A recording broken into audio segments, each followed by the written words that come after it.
In this presentation, we will discuss many common financial accounting topics in one place. This will be a long presentation. To jump to relevant points within it, take a look at the description below, which will have links to those relevant points as well as a description of what will be included within them. In this introductory presentation, we will start where every introductory presentation should start, and that is, what is in it for us? Why would we want to learn accounting? What are the reasons for learning accounting? We are going to start off to answer that question and say because it's. We will return to this after we see the objectives. The objectives being, we will be able to, at the end of this presentation, list and describe reasons for learning accounting, list and explain types of accounting, list and describe types of entities. Back to our question, why would we want to learn accounting? I'm going to say the first reason is because it's fun. This may not be the first thing that popped into your mind. This may not be the first reason you're actually here taking this course in accounting, but I want to start off with this premise for a few different reasons. One is that it can be fun. There are areas within accounting that can be enjoyable to do, and two, I want to focus in on those areas because that will make the process of learning accounting more enjoyable to do. So we will get into the more traditional reasons for learning accounting. What is in it for us? What can we get out of accounting? How will it help our lives? But first, let's take a look at this fun factor. Accounting can be compared to accounting to putting together a puzzle. A puzzle can be an enjoyable task, although at first glance it would look like a rather tedious task to put a bunch of puzzle pieces on a table and actually put them together. But the process of putting them together is an enjoyable task, and many aspects of accounting will be much the same in that we will have different components. We'll have to put those components together in certain ways in accordance with a set of rules, and we may have to reorganize those components knowing that they will fit in a different format, just as we know the puzzle pieces will fit together in order to match the image on the box. We can also compare the accounting to learning something like music. Music has a lot of patterns to it. We have to learn the patterns, whether we learn those patterns in terms of an actual song pattern, or the progressions in terms of chords, or the progressions in terms of notes that we need to learn. We have to learn something before we get to the enjoyment of actually playing something. That's usually the difficult part, that learning part, that memorization part, before we get to the actual task of playing something. And the same thing is true with accounting. We're going to have to learn some memorization, how to set things up before we can use that to get enjoyment out of the process and in order to apply it for practical purposes. We can also compare accounting to something like a game of checkers, and notice that a game of checkers is played on a spreadsheet, something that accountants will appreciate there. We're going to play the game of checkers on a spreadsheet. We're going to move these pieces in accordance to a set of rules. First thing we need to know in order to play the game of checkers is to learn those rules. First rules, how do you set up the board? Where do you put the pieces? Then, how do you move those pieces? That will be much the same in accounting. We're going to have to learn the rules of setting up the board. Where do we put the pieces? Then to learn the rules for moving the pieces.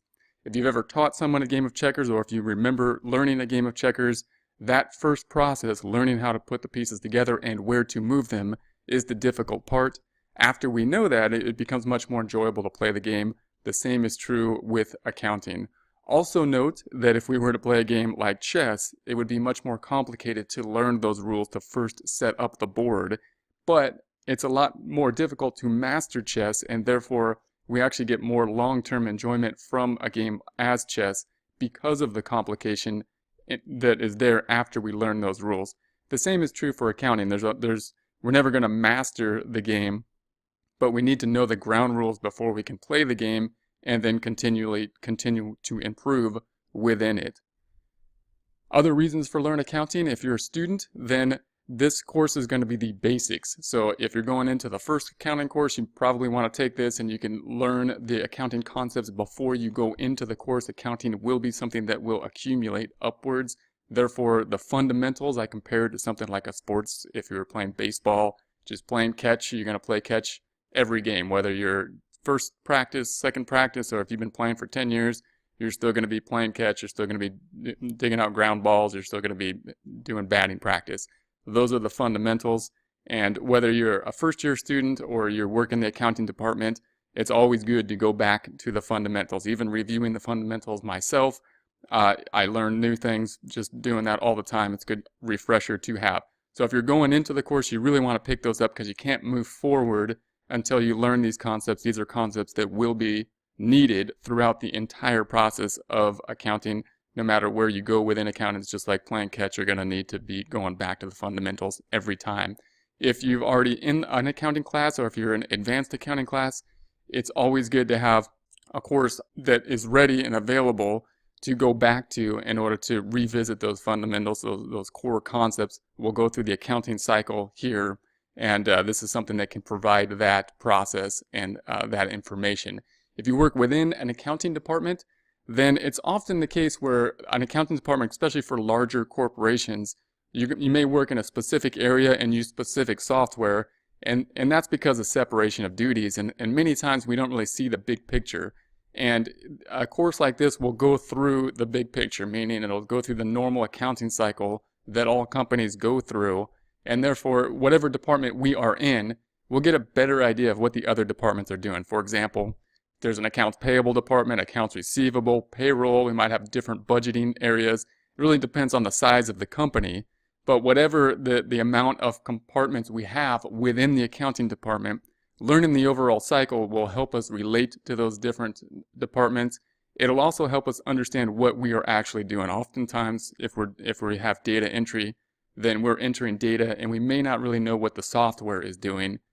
This will give an idea of what the software is doing. The more understanding we have of what the software is doing, the more valuable we are in the accounting department, because if there are problems, we're not just entering data, we can actually go in and see what is happening and be a problem solver, and those are the more valuable skills. The core accounting skills are also helpful with personal finances, so the same idea in terms of accounting is applicable to personal finances as well as business finances. One of the first things we will do is separate the personal from the business, and we're going to focus in on the business accounting, but on the personal side, the same things can be applied. It's just that we have a different objective, and therefore the same principles can be applied to personal finances as well, which is an area that everybody needs some understanding of accounting in. Other reasons for learning accounting: if you're a student or if you're thinking about continuing your career somewhere within accounting has a lot of different areas in it. So it might be thought that if you work in the accounting, you go work in the accounting department and that's all you can do with it. But really, the accounting department and the accounting field has grown a lot. So there's a lot of different areas you can go within the accounting field. For example, if you graduate in accounting, the most traditional path might be the CPA license. You can get certified as a CPA. You could continue to the MBA. These are kind of the typical paths for students to take once they graduate in an accounting major. They may either go for a CPA license and or an MBA license. The CPA license is really a nice option to have because oftentimes it's not as costly as an MBA license and can provide a lot of value in terms of job seeking skills. So you have that available, whereas some other professions may not have that type of certification option available, which can be very marketable. There's also a Chartered Global Management Accountant and Certified Management Accountant. These are geared towards managerial accounting, so we can focus our career more towards managerial accounting. And again, look for these certificates, which can be very valuable in terms for job placement to show employers that we have the skills needed, and they're oftentimes take less time and money than a traditional MBA. We also have bookkeeping. We can go into bookkeeping. We can go into different departments like accounts receivable, accounts payable, payroll. These are all specialties that we can do. If we do bookkeeping, we're probably thinking we're working with smaller companies and we're doing more of the bookkeeping. That's kind of a specialty. We might be an entrepreneur. If we work in a larger company, we could specialize in accounts receivable, accounts payable. Payroll is becoming a bigger and bigger topic all the time as new laws are being put on the books. Payroll has become a specialty in and of itself. We can also have public accounting, so that's audits and taxation area that we can work in. And entrepreneur, we can be working for ourselves and apply these accounting skills to our personal business. So the accounting skills are really applicable, and there's a lot of different areas we can go within accounting. If you're taking this course and you're already in one of these areas or focused in one of these areas, these are going to be the core fundamentals you'll need in order to expand to any of these types of areas. If you're a student and you're just starting in accounting, then and you're thinking about going and continuing with accounting, at some point in time, you're going to have to specialize. And these are the types of things you're going to want to think about. Accounting is still a very broad major, and you're going to want to narrow that broad nature down to something either related to one of these. Also by industry, you might want to work in construction versus merchandising industry. You might want to break it down by whether the company has inventory or not. But there's a lot of options within the field of accounting. Also, accounting is just good in terms of mental capacity. So things like math skills and thinking about puzzles.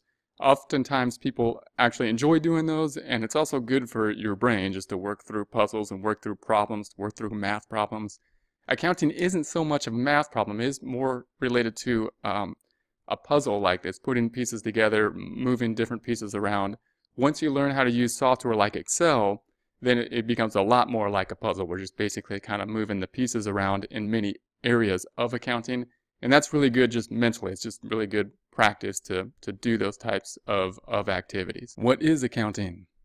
Accounting is going to be the compilation of information that is going to be financial transaction related. For example, we may have invoices or bills. We're going to compile those financial transactions in something such as using debits and credits. This is a trial balance. So all of our financial transactions, we need to compile that information in some way that is useful. We can imagine all the transactions we have, all the transactions we make in terms of cash transactions every day, that we're going to have to compile that data.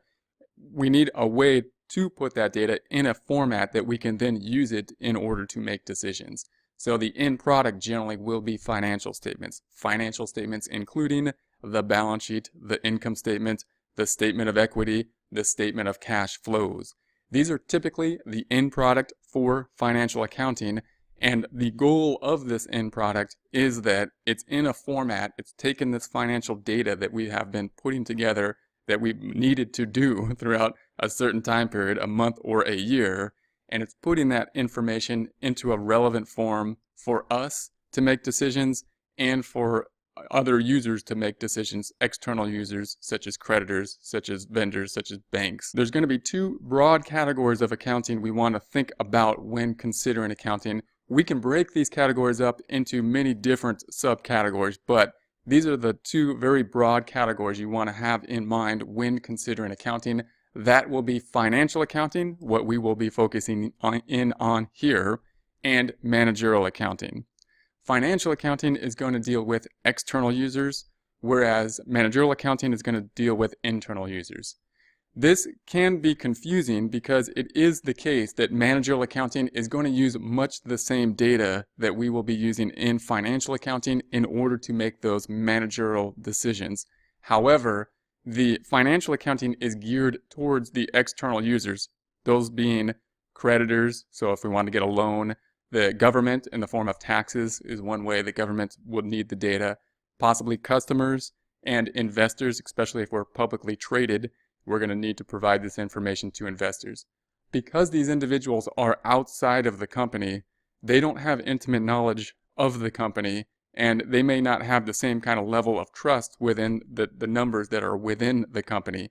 Therefore, they have different needs in that they need some more standardization of the numbers, and they need more regulation of the numbers. So although the numbers are going to be the same basis on which those financial transactions being the basis on which the managerial data will be set, the financial accounting data will have much more regulations. It'll be much more strict in terms of how exactly are we going to put these financial statements together? What exactly does a balance sheet look like? How is it put together? What does an income statement look like? How is it put together? We need to have very strict rules so that these external users can have a good idea of what it is they are looking at. In terms of managerial accounting, we're geared towards management, the internal users. Management is still very concerned with those same financial transactions. So we're going to use those same financial transactions. However, we're not tied down to having to make the financial information exactly the same as the financial statements. We may start there. That's going to be usually the bigger base, the broader base, the big picture. but we may want to compile that data in different types of ways using different types of reports, often narrowing down in different areas so we can make decisions in terms of how different departments are doing in comparison to the business as a whole. For the reason that the managerial accounting is internal and they have intimate knowledge of the industry, there's not as much regulation within managerial accounting. Managerial accounting is regulated by best practices. We're going to do what we think is best. We're going to follow those best practices in order to make the best decisions. Business entities. Types of business entities will include the sole proprietor. That's where we're really going to focus on here is the sole proprietor. Note that the principles of the transactions will be the same for our other type of entities, but the sole proprietor is a good place to start because it will focus in on the equity section of one individual for the entire equity section, which will simplify the process a bit. The downside of a sole proprietor is that there's generally liability problems in terms of there's less liability protection than, say, a corporation. The pluses to a sole proprietor are that they're very easy to form. So the sole proprietor in terms of the total businesses in the U.S. is by far the largest number of businesses in the format of the sole proprietor. However, the revenue, if we broke out the revenue, the corporation would be the greatest revenue generator. So the corporation generates the most revenue in terms of total dollars for the U.S. economy, but the sole proprietor in terms of number of businesses is by far the largest, mainly due to the fact that there's ease in terms of being a sole proprietor, meaning if we just start doing business, in essence, we are a sole proprietor and we have our certain responsibilities, and one of those is to pay taxes on any revenue that, any net income that we're going to have, basically any taxable income. Then we have a partnership, also very easy to form. It's similar to the sole proprietor. We have the similar liability problems, but now we have two people involved. So the same ideas that we will put together in terms of a sole proprietor will be applied to a partnership. The major difference between a sole proprietor and a partnership will be the equity section.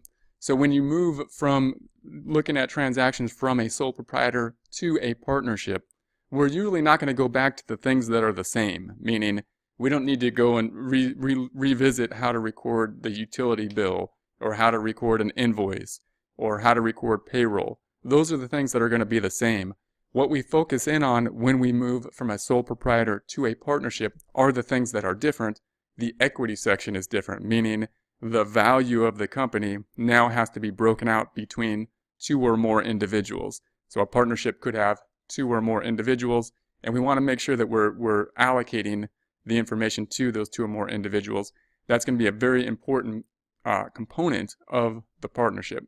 Then we have the corporation. The corporation is actually a separate legal entity, so it's legally a separate entity. From an accounting standpoint, this isn't a whole lot different because from an accounting standpoint, we actually treat all businesses as separate from the owner. So when we work the books, the business will be treated separate from the owner in terms of the sole proprietor and the partnership. However, the corporation, from a liability perspective, is also a separate entity, which mainly has the benefit, one of the main benefits being that there's more liability protection within the corporation than either the sole proprietor or the partnership. It's also often easier to generate capital within a corporation in terms of selling stocks for an equity interest within the corporation. Again, when we move to the corporation, most of the transactions are going to be the same. We're not going to redo how to record the utility bill again and the payroll bill. All the normal transactions that we typically do will remain the same. The dollar amounts may differ in terms of a large corporation, will differ in terms of a large corporation and, say, a sole proprietor, small sole proprietor, but the essence of the journal entries will remain much the same in terms of recording the payroll or recording the utility bill.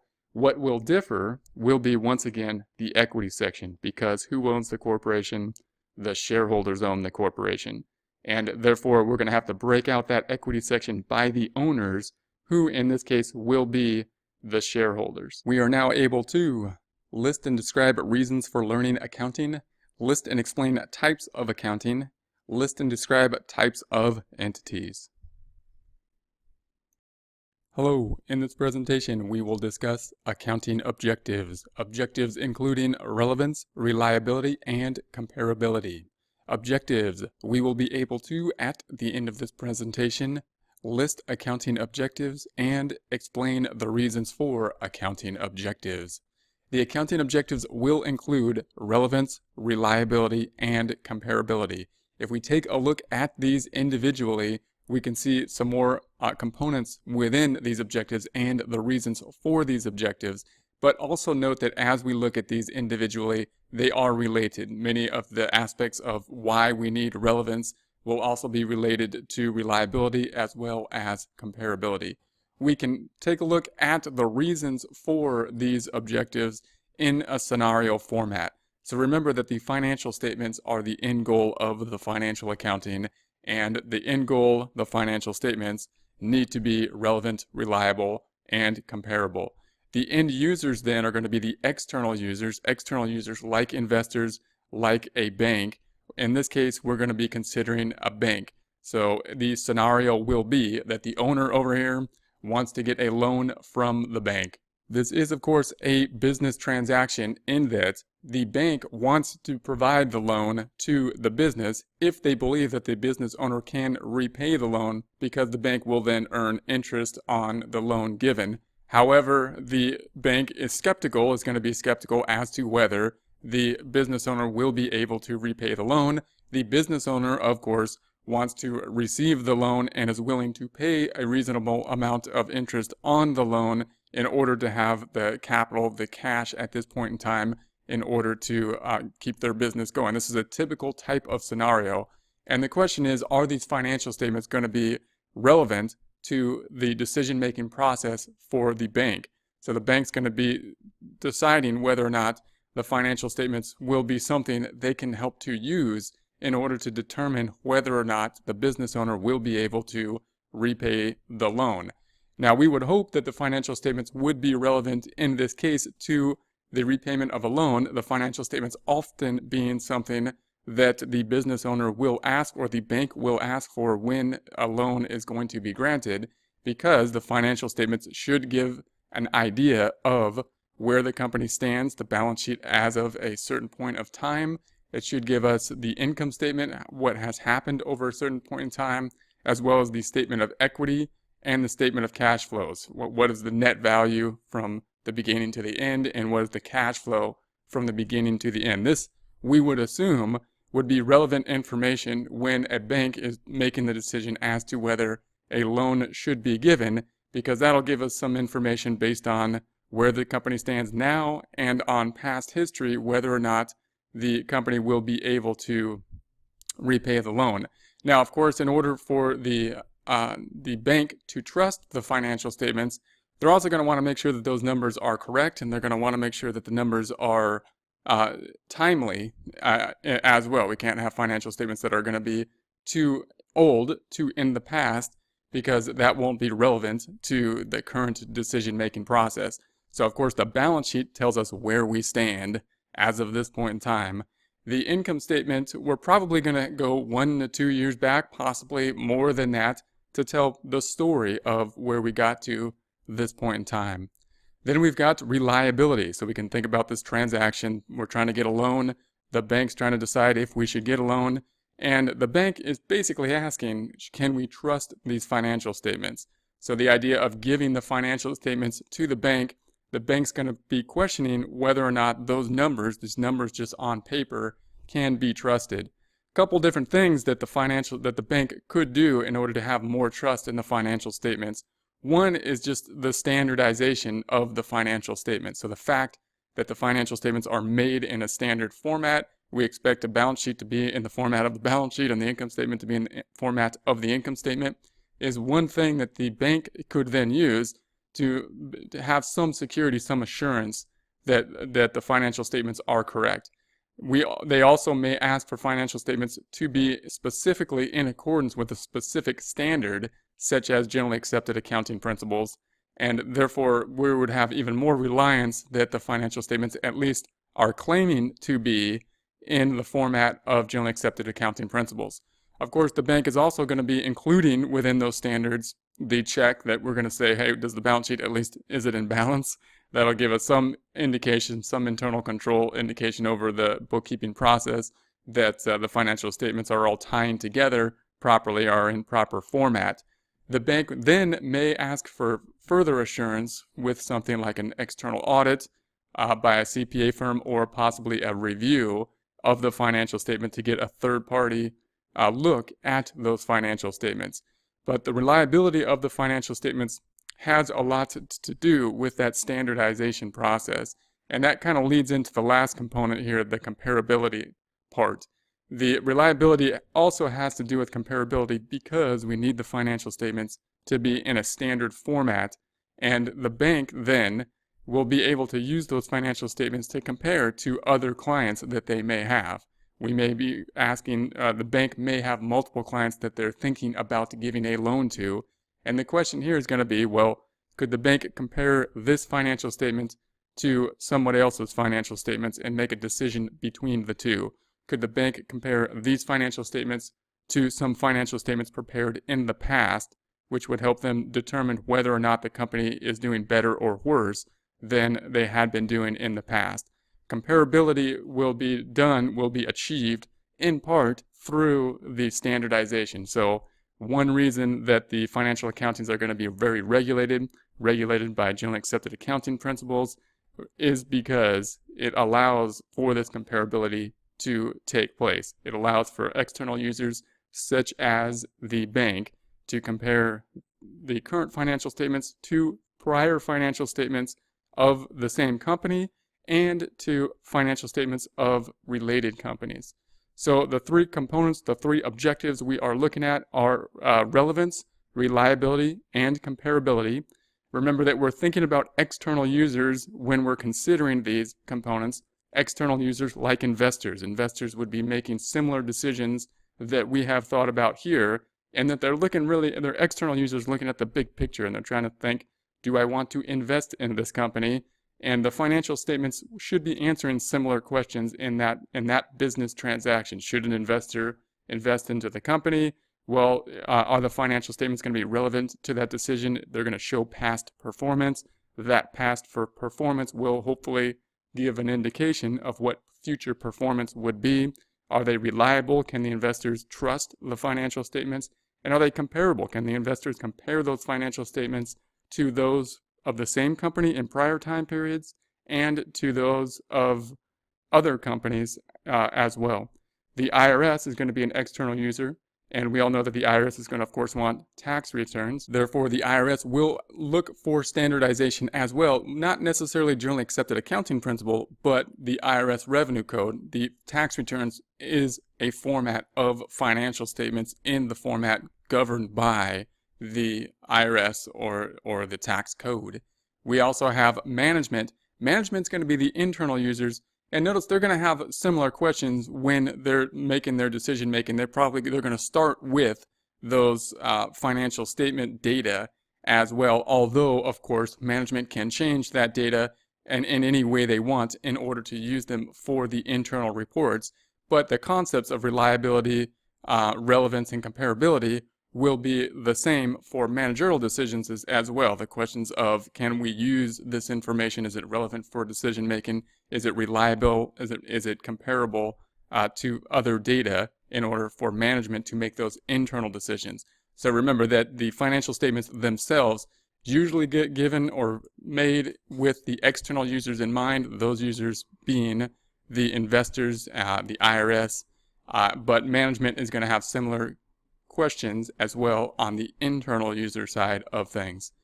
Objectives, we are now able to list accounting objectives and explain the reasons for accounting objectives. Hello, in this presentation we will discuss the accounting equation. At the end of this, we will be able to name the accounting equation, explain the components of the accounting equation, and explain the balancing concept related to transactions. The double entry accounting system can be recorded in a few different ways, at least 3 different ways. It's useful to understand these 3 different ways. The first way, the one we will be concentrating on here, will be in the format of the accounting equation assets equal liabilities plus owner's equity, or just equity. I often name the equity section equity only because it will differ depending on the type of entity. Sole proprietors will have owner's equity, partnerships will have partnership equity, and corporations will have stockholders' equity. But note that the concept of equity will be the same for any type of entity when we're thinking of it as a whole in total. It's useful to know the accounting equation is the double entry accounting system, and to understand that it could be expressed in different ways, both the accounting equation as well as the double entry accounting system, meaning the accounting equation can also basically be seen as the balance sheet equation, meaning if somebody says that the balance sheet is in balance, they are in essence saying that the accounting equation is in balance because the balance sheet components are assets equal liabilities plus equity. Therefore, if the balance sheet is thought or said to be in balance, then the accounting equation, by definition, is in balance.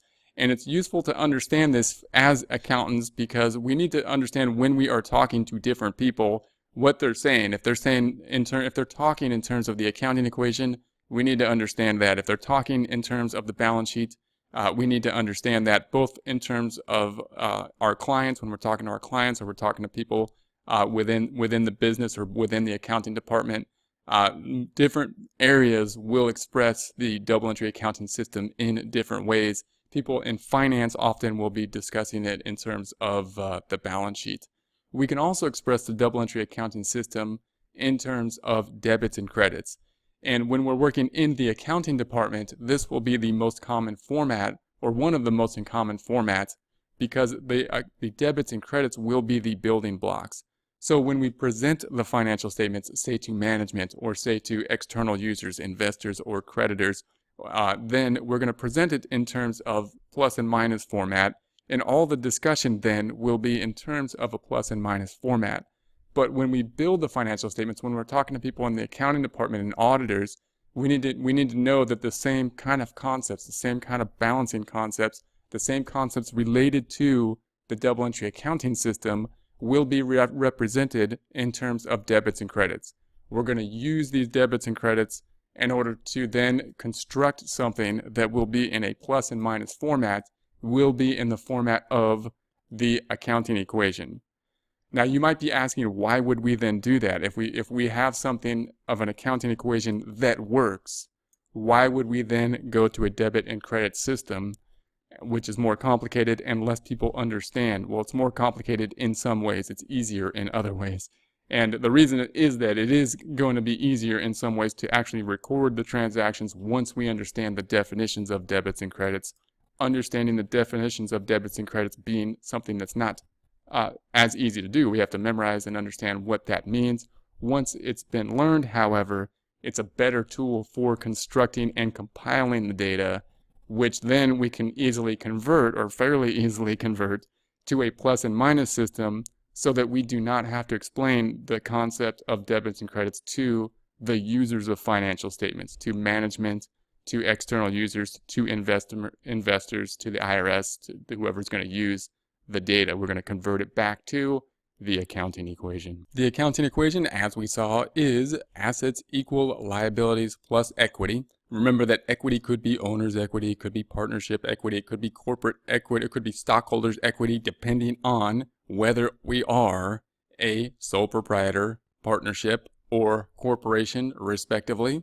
The assets are going to be things that the company has that they will use in the future in order to achieve the goals of the company, the goals being to generate revenue. So we're always thinking about the accounting transactions in terms of that goal, achieving revenue. Our most common asset that the first thing you want to think of is, of course, cash. Cash is our most common asset, or the first one that should come to mind, the first one that will be on the balance sheet. And even cash, our goal of the organization, remember, cash is not revenue, and therefore the goal of the corporation or the business is not to just compile cash. The goal of the business is to generate revenue. Any cash that this business has should be accumulated in order to achieve a future goal of revenue generation. If it's not achieving that future goal, if we have more cash than we need and there's no future goal that we have to expend that cash in order to help generate revenue, we should take it out of the company and actually give it to the owners, the stockholders, or the old owner of the sole proprietor or the partners. Otherwise, if it's within the company, we should be using it in order to help us to generate revenue. Land is another example of assets, something we're going to consume and use for a long period of time. Things like auto or property, plant, and equipment are going to be forms of assets. Things that we have not yet consumed, we're going to consume them over time in the future to help generate revenue. Ink or supplies are going to be a format of assets. We're going to have to, we should be putting the supplies basically on the books as an asset and then expensing them as we use them in accordance with the matching principle. We have not yet used all the ink that's piled up in the corner, so technically in an accrual method, we should then be recording it as an asset until we consume it in the future in order to help generate revenue. Things like computers and phones and whatnot, those are also going to be formats of assets. Not the phone bill or not the computer usage, but the actual computers themselves and the phones, the long-lived things, the things we're going to use for an extended period of time, technically should be on the books as assets. Now, note that there is going to be usually some kind of constraint in terms of how much the dollar amount is, meaning if the phone, we're going to use it for multiple years, however, the cost of the phone is relatively small in comparison to the revenue generation of the company, we may just expense it even though we're going to be using it for a long period of time, because that'll be the easier or faster thing to do.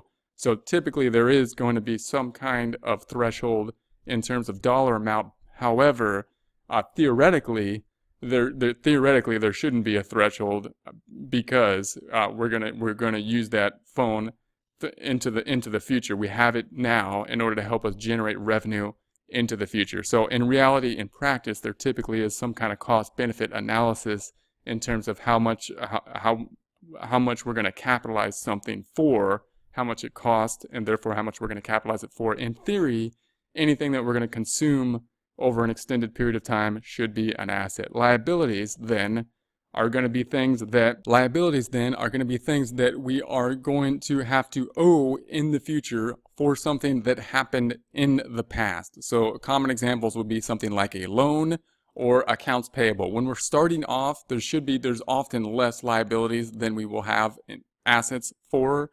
The liabilities being a loan is going to be a common first liability, us owing the bank for usually cash received in the past, a past transaction requiring a future payment. Vendors are going to be an indication of accounts payable. That's going to be our most common account. That's going to be similar to a loan, but it's kind of like a short-term loan. You can compare it to something like a credit card transaction.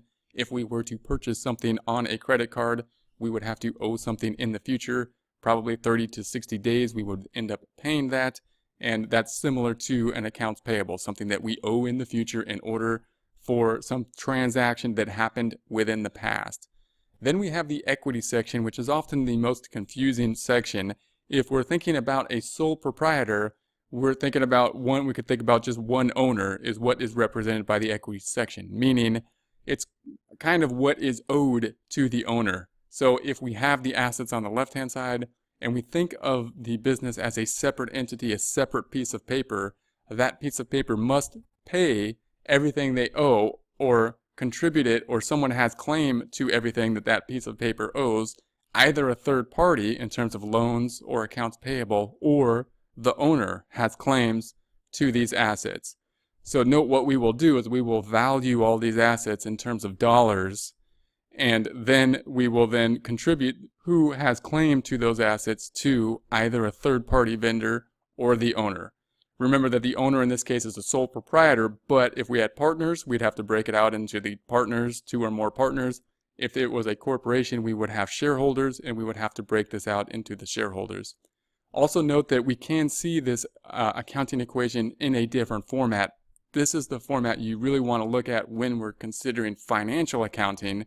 Always think of this format. But if you're thinking about finance, or we're just considering what this equity section means, we could reformat this mathematically as assets minus liabilities equals equity by just subtracting liabilities from both sides, which would then emphasize the idea that the equity section represents the book value of the company, the amount the owner would receive if they had, for example, sold all the assets and they had received the exact amount of cash that the assets were on the books for, paid off the liabilities, then they would theoretically have that amount of cash left over. That's what the equity section is. It's the value of the company, owners owning the company, then being attributed that value, those assets minus those liabilities. We can think of a few transactions just to emphasize what the transactions are doing, because when we consider transactions, financial transactions, the activity that the accounting department will be recording over time, we will be recording this data, or we can think of the recording of this data in terms of the balancing concept of the accounting equation. For example, if a company received cash because the owner invested cash, we're going to record this in terms of the accounting equation. We're going to say that assets are going to go up because cash is an asset, and then we're going to say that the equity section is going to go up because the owner is owed back that cash. So the owner put cash into the business, cash is going to go up, and of course, who is the business owing that cash to?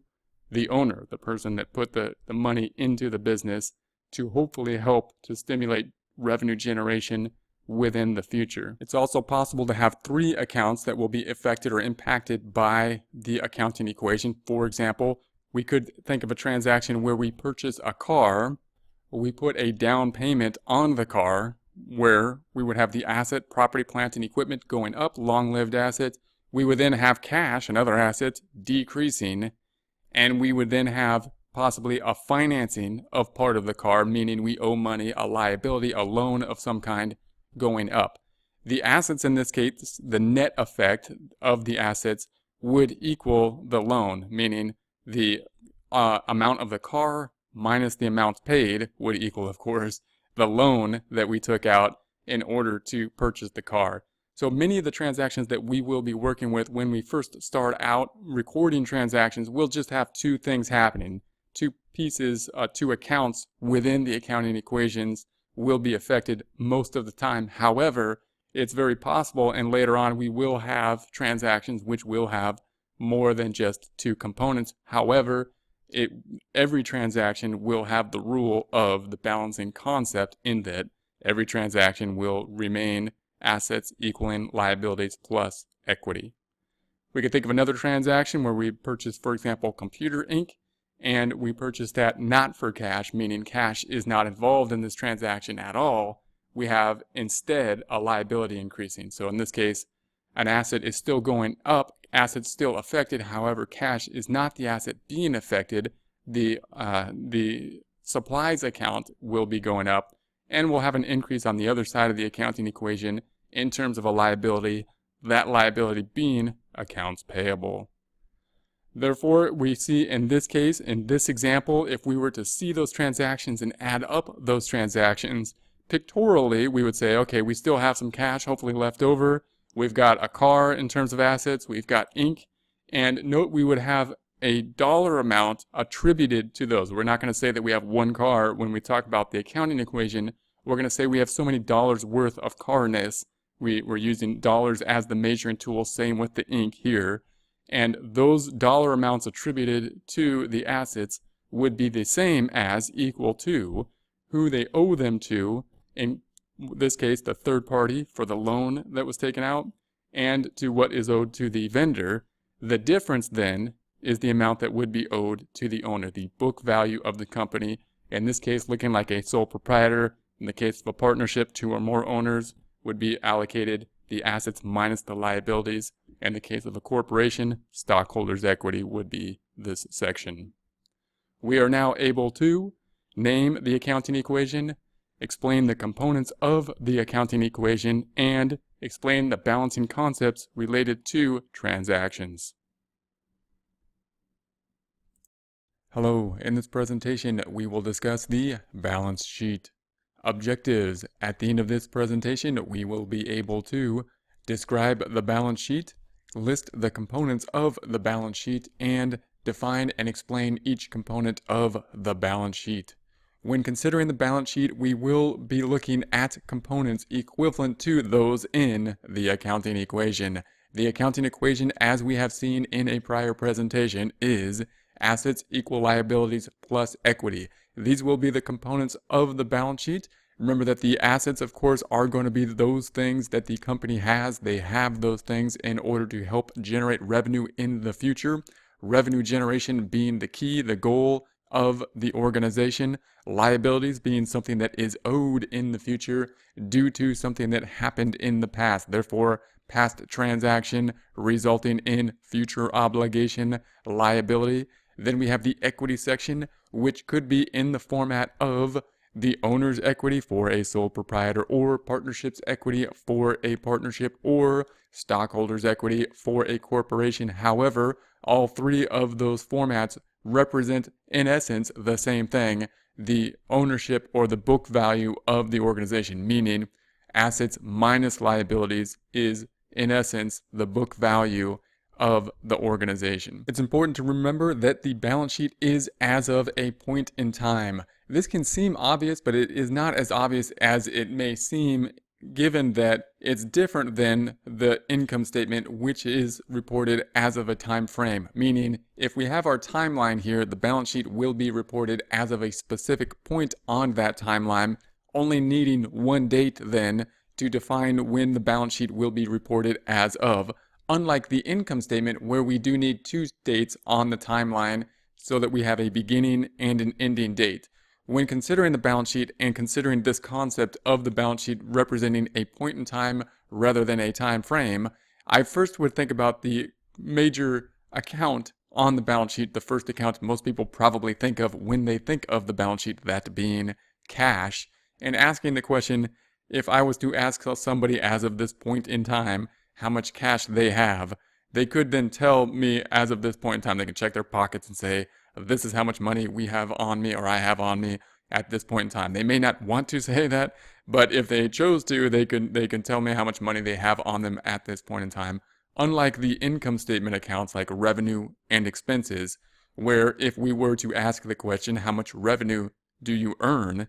That's a verb statement, that's an action statement, that has to have a time frame, that has to have a beginning and an end time, not just a point in time, in order to answer this question. Therefore, when we consider this timeline, the balance sheet will be as of a point in time, and the income statement will be somewhere back and telling the story. So the income statement's going to need another point, and that'll give you kind of the story of how we got from here, this point in time, to that point in time, and the income statement will give you some of that activity to tell you where we got to at the end, in this case our balance sheet account representing this point in time.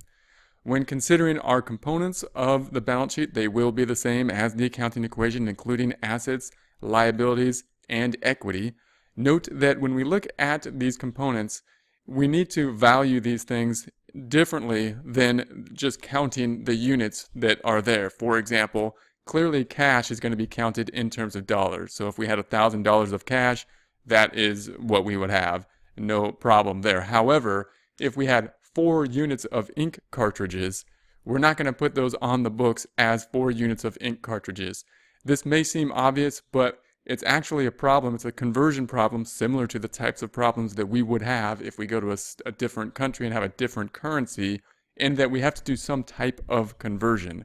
In this case, we're going to convert those 4 units of ink cartridges to dollars and represent the dollar amount of, in this case, 200. You may be asking, how would we come up with that 200? Where does that 200 come from? We'll start to talk about that later, especially when we get to supplies like ink cartridges. We might have cost flow assumptions, first in, first out, last in, first out, some kind of average method, because all the ink cartridges may or may not, possibly not, cost exactly the same amount, even though they are the exact same ink cartridges, because prices change over time. So we'll talk about that later. But for now, we want to emphasize the idea that we're going to have to report these things in terms of dollars. Everything's going to have to be reported in terms of dollars. For example, the land, if we have land over here, we're not going to report on the balance sheet that we have so many acres of land. We're going to have to report that we have, in this case, $40,000 worth of land. And again, that conversion is going to cause problems, because the value of the land will change over time, and there's a question as to what we should do as the value of that land changes. We have the same for the property, plants, and equipment. In terms of a building, we're going to say it's $60,000, not one buildingness. And the car, we're going to say $15,000, not one car. So note when we report all the assets, we're basically going to add all these up. And remember that when we do that, as we do that, we're going to report it, of course, in the measuring tool of dollars, but then recognize the fact that we don't have all those dollars. In order to get actual dollars, we'd have to sell the ink cartridges, the land, and the building and the car. So when we're considering the balance sheet, we have to keep that in mind. We have to separate these types of assets out and consider what type of assets we have, especially how much cash do we have, and do we have enough cash in order to pay off our current obligations that will be due relatively soon. So if we look at the assets section then of our balance sheet, we're going to have assets. We're going to break out generally current assets pretty much all the time. Typically, we are going to have current assets and then a colon representing a subcategory, that subcategory of current assets. Then we're going to put in the accounts, cash being our first account almost all the time. It's going to be indented because it's in the subcategory of current assets. Then we have our supplies, also a current asset, meaning it's pretty close to cash, meaning we're going to use it fairly soon. Therefore, it's going to be a current asset. Current assets typically being more liquid assets or assets that will be used relatively soon in order to help achieve the goal of the business, that goal, of course, to generate revenue. Then we have the total current assets. Again, we indented it further here, and we're going to pull those total assets to the right-hand side. These two columns do not represent debits and credits. They just represent a subtotal. No debits and credits will be on the financial statements. We will use debits and credits to build the financial statements, but we're not going to show the external users debits and credits because then we would have to explain debits and credits. So debits and credits are going to be a tool we will use. We will not see them here on the balance sheet or any financial statement. Next component, property, plant, and equipment. We then have a colon. This is going to be a subcategory as well. We have land. That's going to be our first property, plant, and equipment. Notice that property, plant, and equipment are going to be those longer term assets, meaning that land is something that we cannot use very easily in order to pay off current obligations. We are going to use it for a long extended period of time into the future as needed in order to help achieve our goal, that goal being revenue generation. So we have land. Notice the property, plant, and equipment are also often called the depreciable assets sometimes. PP&E, another way to say the property, plant, and equipment section. And notice that land, however, is not something that will be depreciated, meaning land is not generally going to go down in value. The dirt is the dirt, unless we're drilling oil out of the dirt or something like that. We don't typically need to reduce the value of the land. The building, however, is going to be another property, plants, and equipment, something, again, that we're going to have for an extended period of time to help generate revenue into the future and achieve that goal of revenue generation. And it is something that will depreciate over time and therefore decline in value, and it is a depreciable asset that we're going to have to write down over time. Then we have the auto. So an auto here is another thing. Again, we're going to use that for an extended period of time, so we're going to put it under property, plant, and equipment. And then we have the total property, plant, and equipment. So we are adding up the 40, the 60, the 15 to get the 115,000. We are going to indent that again, of course, and pull that subtotal out into the right-hand side. Once again, the left and right-hand sides not representing debits and credits, but representing the subtotals lined out here, and then the totals in the outer column. Then we're going to have total assets, and that's going to be the sum of the outer column, the 1,002, and the 115 for 116,200. Note that we're never typically going to be bouncing from calculations to multiple columns, meaning this 116 is only adding up this outer column. We will never typically go from this column and then add up something in the other column over. And all this number here was added up just from this column. We're not typically going to add these three columns and then jump back over here and add something to the right-hand side. That will typically always be the case. As you go to longer financial statements and other types of financial statements, it'll really help to read them if you understand those concepts, and it'll also help to create them. Next, we have liabilities. Liabilities are typically going to be less in number than assets most of the time. The liabilities we will be dealing with, the first liabilities typically dealt with in most textbooks and most types of when learning this process, will be those dealing with vendors, accounts payable, more short-term liabilities, those due within 30 to 60 days typically, and longer-term liabilities, notes payable being an example, often being shown as a bank loan. When we're first starting out a business, we might take out a loan, have a longer term asset or a liability that needs to be paid back. These then, of course, will also be represented in terms of dollars that are owed in the future. So we've got 170 in this case. If we were to look at the liability section then of the balance sheet, we're going to break out liabilities, that's the subsection, then current liabilities. Current liabilities, those liabilities due within a year's time period. So note that that's an arbitrary number. We just picked a year's time period, but it's important because a year is a relatively soon time period. And what we want to know is we want to know what are those obligations that are coming up pretty soon that we are going to have to pay for pretty soon with cash that we're going to need to have on hand pretty soon in order to pay for those liabilities. So these are going to be current liabilities, those that are going to be due within a year's time period. Note the colon representing the fact that we are going to pull these into a subcategory.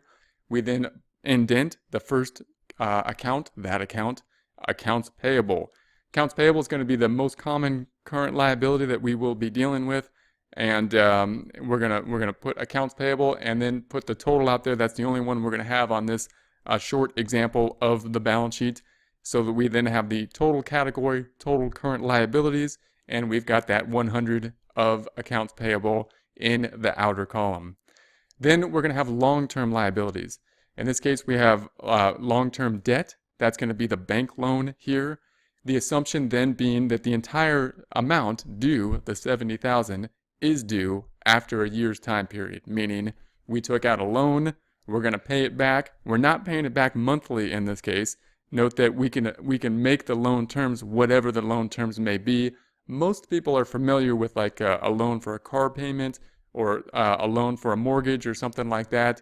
But a business loan or any type of loan could be formatted in any way possible. So, or in many different ways. Maybe not any way possible, but in many different ways. So it's very possible that we take out a loan and we're going to pay back both interest and principal at a later time, or it's possible that we take out a loan and we pay back just the interest and then pay back the principal at a later time. Also note that it is possible that if we had a loan such as a mortgage where we paid off monthly, a loan that had a payment schedule similar to that, then that one loan would have a current portion and a long-term portion, meaning it would have a portion that is due within a year's time period and a portion that is not due within a year's time period. In this case, it's all due after the time period. We'll talk more about breaking out those types of problems at a later time. We then have total liabilities, and the total liabilities we're going to pull out to the outer column, and we're just adding up the current liabilities and the long-term liabilities to get to that total liabilities. We then have the equity section. Equity section is going to be the amount due to the owner. And I'm just going to give the amount as of now. That's going to be $46,100. And I'll show you one way that we can kind of calculate the amount right now. And that's going to be, of course, taking the assets minus the liabilities, giving us that equity number. In real life, of course, as we create the financial statement, as we create the balance sheet, we will be getting this number from the transactions that took place, from the data that we input into our system, from the trial balance that we have then generated from that data that we input into the system. Most of the time when we start out, however, we're basically going to give you the numbers and just look at the numbers that would be related to a fully completed balance sheet, and then talk about how we are going to construct that. So shortly we will then get into the construction of the transactions, the posting of the transactions, the building of the trial balance, and then the building of the balance sheet. First, we'll look at these components of the balance sheet, however. Therefore, the balance sheet, as of a point in time, December 31st, 2000X1 in this case, we then have the assets that we put together, the current assets, and property, plant, and equipment being the two subcategories of assets. We have the subcategory accounts on the inner column and the totals pulled out to the outer column. We then have total assets on the bottom line of the assets section. We then have the liabilities, where we have the current liabilities and the long-term liabilities to have a total liabilities section. Total liabilities, $70,100. We then have the equity section, the amount owed to the owner or the net assets of the business. That can be calculated as total assets minus what is owed to the third party. $116,200 minus $70,100 gives us the $46,100. We can also see that we have to have this liability, $70,000, plus the owner capital, $46,100, equal the ending number, total liabilities plus equity. Therefore, we are in balance by total assets equaling total liabilities plus equity. Note that is the accounting equation. Assets equal liabilities plus equity. The balance sheet is the double entry accounting system. The balance sheet is the accounting equation. The components of the accounting equation are represented completely and entirely on the balance sheet. Next, at a later point, we'll talk about how the income statement and the statement of equity then relate to the balance sheet, given the fact that the balance sheet is the whole double entry accounting system in that it represents the entire accounting equation. So the question we'll have later is, well, if that's the case, if the balance sheet represents the accounting equation, then how does the income statement fit into the picture of the double entry accounting system? How does the statement of equity fit into the picture when it seems like the picture is complete with just the balance sheet? So keep that in mind as we go forward and move to the other statements, including the income statement and the statement of equity. Objectives: we are now able to describe the balance sheet, list the components of the balance sheet, define and explain each component of the balance sheet.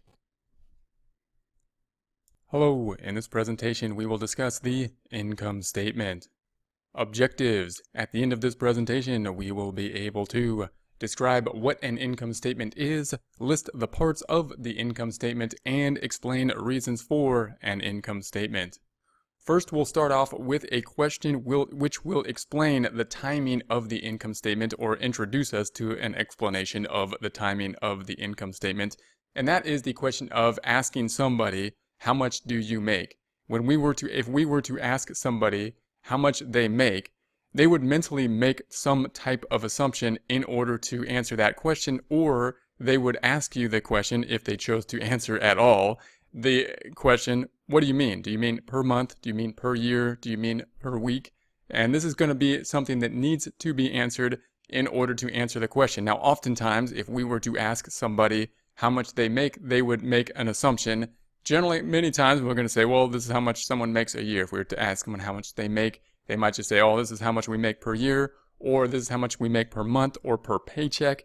But some type of assumption needs to be made in order for this question to be answered. Unlike a balance sheet type question, for example, if we were to ask somebody how much money do they have, how much cash do they have, we don't need to ask any other question. We don't need to say, what do you mean, money per month? No, we just say, as of this point in time, this is how much money we have as of now. So that's going to be the primary difference between something that is an income statement related account and a balance sheet related account. The income statement being as of a time frame, having a beginning and an end, those accounts revenue and expense needing a beginning and an end, a time frame such as a month, year, or week, as opposed to those balance sheet accounts which are as of a point in time and don't need any beginning and an end, but only one date specifying a point in time. For example, the date we are going to be looking at might be, or will be at this point, December 1st through December 31st. That means that if we have revenue of $10,000, we're talking about revenue that started at 0 and was counted upwards during the time period of December 1st through December 31st, and is ending then at 10,000. In a similar way to if we were to drive a car and try to count how many miles we drove in a particular time frame, say a day, then we would say we started at 0 and we drove and increased the amount of miles that we drove during that day to 10,000 miles. we need to have that beginning point and that ending point in order for that type of measurement to make sense. The measurement that we are measuring in terms of revenue is that type of measurement, meaning it's a measurement over a time.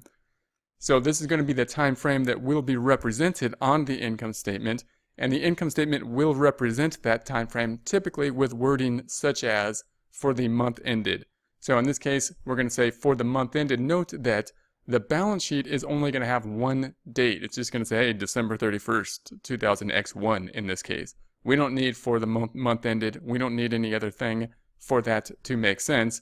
It could be, it doesn't matter if the rest of the financial statements were for the year or for the lifetime or whatnot in terms of the balance sheet is as of a point in time. But in terms of the income statement, we're talking about something that started and ended at a point in time. Now note that typically we will not see the starting point. I don't see December 1st on the income statement. We just see the ending date, and we see some phrase, in this case for the month ended. If it was for the year ended, it would say for the year ended.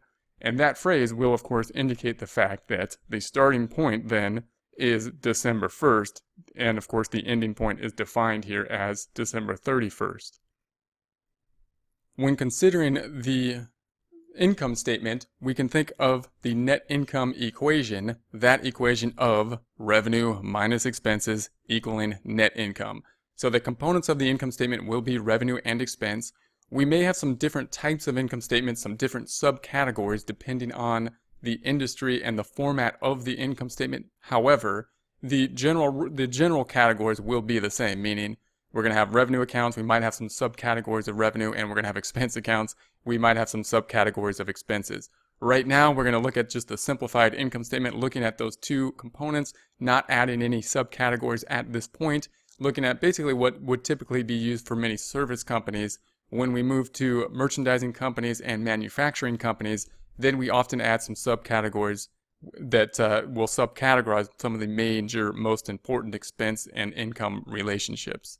So in this case, we're going to say we do services in terms of computer services. That's how we're going to get revenue. That's what we do in order to generate revenue. Note that most businesses will only going to have like one or two main revenue accounts, because when we think about specialization in terms of a business, we are going to do what we do well, concentrate on that in order to generate revenue, resulting in a need for only one or two revenue accounts. And then we're going to pay for everything else that we need to consume in order to help us to generate that revenue, those being expenses.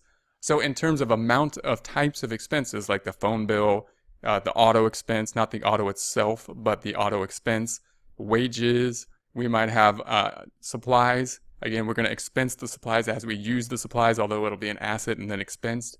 And then we might have meals and entertainment. We're going to have all these different types of expenses, and we're going to have a bunch more expenses typically than we have accounts for revenue. However, the hope is that the revenue account dollar amounts add up to more than the sum up of all the expense dollar amount accounts.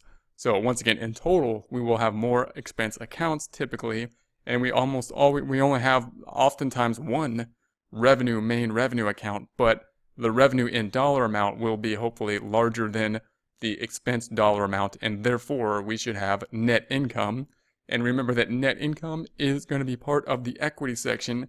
Therefore, we can kind of think of the net income as increasing the equity, increasing the amount that is going to go to the owner or owners or stockholders. In this case, we're talking about an owner if we have a sole proprietor. If it was a partnership, then of course the net income would increase what would then be allocated to the partners.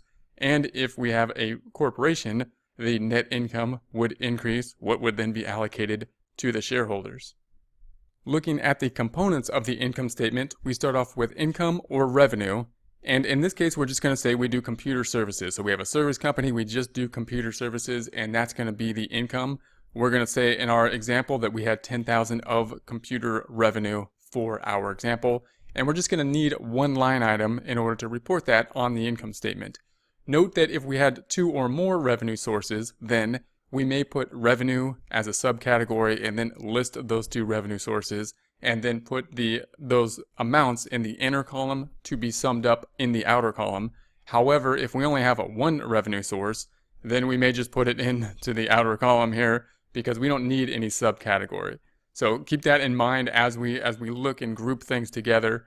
On the expense side of things, then, we typically will have more than one expense, almost always, and therefore we will need a subcategory, that subcategory being expenses represented by a colon. Then we'll list the expenses, and we will typically indent the expenses and pull the amounts into an inner column, not representing debits and credits, these two columns, but representing the fact that we're going to have a subcategory in the inner column that will then be summed up in the outer column. So here's wages expense, we have auto expense, we have supplies expense, we have the telephone expense, and meals and entertainment. That's going to be our last expense. We're typically going to underline that. Remember again that they are all indented here. Then we're going to sum up that subcategory, meaning we're going to take the 2,000 plus the 600 plus the 400 plus the 300 plus the 200, which will provide us with 3,500. We're going to indent, once again, total expenses and put that 3,500, in this case, in the outer column, not representing, again, debits or credits, but representing the subcategory of all the expenses, then being summed up in the outer column. Also note that the order of the expenses is often a question as to what order should we put these expenses in. Now, it doesn't have to be any particular order, but we do want to put it in an order that will be best useful to the end users. Oftentimes that order will be something like putting the biggest or largest expenses first. In this case, wages expense is often one of the bigger expenses for a company, and then put it in descending order. Many textbooks will include a miscellaneous expense, and even if that's a bigger amount, we'll often put the miscellaneous expense on the bottom because it's kind of like our catch-all category that doesn't fit anywhere else. Note that if we sell inventory, then we're clearly going to start generally with cost of goods sold, that being our most important and generally the biggest expense as well.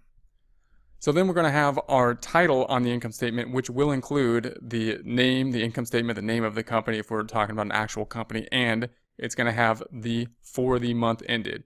So remember, you're always going to be asked that terminology, or you always want to know what that terminology means, in that it's going to differ from the balance sheet. The balance sheet is as of a point in time only showing a date. The income statement will be for a time frame, including a beginning date and an ending date. So we're going to start off on the income statement with revenue. Revenue then, as we saw in our prior slide, that we had the 10,000 in the outer column from the computer revenue.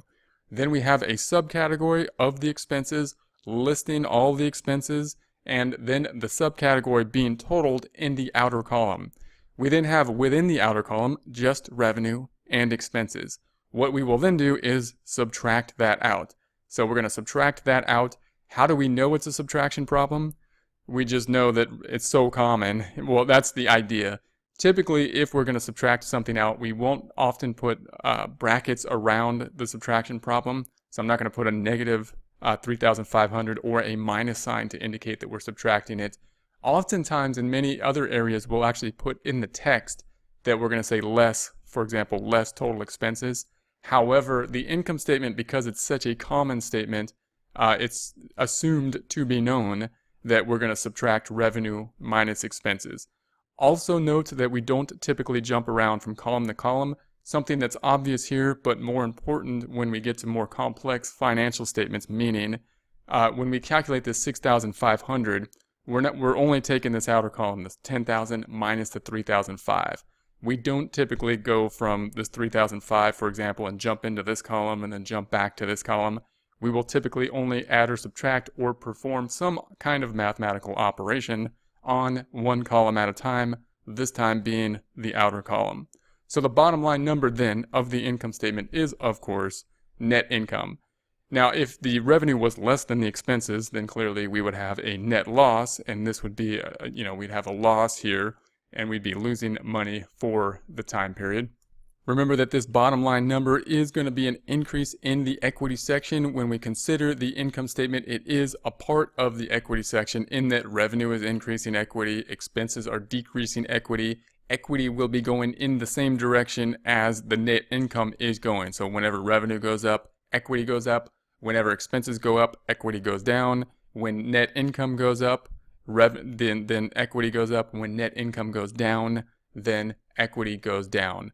Recall once again that these are going to be the timing statements, meaning this net income represents the net value of what we have earned over a certain period of time. In this case, this being the month of December, December 1st through December 31st. This is the bottom line number, of course, of the income statement. This is how we did over that time period, and it only makes sense if we have those two dates, if we have the beginning date and the ending date.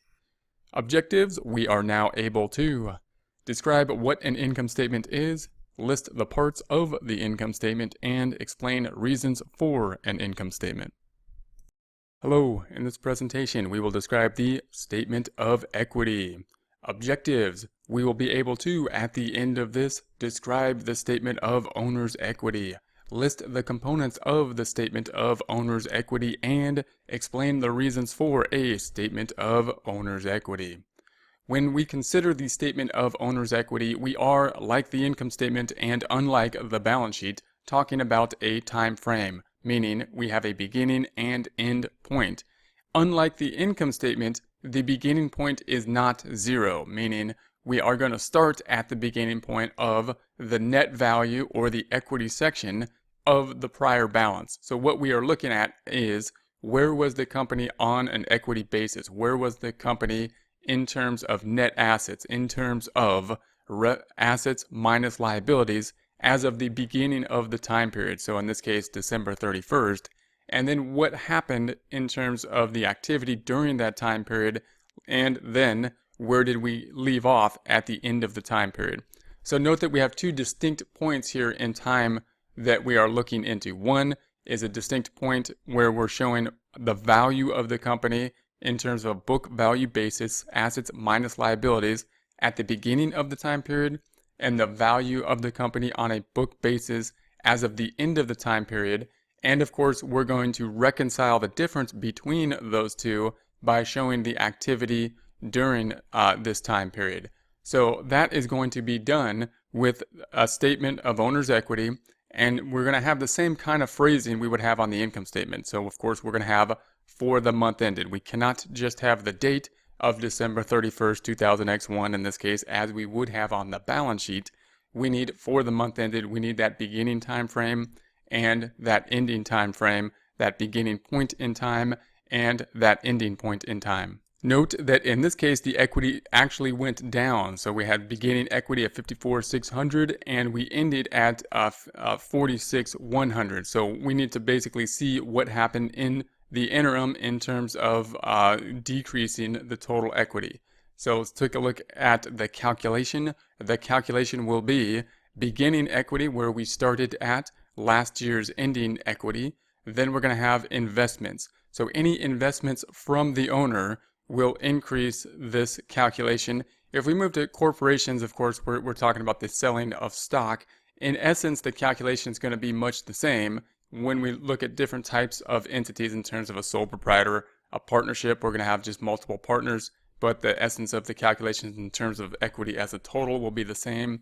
And the names of a corporation in terms of how does an owner invest in the company when we are a corporation, and how do draws happen in terms of dividends in a corporation will be a difference in terms of names. Then we're going to have an increase in net income. So net income is going to increase the activity. That's going to be the main factor typically. And then we're going to, in this case, we had service income, which is going to be services minus the expenses, meaning we had revenue from service revenue minus the expenses, this entire amount being reflected on the income statement.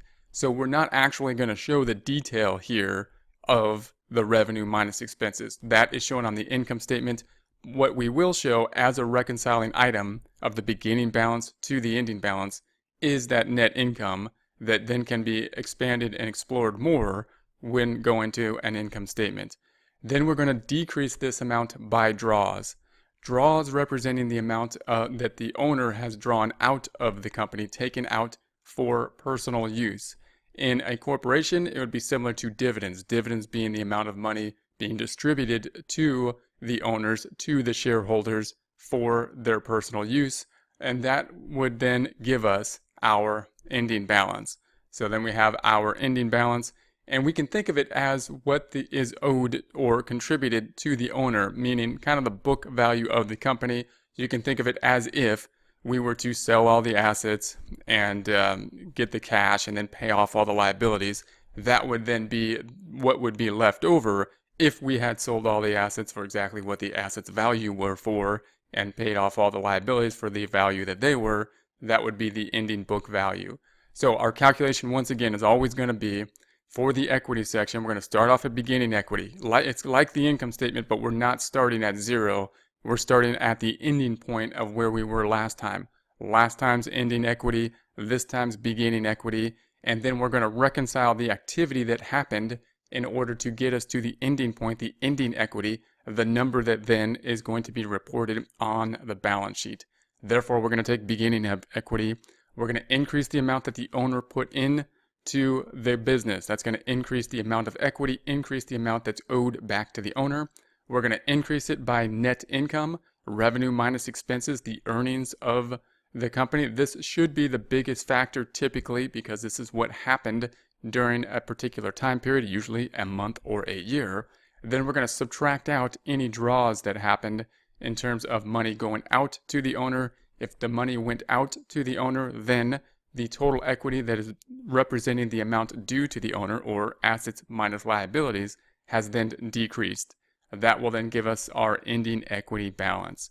So if we look at a statement of equity, a very kind of simple statement of equity, we would start with the beginning balance in this case. Note the date. We have for the month ended December 31st. That of course means that the month is beginning at December 1st and ending at December 31st. We're going to take the last year's ending equity. That's going to be this number. Starting with the owner capital account and taking the $54,600, and it's going to be last year's equity. Where would we get that number, you might ask? We could look at the last year, or in this case, we have the last year, but this is for a month. So this would be the last month. In our case, it would be November. We could be reporting, of course, a statement of equity for a year's time period or a month's time period. This will be for a month's time period. So we could go back and look at November and say, hey, where did November end? And that should be our beginning point. But typically, we will look at our trial balance. And the trial balance, oftentimes, the amount reported in the capital account is the beginning capital. And it's either just the beginning capital or it will include investments.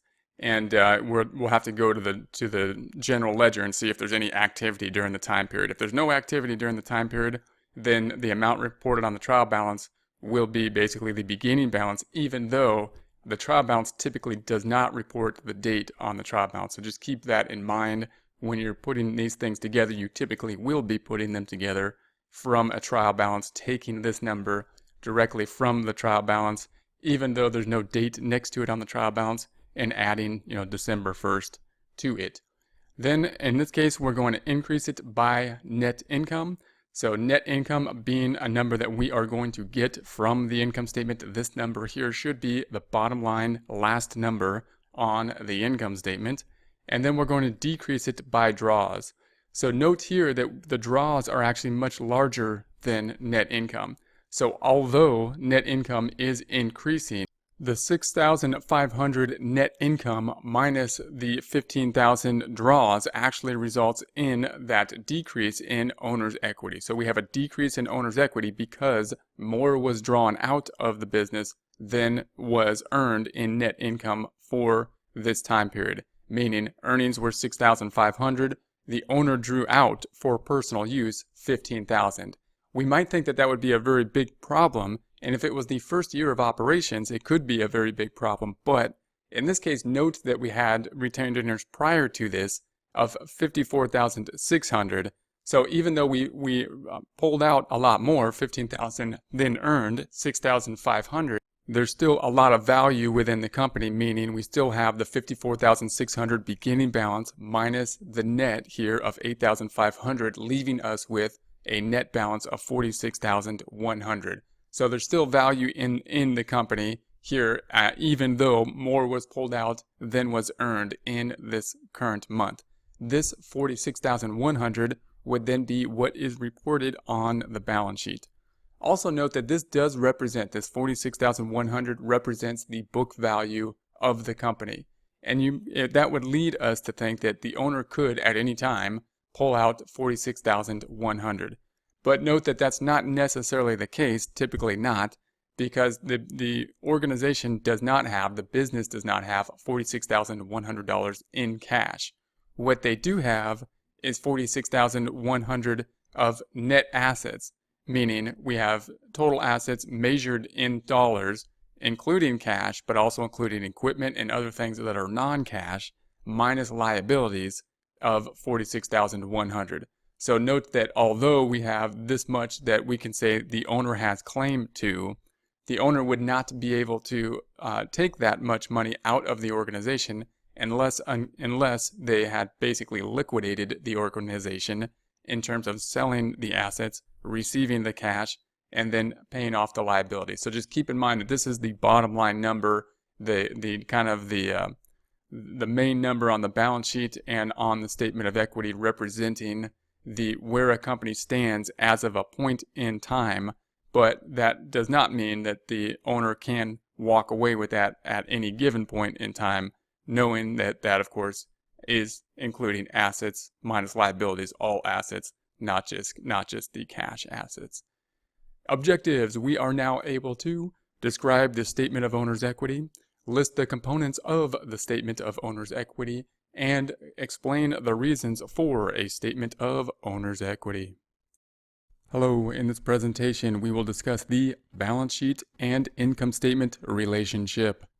Objectives: at the end of this we will be able to define the balance sheet and list its parts, define the income statement and list its parts, and explain how the income statement relates to the balance sheet. When considering these concepts in terms of the balancing concept of the balance sheet in particular, we want to keep in mind the idea of the double entry accounting system. The double entry accounting system being the main system, the main internal control that we are always keeping in mind, that internal control helping us to safeguard against making errors. That's our first line of defense against making errors, is the double entry accounting system, which can be expressed in a few different ways. 1, the accounting equation. 2, in terms of the balance sheet being in balance. And 3, in terms of total debits and credits. As we look at the financial statement, we are in essence looking at that double entry accounting system in the format of the accounting equation. The accounting equation of assets equal liabilities plus equity.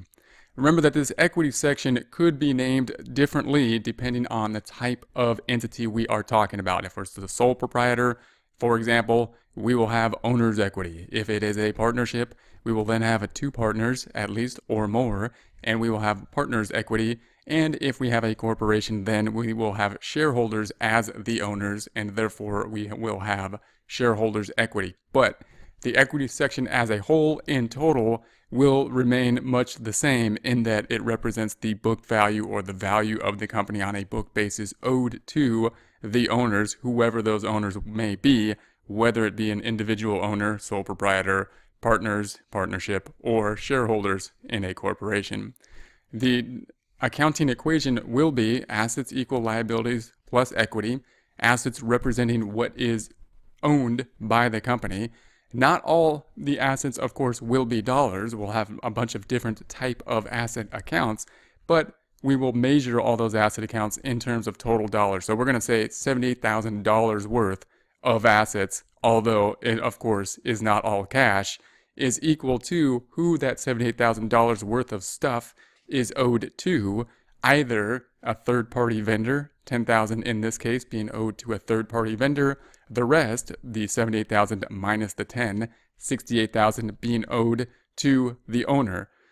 So that means that if we rewrite this accounting equation in another very useful format, would be subtracting at the liabilities from both sides to leave us with assets minus liabilities equals equity. If we look at this, it emphasizes the fact that the equity section represents the book value of the company. It represents total assets measured in terms of dollars minus total liabilities measured in terms of dollars. This is the net assets, another word for equity. The book value of the company can be thought that if we sold all the assets, we'd get $78,000 if we sold everything at the cost on the books, which is unlikely, but in theory, that would be the case. And then we paid off the vendors, then we would have, and any other people that we owe in terms of third-party liabilities, then the rest would be what would be owed to the company. This format up here, the accounting equation, that is what we will use in financial accounting. You want to keep this in mind because it really gives us that balancing concept of this is what the company has as a separate entity, not necessarily a separate legal entity as a corporation would be, but any type of business, whether it be a sole proprietor, partnership, or corporation, will be thought of from an accounting standpoint as a separate legal entity, and therefore that separate legal entity would have this much assets, owe all those assets to someone, either a third-party vendor or the owner. From a financial statement standpoint and from like a finance standpoint, if you talk to someone like a banker or someone that's in finance, they will often consider this format of the accounting equation as the main one they will use because it really does emphasize the value of the company, meaning the assets minus liabilities really emphasizes that bottom line number of the $68,000. Now, the reason the accounting equation is so important when we're taking a look at the balance sheet and the income statement is, of course, that the balance sheet is representative of the accounting equation, or the accounting equation is represented within the balance sheet. The major components of the balance sheet being assets, then liabilities, and equity. So therefore, how do we know we are in balance when looking at a balance sheet? Because the assets equal liabilities plus equity. That is the accounting equation, and therefore, when we say the balance sheet is in balance, we are in essence saying that the accounting equation is also in balance. It's the same thing. One key component to the balance sheet is it's going to be presented as of a point in time. Therefore, we're only going to have one date on the balance sheet. It's presented as of that point in time. We don't need a range. We don't need a beginning and an end. We just need one date. And oftentimes it's easier to look at the most common balance sheet account when considering that concept, a concept that seems simple, but it's not as simple as it may seem. Therefore, it's useful to look at the main account of cash and think about the idea of if we were to ask somebody how much cash they have, could they tell us how much cash they have as of this point in time? Could they check their pockets and tell us they could? As opposed to if we were to ask somebody how much they earn, they would then have to make an assumption. They would have to say, what do you mean? Do you mean a month? Do you mean a year? Do you mean a paycheck? They would need some type of time frame. So therefore, when we look at the main accounts, that can help us to determine what exactly is meant by just one date versus a date range. We look at cash, we can report cash as of one date. We cannot report revenue as of one date. We can't report revenue as of December 31st. That has no meaning. You could say it's revenue for the day that happened to be December 31st, but that's not a point in time. You can't say as of the end, this point in time, the end of December 31st, in terms of revenue, what that would be. You can say as of December 31st, this exact point in time, 12 o'clock midnight, this is how much cash we have. So that's going to be the major difference.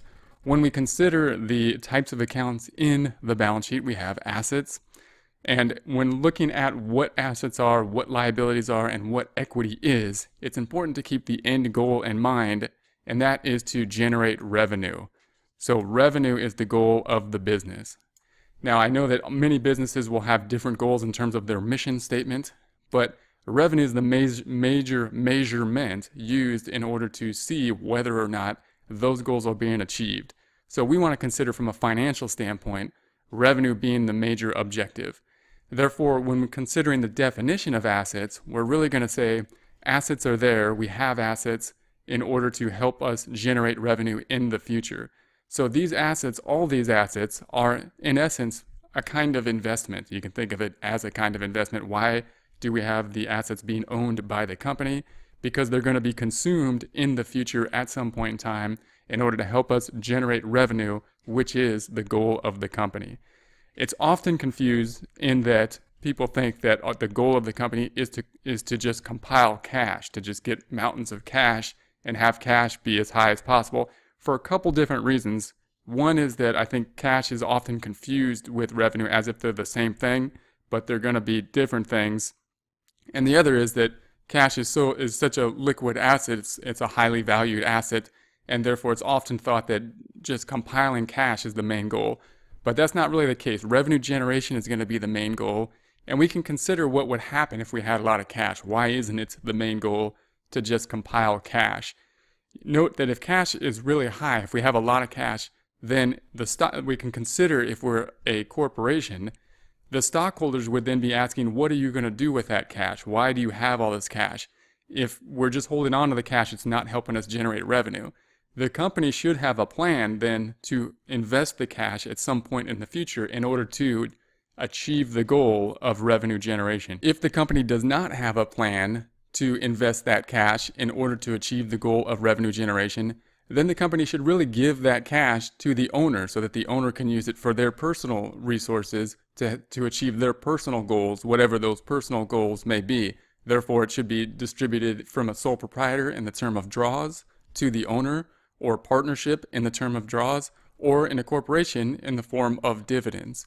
So that's going to be the essence of cash. Then we have accounts receivable, supplies, other common current assets, and those are going to be things that, again, we are going to use or consume sometime in the future in order to help generate revenue. Accounts receivable being what is owed to the company from customers, supplies being those types of assets that we expect to use soon through the consumption use in order to help generate revenue in the future. Also note that assets are typically going to be broken out between current assets and property, plant, and equipment. Those current assets are going to be things that are going to be more liquid, meaning assets that are kind of closer to cash, and things that we're going to use relatively soon. So we expect to use cash relatively soon. We expect accounts receivable to be converted to cash relatively soon. We expect for supplies to be consumed relatively soon. Note the format as well of the financial statement. Typically, we have the assets, main category. We have a subcategory represented by the name, then a colon, then the indentation. So it's important to note that type of formatting because it'll really help when you look at longer statements, more complex balance sheets, other types of financial statements, if you understand how the formatting is going to work. We can then see that the numbers have been pulled into the inside column and then are summed up in the outer column in terms of the subtotal of total current assets. We then have property, plant, and equipment, the next subtotal, a colon, and we are then going to indent the two accounts there, those being land and equipment, 40,000 and 20,000 respectively. The reason these are going to be broken out separately is because these are going to be more long-term assets. These are going to be assets that we are not going to consume in the near future. They're going to be consumed for a long period of time to help us generate revenue for a long period of time into the future. We're then going to add those up to the subcategory in the outer column, total property, plant, and equipment, 60,000. Next, we will just add up those outer columns. We're going to add up the total current assets and the total property, plant, and equipment, and that will give us the total assets. Total assets in this case being 78,000. We then have the liabilities components, those being something that's going to be owed to a third party. Liabilities are going to be something that we owe due to a past transaction. So something happened in the past and that resulted in us owing something in the future. We will have a similar breakout in terms of current liabilities and long-term liabilities. This balance sheet only has current liabilities. When that is the case, then we're still going to write the subcategory to show our reader it's a current liability subcategory with the colon. We are then going to indent the subcategory, bring those into the inner column, and then total it in the outer column. Note that the total, however, doesn't say total current assets, but says it doesn't say total current liabilities. It says total liabilities, and that's telling the reader they're all current liabilities. So they're in the current liability section, and because there are no long-term liabilities, we're just going to credit total liabilities here and show our reader that they are both current and the total liabilities. Current liabilities mean that represents the fact that those liabilities will be due within a year's time period. So they're going to be due relatively soon within a year's time period. Why is that important? Because we want to be able to make sure that we have current assets that are available in order to pay off those current liabilities. So it's important for us to be able to compare and contrast the current liabilities and the current assets and assess whether or not we are able to pay off those current obligations that will be soon to need paying off. We then have the owner's equity section. Again, this is a sole proprietor would be owner's equity. If it's a partnership, it would be partnership's equity. And if it was a corporation, it would be shareholders' equity. But in total, the equity section is going to be much the same. We might have some different type of subcategories within the equity section, but the total equity section represents that book value of the company. You can think of the equity section as actually kind of like the bottom line, the main number of the balance sheet. If you want to pick one number to represent the balance sheet, where does somebody stand at a point in time? It's really the equity section number, because that represents assets minus liabilities. That represents that book value of the company. That represents if we sold the company and sold all of the assets and got the cash of $78,000 and then paid off the $10,000 liabilities, that represents how much cash would go to the owners, whoever those owners may be, whether it be sole proprietor or partners or shareholders. Then we can see that the liabilities plus the owner's capital, the owner's equity, will be total liabilities and owner's equity. Therefore, the accounting equation is represented as assets equaling total liabilities plus equity. Note that some balance sheets may be in a vertical format here, as shown here, or some balance sheets may pull this information and represent that on the right-hand side. So we have assets on the left-hand side and liabilities and equity on the right-hand side. Any format that will be used, however, will represent the accounting equation within the balance sheet as assets equaling liabilities plus equity.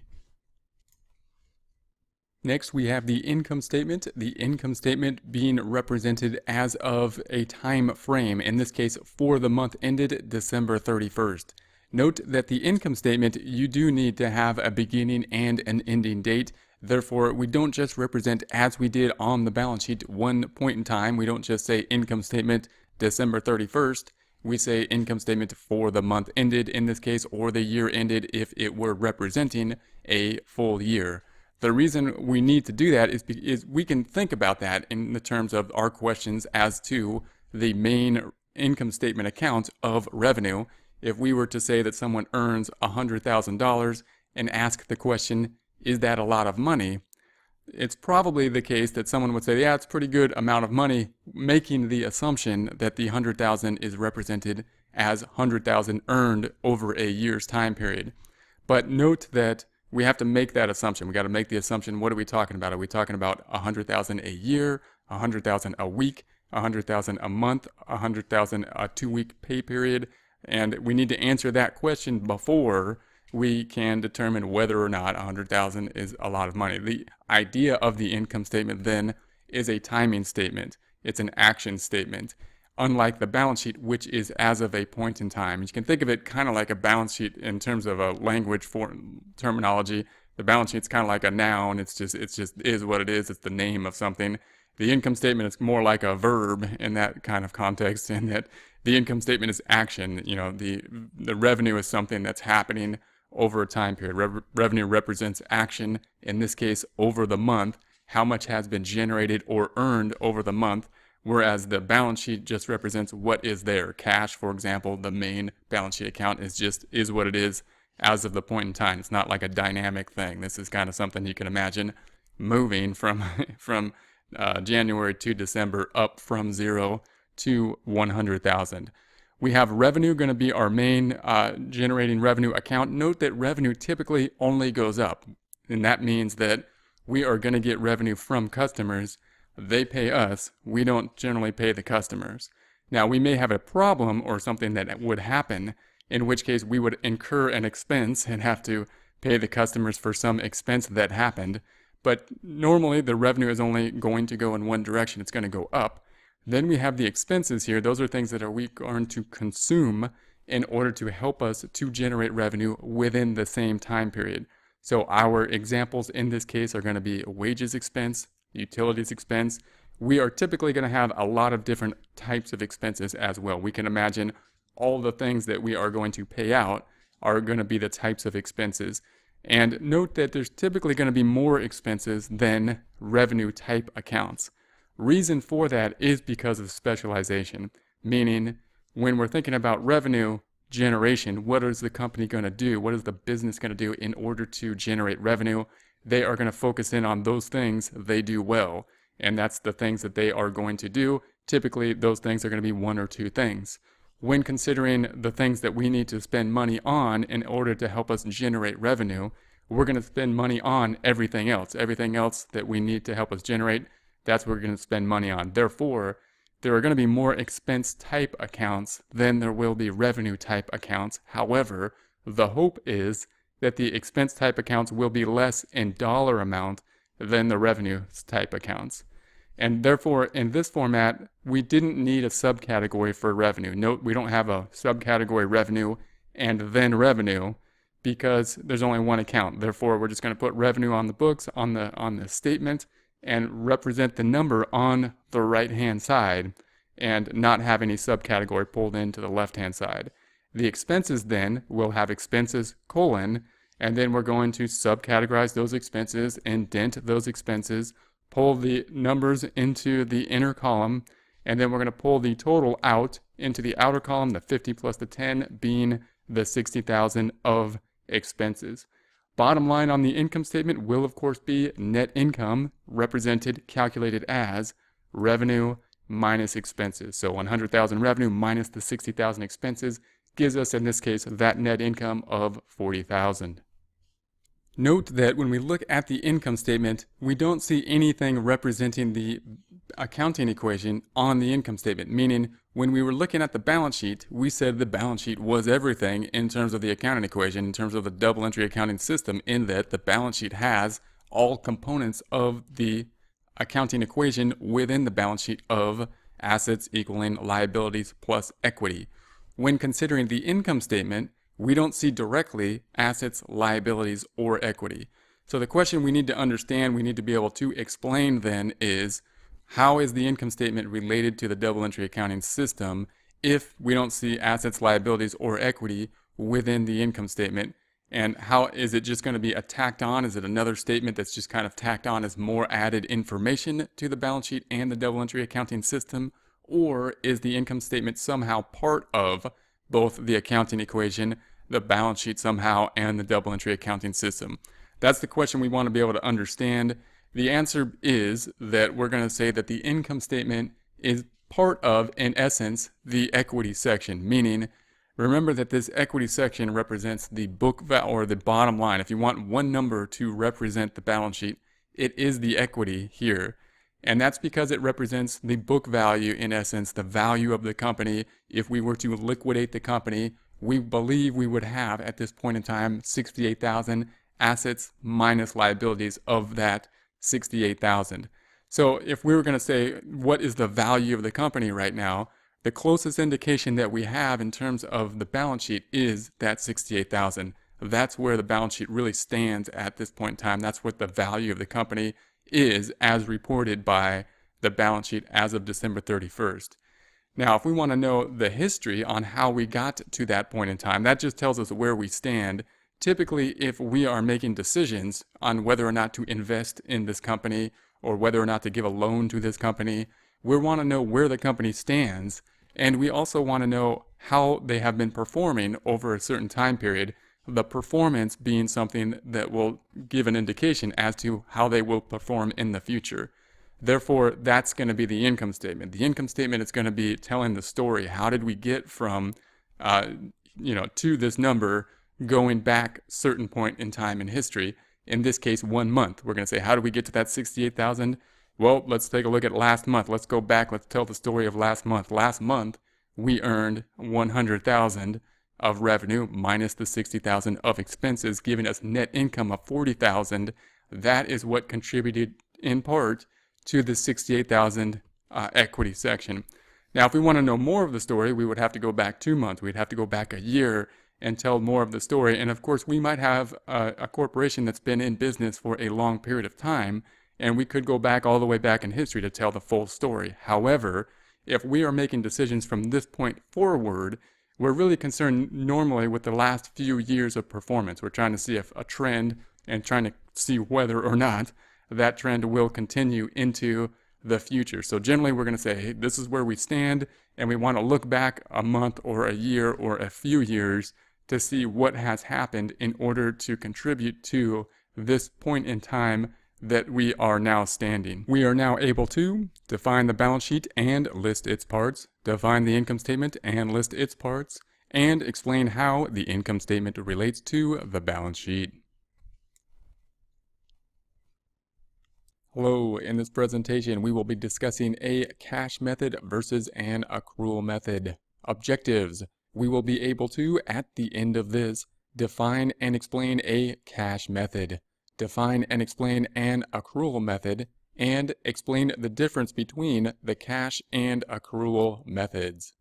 When considering the cash method and the accrual method, they're not necessarily completely different or diametrically opposed, but when presented, they are often presented in this format, partially because in order to explain one, it's often useful to know the other. It's useful to be able to compare the differences between the two methods, but it's also useful to understand where they are similar and where the two methods have similarities and things in common, such as when would the two methods result in revenue and expense recognition that would happen at the same point in time, and look at why that would be the case. When considering a cash versus accrual methods, we're talking about timing differences. When considering timing differences, we're talking about the timing financial statement, which is the income statement. So remember that the balance sheet represents the point in time where the company stands as of a point in time, and the income statement is going to represent the time frame, meaning how did the company do over time. The cash method versus the accrual method has completely to do with the timing statements, meaning when should we recognize revenue, at what point in time should revenue be recognized, and when should expenses be recognized. At what point in time should expenses be recognized? We can think about this kind of idea in terms of what should be the factor that we are looking for us to know when to recognize revenue. When considering that, or when asked that question, most of the time many of us would say that revenue should be recognized when cash is received. But that's not necessarily the case, and because revenue and cash are often happening at the same point in time, as well as because of the fact that cash is the most common form of payment, we tend to equivalate the two things, meaning we tend to think that revenue is cash. And that's not the same thing. Cash is not revenue. Revenue is not cash. Revenue represents what has been earned. Cash represents one form of payment. A couple ways to think about that. We could recognize the fact that we can get paid in some other way while still earning revenue. If we did work, earned revenue, and received a barter system, some other form of compensation in terms of services or a car or something like that, health insurance benefits, those are other forms of payment that we can receive while earning revenue. Note that when we record revenue, just like when we record anything on the financial statements, whether they be assets, liabilities, equity, income, or expense, we're going to measure those things in terms of dollars, dollars being like a measuring tool. But that doesn't mean that the revenue equals the dollars. The dollars represent how we're measuring how much revenue has been earned, a unit of measured when considering in that case. It's also true that expenses are not equivalent to cash. This is not as common to be seen that expenses are equivalent to cash, or for people to think that expenses are equivalent to cash as they think revenue, as we tend to think revenue is equivalent to cash. But it does happen that we start to equivocate what expenses are and cash are, meaning if we were to ask the question, when should we recognize the expense, we often think when cash is paid. For example, when should we recognize the phone bill or the phone expense? How about when cash is paid? And oftentimes those two things happen at the same point in time, but cash really shouldn't be the driving factor. Cash is going to be the indication of when the expense happened. So then what's the question then is, when should we be recognizing revenue? When should we be recognizing an expense? And the answer is when they have been incurred. So when they have been incurred, when we earned the revenue, meaning when the job has been done, and when we incurred the expense, meaning when we consumed an asset or incurred a liability in order to help us to generate revenue in the same time period. The reason those two things are a little bit different, the expenses sounding a bit more complicated, is that our goal, of course, in the business is revenue generation. So when we think about revenue, when do we recognize revenue? When we do what the business does in order to generate revenue. That's what the business is in business to do. The expenses are things that we had to expend in order to achieve the goal. So when are we going to recognize an expense? When we had consumed something, an asset, we had to use it up, or incur a liability. We're going to use a resource in the future that we had to consume at this point in time in order to help us achieve the goal of revenue generation. We can think about this in terms of a couple transactions, and it's useful to think of a transaction and know that the transaction has two sides to it, meaning we've got owner A here who is going to sell pizza and receive cash. And we can think about the second transaction being the purchase of the pizza is also an owner that's purchasing the pizza possibly for a meeting or something like that and paying cash. Every transaction, every revenue to one side is going to be an expense to somebody else. All expenses to one person or business is revenue to another person or business. It's often useful to think about these concepts in relation to both sides of the transaction. If we think about the cash versus accrual method, we can think of this transaction happening for person A, the company that is selling the pizza and receiving the cash. Under a cash method, we would have cash increasing because cash has been received, and we would have income increasing because cash has been received. And that means that we're recognizing revenue or income at the point in time cash is received, cash being an indication of when the revenue should be recognized, meaning we're using cash as kind of the flag to tell us when revenue should be recognized because the work had been earned. So because cash is being received close enough, we're saying cash method, cash is being received close enough to the point in time that we do the work, that we're just going to use this as the triggering factor to record revenue. On the accrual side, we would have the same transaction. We would still be increasing cash because we had received cash, and we would still be increasing revenue. However, the reason has been different here. We have a different reason for why income is going up. We have the exact same transaction, the exact same two accounts happening under both a cash method and an accrual method. So the two methods resulting in the same transaction, but for different reasons. The cash method, we're recording the revenue because we receive cash, and that is the triggering factor. Under the accrual method, we're recording revenue because we did the work. So under the accrual method, the fact that we delivered the pizza, in this case, that is the thing that is driving us to record revenue under the accrual method. If we're the owner B here, and we are the person purchasing the pizza and paying cash, then under a cash method, cash would go down, cash is being paid, and expenses would go up. So now we're going to increase the expenses and decrease the cash under a cash method. Under an accrual method, we would still be decreasing cash because cash is still going down, and we would still be increasing the expense, but for different reasons. Remember that the cash here is an indication, in this case, of when the expense has been incurred, meaning we have a cash system saying we are going to recognize an expense when cash is leaving the company, not necessarily because cash is equivalent to an expense, but because it's usually close enough in time for us to use that method. It's an easy method for us to use. It's kind of a shortcut method for us to use. If we want to be more accurate, we would use the accrual method and say that this cash is not the thing that's going to trigger or drive the transaction, but it's going to be the receipt of the service, in this case, the consumption of the pizza, in this case, would be the expense for meals and entertainment that drives the transaction. So this case is a case where both methods result in the same transaction. And when we see a method like this, when we see a company that sells pizza, for example, if they were to receive cash only at the point of sale, they may consider themselves on a cash method simply because they have a policy of only recording services for the receipt of cash. But note that that's not necessarily what a cash method is.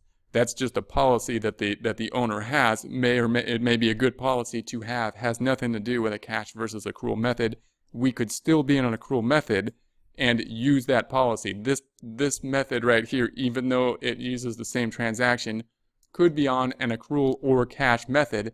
It just so happens that the format of the transactions result in the same outcome, the same journal entries under the revenue recognition principles.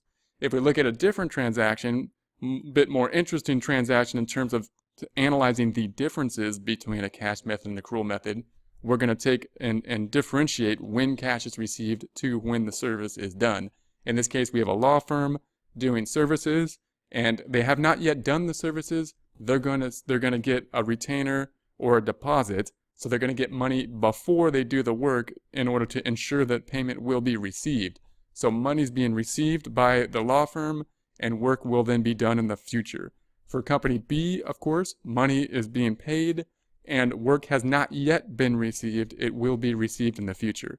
So in this case, in terms of owner A, money has been received before work is done. Let's take a look at the transactions. Under a cash method, we're going to say that, of course, cash is going up, cash has been received, and we're going to say that income is going up because we're using that cash as an indication of when revenue should be recognized. It's close enough to cash. We're going to say cash has been received. We're going to recognize revenue at that same point in time.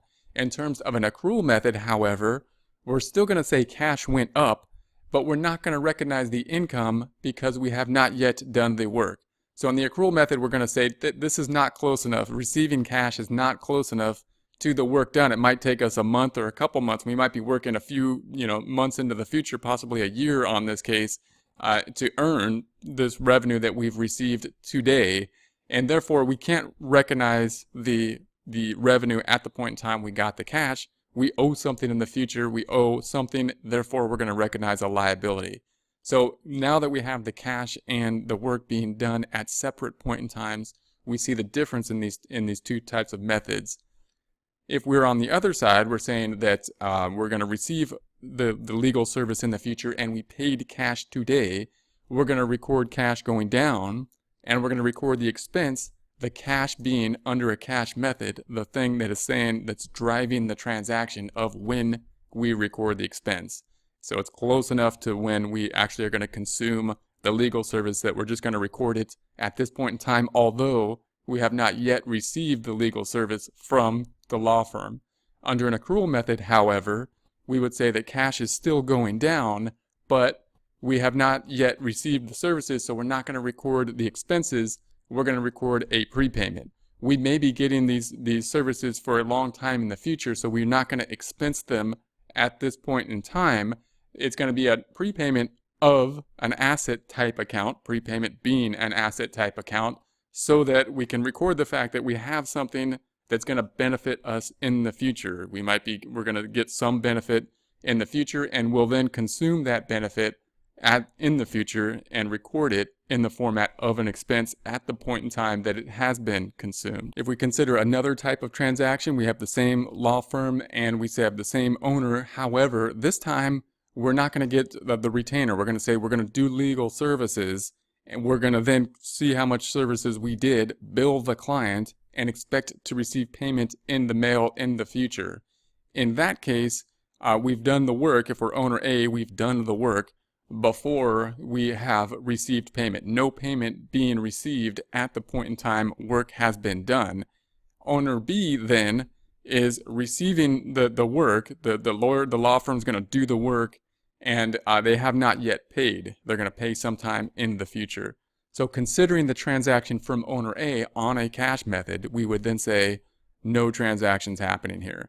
And that's because we haven't received any cash, no cash has changed hands, and therefore the cash being the trigger factor in terms of when we're going to record the revenue recognition not having taken place means that there's no transaction even though work has been done.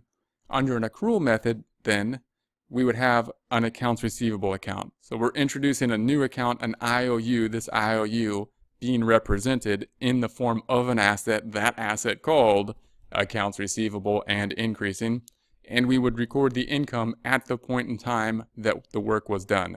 So although cash has not happened, we do have the income going up because we're recording income when the work was done. This type of transaction, this type of entity that is going to do work and then bill the client, and that type of entity generally being driven by just what type of company we are. If we're a law firm, that typically is the way things have to be.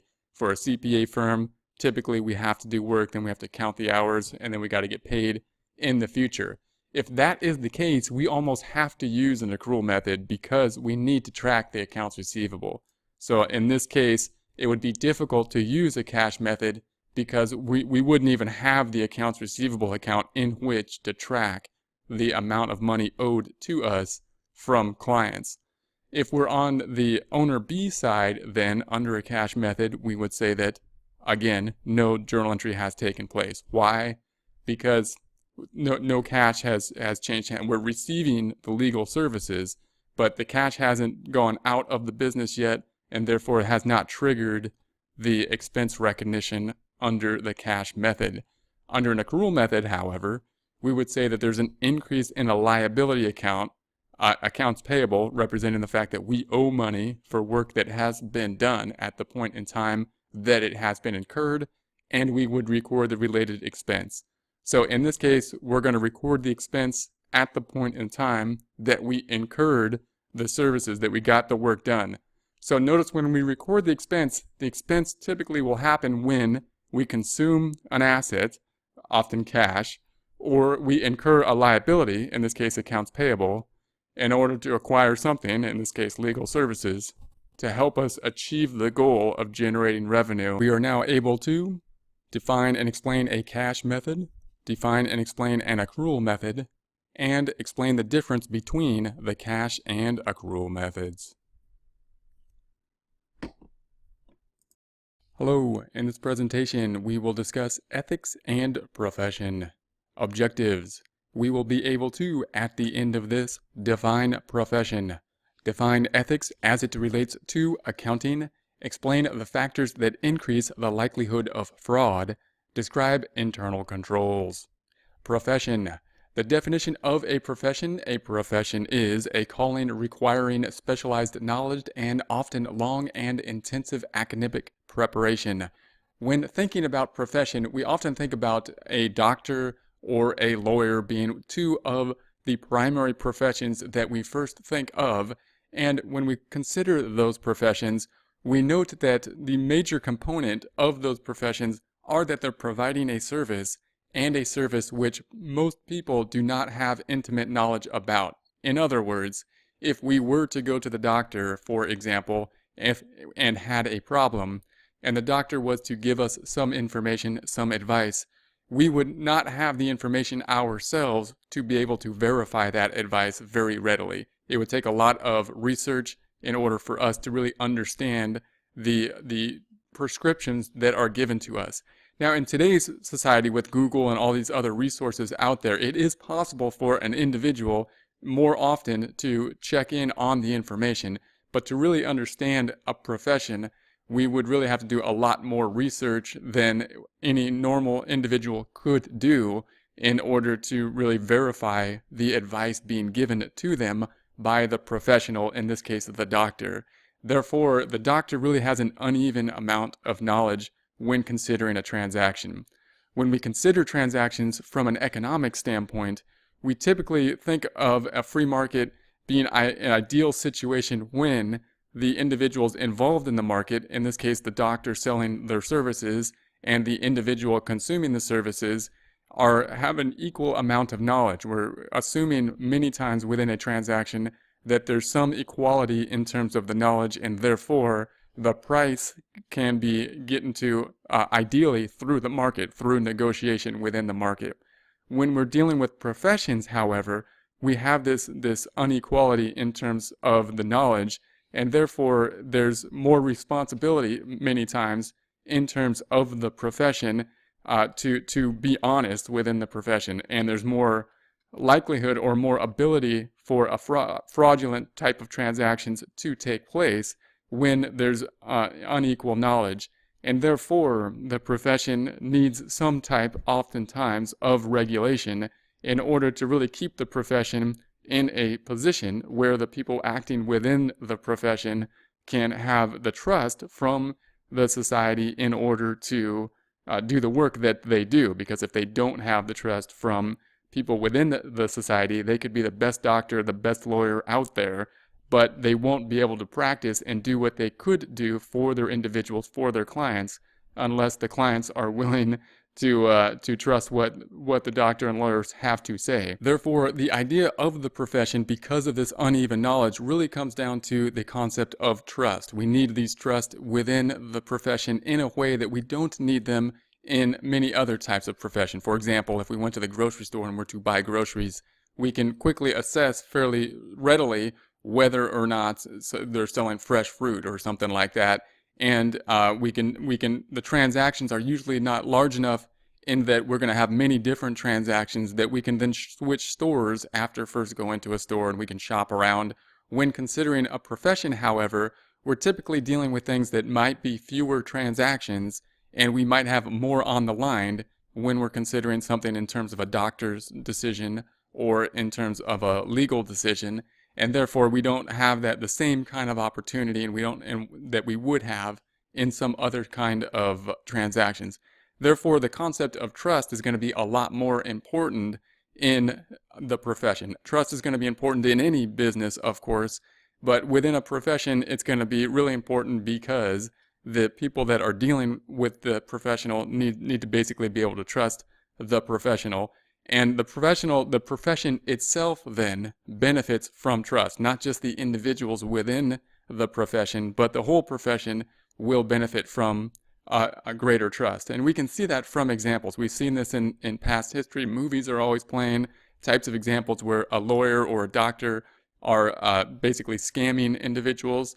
In that case, you can imagine a situation where someone claiming to have medical knowledge goes to a small town and sells tonics that are claiming to cure everything that can be out there with the tonic and whatnot, and then moving to another town before anybody knows that the tonic doesn't do anything. We've those type of ideas are things that have happened in the past and things that are often portrayed in movies.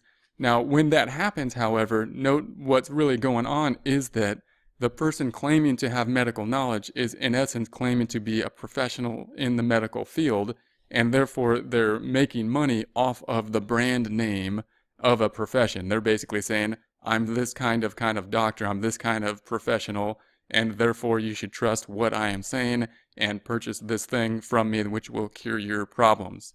And if that does not happen, then that person may profit and may leave, but the next person that goes into town that may really actually have some understanding has a lot less likelihood and less ability to help the people with actual knowledge and actual cures after that type of situation has happened. So the level of trust will go down if certain individuals that claim to be within a profession are making money off of bringing down the brand name of the profession. In essence, they're making money off of selling the goodwill of the brand name of the profession. Therefore, the profession itself typically has a lot of incentive in order to self-regulate. So these types of areas, we can see it happening, of course, in the medical profession. We see it happening in the legal profession, that those two professions are going to get together and start to format institutions that will help to self-regulate the profession in the hopes that more people can be helped by the profession by including or increasing the brand of the profession, increasing the trust then of the people that are involved in that profession. Now, of course, the legal profession came about a bit later on from the law and the... Now, of course, the legal profession came about a bit later on from Now, of course, the accounting profession came a bit later on from the legal profession and the medical profession, because there became a much more need for accountants to have much more specialized knowledge as business became more complex. As businesses grow, as businesses get larger, as specialization and more regulations are involved in different areas of the business, in terms of payroll areas and other regulations, in terms of audits and all this kind of stuff that are increasing the complication within the accounting field, that leads to more specialization that will be needed within the accounting field. And a lot of this happened when the concept of incorporating took place, when the idea of having a separate legal entity in terms of a corporation was put into place. Then, of course, a lot of things got more complicated in terms of how are we going to regulate the separate corporations, and a lot of different information is needed from those financial standpoints. And therefore, the concept of the need for, within a society, the accountants to self-regulate, to have some form of regulation in order to build trust within an area, so that people can then use services in terms of accounting in order to help generate value within a community. And of course, that happens in terms of the normal accounting profession, and now, of course, subcategories within the accounting profession. So we have people working specifically in audit, we have people working specifically in payroll, and many different other areas, which in essence are going to be areas specific or branches off of accounting, the accounting profession as a whole. Ethics definition, Merriam-Webster. Ethics, plural in form, but singular or plural in construction, the discipline dealing with what is good and bad, and with moral duty and obligation. Or ethics definition. There's going to be a ton of definitions to ethics. I'm just going to pull a few of them just to give an example of the definitions of ethics, and then discuss a bit about these definitions and how they relate to ethics as they are related to the profession of ethics. Ethics, plural in form, but singular or plural in construction, the discipline dealing with what is good and bad, and with moral duty and obligation.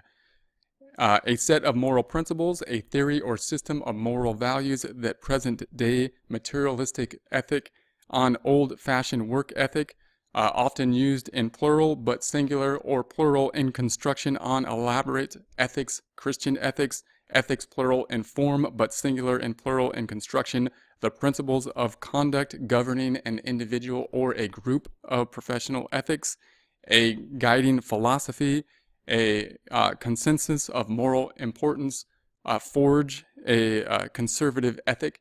So notice that ethics is going to have a lot of different things, or a lot of different definitions that can be applied to ethics. Ethics, of course, is something that has been studied for a very long time, and it's still going to be studied for basically ever in terms of what is ethics and what types of ethics, what things are ethical or not. And in terms of the profession, then, what we need to do is narrow down this discussion. We need to narrow down the discussion of total ethics, and at least apply it to, or specify it in the form of ethics as it relates to profession, and more specifically as it relates to the accounting profession. When considering ethics as it relates to the accounting profession, we can think of narrowing it down in some kind of a utilitarian type of concept, in that when we're dealing with ethics of a profession, we typically want people to act within the profession in a way that would be beneficial for the profession as a whole. So if we take our example that we were looking at in terms of somebody selling some type of medicine that doesn't work, in order to basically scam individuals claiming to be a professional within the medic profession, that then may benefit that individual and in terms of profits. However, it would be harmful to, of course, the profession as a whole. The profession as a whole would have problems. And therefore, one way to consider this, and one idea of ethics in general, is this utilitarian kind of concept. What would be good for the group as a whole? What would be good if all people within the group, in this case that group being the professionals, which would lead to something that would be good for basically everybody within the group, meaning things that would be beneficial to the brand name of the people within the group. Those would typically be one kind of way that we may consider how ethics might be considered within the profession, within a profession, or basically any type of profession. Another idea that will be within the profession is how are we going to basically regulate? How should professions be regulated? We know that the accounting profession, we generally have these generally accepted accounting principles, GAAP. We know that there's going to be federal regulations in many different areas in terms of the Securities and Exchange Commission often has regulations over the financial activities. Note that, however, the Securities and Exchange often delegates a lot of that authority from the federal standpoint in terms of the Securities and Exchange to the private sector in terms of the people within the profession, meaning people within the profession have that incentive to self-regulate, and it's often beneficial to allow that to happen. So although we have the Securities and Exchange Commission here, which is going to be a federal regulation, we also have the Financial Accounting Standards Board, the FASB, which is often represented or responsible for issuing the actual regulatory FASB regulations. And the FASB then is actually not a government agency, but a private organization. And that's this idea that the private organization has that incentive to self-regulate. And it's usually a good idea to incentivize or put in place that structure for the self-regulation, because the people within the profession having that incentive to self-regulate generally are better at putting together the policies in order to set up that self-regulation within a profession. Fraud is going to be another component of ethics within an accounting profession, something that we're always going to be concerned about within the accounting profession.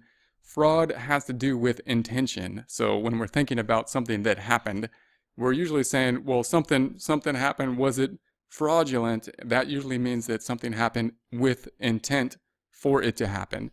And so this happens all through the legal code, and it seems obvious, but when you consider the outcomes, it may not seem as obvious as it looks in first glance. Meaning, for example, if somebody got hit by a car, then if someone died from being hit by a car, then we would ask the question if the driver of the car accidentally ran into somebody or did they do it on purpose. And the interesting thing here is, of course, the outcome is the same. Someone has died from being hit by a car, and someone, of course, was driving the car, and therefore you would think that the consequences would then be the same. But they're typically not. We're typically going to say if it was an intentional thing, then that's premeditated kind of murder possibly, and if it was unintentional, maybe it would be like manslaughter. Two things that have vastly different outcomes in terms of what the code is going to say. So intention is different from outcome in terms of the legal code. And so fraud will have that intention. Of course, from a financial standpoint, in terms of accounting, we're talking about things typically that would be theft within an organization, or fraudulently reporting the financial statements in order to make them look better for the stockholders, for the stockholders, or in order to get bonuses or whatnot in terms of management. Those would be the type of things that could take place in terms of fraud internally. And again, the question is, well, did this happen? I mean, was there an error in the financial statements intentionally, or was it just an error? Was it an intentional misrepresentation of the financial statements, or intentional, or was it just an error? Not always an easy thing to prove intention, of course, but something that is going to be the component of fraud. Now, when we're considering the organization, there are what we call the fraud factors. And these are going to be components. There are what we call fraud factors, and these are going to be those components that are going to contribute to fraud. When we ask somebody, if we were to ask, how can a company prevent fraud from happening within the organization? First, they might say, hey, fraud typically happens from employees. Is the most common fraudulent cases in theft and whatnot that will take place is actually the employees. And therefore, we would want to make sure we hire ethical employees that won't commit fraud. And while that is one component that is very important to reducing fraud, it's really not the only component to reducing the fraud, because even ethical people that are in an environment that is not ethical will still have problem. The likelihood of fraud happening is still going to be high, for one, and for two, it's difficult to know exactly in an interview process exactly what type of individuals we are putting in place. And therefore, although we want to have a good interview process, we also want to have the environment in such a way that it reduces what we would call the fraud factors. And fraud factors include opportunity, pressure, and rationalization. So these are kind of the components that have been studied as in terms of what is there when fraud happens? What are the components that are usually present in terms of those cases where fraud has taken place? One is going to be, of course, opportunity, meaning if somebody thinks that they can commit fraud, such as financial fraud, such as theft, and they don't think they're going to be caught for that theft, then the likelihood of it happening would go up. The second would be pressure, and that would seem obvious if there's financial pressure in particular. When we're talking about financial fraud, then if there's a financial problem, then the likelihood of fraud goes up. And the third is an interesting one, and that's going to be rationalization. And rationalization is important because we typically think that we actually think about what we're going to do, and then we do it. And that might be the case when we make big decisions, but most of the decisions we make, we actually tend to make the decision kind of intuitively, and then our brains are really good at rationalizing what we actually did, what the actions that were taken. And therefore that rationalization process will actually lead to oftentimes fraud that will at least continue once it starts, or increase after it has started. And therefore, when considering that, we want to make sure that the fraud then is stopped early or caught before it happens, because otherwise that rationalization process may lead to more fraudulent behavior and more fraudulent behavior that goes on to an extended period of time. So then the question then, of course, for the company is, how can we reduce these types of things? How can we reduce the opportunity, the pressure, and the rationalization? And part of that would be the internal controls that we would want to put in place. So clearly things like if there was an opportunity out there, if we just had our money that we just happened to store all of our money in the middle of the lunchroom, and we have no cameras in there or anything, and everybody eats in there, then that would lead people to possibly think that they could steal the money and not be caught. And although that doesn't justify doing it, it is going to increase the likelihood, of course, of fraud happening, and it will also increase the likelihood of rationalization happening. The rationalization often taking the place in something like this. They would say, well, if the company is that the rationalization would often sound something like this. They would say, well, if the company is that unconcerned that they're going to put the money in the middle of the lunchroom, then they deserve, basically for it to be stolen, and so it's okay for me to steal it or something like that. And of course that's wrong. That's not correct way of thinking, but you can see how that rationalization would happen. Another common rationalization is like saying that the company has a lot of money and they do well, and I'm poor. I don't have as much money. I have need for money, and the company is just a cold entity, whereas I'm a person that could use the money, and therefore it's like taking from the rich and giving to the poor. The company being the rich and me being the poor is another kind of rationalization that could take place. Again, not correct kind of rationalization. It doesn't justify taking the money from the corporation, but you can see how those are kind of rationalization processes that could happen. Internal controls then would, of course, one, try to safeguard the assets, would be one of the first internal controls that we would put in place. And we'd want to put in some other internal controls, often the separation of duties, so that it would take more than one person in order to commit theft, would be some of the other types of internal controls. The main internal control that we look at in terms of financial accounting is, of course, the double entry accounting system itself. Things like bank reconciliations are another key component in terms of the internal controls. We are now able to define profession, define ethics as it relates to accounting, explain the factors that increase the likelihood of fraud, describe internal controls. Hello, in this presentation we will be discussing transaction rules, financial transaction rules as they relate to recording financial transactions with regard to the accounting equation. At the end of this, we will be able to list transaction rules, explain reasons for the transaction rules, and apply transaction rules to recording financial transactions. First rule, at least 2 accounts will be affected. It's going to be whenever we record any transaction, and whether we're talking about a transaction for recording payroll, recording accounts receivable, recording accounts payable, all those normal things that the accounting department does on a day-to-day basis, Those are going to be the normal types of transactions that will happen.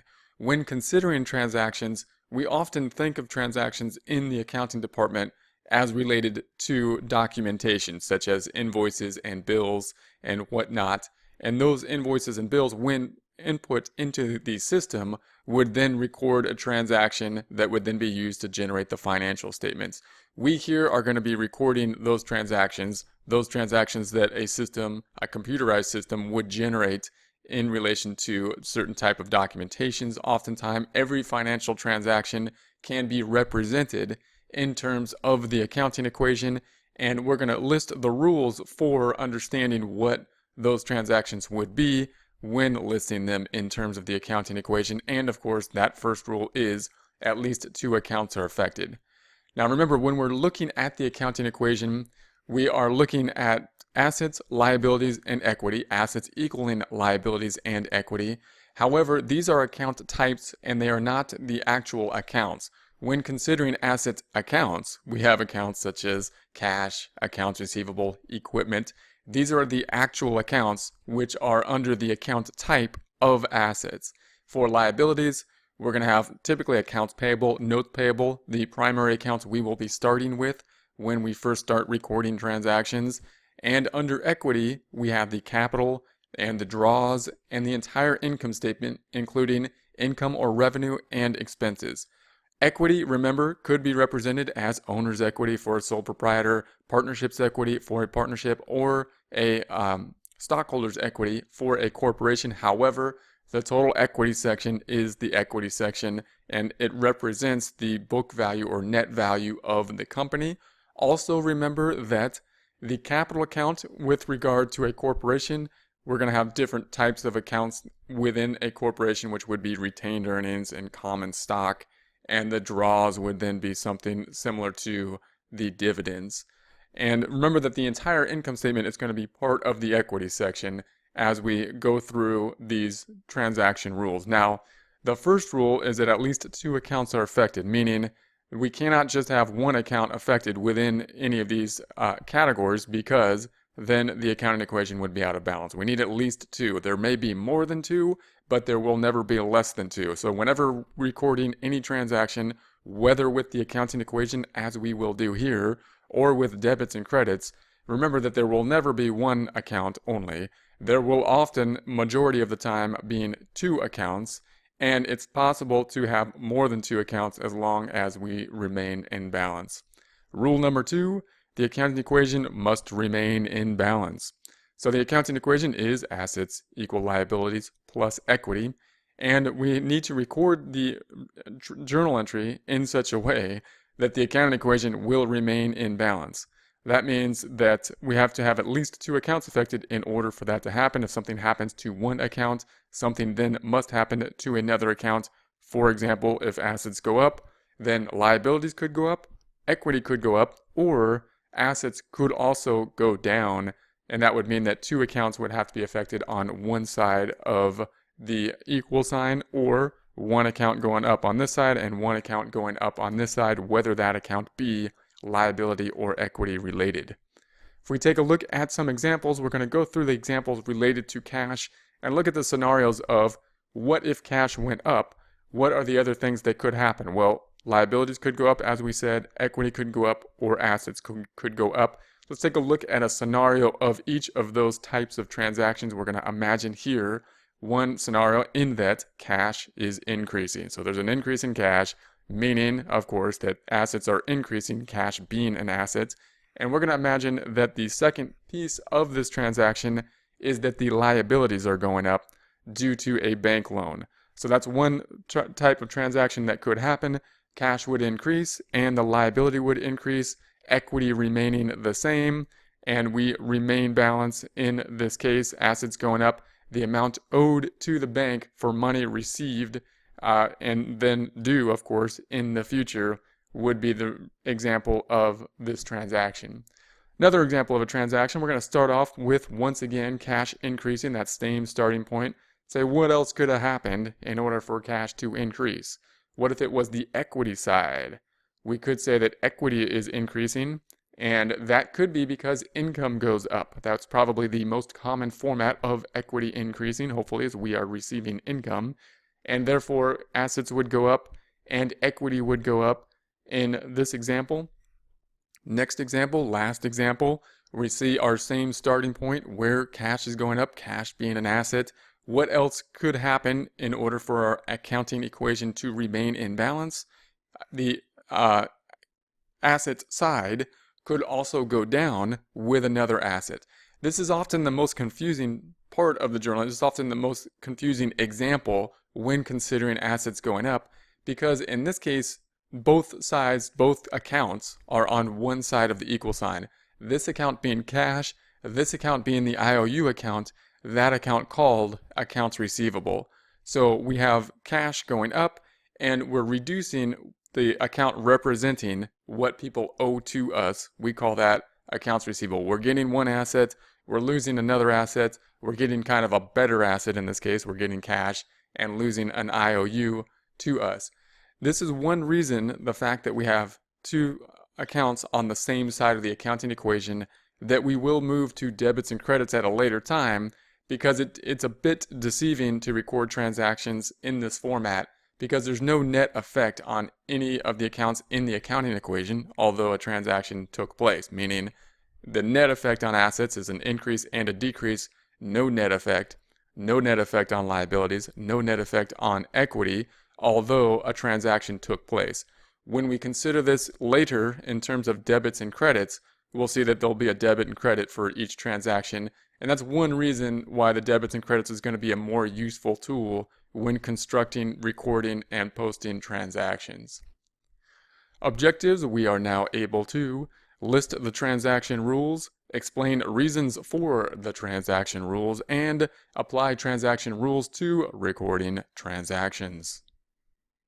Hello, in this presentation we will be discussing the transaction thought process, a thought process used to record transactions in a systematic way. Objectives: at the end of this we will be able to list steps for recording transactions, explain reasons for using a process when recording transaction, and apply a thought process to recording transactions. First, we're going to recap those rules we talked about in the prior presentation. If you have not seen the rules for the prior presentation, we recommend taking a look at that. These rules are the rules we are going to use in order to construct a thought process. The rules being something that are just part of the process, things that have to happen. The thought process being a system that we are going to use in order to learn this information as quickly and efficiently as possible and be able to record transactions as quickly and efficiently as possible. So remember the rules for any transaction. We're going to be recording transactions as they relate to the accounting equation. Later we'll be recording transactions with debits and credits. These rules will remain the same. Those are: every transaction has at least two accounts affected. Remember that the accounting equation account types are not the actual accounts, meaning assets, liabilities, and equity are not the actual accounts. The actual accounts are the sub-accounts. For example, cash, assets have cash, accounts receivable, and equipment as the actual accounts, which are account type asset accounts. Rule number 2, the accounting equation must remain in balance after every transaction. So here is our accounting equation: assets equal liabilities plus equity, and we need to record transactions in such a way that this accounting equation remains in balance. That is one of the reasons, of course, that we need at least two accounts that will be affected, so that if one account was only affected, in other words, we would have only one thing happening and we would be out of balance. We need at least two things happening in order for a transaction to do something and also remain in balance. Thought process. Now that we know those transaction rules, we're going to think of a thought process, and the reasons for the thought process are: one, that it's going to help to get us moving. Many times in the accounting process, accounting is one of those situations where if we don't know what's happening, we cannot move forward. It's either we know what's going on and we can move forward, or we hit a wall. A transaction process can help us to start moving forward. We start thinking through the steps that will get us going forward. Another reason for a transaction process, even if we are good at recording financial transactions, is that it's going to make it easier. It's going to be a faster process. The point of a process is to make something more efficient. A process can make things more efficient.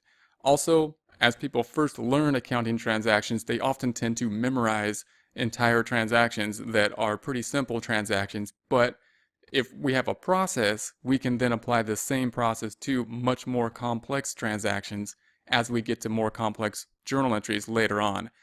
When we get to journal entries that have a lot more accounts involved, it's much more difficult to just memorize the entire transaction, which accounts are going to be debited and credited. It's a lot easier for us to go through a thought process and construct the journal entry in a methodical way and think through it in this system.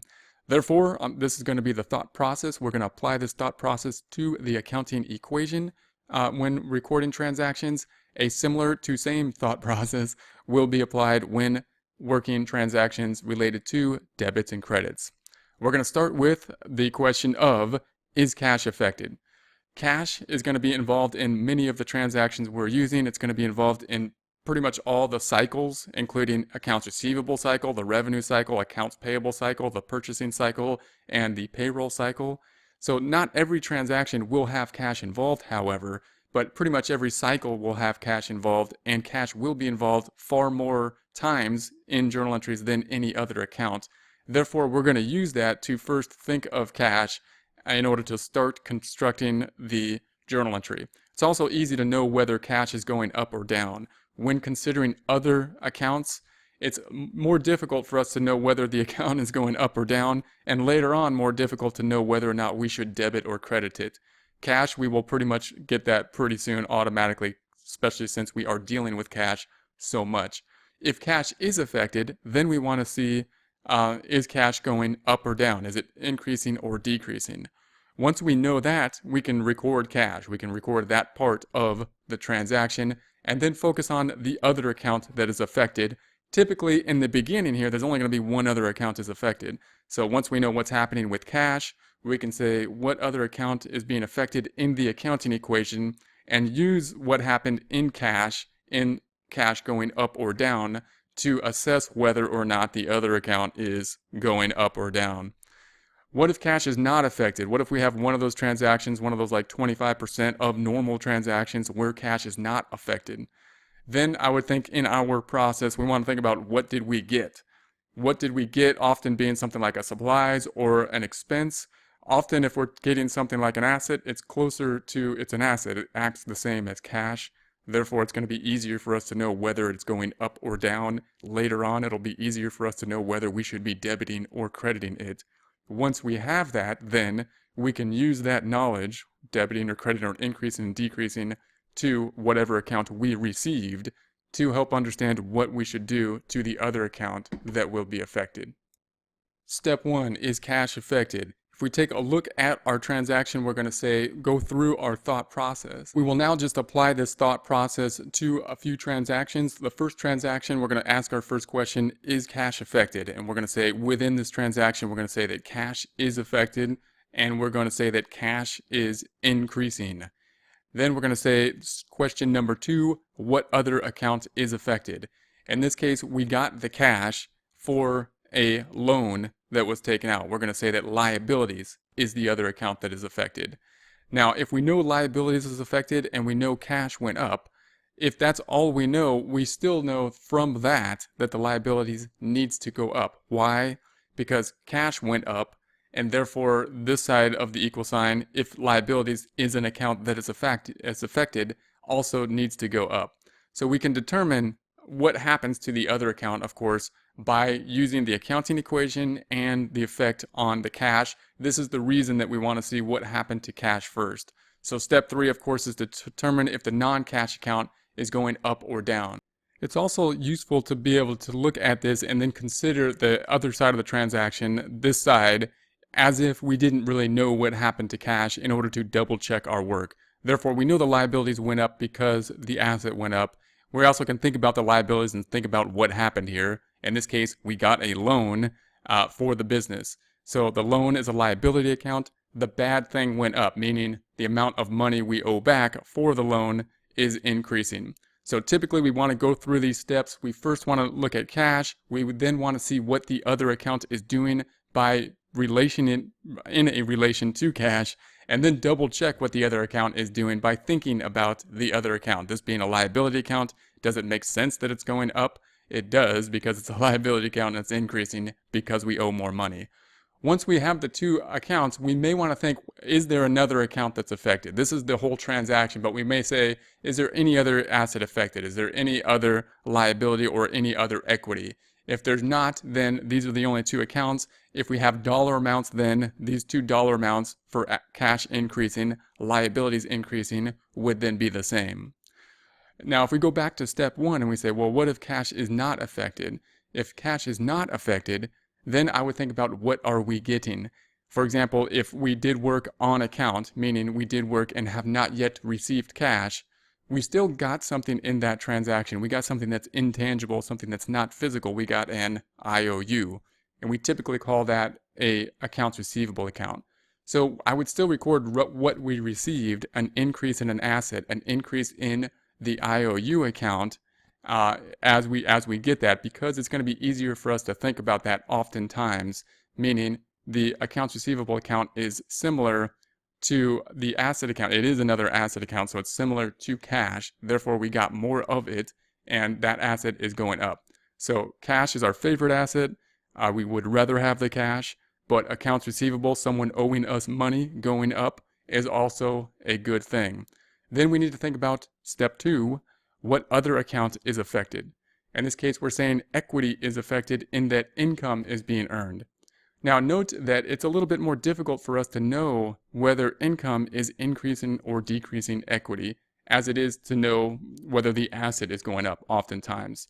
If we know that the asset went up, however, if we thought about this first, it's easier for us to say that the equity then must be going up. So when we determine if the second account is going up or down, it's easier for us to say equity must be going up because it's on this side of the equal sign, and we already know that the assets went up.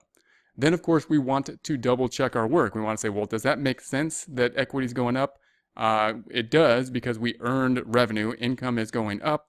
Income then is increasing net income, and therefore is increasing total equity as well. We could then go through and check and just see if there's any other account affected, meaning no other asset affected, no other liability is affected. Therefore, we've got the assets increasing, equity increasing. We remain in balance. If there were a dollar amount, these two dollar amounts would be the same. Back to our thought process. Remember, the thought process then is, first question, is cash affected?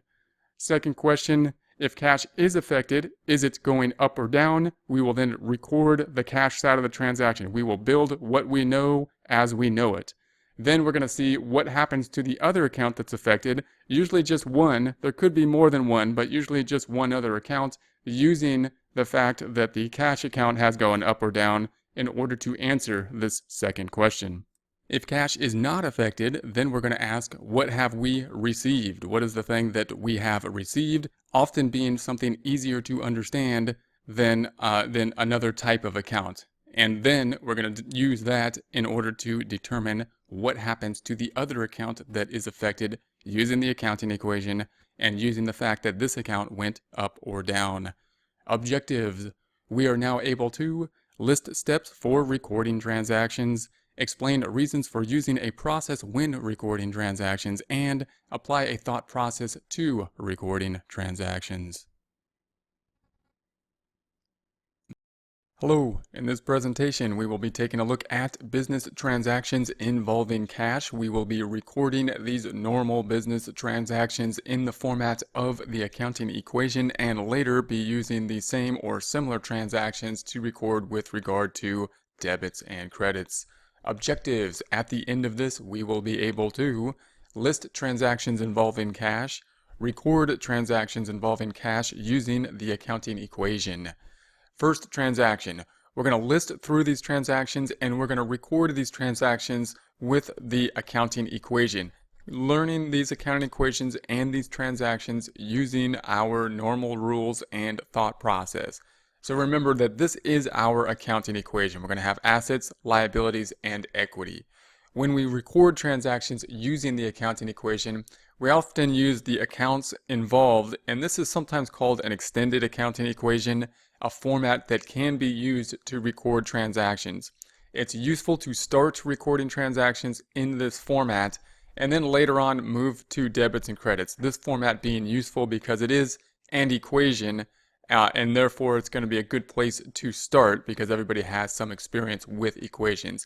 However, as you can see just from this example, it does get a bit complex or a bit messy, and it's much easier with debits and credits, and that's the reason we will move to debits and credits.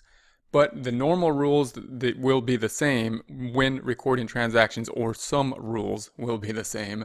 Those rules will include that every transaction will have at least 2 accounts involved, and every transaction will have an equal, will remain in balance here, meaning assets equal liabilities plus equity will always remain in balance. In this case, in the asset accounts, we have cash, receivables, and supplies. Under the liabilities accounts, we just have the accounts payable. And in the owner capital, we have the capital and the entire income statement of revenue and expenses. We'll then have the total assets equaling total liabilities and equity, and see the impact on net income. First transaction, owner deposits cash, $70,000. First question, I'm going to go through this thought process here, and we'll continue with this thought process all the way through recording journal entries. Is cash affected? And in this case, we're going to say, of course it is. We're dealing with the cash accounts, and therefore we're going to be dealing with cash, and cash is going to be increasing. So we're going to increase cash, and of course cash is within the assets section. Then we need to know what the other side of the transaction is. Now, when we're dealing with the owner depositing money, it would make sense for us to think of the owner's equity or the owner's capital account. If we're talking about a corporation, it would be the selling of stock. And that would be stockholders' capital that would increase. In this case, it's going to be the capital account. So we have the $70,000 within the capital account. We know that it's increasing a couple different ways. One, we know that cash went up. And when cash goes up, if the other account is on the other side of the equal sign, it too then must be going up. We also want to double check ourselves, though, and see if it makes sense that capital would be going up, bringing up the equity section. And we know that capital represents what is owed to the owner in a sense, meaning the company has assets at this point of $70,000, and the company owes that either to a third party, a liability, or to the owner. In this case, it clearly owes that. Who has claim to that $70,000? The owner, not a third party. The owner's the one that put the money in the business. Therefore, our debits equal our credits. We have the total debits here. Well, what am I talking? The assets in our accounting equation are in balance in terms of assets equaling liabilities plus equity, meaning total assets equal total liabilities plus equity. No effect on net income. Next transaction, we're going to start with this beginning balance. So this is going to be where we are starting at. Then we're going to add the new activity being reflected here, and then we'll get to the new balance. So note that as we record these transactions, we're always going to start where we started in balance. We're going to record something that will be in balance, and we will end with something that will remain in balance. So next transaction, we're going to say we received cash from client for work done, $7,000. So we received cash. That's going to be our first question. Is cash affected? Keyword is received. Therefore, we know that cash is increasing. So we know that cash is affected. It is increasing. If cash goes up, then we need to know what other account is being affected here. Why are people paying us cash? Because we did work. So when we do work, we earn revenue. So here's revenue. Revenue is part of the equity section. And we can think of it in terms of if this side is going up, assets going up, then this side must be going up, equity must be going up, and therefore revenue must be going up. Now, when we consider the equity section, it can be a little bit confusing because the entire income statement, including revenue and expenses, are included in the equity section. So remember that net income is calculated as revenue minus expenses. If revenue goes up, net income goes up. Whatever happens to net income will also be what is happening to total equity. When expenses go up, they bring net income down, which brings down equity. Therefore, if we take a look at our equation, we see that the cash is going up by the 7,000 and the revenue is going up by the 7,000. Note that revenue also only goes in one direction. It only goes up, as do all income statement accounts, meaning revenue and expense accounts. Revenue and expense accounts only go in one direction. We can see now that our total assets equal our total liabilities plus equity as shown here, and that our net income has increased. Net income calculated as revenue of 7,000 minus the expenses, which as of this point, of course, there are none. We then need the ending balance. So note that it's not good enough to stop there. We need to say this beginning balance is in balance. This is what happened at this time. Where are we at? Where are we ending at? In this case, of course, cash is at 70,000. We got 7,000 more. We are now at 77,000 in cash. Over here, we had a capital account of 70,000. Nothing happened, so we're just basically bringing that 70,000 down. 70,000 plus 0. Here we have 0, and then we have 7,000 increase, and there's our 7,000 here. It's useful to bring all the other zeros down. So these other accounts, of course, nothing has happened.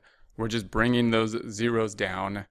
And as we do that, then the total should remain in balance, meaning assets of 77,000 equal liabilities of 70,000 plus 7, or 77,000.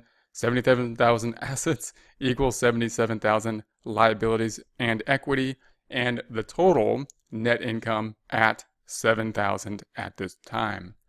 Next transaction, once again, we're going to look at this beginning balance, and note that we're not looking at the beginning balance, the first beginning balance here. So in our prior slide, we're eliminating this now. Now we're really, once we move on, we're really just concerned with this part here. So that's where we're going to start with. And then we're going to do the same process. This is where we were before this transaction. This is going to be the transaction we record.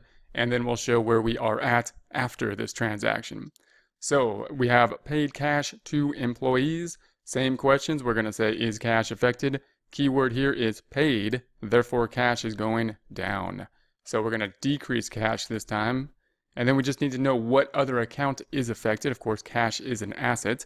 The other account that affected when we pay employees, remember, we are not the employees here, we're the owner. So we are always recording these transactions as if in the perspective of the business owner. And therefore, we would have an expense of wages expense over here.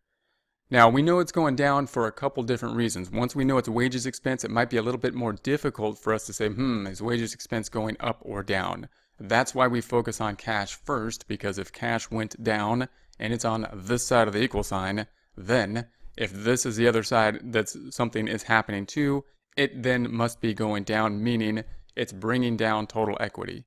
Now, note that as we think about the expenses, if we double check it, we might think that expenses only go one way. We typically think of expenses only going up, but when considering expenses as the relation to equity, they bring equity down.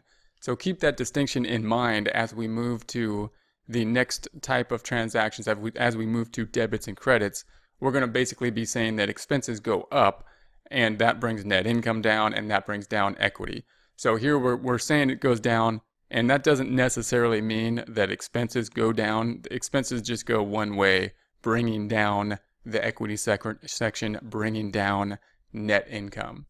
So if we were to record that, then we're going to say cash is decreasing by the 420,000, and then that's going to decrease the total assets, of course. And then the equity is decreasing over here with the expense pulling down total equity. And then we see that our total assets equal our total liabilities for this transaction, the 420 decrease in cash matching the 420 decrease in the equity due to expenses going up. We see that net income is affected by a net loss in this case, meaning revenue minus expenses are going down for this transaction. We have a loss of 420. Then we're going to see our total here. So we have cash, beginning balance of 77,000. This is what happened this time. We reduced cash by 420, leaving us with cash of 76,580. Then if we see what happened over here in the last other side of the transaction we worked on, we had expenses of 0. We had more expenses, which means it's going to bring down equity by 420, and we brought down that number. Then we just need to bring down the numbers from the prior beginning balance before this transaction, including the capital of $70,000 plus nothing happened this time means we have $70,000. Revenue of $7,000 plus what happened this time gives us revenue of $7,000. And we bring those down. The others are just bringing down the zeros, as you can see. So we have the zeros being brought down here, here, here, and here. And then if we were to add up the total assets, 76,580, cash being the only asset at this time, would equal then the liabilities and equity of 70,000 plus 7,000 minus 420,000, 76,580 total assets equaling 76,580 total liabilities and equity. Net income at this time is now 6,580, calculated as 7,000 minus the 420. Next transaction, paid cash for supplies. So we'll go through our normal thought process again. Remember that I'm going to go back to the prior slide. This is the ending balance for this slide, which will then be the beginning balance for the next slide. We're not worried about anything prior to that when considering the new transaction. We're just concerned with this balance, the new activity that will then happen, and then the new balance. So we've got paid cash for supplies, 240. Is cash affected? Yes, it is. And then is it going up or down? Keyword paid, therefore cash is going down. So we're going to decrease cash. I'm going to write that with arrows first. Decrease cash. Then we need to see the other side of the transaction. Now you might be thinking if we bought supplies, it should be some type of supplies expense. However, in the case of supplies, we typically are going to use supplies as our introduction to inventory, meaning we're going to put it on the books as an asset and then decrease it as we use it. And therefore, we're going to put it on the books as supplies an asset. So we're going to increase supplies to asset. As it is consumed, we will decrease the asset and record the expense. So we got one asset going up and one asset going down in this case. If we could look at this example here, then we see that cash is going down. We see that supplies is going up. And this is going to be an unusual transaction in that we have one side of the equal sign both going down and going up. So that's an example of one of those just kind of unusual transactions that often throw people off, because when asked what is the effect on the accounting equation, we're typically wanting to say that cash is decreasing assets. And we have to remember that the other side is increasing assets, and therefore there's no net effect on assets. And even though a transaction is happening, there's no net effect on either assets, liabilities, or equity, because the assets are going up and down. Nothing happened to liabilities, nothing happened to equity. Therefore, there's no impact on total assets or total liabilities and equity from this transaction, and no impact on net income. This, once again, one reason that debits and credits are often a better tool than using the accounting equation, because we will see a debit and a credit for each transaction. Then we want to bring down the total. So here's our beginning balance. Here's the transaction. Here's the total. And note that as we look at this beginning balance, we do have a utilities expense that was recorded after the wages expense here. So if you're looking at these numbers and you're saying it's a bit different, because we got the utilities expense, 525, that was actually added, another transaction added in between here. So then we've got this number. We've got the 86,555 minus the 245 gives us the 86,310 in the cash, and then the supplies, 0 plus 245 gives us the 245, and then we need to bring down the rest of the numbers. 70 plus 0 is 70,000. 17,500 plus 0 is 17,500. Negative 420 plus 0 is negative 420, and 525 negative plus 0 is 525 negative. We know that the 86,310 plus the 245 for total assets equals the 86,555, and the total liabilities and equity of 70,000 plus 17,500 minus 420 minus 525 also equals 86,555. Net income is at 16,555, calculated as revenue of 17,500 minus wages expenses of 420 minus utilities expenses of $525. And again, note that this last slide, we're focusing in on the cash. So there are some transactions that happened in between slides here, in that we have the revenue and the utilities, and we're focusing in here on the cash transaction related to the supplies. Objectives: we are now able to list transactions involving cash, record transactions involving cash using the accounting equation.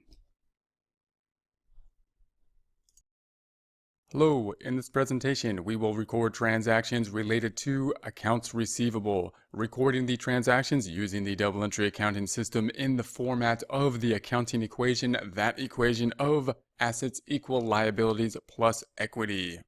Objectives: at the end of this we will be able to list transactions involving accounts receivable and record transactions involving accounts receivable using the accounting equation.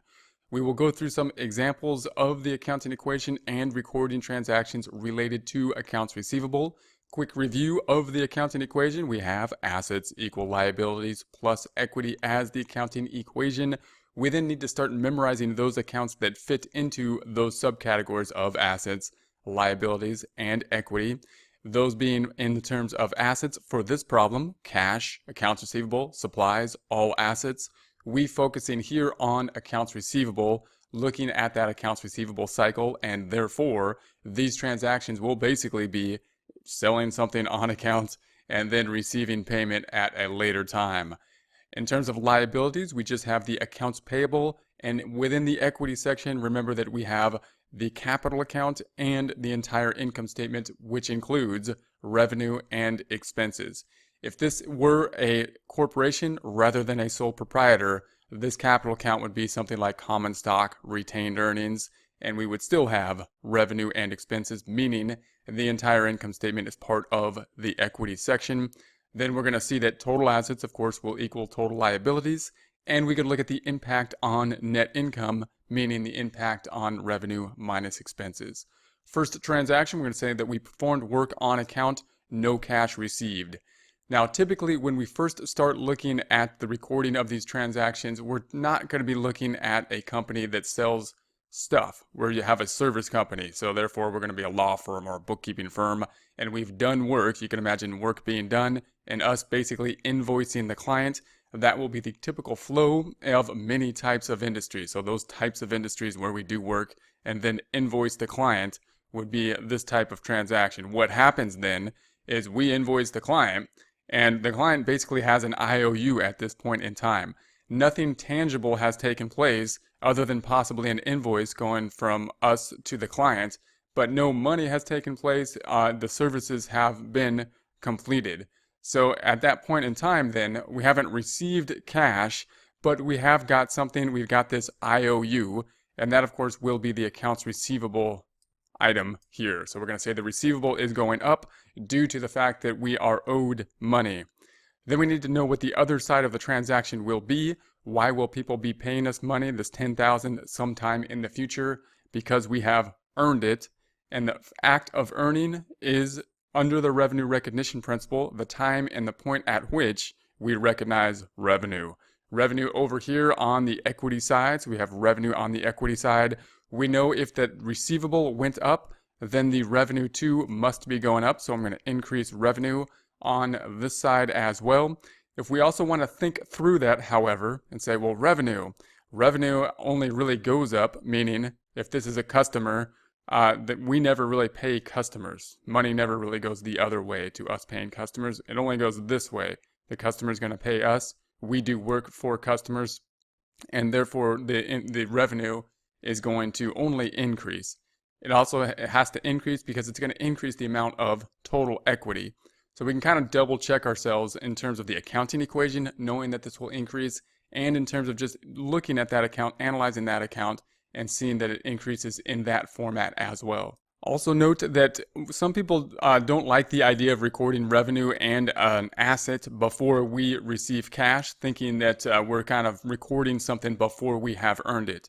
But realize that we are receiving something here, meaning this receivable has value in that we believe we're going to get paid within 30 to 60 days. And therefore, if we went to a bank and we were giving someone a bank loan, this is important information. The bank needs to know the money that we are going to receive. That's important information to decision making as to whether a loan will be given. Now, if this loan is not likely to, if we have accounts receivable here and it's not likely to be paid, then we're going to have to tell our readers of the financial statements that in some way. We'll deal with that at a future point. That is something that is a concern that we have to deal with. But note that this is a receivable that's not as valuable as cash in that there's more risk involved to it. But it still is a receivable, just as putting money into a stock market isn't as solid as having the cash. Although there's better ability for gain, that's why you put it there. But it's not as guaranteed as cash, but we still are going to record it, hoping that there is a likelihood that we will receive it, and it is therefore an asset. The revenue we're going to record at the point in time that we have earned it, whether we have received payment or not. We see the transaction here then. We're going to have accounts receivable increasing, and we're going to have assets therefore going up. And we see that the revenue is increasing. That will increase the equity. No effect on the liability section. Therefore, the total assets of this transactions, including just the accounts receivable, is equal to the liabilities plus equity. We also note that net income is going up at this point in time. That happening because revenue went up, and revenue minus expenses means that net income is going up by that $10,000. Next piece, we're going to say that we received cash on account for work done in the past. Now, remember, when we work with these transactions, we're going to have to look at the beginning balance. So now we have something happened prior to this, meaning we have this prior balance here, which just includes the prior transaction. We're going to record the current transaction, and then we will have the total transaction. We're going to have to add those two up. So when we look at this transaction, we're going to ask our question, is cash affected? And we're going to say, yeah, we received cash. Received cash, that's always going to be the key word. Typically, a problem in a book problem will say something like that we received it. In real life, obviously, it would be obvious. We would receive a check in the mail or something like that. In a book problem, we would have to read that and interpret it. Note also that we may see something like on account, which typically makes us think accounts receivable or accounts payable, and it may make you think, like it does to many, that cash isn't involved, because typically when we see accounts on account, it means that we're possibly receiving payment without cash. Note that this is the second transaction, however. So if we were to do work on account, no cash happened. We did work as we did in the prior transaction, and we had not yet received cash. But if we receive cash on account, that's the second half of the transaction. That means both cash and the accounts receivable in this case will be affected. So if we go through our questions and ask, is cash affected? That's usually the best way to start. And we're just going to, yeah, cash is affected. We received it. Therefore, we're going to say cash is going to increase. And then we just need to see what the other side of the transaction is. We see that we are getting $10,000 from the client, and therefore might believe that that should be revenue. But looking at the prior transaction, revenue had already been recorded. And the reason is because, of course, we did the work in the past. We're not doing the work at this point in time. We are just receiving the payment at this point in time. Therefore, the other account affected is receivable, the amount showing that people owe us money. People owe us $10,000. They're not going to owe us $10,000 after they pay us $10,000. And therefore this receivable must be the other side going down. So if we were to look at the transaction, it would look like this. We're going to say cash is going to increase. Receivable then is going to decrease. So the asset then is going up and down. We have an asset going up, asset going down, no effect on liabilities or equity. So this is one of those transactions which is a bit confusing in terms of the accounting equation, because there's no net effect on the total assets or the liabilities and equity sides. No effect, therefore, on income, because one asset is going up and one asset is going down. In essence, we got a better asset and we lost the worser asset here. We lost people owing us money. People no longer owe us money because they paid us the money. Remember, what the receivable account is doing is just tracking. It's just tracking who owes us money. Then we're going to calculate the balance here, and we're just going to bring the balances down. So we're just saying this is our prior balance, this is the current activity, this is our total. Prior balance was 0, 10,000 increase in cash, total is 10,000. Prior balance in accounts receivable is 10,000. We decreased it 10,000. Current balance is 0. No other activity in any of the other accounts. And of course, we are back in balance, total assets equaling total liabilities plus equity. Note that this is just the normal transaction that's going to happen. If we went on and on with the accounts receivable, if we were working in the accounts receivable department, it should always look like this. We're going to say receivable is going to go up, and then receivable is going to be paid, and then receivable is going to go up and paid. It may not be right next to each other in time, meaning we might have multiple receivables between this 10,000, and then payment might happen way down here somewhere. But typically, hopefully, we're going to have work done, receivables increasing, and then of course the payments being received, receivables then decreasing at the time of payment. Objectives: we are now able to list transactions involving accounts receivable and record transactions involving accounts receivable using the accounting equation. Hello, in this presentation we will look at transactions related to the accounts payable cycle. Accounts payable transactions, we will record these transactions in accordance with the accounting equation, that being assets equal liabilities plus equity. At the end of this, we will be able to list transactions involving accounts payable and record transactions involving accounts payable using the accounting equation. We're going to go through and list through the transactions. We're going to look at our accounting equation. We're going to have a beginning balance, list the transactions affected during one particular transaction, and then we'll have an ending balance. In order to do this, we want to remember our accounting equation, that being assets equal liabilities plus equity. We're going to then have our list of accounts within that area. In that, assets include cash, accounts receivable, supplies. Liabilities deals with accounts payable. That is where we will be focusing most at this time. Then the equity section is going to include the capital and the entire income statement, that being revenue and expenses. Note that the entire income statement is in this equity section. We currently have owner's equity, but if it was a partnership, it would be partnership's equity. And if it was a corporation, it would be stockholders' equity. The essence of equity as a total will be the same in that the entire income statement is going to be represented within equity when considering it through the accounting equation. We currently have total assets of $50,000 equaling total liabilities of $50,000, that being cash as the asset and capital as the liability. On the equity and liability side, there is no net income at this time. Net income calculated as revenue minus expenses. Remember that we will be concentrated on the payable cycle, so this is going to be a cycle. We're not looking at the transactions just by date here, but by cycle, which is often very practical because one, that's often the way we do it in practice, meaning we might work in a particular cycle like the accounts payable cycle and deal with the same types of transactions in order to specialize in some ways.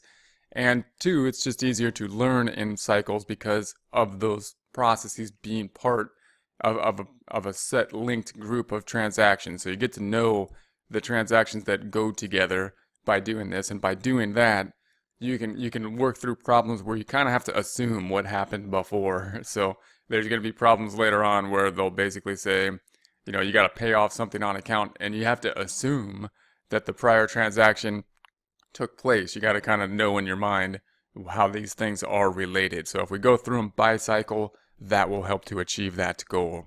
First transaction, we're going to say purchase supplies on account.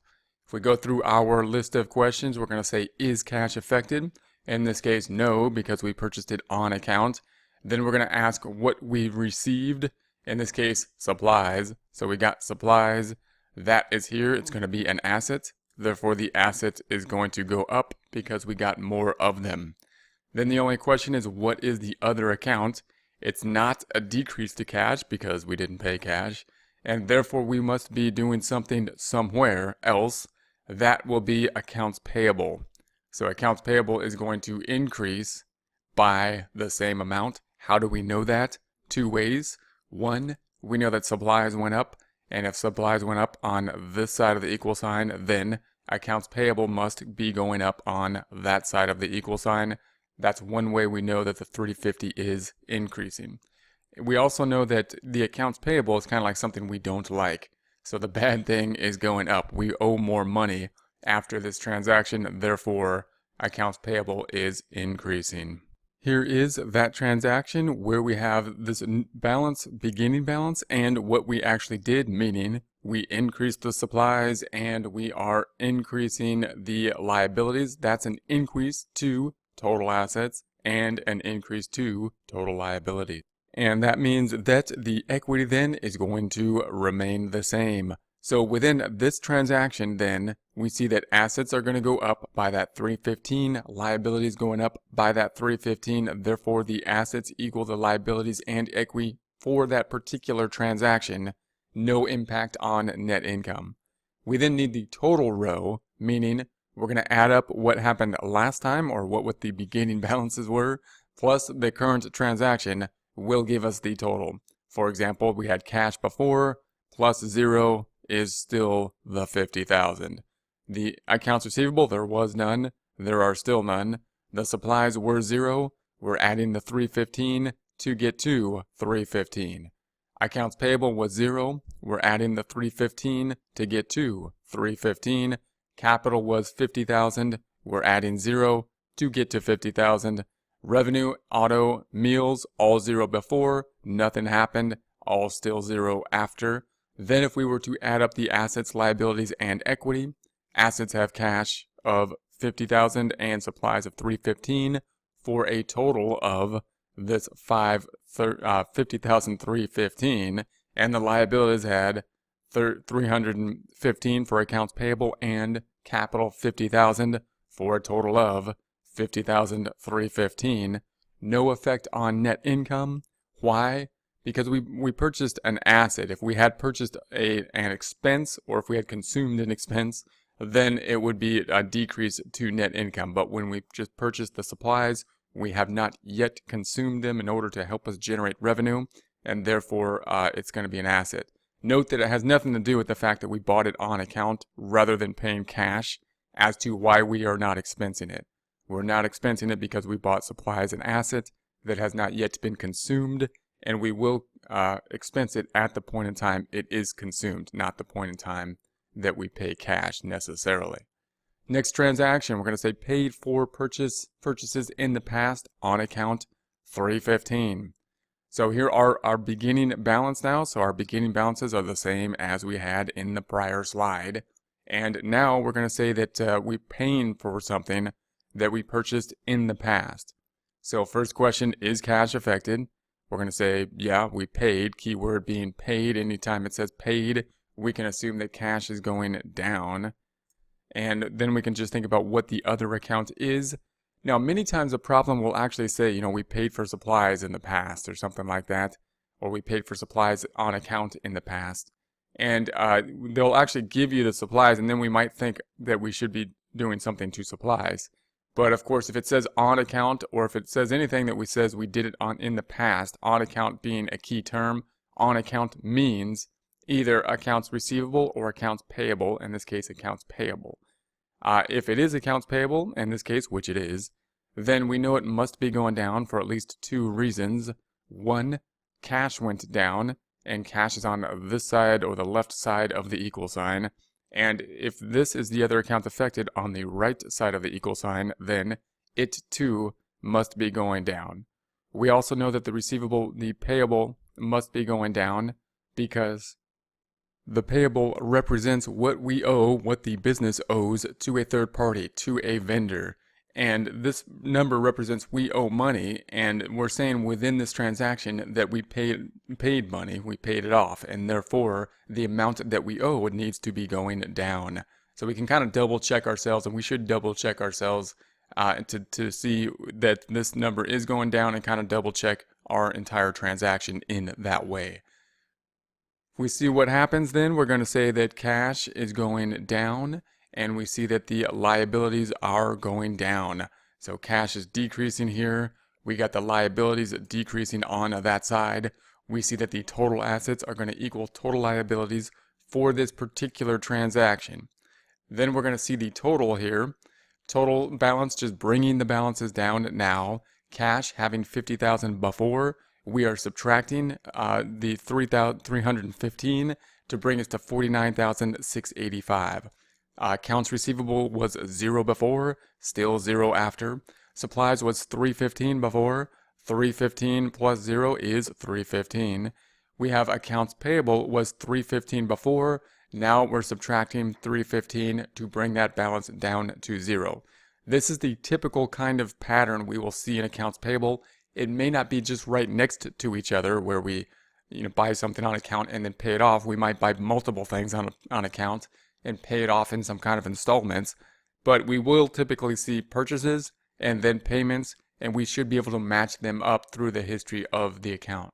We then have capital 50,000 plus 0, 50,000, and revenue, expense and expense, all 0 before, all 0 after.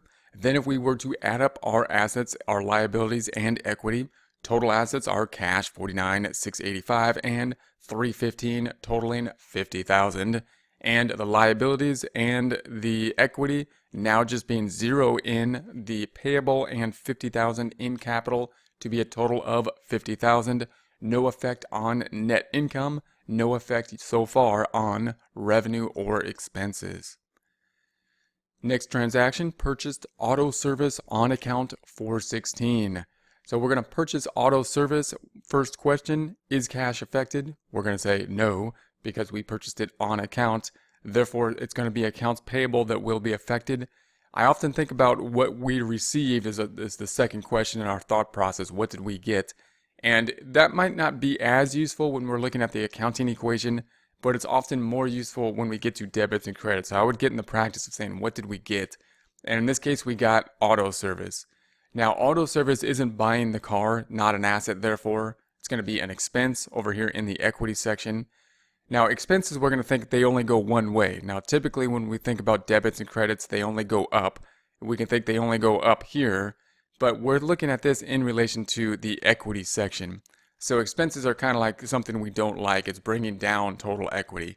You can think of total equity in terms of the income statement going the same way as net income will go. So net income is calculated as revenue minus expenses. Therefore, expenses only go up. As expenses go up, they bring down net income and they bring down total equity. So when we're considering an expense in terms of the equity section, we're going to say it's going to decrease the equity. Now again, I know that's a little bit confusing when we're thinking of expenses in terms of the accounting equation, in terms of the equity section. But when we get to debits and credits, they're always just going to be going in the debit direction, and you'll hopefully get to know expenses pretty well, because we will be working with expenses a lot. There are typically more expenses than any other type of account, so we'll get a good feeling of what the expenses are doing. Therefore, the auto expense will be going down, and we got to do something to some other account. We did not pay cash. It's not going to be cash that is going down. It's going to be the liability.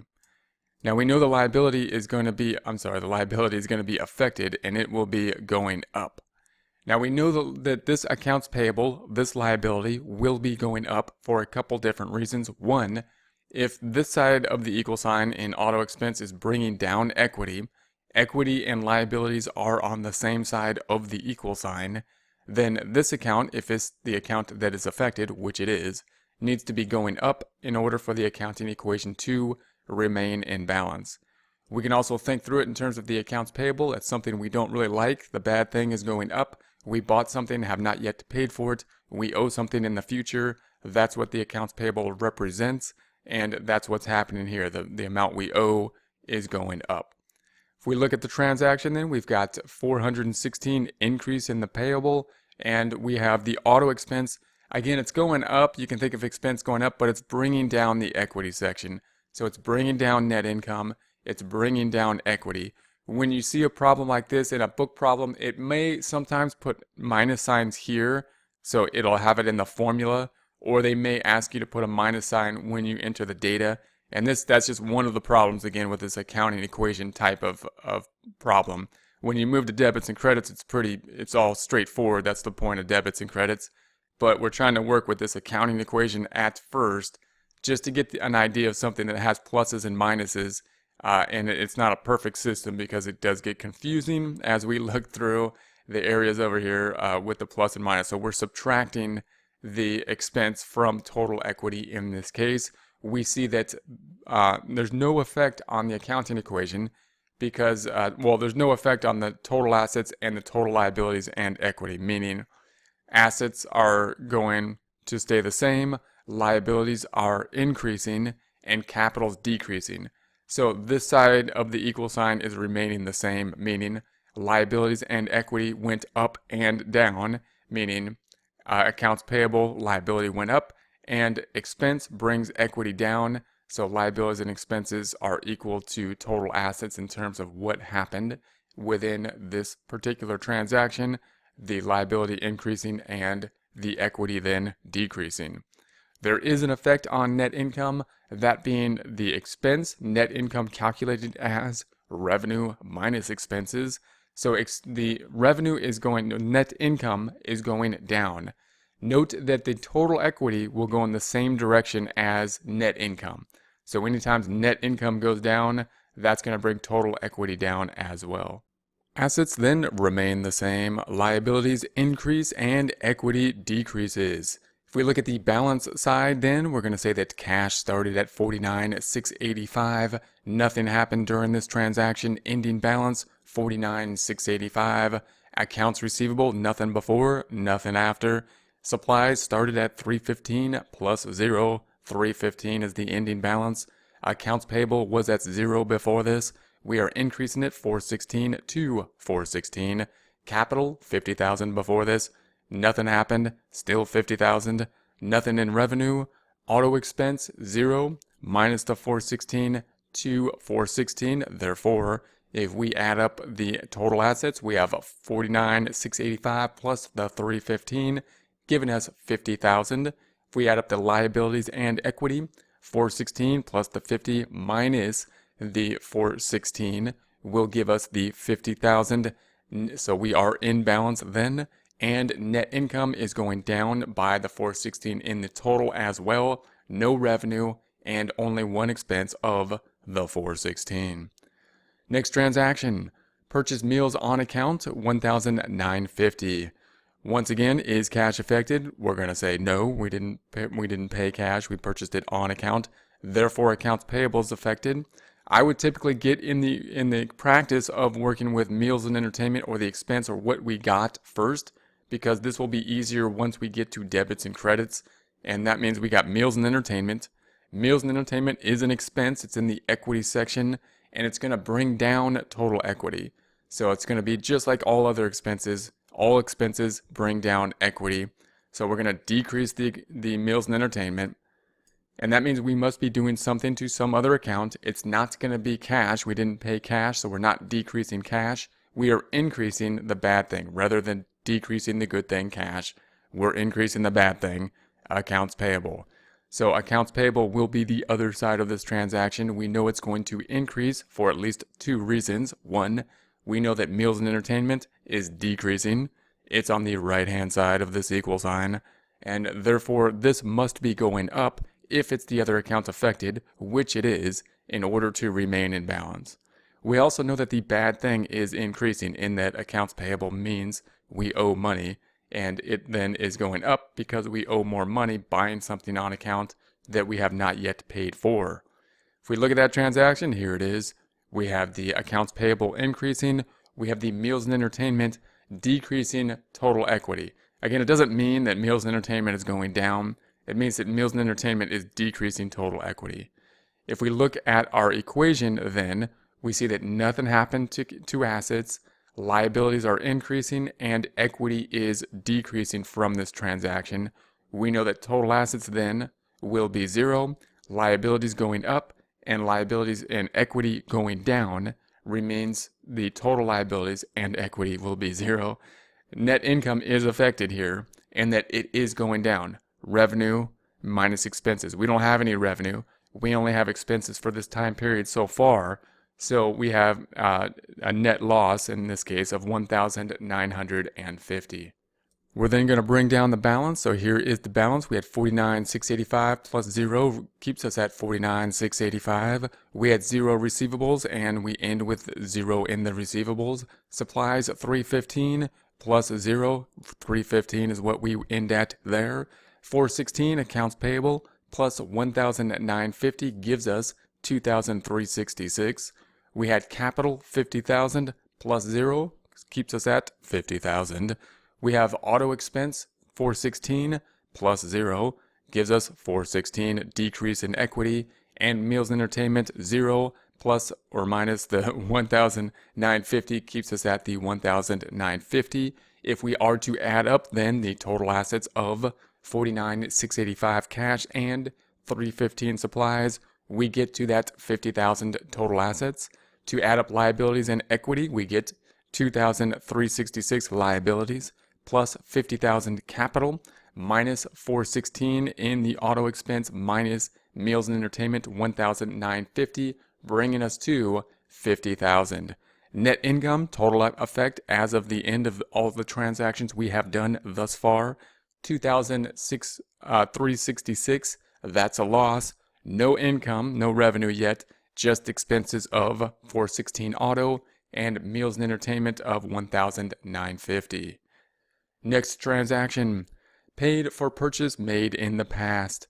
Is cash affected? We're going to say yes, cash has been going down. Key term here, paid. Anytime we see paid, we're going to decrease cash. Other side of the transaction, we bought something, but we don't know exactly what it is. So you might think it should be some type of expense or something, but we bought something that we purchased in the past. Often it'll say on account, and that means accounts payable in this case, meaning we're paying off the liability. Now we know it's going down for at least a couple reasons. One, we know that if this side of the equal sign is going down, then if this is the other account affected, which it is, it must too be going down in order for the accounting equation to remain in balance. We also know it's going down because accounts payable is a liability account. It represents us owing people money, or the company owing people money, and we have now paid that money, and therefore the amount owed should then go down. So here's going to be the transaction. We're going to decrease cash by the 416. We're going to decrease accounts payable by 416. That means that total assets are decreasing by 416 with the cash, and the accounts payable decreasing by 416. I'm sorry, the total liabilities and equity is also decreasing by 416 due to the liabilities. No effect on net income here, no effect on revenue and expenses. In other words, if we bring down the balance, we're going to say, well, let's go through this. We're going to say that the assets are going down, liabilities are going down, and the equity is remaining the same from this row, from this transaction. Then we have the balances. We're going to say that the 49,685 minus the 416 brings us to 49,269. Accounts receivable, 0 plus 0 is 0. Supplies, 315 plus 0 is 315. Accounts payable, 2,366 minus 416 brings us to 1,950. Capital, 50,000 plus 0 is 50,000. Revenue, 0 plus 0 is 0. Auto expense, 416 negative, and 0 is 416. Meals and entertainment, 1,950, 0 brings us to 1,950. If we then add these up, we have the cash 49,269 plus 0 plus 315 gives us 49,548, 49,584, and then the liabilities 1,950 plus the 50,000 capital plus 0 minus 416 minus 1,950 brings us to a balance of liabilities and equity of 49,584. Net income, that means we're in balance here, of course. Net income then is actually a loss, meaning revenue minus expenses of 416 expense plus the 1,950 expense, bringing us to the loss of 2,366. If we look at the total transactions, then we can see the beginning balance, the transaction brings us another balance, plus the transaction brings us another balance. So this is what the entire worksheet would kind of look like in a problem such as this. Notice it's a kind of a messy worksheet when we see it laid out like this. When we work at it one thing at a time, it's not too bad, but it's a pretty messy worksheet when you see it all at one point in time. It's actually less messy when we move to debits and credits, so that's why we move to debits and credits.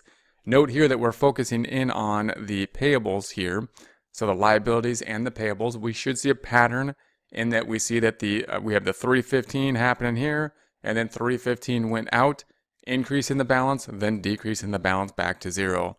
We have the 416 here, then the 416 went out, so we increased the 416 and then decreased the 416, and then we had the 1,950, which never paid off. We're still owe the 1,950 at the end. That's why that's the ending balance here.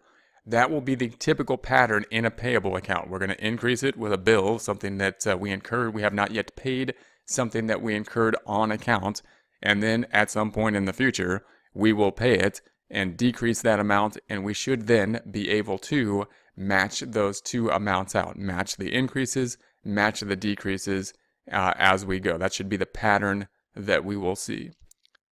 Back to the objectives, we are now able to list transactions involving accounts payable and record transactions involving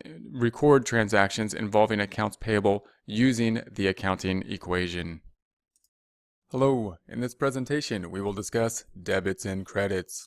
Objectives: at the end of this we will be able to define debits and credits, list account normal balances, and explain how debits and credits work. First, we want to take a look at the double entry accounting system and recognize that the double entry accounting system can be represented in multiple different ways, including, as we have seen before, the accounting equation, meaning that assets equal liabilities plus equity. We can record transactions using this accounting equation as we have done in the past. That accounting equation is the basis behind the balance sheet, where we have the assets, liabilities, and equity representing the fact that the balance sheet then would be in balance. Therefore, if the accounting equation is in balance, then the balance sheet would be in balance. The balance sheet being in balance, another way of saying that the accounting equation is in balance. We are now going to move to the third way of looking at the double entry accounting system to see that it is working, and that same balancing concept will be represented with the idea of debits and credits. When we move to debits and credits, oftentimes when learning accounting, we often learn the accounting equation first because it's a nice simple equation, and equations are something we have all seen before. Then we typically take a look at the financial statements before we start creating the financial statements with debits and credits. After having looked at the double entry accounting system in terms of the accounting equation, it's very natural to then ask, why are we moving to debits and credits when I completely understand this accounting equation over here and how to record transactions within the accounting equation, and plus the balance sheet and all the financial statements do not have debits and credits in them. What then is the point of learning debits and credits? To answer that question, I would compare debits and credits to something like building a house with a screwdriver versus an electric screwdriver, in that the debits and credits, when we build the financial statements, we could actually build the entire financial statements using the accounting equation, but it's a lot more bulky. If you've looked at some of those extended formats of the accounting equation, it's a lot more bulky to use than debits and credits. Debits and credits are going to streamline the process. They're going to make it easier for us to compile data and put that data into a format that can more easily be converted into financial statements. So if we're working on any substantial level with financial statement creation and the accumulation of data and trying to set up how that data should be accumulated, it's a lot more efficient to use debits and credits than the accounting equation. So any type of accounting beyond a certain point, you have to learn debits and credits. It's just something you have to do. And in order to learn debits and credits, we just have to memorize them in order to use that tool. Just the basis of using this tool means that we have to learn debits and credits, a new concept, a concept that is not just an equation being math that we've seen before, but new terms with new definitions that we just have to memorize, just as we would memorize a game. So whenever we learn something new, even if it can be an enjoyable thing, and accounting can be an enjoyable thing just to move these numbers around in a similar way as playing checkers, but in order to play the game of checkers, we have to know where the pieces go on the board. The same is going to be true for the debits and credits. We need to know where the pieces go. There's no way to get around the fact that you just have to memorize that. It's the same for something like music. We have to learn scales, or we have to learn just how to memorize a few songs at first in order to play them, or how the notes get together, put together in some way in order to play music. You just got to memorize that before you can move on to actually working with those tools. So in order to do that, what we're going to do is just like the checkerboard here, we're going to put our pieces on the board. Our pieces are going to be the account types. Now these are not the actual accounts because, for example, within assets, we have like cash, accounts receivable, supplies. But these are the account types, and within those account types, we can see where they're going to line up in terms of the board, of debits on the left, credits on the right. So remember that terminology. All we're talking about in terms of debits and credits mean that this is our plain board, and the debits will be on the left of that plain board. The credits are on the right of that plain board. Any other definition, any other preconceived notions you have of debits and credits, we need to get those out of your mind and just think about the idea that debits are on the left, credits are on the right. Credits do not mean increased or decrease. Debits and credits are not inherently good or bad. And many of us have preconceived notions in terms of what debits and credits are because of terms like credit cards, or talking to our bank when they're going to credit our account or something like that, debit cards. You want to remove all those kind of things from your mind.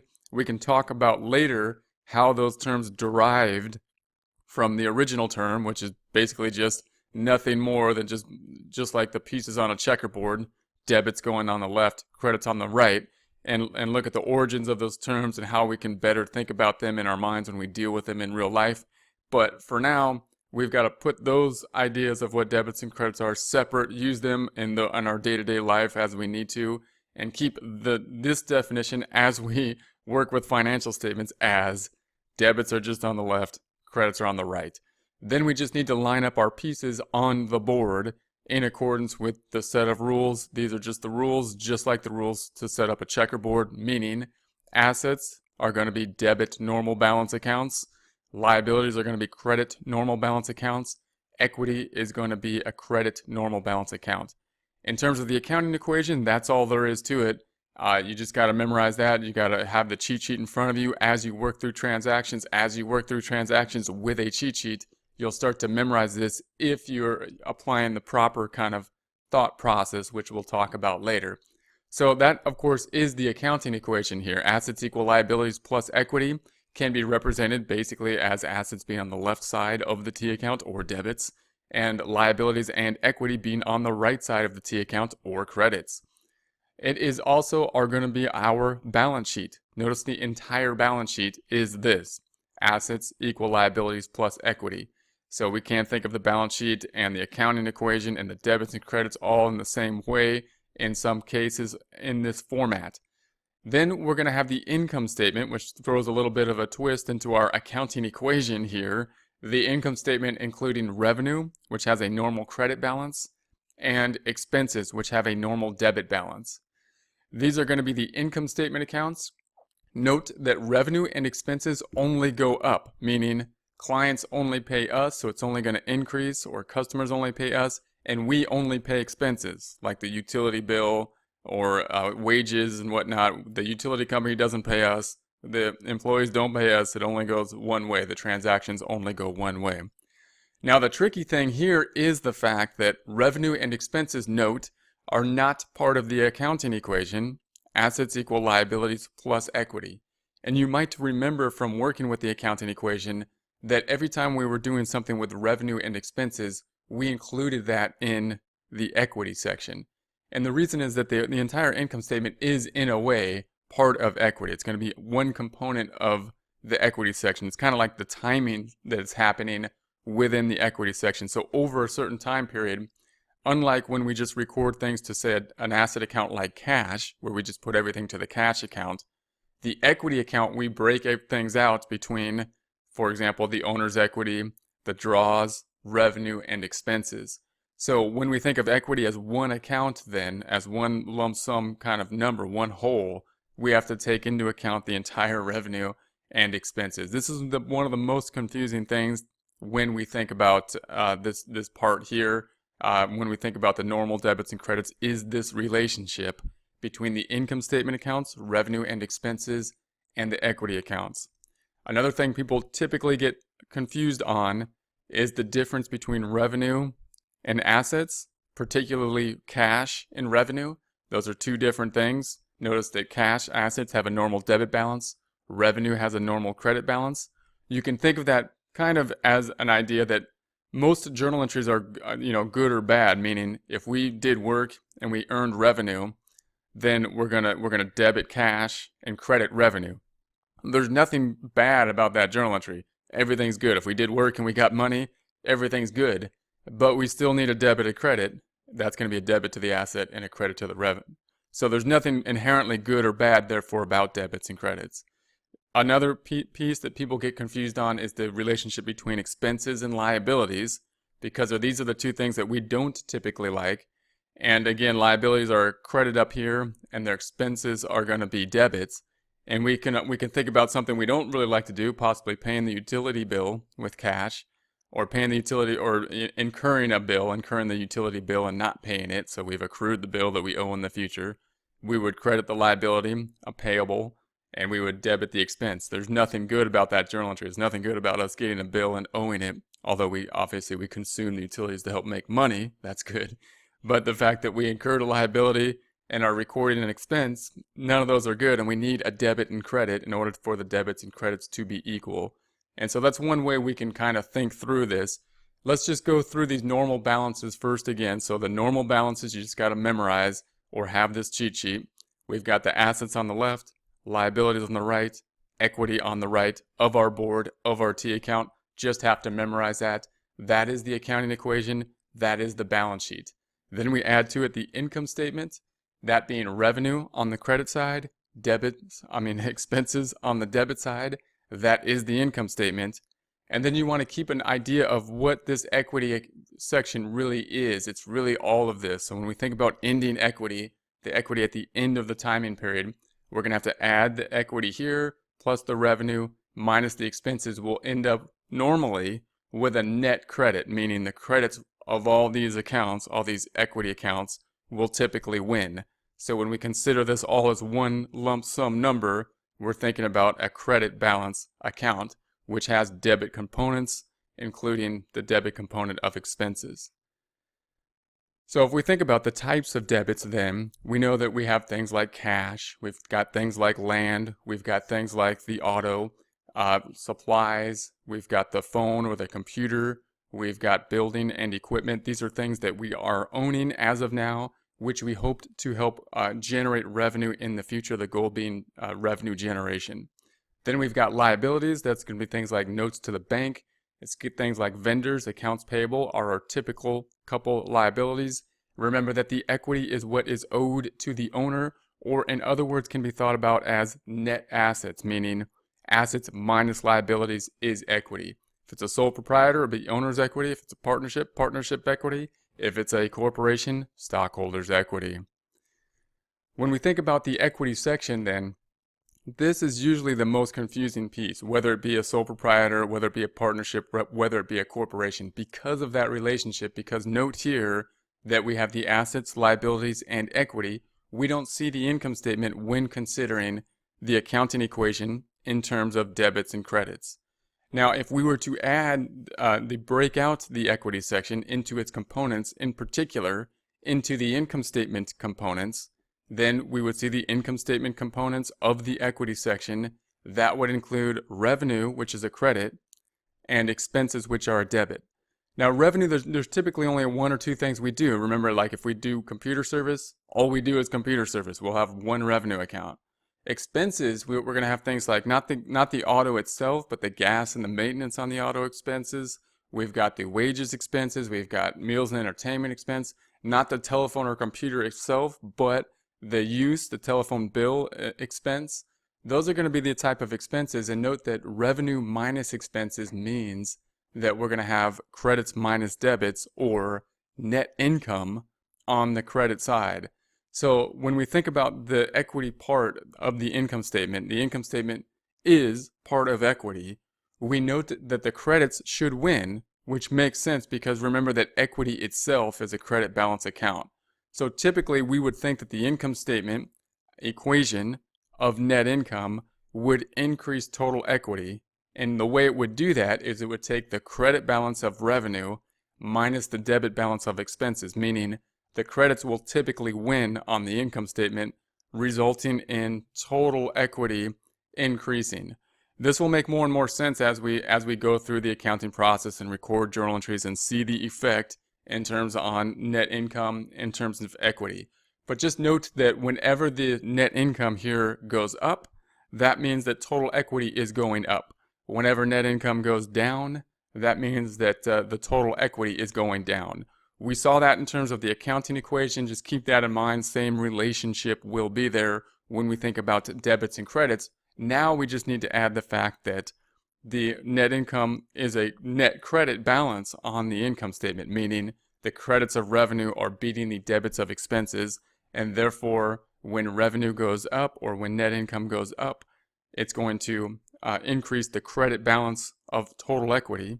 And when expenses go up, bringing net income down, then it's going to decrease the net credit balance in total equity. So one more review of this account that we just need to memorize. I would have this cheat sheet available for you.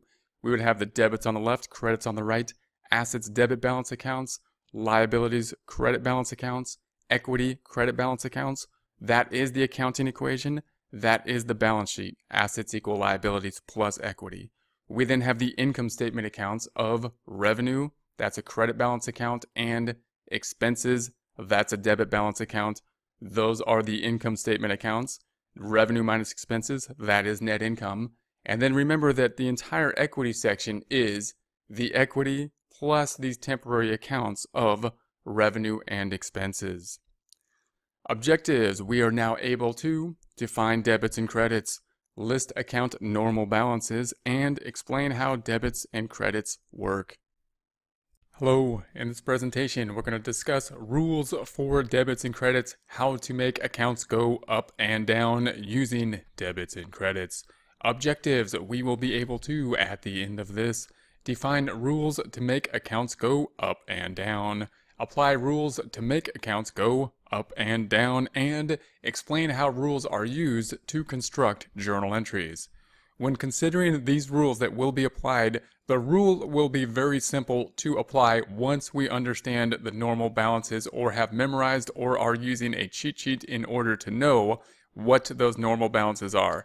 There's no getting around just memorizing the normal balances. That's where most of the time will take place. Once we know what those normal balances are, we're going to want to do things to those normal balances. We're going to want to be increasing or decreasing those normal balances in some way. We do that with the tools of debits and credits, with the tools of journal entries.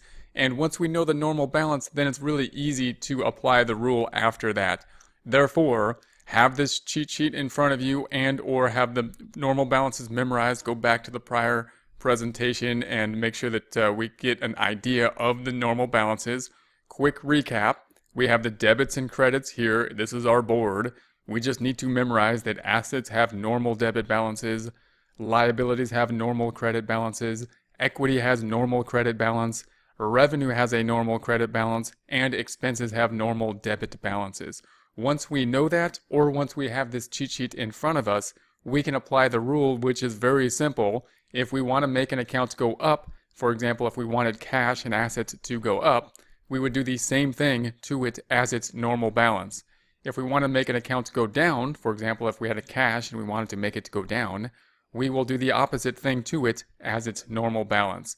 So that's as simple as it gets right there. Once we know the normal balance, if we want to make something go up, we do the same. If we want to do the opposite, if we want to make something go down, we do the opposite thing to it. So in order to apply that rule, however, we first need to know those normal balances. So for example, if we're talking about something that has a normal balance of a debit, such as assets, such as cash, and I want to make it go up, I apply this rule, do the same thing to it as its normal balance. Assets having a normal debit balance, a debit is the same thing as a debit. A debit will make assets go up. If I want to make something with a normal debit balance go down, such as cash, I will apply this one rule, doing the opposite thing to it as its normal balance to make it go down. Cash being an asset, assets have normal debit balance, the opposite then would be a credit. If, on the other hand, we were talking about an account that has a normal credit balance, like accounts payable, a liability account, we still apply the same rule. The only thing changing here is that the normal balance for a liability, such as accounts payable, is a credit. Therefore, if I want to make a liability account go up, it has a normal credit balance. When I apply the one rule to do the same thing to it, then the same thing as a normal credit is another credit. We would credit a liability account in order to make it go up. If I want to make a credit balance account, such as liability, go down, then we will apply the one rule, doing the opposite thing to it as its normal balance. Liabilities normally having a credit balance, the opposite then being a debit to make it go down. So remember, this is our cheat sheet we need to understand in order to apply this rule, that being assets are debit balances, liabilities credit balances, equity credit balance, revenue credit balance, expenses debit balance. We will start with an example for assets. Our most common asset being supply or cash. Cash being our most common asset. Now we know that cash has a normal debit balance. We're going to start with an arbitrary debit number. So we're going to say, hey, we've already got 1,000 as a debit in the debit balance for cash. And then think about, what if we got more money? We got more money. It doesn't matter how at this point. We might have gotten more money from a client. We may have put money into our business ourselves, but when considering just the cash account and no other account, we're not considering the entire journal entry, but just what's happening to one side of the journal entry, what's happening to cash within a financial transaction. If cash is going up, then we're going to say we're going to do the same thing to it. If we got more cash, we're going to do the same thing. If this has a debit balance in the cash account, we're going to make it go up by doing the same thing, which is another debit. So we got $200, increasing the balance, then the ending balance being $1,200. If we take that same scenario, starting with that same beginning balance, we have $1,000 in the bank now, and we're saying that we have cash going down. We paid $200 for something. We will then do the opposite thing as its normal balance of a debit and credit it, and then we see that the balance will be $800. All we're doing is saying the debits will always win, so the debits minus the credits leaves us with a debit balance winning of $800. If we're talking about a debit balance account, the reason debits will always increase it is because the debits always have to win. So if we were to debit a debit balance account, we're just saying there's going to be more debits than credits by a greater margin. If we credit a debit balance account, we're just going to say there's still going to be more debits than credits, but by a lesser margin. Therefore, the debit balance is going down. When we think about assets, we can apply the same rule to all assets. Remember that the rule applies to assets themselves, the same up, opposite down. That applies to all accounts, but all assets will have normal balances and then therefore act the same as cash, meaning debits will increase them because they're debit balance accounts, and credits will then decrease them. So we have land, we have supplies, we have computers, not the expense of the use of the computer or the phone, but the computer or phone themselves, the building, and equipment such as a forklift, all types of things that will be assets, all having normal debit balances, and therefore acting the same in that when we apply the rule to the normal balance, that means that debits will increase assets and credits will decrease assets. But you don't really want to memorize that debits increase and credits decrease assets. What you want to do is memorize the rule that the same thing will always increase and the opposite will always decrease, no matter whether an account has a normal debit or credit, and then just be able to memorize the one concept of which accounts have normal debit and credit balances. That's less memorization than trying to memorize how to increase or decrease any account type, whether you debit or credit any account type. Note also that we will have some exceptions in terms of a contra asset, most notably the accumulated depreciation, which has a credit balance even though it's an asset, but we will talk about that at a later time. We will now focus in on liabilities, which has a credit balance. So all liabilities have a normal credit balance. We will focus here on accounts payable. Accounts payable representing us purchasing something and paying for it on account, meaning we didn't pay cash, we have an IOU, we therefore owe something in the future. Accounts payable always starts with a credit. So we're going to say that once again we got this arbitrary 1,000, meaning we owe accounts payable, we owe somebody 1,000 for a transaction that happened in the past. If we purchased something on the account, then we need accounts payable to go up because we owe more money. And the way to make something go up is to do the same thing. This being a credit balance account, the same thing then, a credit, will increase the accounts payable. In this case, 1,000 plus 200 gives us, of course, the 1,200 credit. So in this case, the same thing was a credit to increase the credit balance account of the liability of accounts payable. If on the other hand, we had that same 1,000 beginning balance and we want to make it to go down, for example, we paid off the liability and therefore we have to reduce the amount that we owe, we're going to apply the rule. We're going to do the opposite. It has a credit normal balance, the opposite being a debit. Therefore, the credits are still winning by the difference of 1,000 minus 200, or 800 is still a credit balance. So note that if we're talking about a credit balance account, like any liability, the credits will always win, and therefore if we do the same thing to it as the normal balance, the credits will then win by more and increase the balance. If we do the opposite thing to it as its normal balance, in this case the normal balance being a credit, the credits will still win, but by less, and therefore the credit balance will go down whenever we do the opposite as its normal credit balance. So that's going to be the case for all liabilities. Liabilities like a bank loan, or if we had a vendor, those being the most common types of liabilities we're going to have. Later we're going to have like payables and things like that. And so anything that has a payable on it will typically be a liability type account having a normal credit balance as well. There's payables. Then we're now going to focus on the equity section. Now the equity section is a bit confusing because note that all of these accounts can be considered as equity, as we've seen in the accounting equation, when only representing the accounting equation, when we only represent the double entry accounting system in terms of assets equal liability plus equity.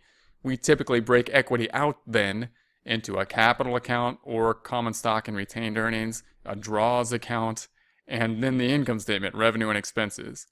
So when we consider equity here, we're really going to first start looking at just the equity in relation to the capital account, and then we'll consider the revenue and expenses, which are kind of components of equity, and explain that a bit more as we go. But applying just this one rule, all we need to know is what account we're dealing with and whether or not it's a debit or credit balance. Here we're dealing with capital. It has a normal credit balance. So same will be applied as basically with liabilities. If we had a beginning balance in capital of 1,000, arbitrary number representing what is owed to the owner at the beginning of this scenario. If we want to make it go up, then we're going to do the same thing to it as its normal balance, applying our rule. It's going up by 200. Why would it go up? Possibly the owner put more money into the business, debiting cash, crediting the capital account.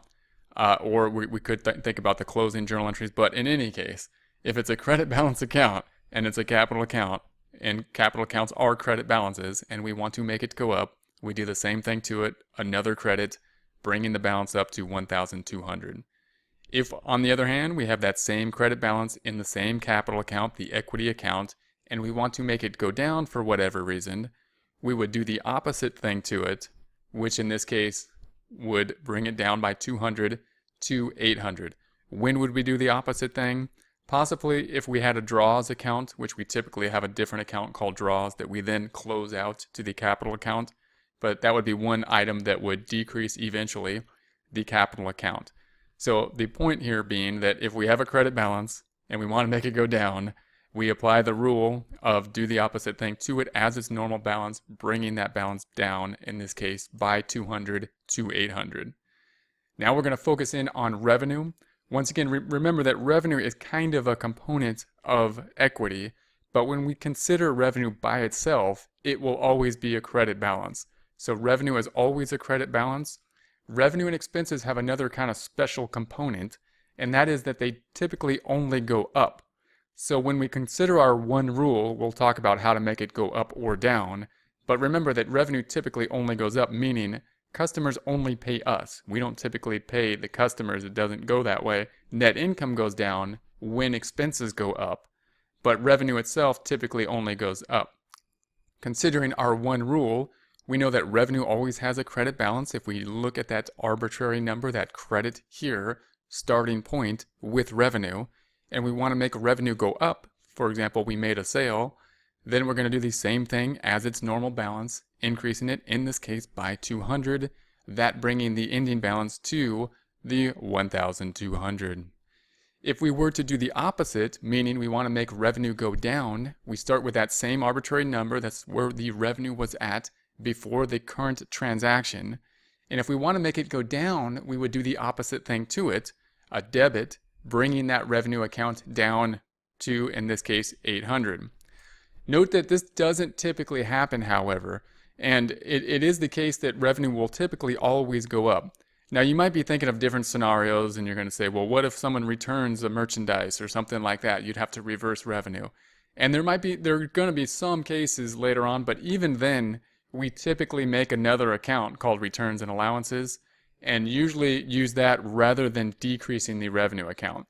So especially when you're starting off, and when at least 95 to like 99% of the time, revenue is only going to go up. And it's really useful to know that, to memorize that, to think that is the case, so that it really help you to kind of build journal entries, especially when you're first starting out to build journal entries.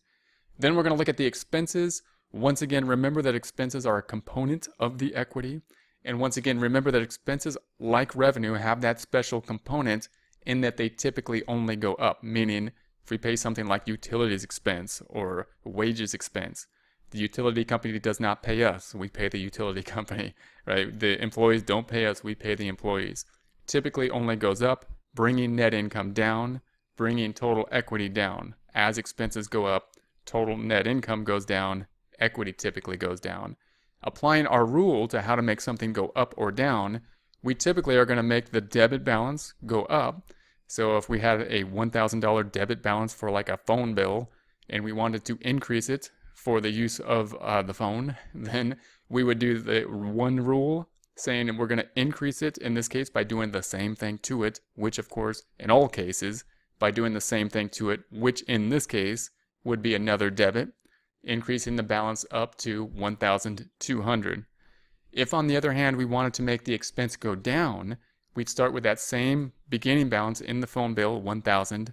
We would then do the opposite thing to it, which in this case would be a credit, bringing the debit balance down to down to $800.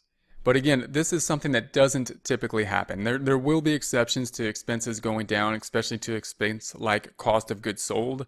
But typically, like we say, 95 to 99% of the time, the expenses are always going to go up. And if you kind of understand that, you can apply that to all expenses. There's going to be a lot of expenses we will be dealing with, typically more expenses than any other account type. And by understanding that expenses are debit balance accounts and they only go up, that really reduces the amount of memorization you need to understand when constructing these journal entries. Then you just need to understand the exceptions to the rules, which will, those will come around later, especially when we start dealing with cost of goods sold and returns. So that means that expenses, that can include like the auto expense, again, not the car itself, but like gas and maintenance, wages, meals and entertainment, telephone expense. Notice that we're going to have more expenses than any other type of account. So although we have all these different type of expenses, some companies will have way more expenses than others, but typically there'll always be more expenses than any other account. And if you just understand that the expenses will always basically go up, and they all have normal debit balances and therefore go up in the debit direction, that will simplify the whole process in terms of how do we record journal entries. Remember that in order to apply these rules, we first need to know what those normal balances are. So if you have a cheat sheet like this, if you have a trial balance, that will really help you out. Once you understand what the normal balance is, then you can just apply this one rule, meaning you need to know that all asset accounts are going to have a debit balance, normal balance. All liabilities, equity, and revenue will have normal credit balances. Expenses will have normal debit balances. Therefore, once you know that, then if you want to make something go up and down, you just say, well, I'm going to do the same thing as its normal balance to make it go up, and the opposite as its normal balance to make it go down. So if you want to make the assets go up, you're going to do the same thing as its normal balance, a debit. If you want to make the assets go down, you're going to do the opposite thing as its normal balance, a credit. If you want to make the liabilities, the equity, or the revenue go up, you're going to do the same thing as its normal balance, a credit.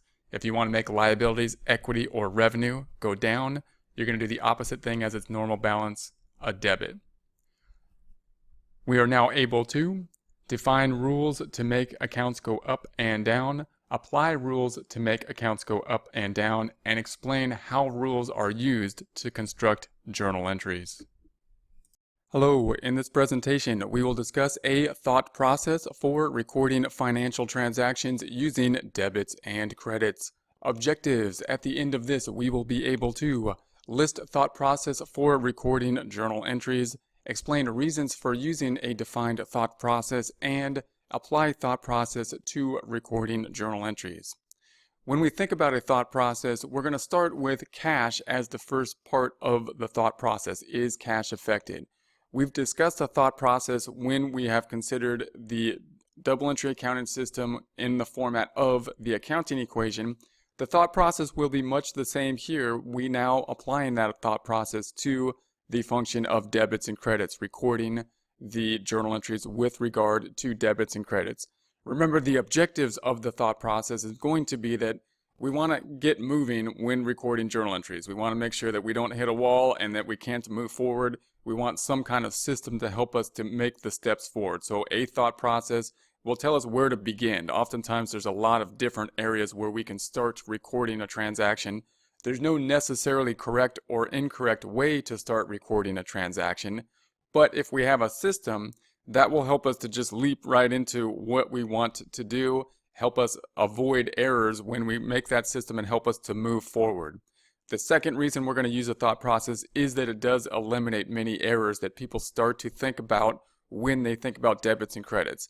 Just like in math, it's possible to have one set of problems, apply a rule to that set of problems that works only for that set of problems, and is not a universal rule, doesn't work in all sets of problems.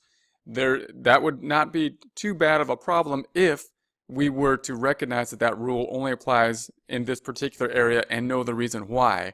But typically we don't do that. We tend to apply the rule universally and then basically have to unlearn it at a later time. A systematic thought process will eliminate that so that we can just learn the correct way of doing things from the start, and that'll make things a lot easier. A thought process will also help us to have a very efficient way of approaching the creation of journal entries. So we're going to start off with fairly basic journal entries that many people can just memorize once they see it. We can memorize the debit and the credit. But if we have a thought process and we get to a more complex journal entry, we then have a format for starting to construct the journal entry that will be a lot easier for us to construct those more difficult journal entries, and it'll be a lot easier for us to just construct the normal journal entries that we deal with. So those are some of the reasons that we want to learn this thought process. First thing we're going to start off with is cash affected? So anytime we're going to record a transaction, transactions being like we're going to pay a bill, we're going to invoice someone, we're going to enter a bill, we're going to do payroll, all those normal kind of things. We're going to have normal transactions. We're going to have a debit and a credit.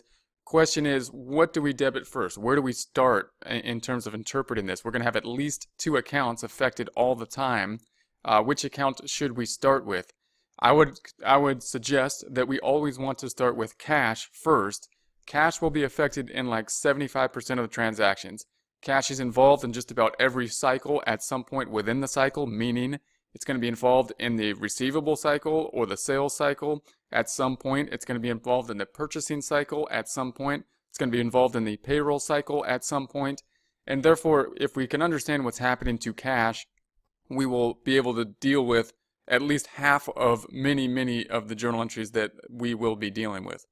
The other reason to start with cash is that it's very easy for us to quickly start to understand what is going on with cash, meaning it's very easy for us to know if cash is going up or down. Either we paid cash or we received cash. So when we are asking the question, should cash go up or down, that's very easy for us to tell given the context of a problem. Unlike another account, like if we're talking about unearned revenue or something like that, or many liability accounts or a lot of different accounts or accumulated depreciation, it can be difficult for us to understand whether it goes up or down. Once we know if it goes up or down, it can be difficult for us to know should we debit or credit that account. We will start to learn the debits and credits related to cash much faster because, one, it's an easier account to deal with, and two, we will be dealing with it a lot, and therefore we'll start to memorize how do you make cash go up or down, debit or credit. Once we know that, then we can move to the second account. Therefore, if cash is affected, we're going to record the transaction for cash, whether it goes up or down. We're going to ask ourselves the question, does cash go up or down? Keywords will be received cash and paid cash. Most books will use those terms, and obviously if we received cash, cash is going up. If we paid cash, cash is going down.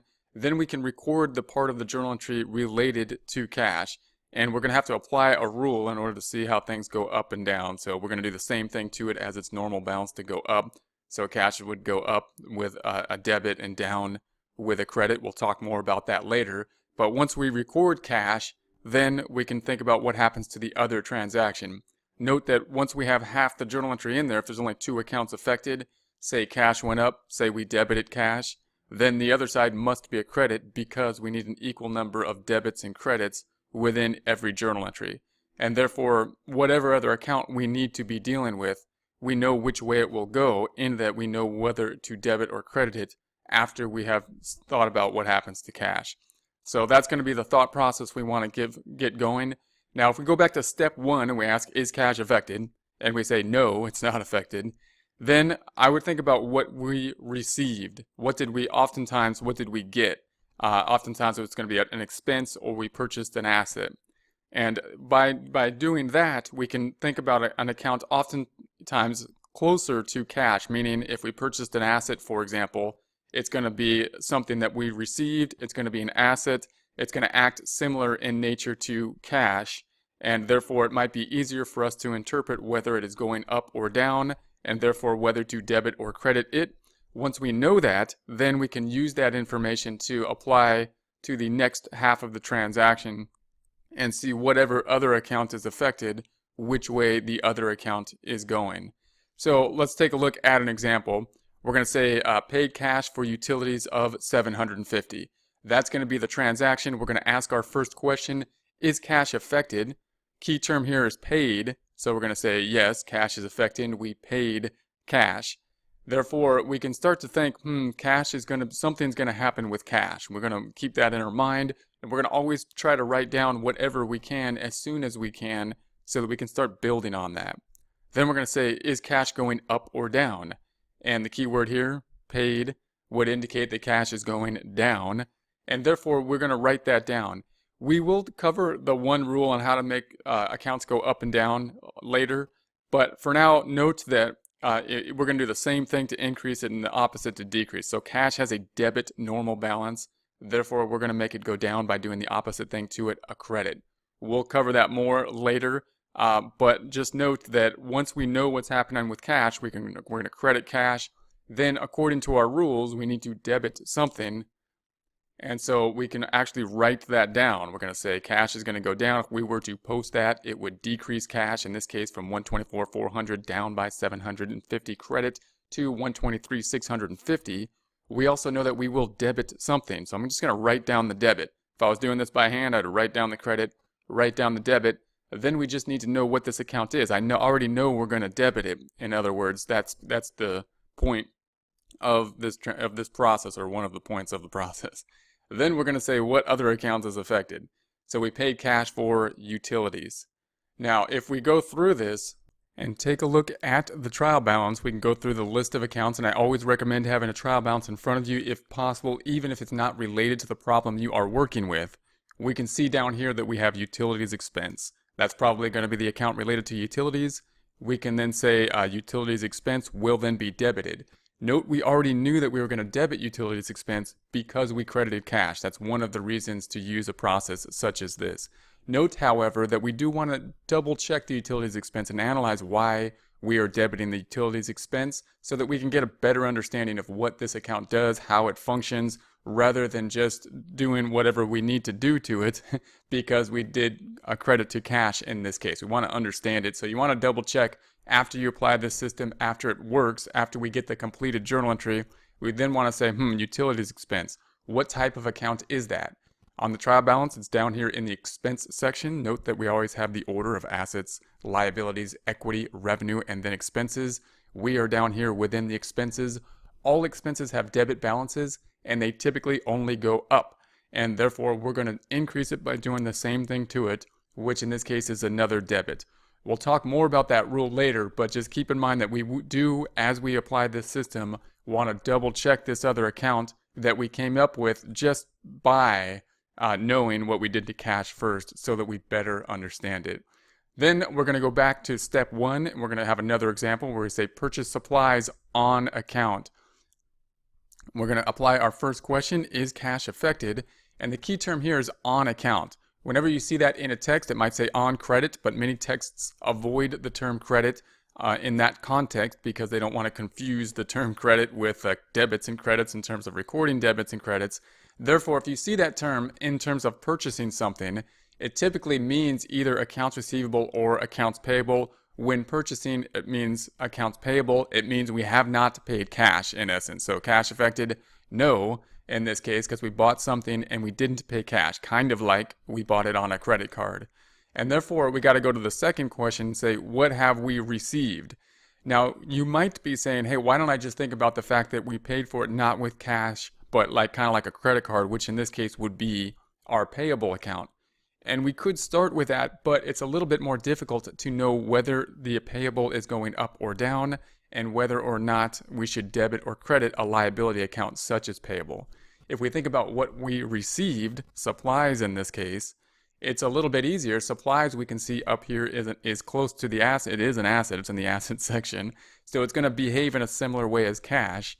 And it's pretty easy for us to say, we got supplies. We received supplies. Supplies then is going up. Therefore, we can answer the question as to whether it be going up or down a bit more easily maybe than we would be able to answer the question with payable. And then we can say, well, how do we make something go up? We're going to apply our one rule that we'll talk more about later, which is we're going to do the same thing to it as its normal balance. So normal balance of assets are debits. We then will increase it with a debit. Then we know that we're going to have to credit something. We're going to say, what are we going to do with the credit? We're going to credit something. So note, I don't know what this other account is per se, but I know that we were going to credit it. And therefore, once I determine what this other account is, we don't have to basically go through the question of is it going up or down and should we debit or credit it. We will just to double check it. But note, this system will tell us what we're going to do here first. So what other account is affected? Note, we didn't pay cash, so cash isn't decreasing as we purchased these supplies. We bought it on account. On account means kind of like a credit card account, an account we owe vendors for, that being the accounts payable account. So accounts payable then is the credit. Note once again that we knew that we were going to credit this account because we debited the supplies and therefore didn't really need to analyze why we are crediting this account. But if we were to analyze, and we should analyze it, and we will analyze it as we go so that we can get a better sense of what accounts payable is and how it behaves in terms of debiting and crediting, how to make it go up and down. We know that accounts payable is a liability account. Liabilities have a normal credit balance, and we need to make it go up because we owe more money. We owe more of the bad thing. Therefore, we're going to do the same thing to it, which in this case is a credit. Again, we'll go through that one rule more in terms of how to increase or decrease accounts in a later lecture, in a later discussion. But just note that we do want to double check on those and see why the credit is going to accounts payable so we better understand that process. Objectives: we are now able to list thought process for recording journal entries, explain reasons for using a defined thought process, and apply thought process to recording journal entries. Hello, in this presentation we will be discussing a trial balance. Objectives: at the end of this we will be able to define a trial balance, list components of a trial balance, and explain how a trial balance is used. When considering the trial balance, we first want to think about where the trial balance falls within the construction of the financial statements. In other words, what processes go before the trial balance, what goes after the trial balance, where does the trial balance fit into our process. Remember, the ending goal, the ending process of the accounting being to compile the data in such a way to create the financial statements, those financial statements being the end product. Typically, if we're thinking about a linear process, then we're thinking about all the transactions that would happen during the month, those being recorded in terms of journal entries in the general journal. So we would be recording a bunch of journal entries, one looking like this. This is recording draws and checking account for a shareholder who are a drawings from a sole proprietor being pulled out of the company. Then we would post all of those to the general ledger. So posting the general journal entries from the journal entries from the general journal to the general ledger. The general ledger being a list of all the accounts. So we're going to have a list of all accounts in order by assets, liabilities, equity, income, and then expense accounts. And we're showing all the activity for whatever period that we are now covering. Typically, we're looking at a month by month period or possibly a year's period. Whichever the case may be, we're going to see all this activity when considering the general ledger. This particular account being a debit to drawings, here's the debit to drawings, and a credit to cash, here is the credit to cash. That shows all the activity. Now the problems that we will be working, and also when you're thinking about a computer system, note that this tends to happen more all at the same time, meaning if we're working this by hand with paper and pencil, we would record all the journal entries and then record the posting of all those journal entries to the general ledger, and then take those general ledger balances to create the trial balance. That's a useful way to think about it when considering how the process works. In reality, in a computer system, and as much as possible in any system that we can put together, we would like to do more of this at the same time, meaning I would like to construct the journal entry and then post it and then record the posting or the trial balance as we go, rather than waiting till the end. In practice, that's how we will look at it, but it's useful to think of this process as a linear process, as we're just going to do all of one, all of the journal entries, and then all of the GL, and then all of the trial balance when considering where the trial balance falls. Once we have these balances, then we're going to take these ending balances here, these ending balances in all these accounts, the ending balance for cash, $6,160, for accounts receivable, $800, for the supplies, we got $325. We skip over here to accounts payable. We have a credit balance represented here by the brackets. Credits beating the debits of $1,890. Notes payable credit balance of $8,000. We're just going to take those ending balances then to create the trial balance.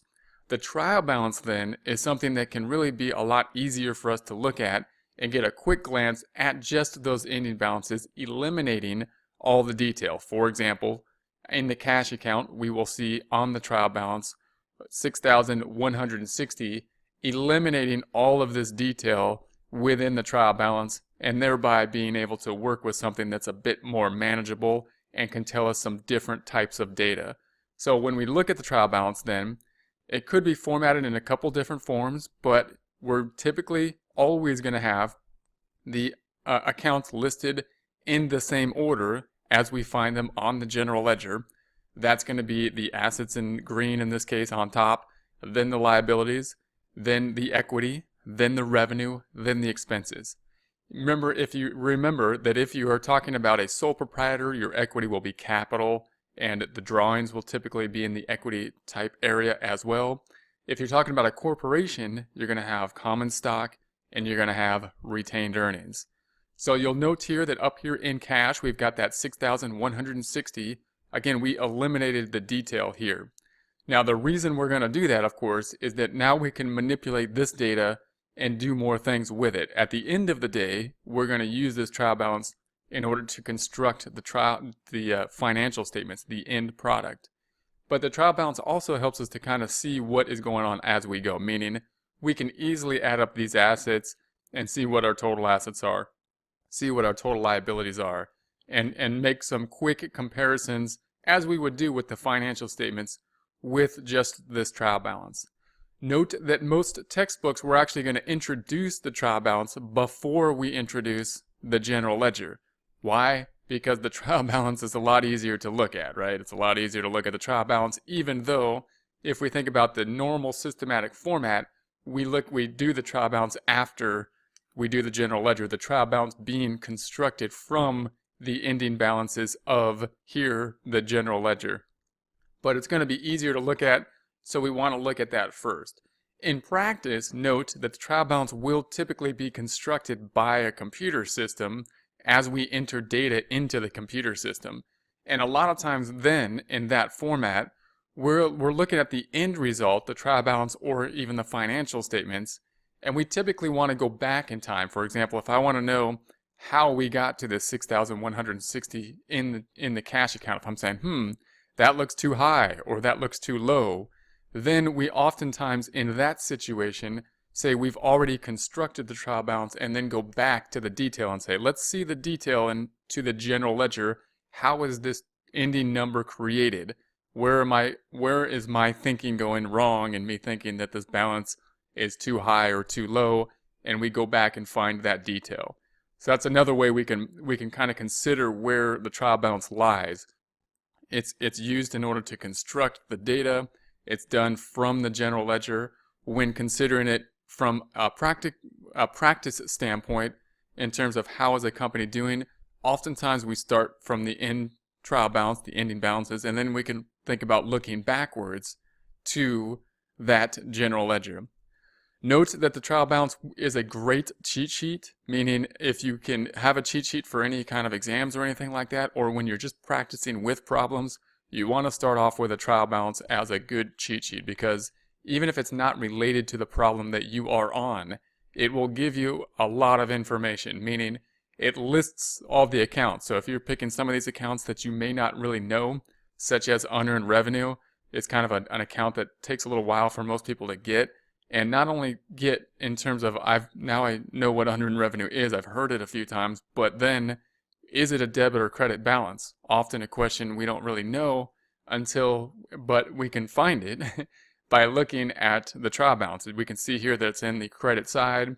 It's going to be a credit balance, and the trial balance therefore is a great cheat sheet to have. So I highly recommend getting used to a trial balance and having it in front of you whenever working any problems. It'll tell you what the normal balances are for many accounts. When working with smaller problems, especially like multiple choice questions, they're not going to give you enough information as you would have in real life, meaning in real life you would have access to a trial balance typically. In a book problem you will not, and so therefore if you can get one in front of you, I highly recommend doing that. Note the key component of the trial balance being that the total assets equal the total, the total debits equal the total expenses, which is the trial balance format, the debit credit format of the accounting equation, or the double entry accounting system of assets equal liabilities plus equity. So if assets equal liabilities plus equity, then it must be that total debits and total credits will be equal for all accounts involved. So we broke this out in terms of debits and credits. We can also do very quick calculations, meaning especially if I'm in Excel, I can just highlight these numbers in Excel and add them up, give me total assets. I can highlight these numbers, add them up, give me total liabilities. I can subtract the revenue minus the expenses and get the net income very quickly. I can just add up the total equity and get those numbers very quickly. We can actually maneuver around the trial balance a lot quicker than even the financial statements if it's formatted well, and if it's in Excel, even faster. The reason we're going to convert these to financial statements is because we're trying to convert it to something where people don't know debits and credits. But if you know debits and credits, this is actually a lot more versatile in many ways than actually the financial statements. You can basically pull a lot more information a bit quicker in this format sometimes than the financial statements. Note that I have represented the credits with brackets. That is not always the case, depends on the textbook or the software you will see. Most textbooks will not represent credits with brackets, but many software programs will, and if you work with Excel, I highly recommend considering this kind of formatting, because it will make your life much easier.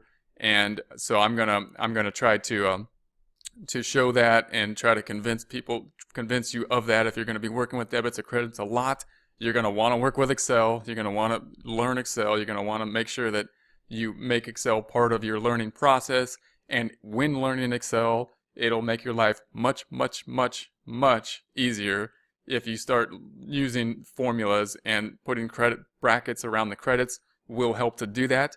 The first example of that is if we were trying to condense a trial balance down, we can do so in this format. And note what this does for us. It's going to convert the trial balance from just 2 columns to 1 column. That seems like not a big deal right now, but when we get to later worksheets where we're going to basically be looking at the activity that happens and then an ending trial balance, that would be 6 columns here. And if we can condense those down, we're getting down to 3 columns. So the fact that this will increase by 2 columns each time we add something, and this will increase by only 1 column each time we add something, is really going to save time down the road, as you'll see when we start making worksheets. You'll see worksheets in the book, in textbooks, that will have like 10 columns, and that's a little unnecessary. We'll also see some complexity in formulas where if we were doing it by hand, it might be useful to do if we had a calculator. But if we're doing it in Excel, something I highly recommend we get used to, then the formulas will be a lot more simple if we don't have the 2 columns and instead use this format here. So I'm going to try to convince us of this and show us in the problems how this will work, and how to convert this back to this and back and forth as needed. And that's a typical kind of thing that we will be using in practice too. And we're going to have, in this case, the debits are going to be just the positive numbers. The credits we're going to represent with brackets, Excel seeing those as negative numbers. And therefore, we know that, of course, if the debits equal the credits, then if I subtracted debits and credits, that would equal 0. So if we then make the credits the negative numbers, we can check our balance simply by summing up this row in Excel, meaning summing up would take all the positive numbers minus all the negative numbers, and that will show us we are in balance by it being 0. The pros of that is it's going to give us a really quick indication. If that's any other number than 0, we're out of balance, as opposed to us having to kind of look at these two where we could kind of miss where we're out of balance. The con of that is, of course, that we can't define exactly how many debits or credits we have. But typically that's not the important information we're looking at here. The total debits and credits don't give us any information about how the company's doing. It just tells us whether we're in balance or not. The number that we want to know, here's net income at the bottom, a number much easier to calculate. Right here, we can just add it to the trial balance if we want to, if we use this format, because it'll just calculate, that's the calculation of this credit minus these debits, meaning that is income. Now, that is not a loss. Now that's going to be what we have to do whenever we learn debits and credits, is to understand the difference between what a debit and a credit is, as opposed to the functions of plus and minus. And there's no way to get around that, whether we use formulas with brackets and negative numbers as credits or not. You're going to have to add and subtract debits and credits. So the idea of not having negative numbers or not having bracketed numbers, reducing the problem of having to distinguish between debits and credits and plus and minus, I don't think is going to work. Really, we're going to have to, no matter what we do, we're going to have debits and credits. We're going to be adding and subtracting debits and credits, and we're going to have to keep straight in our mind, what does a debit and credit mean? Am I looking at something in terms of debits and credits, or am I looking at something in terms of a plus and minus operation format? And so we're going to have to keep that straight as we go. And we'll do that by just having a bunch of problems that we're going to work through in order to get that information. We are now able to define a trial balance, list components of a trial balance, and Explain how a trial balance is used. Hello, in this presentation we are going to record business transactions involving cash using debits and credits. At the end of this, we will be able to list transactions involving cash, record transactions involving cash using debits and credits, and explain the effect of transactions on assets, liabilities, equity, revenue, expenses, and net income. We're going to record these transactions on the left-hand side in accordance with our thought process. We are then going to post them to a worksheet format, not necessarily, or in this case, not a general ledger, but in a similar way, we will post it to this worksheet in order to see what is happening to each of these accounts individually, as well as the groups of accounts in terms of assets, liabilities, equity, revenue, and expenses. Note the order of the trial balance always in the order of assets, in this case in green, liabilities in orange, and then we have the equity and revenue and expenses, the income statement accounts, and net income at the bottom, calculated as revenue minus expenses.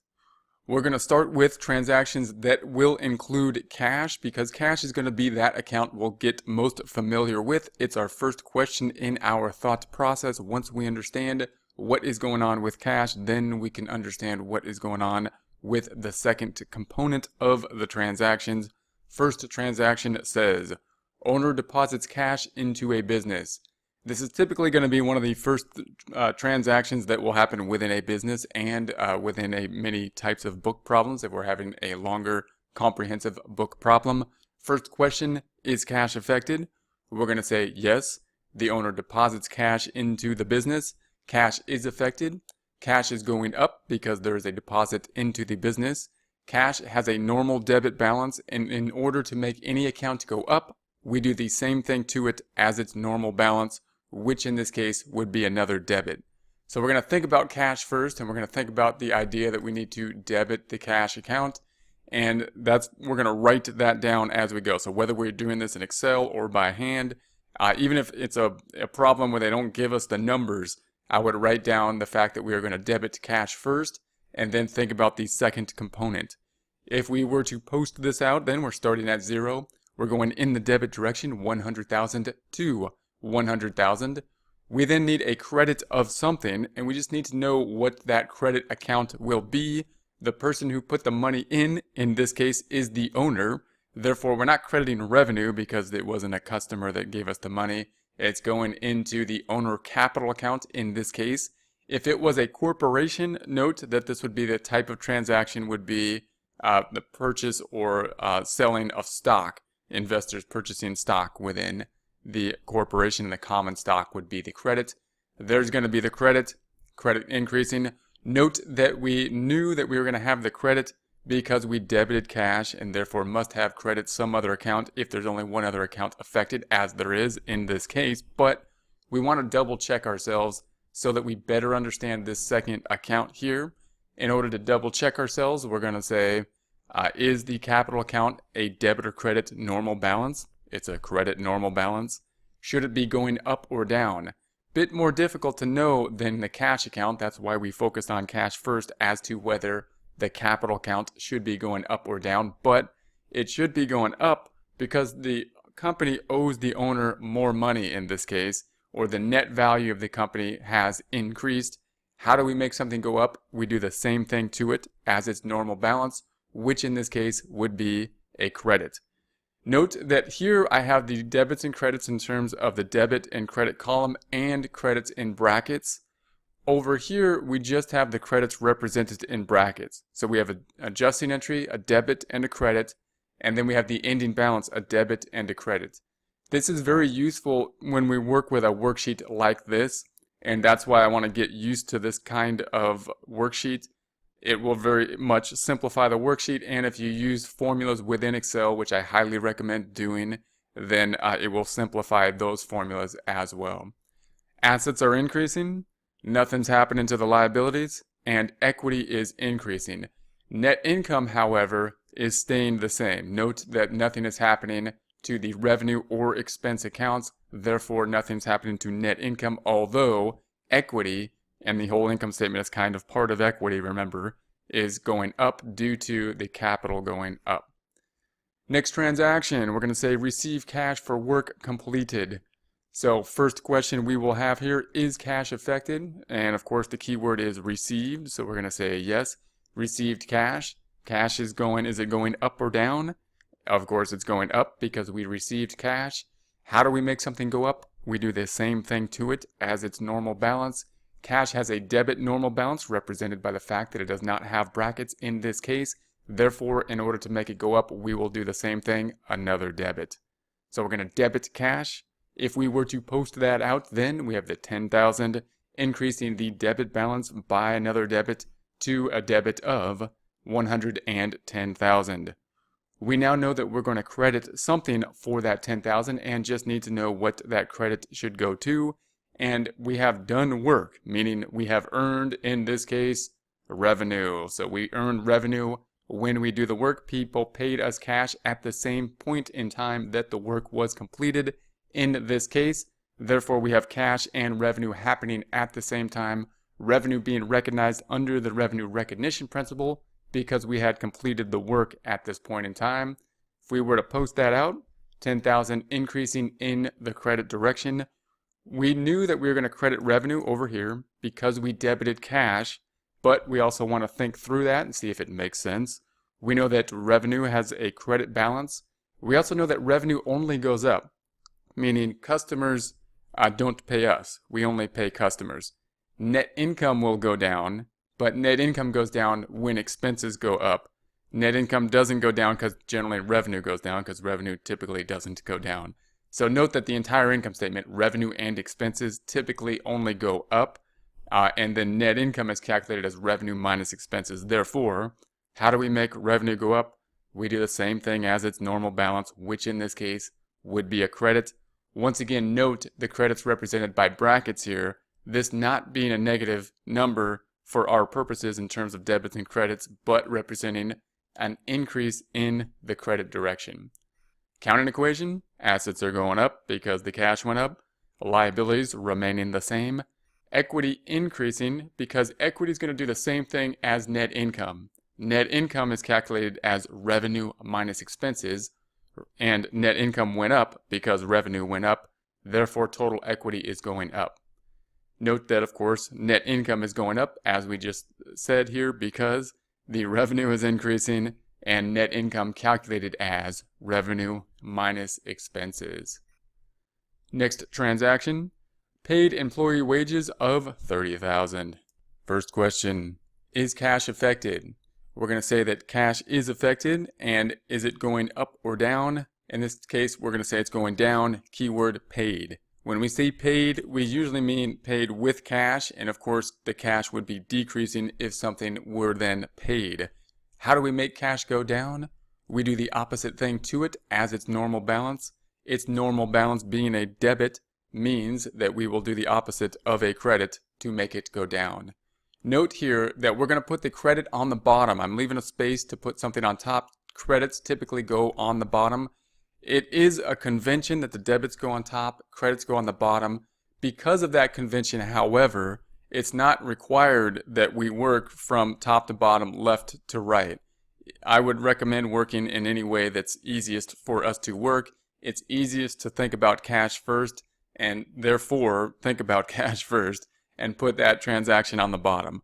Also note that this idea of having debits on the top and credits on the bottom is really only a convention. If you had them in the right column and formatted in whatever way is the correct way in accordance to what you're working with, then it wouldn't really matter that the debits are on top or the credits are on top.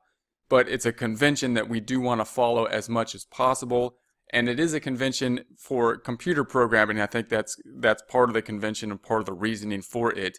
If we were to program a computer code, the computer would need to know what it wants to put on top typically, and typically the debits will go on top. If, however, we're constructing a more difficult journal entry, a longer journal entry, as we will do later, we might deviate from this convention if we were doing something like an audit and we wanted to be able to go back to that journal entry and read it and figure out exactly what we did. Then it would be better for us to construct that transaction in a way that we can then interpret it, in which we as human beings could read it and interpret it and understand what we did and why we did it. But we're going to stick with the convention as much as possible. Just note that we're going to work with what we think is best to do or easiest to do, crediting cash, that in this case, and that will mean that we're going to debit something, and we just need to know what that debit will be. Posting out the cash transaction, we have a debit balance, normal balance of 110. We're doing the opposite thing to it, crediting it, bringing the balance down to 109,400. We're then going to debit wages expense. So wages expense will be debited down here. It's an expense account. They always go up in the debit direction. Note that we knew we were going to debit wages expense because we credited cash. That's why we always start with cash. But we want to think through it now. We're going to say wages expense. Wages expense is an expense. All expenses have normal debit balances. All expenses typically only go up. For example, the employees don't typically pay us. We pay the employees. The utility bill doesn't usually pay us. We pay the utility bill. So we're always going to increase expenses in the debit direction, and that's always going to decrease net income. That's always going to decrease the owner capital, or the total equity, I should say. So in this case, we're saying that assets went down and liabilities remain the same.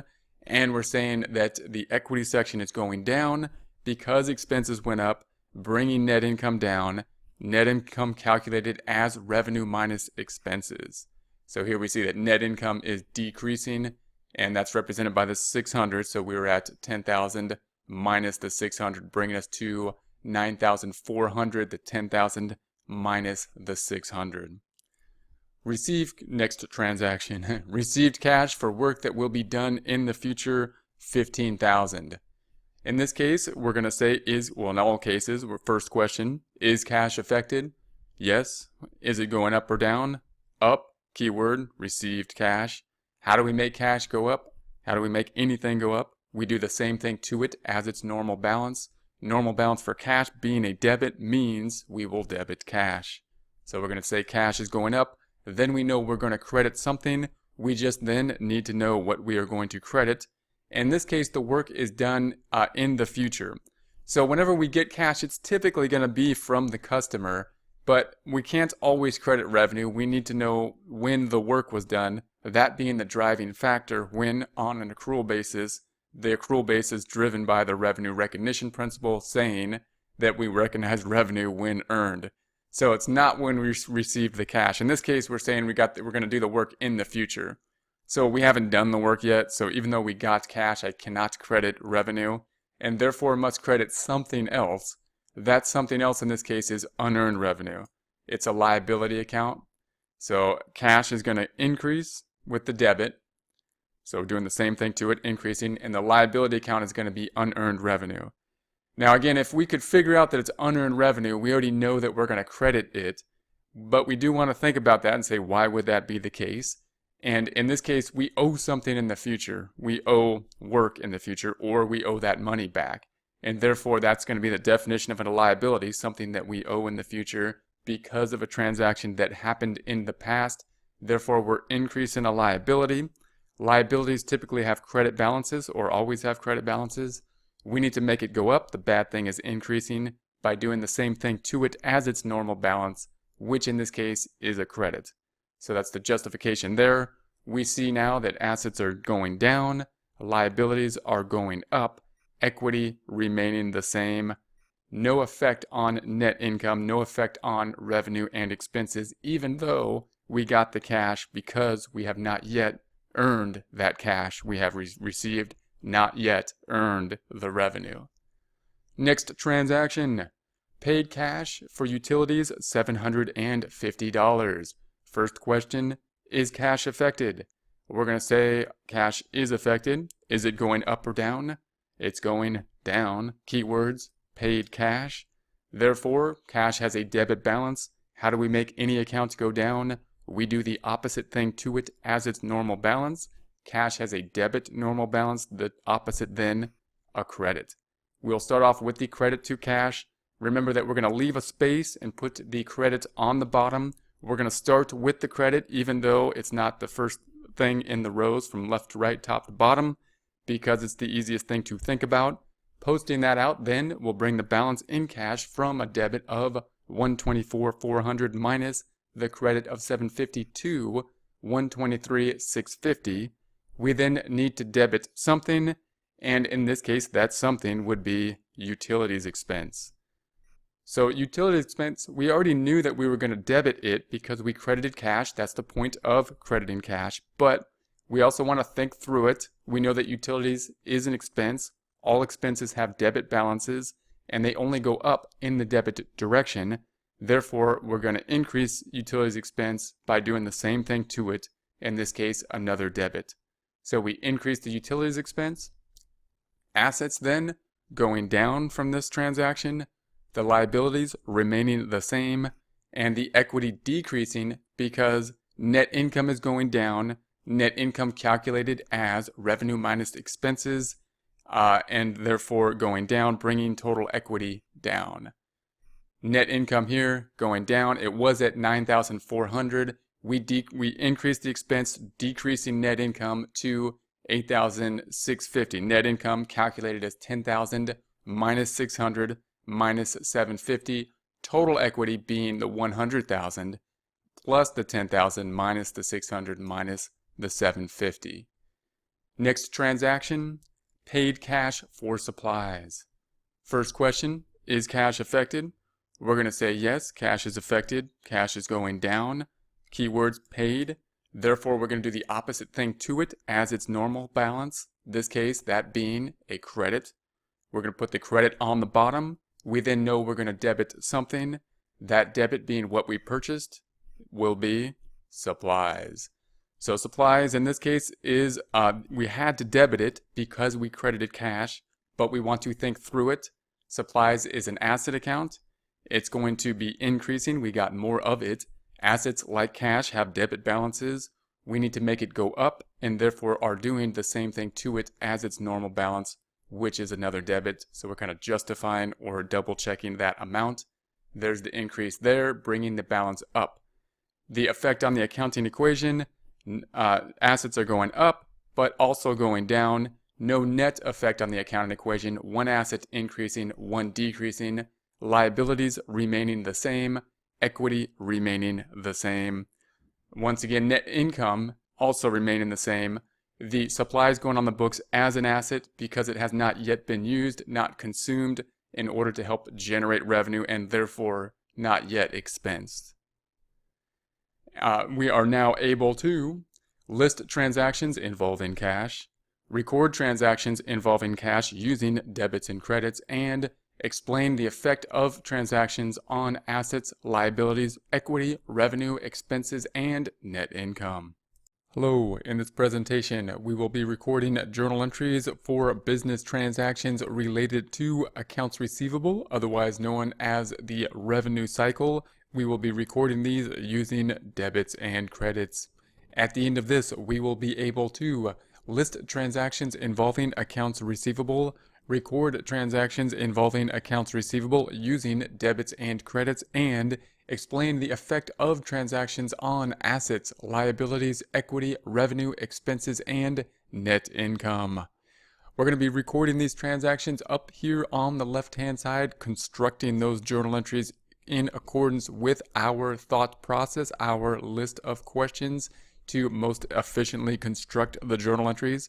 We will then be posting them not to the general ledger, but to this worksheet here so that we can see the quick calculation of the beginning balance and what is happening to the individual accounts as well as account types, in that we have the accounts categorized as is the case for all trial balances, accounts being in order, that order being assets, in this case in green, the liabilities in orange, the equity, light blue, and the income statement accounts of revenue and expense type accounts.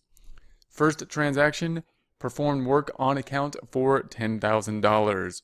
First question we will always ask, is cash affected? In this case, no, we didn't get cash, and the key term here is on account. Be aware of that key term. In real life, we would know what would be happening here, meaning we did work. If we were a bookkeeper, we did the bookkeeping, and then we sent out the bill. Have not yet received the cash. In a problem that's in a book, they have to indicate that in some way, often a very generic type of thing here where we're just a service company and we did work, and the key term being on account. On account will mean either accounts receivable or accounts payable. When working with the accounts receivable or sales cycle, as we are here, the account when you see on account will be accounts receivable. Some books might use the term on credit, and in practice you might hear the term credit. The reason many books avoid that term is because we don't want to confuse it, or the book doesn't want to confuse it with the idea of debits and credits, mixing up the meaning of what a debit and a credit is. But when you hear that term in real life, you gotta know what the distinction is when someone says they're gonna have something on credit versus debiting and crediting the account within a journal entry. If cash is not affected, then we're going to ask what did we receive, and what we got in this case is an IOU. We got people owing us money. We got a promise to pay at some point in the future. That's going to be our accounts receivable account. It's our second favorite asset account. Not as good as cash, but we like people owing us money. It therefore, because it's an asset, has a debit balance. We need to make it go up because people owe us more money. So how do we make an account go up? We do the same thing to it as its normal balance. It being an asset, having a normal debit balance means we will do the same thing of another debit. So we're going to debit the accounts receivable, and that means we are going to have to credit something for the same amount. Why are people going to pay us $10,000 in the future? Because we did the work today. We performed the work today and therefore earned revenue or income. The credit going to revenue or income. We already know that if we know that it's going to be revenue or income, that we will be crediting it because we debited the accounts receivable, but we want to think through that. Remember that revenue is an income statement account, revenue and expenses being the income statement accounts, and income statement accounts only go in one direction. Revenue accounts going up in the credit direction. Therefore, we're going to do the same thing to it, which in this case is another credit. Also note that according to the revenue recognition principle, we're recording revenue here when the work was done, although we have not yet received the cash. And typically this would be like an invoice transaction. The transaction would be recorded when invoicing the client, as is shown here. So if we post this out, we're going to say that the accounts receivable goes from 0 up in the debit direction by $10,000 to $10,000. The revenue starts at 0, goes up in the credit direction by $10,000 to $10,000. Remember here that we are representing debits and credits in 2 columns and the credits with brackets on the journal entry, but when posting, we're showing the credits as bracketed numbers only, not in a separate column, and debited numbers without brackets. This will save a lot of room when we post to a worksheet like this, and that's why we will be working with this in practice. It will save a lot of time. If you're working with Excel, which I highly recommend doing, then it'll save a lot of functionality in the formulas as well. The effect on the accounting equation: assets increasing as cash goes up, liabilities remaining the same, and equity going up because net income is going up, net income going up because revenue is going up, net income calculated as revenue minus expenses, net income increasing equity. Here we see that net income is increasing due to revenue increasing, net income starting at 0, going up by that 10,000, calculated as the 10,000 minus the 0 minus the 0. Remember that brackets does not mean negative number for us when considering this in the format of debits and credits. It represents a credit. It represents revenue over the debits, the credit of revenue over the debits of expenses by net income of 10,000. Next transaction. Receive cash on account 10,000. First question we're going to ask, is cash affected? We're going to say yes. We're going to say received cash. Is it going up or down? Up. Keyword received. How do we make something go up? We do the same thing to it as its normal balance, which in this case would be a debit to an asset account which has a debit normal balance, increasing cash. Now when first seeing this, many times when we start working with journal entries, we start to think, wait a sec, is cash really affected in this? Because I also see the key term on account. And I start to think that when I see on account, that means cash isn't affected. It means that some other accounts receivable or payable thing is happening here. And when we are purchasing something on account, that will be the case because we purchased, in the last example, we purchased something on account, or in that case, we did work on account, and therefore the on account was affected rather than cash. But in the second half of that transaction, what's happening is we're going to receive cash for the amount that was owed to us, in this case what was in the on account of accounts receivable. So bottom line, don't let that throw you off. If it says received cash, then we received cash. Think about that first, and then we'll think about why did we get cash. We got to credit something. What are we going to credit? We can't credit revenue because it says on account, and that indicates that we didn't do the work at this point in time. That indicates that we did the work sometime in the past. And if we see this transaction without having first seen the prior transaction, we've got to be able to look at this and say, what must have happened in the past? What must have happened in the past is that prior transaction. That's how the accounts receivable works. We do work on account. We invoice the client. We put that money into this account called, or that receivable, that IOU, into this account called accounts receivable. It represented here with this 10,000. Now once we get paid, that 10,000 needs to decrease.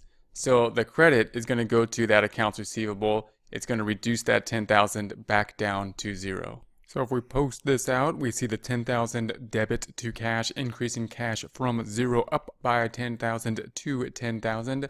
Accounts receivable then going down with a credit, it being a debit account. We doing the opposite thing, crediting it, bringing that balance down to zero. The effect on the accounting equation, assets going up, however, assets also going down, one asset increasing, one asset decreasing. In essence, we're getting a better asset and losing the worser asset. We're losing the fact that people owe us money and getting the fact that we have now got the money. There's no effect on the liabilities and no effect on equity. If we look at the net income, no effect on net income. Note that although we got the cash now, we already recorded the net income in the past, and therefore in the current transaction in the middle column, nothing's happening to net income, and we are remaining at 10,000, representing net income calculated as revenue minus expenses. We are now able to list transactions involving accounts receivable, record transactions involving accounts receivable using debits and credits, and explain the effect of transactions on assets, liabilities, equity, revenue, expenses, and net income. Hello, in this presentation we will be recording business transactions related to accounts payable or the purchases cycle, recording these transactions with debits and credits. At the end of this, we will be able to list transactions involving accounts payable, record transactions involving accounts payable using debits and credits, and explain the effect of transactions on assets, liabilities, equity, revenue, expenses, and net income. We're going to be recording these transactions up here in the left-hand side in accordance with our thought process. We will then be posting these not to the general ledger but to a worksheet format so that we can see a quick calculation as to what is the impact or effect on the individual accounts as well as the effect on the account groups as a whole. Remember that all the groups for the accounts will always be listed in order when you're looking at a trial balance, which is why I recommend looking at a trial balance whenever working through problems such as these. For example, we have the assets in green here, we have the liabilities in orange, we have the equity in light blue, and then the dark blue revenue and expense accounts, those being the income statement accounts. These will be our beginning balances. Note that over here, when we record the journal entries, we are going to have debits and credits in separate columns and represent the credits with the brackets. Over here on the trial balance, however, we're going to combine the debits and credits into one column and represent the credits with brackets. And note that the debits are the same as credits. by a subtraction problem of debits minus credits being 0. The reason for that is that it's really going to simplify the process. It's really useful to know when working with Excel. It will help simplify the process and help to simplify formulas, and therefore it's worth using, and so that's why we will use it. So we can see that we have cash here at 50,000. We've got that's the debit. Then we got the owner capital at 40,000, and we're starting out with revenue at 10,000. We are then going to record this first transaction saying purchased supplies on account for 450. First question, is cash affected? And we're going to say no, because the purchase happened on account. Therefore, cash is not happening. We know that on account is going to mean typically either accounts receivable or accounts payable. In the context of purchasing, we mean accounts payable. So we might think that we should start with accounts payable, but I'm going to say that we should start with what we receive first. Reason being is because it can be more easier to know whether to increase or decrease what we have received, because we received it, therefore it will be increasing, and what the debit and credit will be related to it. So although we'll probably know at this point, and we do know at this point, we're going to be dealing with accounts payable, let's think about what we got. In this case, we got supplies. Supplies, if we look at our trial balance, is right here. It's in the asset section, therefore it is an asset. And we know that we got more of it, so it needs to go up. How do we make something go up? We do the same thing to it as its normal balance. Like all the assets here, the normal balance will be a debit, and therefore to increase it, the same thing would be another debit. So we can increase the supplies, and if we do that, then we know that the other account must be credited, and we know that other account is not decreased to cash. We didn't pay cash. If we had, the credit would go to cash and decrease the asset, but instead we bought it on account. Here's supplies going up, by the way. Supplies increasing from 0 by 450 to 450, and then the other account being accounts payable. So we're increasing the liability. We're increasing the bad thing. Now, we already knew we were going to credit the liability, the credit accounts payable, because we debited supplies. That's why we worked it in this format. But we wanted to just analyze that and double check that for ourselves. We know that the accounts payable is a credit balance account, it being a liability account. The bad thing is going up in that we owe more money. We bought something on account, kind of like a credit card bill, in that we owe money for the purchase that we have, and that credit card tab then increases with a credit. Liabilities having a credit balance, the same thing to it will increase it, that then being another credit. The liabilities going up from 0 by 450 in the credit direction to a credit balance of 450. Effect on the accounting equation would be assets are increasing because supplies are going up. Liabilities also increasing because the accounts payable is going up. And equity, no impact, nothing in either the capital account is happening here or the income statement accounts of revenue and expenses. Therefore, the net income as well is staying the same in that we had revenue before of 10,000 minus expenses of 0, giving us a net income calculated as revenue minus expenses of 10,000. Remember that this 10,000 here is a net income, revenue of credits beating the debits of expenses. This is not a loss or a negative number, represents credits for us when we are considering the trial balance. And of course, no activity happened, and we are remaining at the 10,000 net income, revenue minus expenses. Next transaction, paid cash for supplies purchased on account 450. First question, is cash affected? We're going to say yes, cash is affected here. Key term, paid, and that of course means cash is going down. So we're going to decrease cash. Cash has a debit balance. We're going to make it go down by doing the opposite thing to it as its normal balance, which in this case would be a credit. We're going to put the credits on the bottom because credits typically go on the bottom. Let's clean up a couple terms that may be confusing when considering a book problem such as this. Note that we have paid here, and we also have another key term, on account. That may confuse us when we are first working with these types of transactions, because in the prior transaction we said on account means that accounts payable or accounts receivable will be impacted, in this case accounts payable, and therefore we might think, well then cash shouldn't be affected because we're dealing with an on-account transaction, something dealing with accounts payable. Note, however, that when we are purchasing something, that would be correct. If we purchased something on account, we didn't pay cash, but paid on account, paid with something like a credit card, paid on a tab. However, the second transaction will be us paying off the tab, and therefore we're going to have to pay off the tab with cash. So that means that we're going to have both an on account and paid in the wording. In real life, of course, we would have an idea of what we are doing. We'd be writing a check to possibly the credit card company or some vendor, and it would be very clear that we are decreasing cash with a check and writing that to a vendor to reduce the amount that we owe to those individuals, the IOU being the accounts payable account. In a book problem, it's going to be very generic, and we're just going to have to know what those terminology terms mean. Obviously, paid means we paid with cash. Note that if it said paid for supplies and it eliminated the cash altogether, paid means paid with cash. In real life, clearly, we'd be paying with a check, but that means cash for a book problem. On account, it might also say on credit.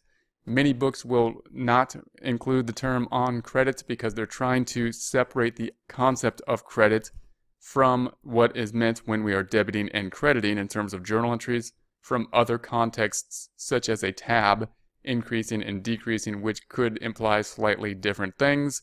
But note, if you see on credit, you're going to have to distinguish that from something like running a tab up or paying a tab off, as opposed to debiting and crediting in terms of a normal journal entry type process. Also note, when we thought about cash first, we're going to credit cash because we're decreasing cash and therefore we are putting it on the bottom. We have to put the credits on the bottom, remember. We are not going to start by forcing ourselves to do the debit first just because the debit goes on top and then format the journal entry from left to right. We are going to think about the journal entry in a format that makes the most sense, in a format that is easiest for us to construct, and it is easiest for us to construct cash first, so we will put that on the bottom. Remember that it's just really a convention to put the debits on top and the credits on the bottom. However, it's a convention we want to follow as much as possible. Book problems will, of course, mark you off if you do not. In real life, there are situations when we would deviate from that convention. For example, if we're auditing and we're performing longer, more complicated journal entries, we may and we do want to make the journal entry not in a format that applies to just a convention like this or to some kind of computer programming type convention, but in a format that someone human can go back and read and try to interpret as best they can. So whatever the best way to format a journal entry in that context, that's what we would use. But we're going to follow this convention and we're going to put the credit on the bottom. But still think about cash first. Then we just need to know that what we're going to debit here, and of course we are going to debit. By the way, cash is going down from the $50,000 minus the $450, debit minus the credit $249,550. The debit being, as we stated, the other account of accounts payable. We know that we are going to debit accounts payable because we credited cash. That's why we're going to credit cash first. However, we do want to double check ourselves. Remember that the accounts payable represents money that is owed from the company to a vendor, and liabilities have credit balances. We paid off the vendor, and therefore this liability needs to go down. So we're going to do the opposite thing to it as its normal balance, which in this case is a debit. So that'll kind of double check ourselves. Here's the credit, there's the debit. It's going to bring the balance back down to zero. Remember that in many book problems, they're not going to give us this journal entry in sequence after the prior journal entry. This one obviously follows the prior journal entry, meaning we bought supplies on account and now we're paying off on account. That will not be the case typically in a book problem. They're just going to give you this journal entry and they're going to say, hey, you're going to have to know that if you paid supplies on account, that implies that in the past there must have been at some point in time a purchase of supplies on account, and therefore there must be something owed in accounts payable. They may not even give you the trial balance or tell you that there's something in accounts payable and just give you this phrasing. And we'd have to say, well, if that's the case, we must have bought something on account in the past and therefore have a balance in accounts payable showing that we owe something and need to decrease that amount after we then pay off the amount we owe. If we look at the accounting equation, the assets are going down with the cash decreasing. The liabilities too are going down with the accounts payable decreasing, and the equity remains the same. Equity remaining the same would imply that net income too remains the same, meaning we had net income of $10,000 calculated as revenue minus expenses before the transaction. Nothing happened in this blue area, neither of these two accounts being an expense or income account, and therefore we end with net income at that same $10,000. Next transaction, purchased auto service on account $320. So we're going to purchase auto service. First question, is cash affected? And the answer, no, because we purchased it on account. On account typically means either accounts receivable or accounts payable. When considering something purchased, it means accounts payable. So we know accounts payable will be one account, but once again, it would be a little more difficult to know whether accounts payable is increasing or decreasing and whether to debit or credit it. And it might be easier for us to consider what we received, in this case, that being auto service. Now, we're not talking auto the asset in this case. We're talking auto the expense because it's a service. So it's going to be auto expense down here. Expenses might be a little bit more strange for us to memorize which way they're going, but expenses are the most common type of account. So remember that all the expenses we will be working with, meaning there'll be more expenses than pretty much any other type of account. They all have debit balances and they all only go up. So whenever you see an expense, typically you're just going to debit it because it's a debit balance account. They only go up and therefore they will increase in the debit direction. So it's really good to get an idea of that, get a feel for that, get used to that being the case. After working with the cash transactions, we may have kind of skipped what the expenses are actually doing when we record them because we know that we have to debit them because we credited cash. But get used to knowing what the expenses are doing. There's more expense accounts than any other type of account. They all basically do the same thing. They all go up and only up in the debit direction. Therefore, the auto expense will go up in the debit direction. If we increase the auto expense, we need to credit something. That something not being cash in this case because we bought it on account and therefore did not pay cash. And we know that we bought on account and that means accounts payable. Auto expense going up 320 to 320. And then we've got the accounts payable at the credit of 320. Now we knew that the credit was going to go to accounts payable because we debited the auto expense. Now let's think through it. Does it make sense that we are crediting accounts payable? Remember that accounts payable is a liability account. It is going up. The bad thing is increasing. The bill we owe to the accounts payable is increasing, kind of like our credit card bill going up, us having purchasing something on account. And therefore we will do the same thing to it as its normal balance, which is a credit. Here's the increase from 0 up in the credit direction by 320 to 320 credit. Impact on the accounting equation, assets remaining the same. The liabilities increasing. The equity decreasing. Why? Because net income is going down. Net income calculated as revenue minus expenses. Expenses increasing, bringing that equation, that net income down. Net income then will decrease total equity. As we just stated, net income is decreasing. And we see here we have the 10,000 credit before, that calculated as revenue minus expenses, 10,000 credit revenue minus 0 debit expenses. We then have a debit of 320, bringing that calculation to 9,680, 10,000 revenue minus 320 expenses, 9,680 credit balance winning. These brackets, remember, representing credit, not representing a negative number in this case. Next transaction, purchase meals and entertainment on account. First question, is cash affected? In this case, no, we purchased something, but we purchased it on account and not with cash. On account means either accounts receivable or accounts payable. In this case, because we are dealing with purchases, we mean accounts payable. Accounts payable is the account we will be using, but it might be difficult to know whether it goes up or down or to debit or credit. Might be easier to first consider what we have received, that being meals and entertainment, an expense. And like all expenses, expenses have debit balances and they only go up. How do we make something go up? We do the same thing to it as its normal balance, which in this case would be a debit. So we're going to debit the meals and entertainment as always, and meaning as always the expenses always basically are debited. And once we know that we're going to do that, we know that we are going to credit the other account, that other account not being cash, not decreasing the cash because we didn't pay cash. We are increasing the liability instead, that liability being accounts payable.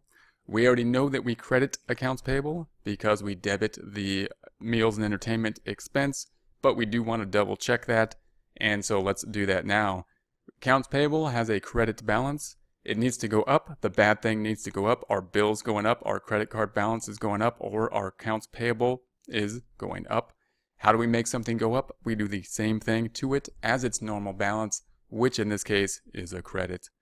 So if we post this out, then we have meals and entertainment increasing by $1,500 to $1,500 in the debit direction.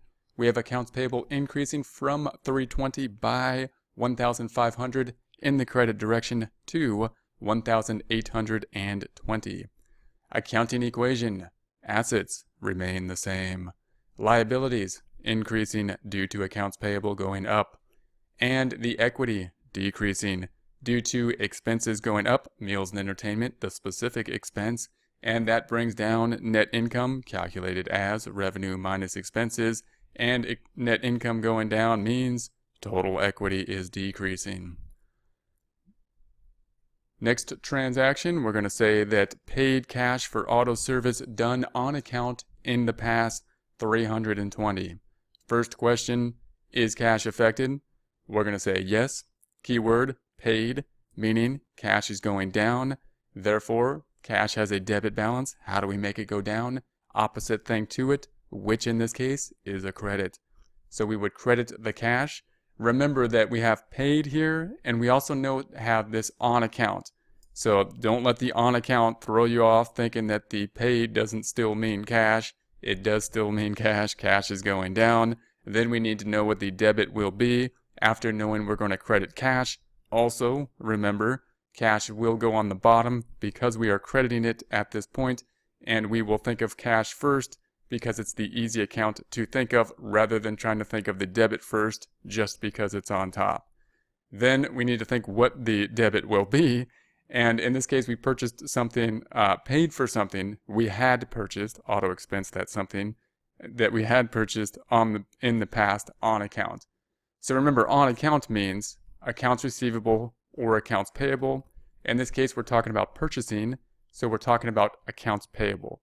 So the debit's going to go to accounts payable. And so we already know that we're going to debit the accounts payable because we credited cash. That's why we start with cash, but let's think it through. Accounts payable has a credit balance. We paid it off. We paid off the amount that we owe, and therefore that credit balance needs to decrease. How do we make something go down? We do the opposite thing to it as its normal balance. This being a normal credit balance, the opposite then a debit of 320. If we post this out, then we're going to say that the cash is decreasing from $49,550 minus the credit of 320 to $49,230. We know that the accounts payable then starting at a credit of $1,820, decreasing by 320, bringing that balance to $1,500.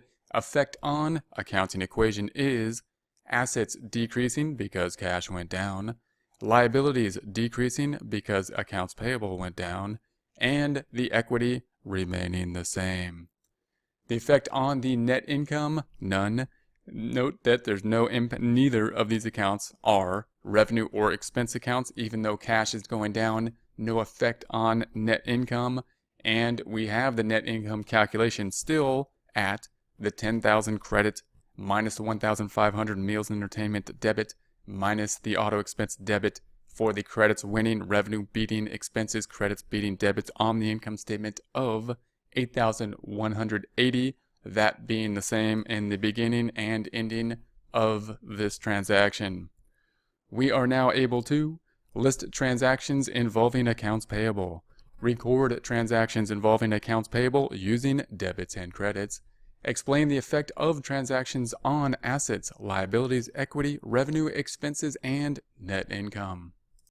Hello, in this presentation we will discuss the general ledger. At the end of this, we will be able to define what the general ledger is, list components of the general ledger, and explain how the general ledger is used.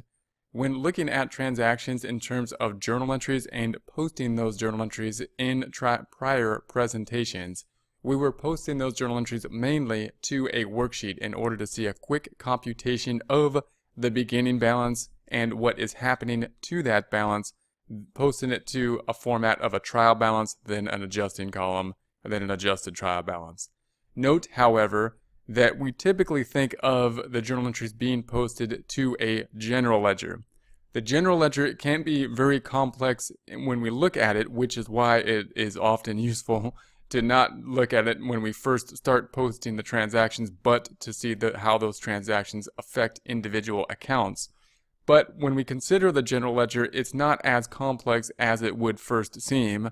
It just is going to be a list of accounts that will be in that familiar format, meaning it'll be in the format of the accounting equation of assets first, the green accounts, cash, accounts receivable, and supplies, then liabilities, then the capital accounts, then the income statement accounts of revenue and expense accounts.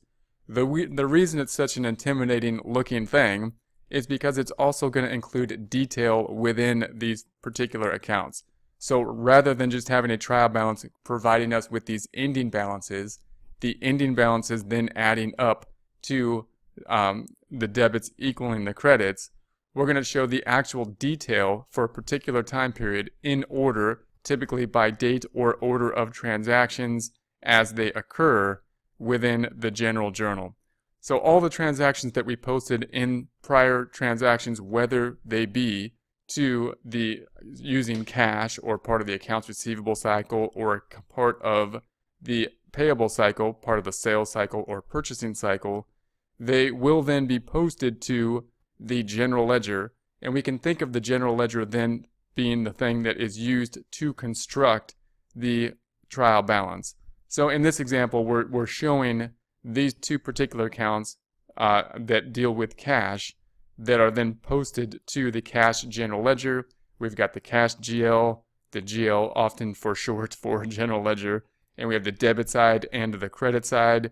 Note that we have the cash here being debited in this journal entry, being debited in this journal entry, it being listed in order by date within the cash account, only showing that half of the transactions here. The other half would be in accounts receivable and accounts receivable for these two transactions. And we can see that we are increasing the running balance as we go. So everything that we have posted in the general journal, remember our terminology here, we're going to have this whole sheet here is the general journal. That's what we post the journal entries into. These are going to be the journal entries. The process of recording journal entries is the process of journalizing journal entries into this general journal. Then we need to get that information to the general ledger. We call that process posting. So when we pull this information over to the general ledger here, we call that posting from the general journal to the general ledger. So we're going to post the journal entry from the general journal to the general ledger account of cash in this example. Once we make the general ledger accounts, we're going to take these ending balances. That's what we use to construct the trial balance. Note that when we consider this in terms of a test question, in terms of what happens first, what happens next, what happens then. We're going to have first the journal entries, then posting to the general ledger, then the creation of the trial balance. When we consider that in a problem, oftentimes we mean we're going to post all journal entries within a month or a certain time period. We're going to record all journal entries within a month or a certain time period, then post all journal entries within a month or a certain time period, and then create the trial balance for that. But in real life and in a computer system, we are going to see these happening at the same time. So note that when we go to a computer system, or if you were to set this up in Excel and not having to erase the balances all the time, then you would want this to happen simultaneously. This is also something that would happen in an automated system. This is a process that can be automated. Once we have the first data entry, we can then automate the system to do the posting to the general ledger and the creation of the trial balance. We need to, however, still understand this, and the only way to really understand it is to do it, so that we can then see when there's problems in the system, so that we can understand what the system is doing when it kind of generates this trial balance, so that we can then drill back down from the trial balance to the source documents, to the data that has originally been input, in order to troubleshoot problems with the ending data. Let's consider a few of these accounts in turn. We looked at the cash account. Let's consider now the accounts receivable account here. The accounts receivable account, we are having an asset account. That means that, of course, the debits will always be winning. You may have learned that when considering the T accounts, when we consider the T accounts, we may have been thinking about this primarily in the case of we add up all the debits, then we add up all the credits and subtract them. And in this case, we would get 780 debits over credits. But note that the benefit of a general ledger in this format, the benefit of using Excel, is that it's very easy for us to also calculate a running balance. So note that this is the same as a T account in essence, in that a T account is a shorthand way to write the debits and credits by hand and then figure out by adding up the left and right side, the debit and credit side, and subtracting them, what the balance is. But if we put this into a computer system, we can just add another column very easily and then have a running balance. And so we still have our T here, but now we have another running balance on the right hand side, and that just means that we have 0 starting here, and then we had 13 increasing on the debit side. Debits will increase a debit balance account, bringing that balance to 13,000 debits winning. Then we had a credit of 13. It's a debit balance account. Credits are the opposite. Opposite makes it go down, back down to 0 in this case. Then we had a debit of 650. The debits being the type of account we are in, normal balance debits, increasing the normal balance to 650. We then have another debit of 780, bringing that balance from 650 up by 780 to 1,430. We then have a credit of 650, bringing the balance down from 1,430 down by 650 credit to 780. That then our ending balance. Also note, we should see a pattern here in that we can see what is happening, and we should be able to interpret pretty much what's happening in the accounts receivable, I should say, in the accounts receivable, what that pattern is, meaning the debits represent invoices we sent out. If we look at the journal entry, back to the journal entry where this was posted from, we can see that we had a debit to accounts receivable and a credit to revenue. So here's the credit to revenue over here. Here's the debit to accounts receivable. That typically means we did work, we sent an invoice out. Then we have the credit to accounts receivable. That we're getting paid for the work that we did in the past. So here's the receivable, we're getting a credit, and we're debiting cash. Cash being received, here's the cash being received, here's the credit to the receivable, and that's going to be a typical pattern in receivable, meaning we're going to send the invoice out, people owe us money, then we're going to get the money, and we should be able to tick and tie those out. Here's another instance of that. We sent an invoice out here, same journal entry up top, and the debit to accounts receivable, the credit to revenue. And then down here, we paid it off. and we should be able to take in, or we didn't pay, no, we got paid on this, meaning the accounts receivable, the IOU to us, is decreasing, and we have the debit going to cash. Here's the debit to cash. Here's the credit to accounts receivable. In the middle there, we had another invoice that went out.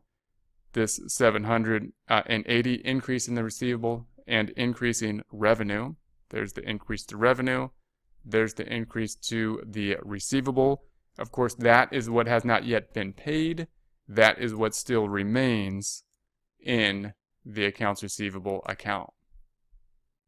If we take a look at another account for an example, that being the revenue account, in this case, we have the revenue starting at 0. It's increasing by 13,000, then by 650, then by 780.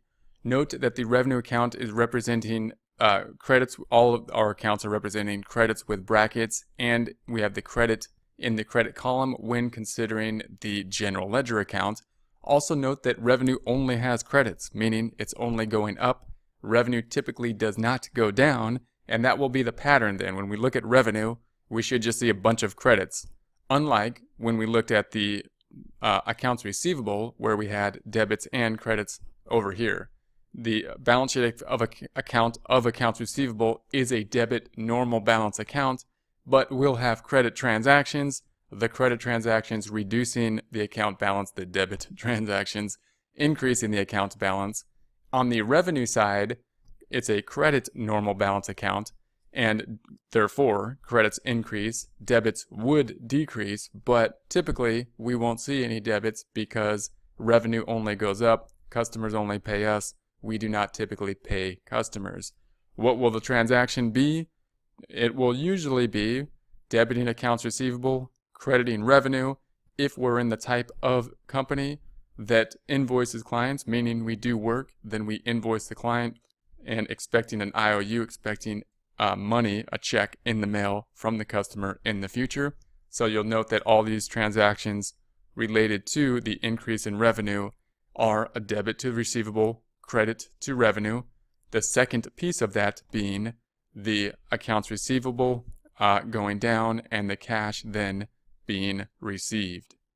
If we take a look at the next step then, that step, the creation of the trial balance. So we have just a small trial balance here because the general ledger can be overwhelming. Clearly, if we're looking at a fairly extensive problem or an extensive company, this GL will be very large. It could be a very extensive GL, and especially if we're looking for an entire year worth of data, we're looking at only a few transactions here. If we're talking about a year's worth of data, then especially the cash account and the receivable account and say the revenue account could be pages long.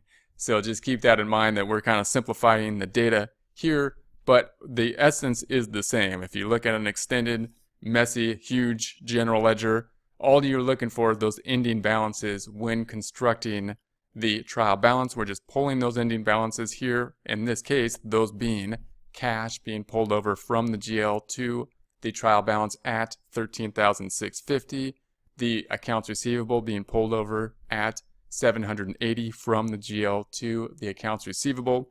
Nothing in supplies, nothing in accounts payable, nothing in owner's capital at this point, and revenue is that credit of $14,430 being pulled over to the trial balance at $14,430. Nothing in the wages expense or utilities expense at this time. And therefore, it's going to be easiest for us to see on the trial balance. One of the reasons for pulling these balances to a trial balance is that it's easy to see that the debits then should equal the credits. Once we pull all this data over, then if we were to add up the debits, the $13,650 and the $780, we would be equaling the credit of $14,430. And therefore, if we were to subtract the two out, we would have a zero balance. We can also calculate net income easily. In this case, that's just the $14,430, revenue minus expenses. Us at this point only having revenue of $14,430 and no expenses. Remember the sequence. If you were to get a question as how does this happen in order, we have the journal entries. The journal entries are then posted to the general ledger. The general ledger, then we're taking these ending balances to create the trial balance. The trial balance will then be adjusted to have the adjusted trial balance, but will ultimately be used to create the end product of the financial accounting, those being the financial statements, balance sheet, income statement, statement of equity. Objectives: we are now able to define the general ledger, list components of the general ledger, and explain how the general ledger is used. Hello, in this presentation we're going to be talking about the accounting cycle or the accounting process, that process that the accounting department will go through on a systematic basis over and over and over again, typically thought of as a monthly process, although it could be thought of as a yearly process or some other process in terms of the amount of time that will pass. But these are going to be the steps that will be gone through in terms of the accounting process, always keeping in mind that end goal of financial accounting, which are the financial statements. Some texts will have more steps than 5, as we have here. Some texts will have less than 5 steps. But the goal here is to really have a broad picture, big picture, so that when we think about the accounting process, we can break down that big picture view. 5's a pretty good number for us to be able to memorize and keep in our mind. If we have more than that, it can start to kind of muddy the picture. So once we get into each of these individual steps, we want to get into more detail, obviously. But when considering the overall picture, 5 is a good amount of steps, and it's enough for us to understand those different steps and understand the big picture view of what is going on as we go through the month. First step we're going to consider are going to be the normal transactions. Those are the things that the accounting department is doing, entering the invoices, entering the bills, dealing with payroll, all the stuff that we generally think of in terms of the accounting department, we're going to group into step 1. So in terms of timing, step 1 is far greater than any of the other steps because that's what's happening throughout the entire month. Everything else is basically happening pretty much at the end of the month. For example, at the end of the month, we're going to then reconcile the bank accounts. I'm going to include the bank accounts as a step in and of itself because it's really a huge internal control, second only to the double entry accounting system itself. And it's really defining that point in time in which we're moving from the normal business transactions to the next step, which will be the adjusting journal entries.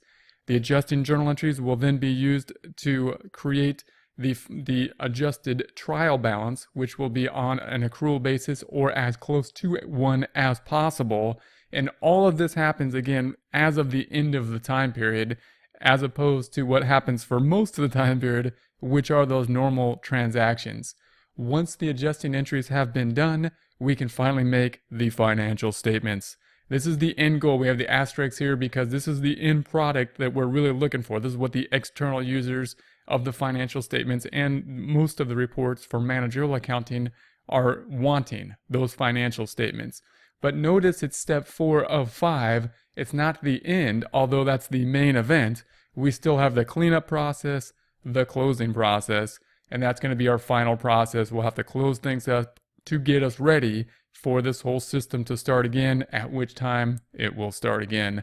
So let's go through those steps in a bit more detail. We're starting off once again with the record normal business transactions. That's our step 1, really what is going on. And that entails mainly everything that we're doing throughout the entire month, which is the payroll department, the accounts receivable, the accounts payable, entering all the transactions, bills, invoices, everything is going to be all included in this step 1. So in terms of timing, this step is way bigger than the rest of the steps. The rest of the steps are really going to be the things that we're going to have to do to refine this information down to make those financial statements and then be ready for the next time period. So these are going to be the steps where we have the normal journal entries. We're compiling the data from the financial transactions that are happening. We're recording all of those transactions to the general ledger. The general ledger is being used to make the trial balance. Those are going to, we might have an automated system doing this. We might not be entering journal entries, but the journal entries are being entered in some way. When we make an invoice, a journal entry happens. When we make a bill, journal entries happen. When we, write a check, a journal entry is happening. This is what's going on. We're recording the data throughout the month. At the end of the month, then that's when we got to decide, okay, the month is now going to close. We have to think about that cutoff. We're going to want to make the financial statements. That's the end goal as of the end of the month. And so step 2, bank reconciliations. Once we have all the transactions in there, because cash is so crucial and involved in so many transactions, it's a huge check, a huge internal control for us to reconcile the bank accounts. We don't want to go to the adjusting process until we've reconciled the bank accounts. So once we're done with the month, we're going to say, let's reconcile the bank accounts, meaning compare the bank balance of cash to our balance of cash, determine exactly what the differences are, make any adjustments we need to make, and then reconcile in terms of what is outstanding. What are the outstanding checks? What are the outstanding deposits?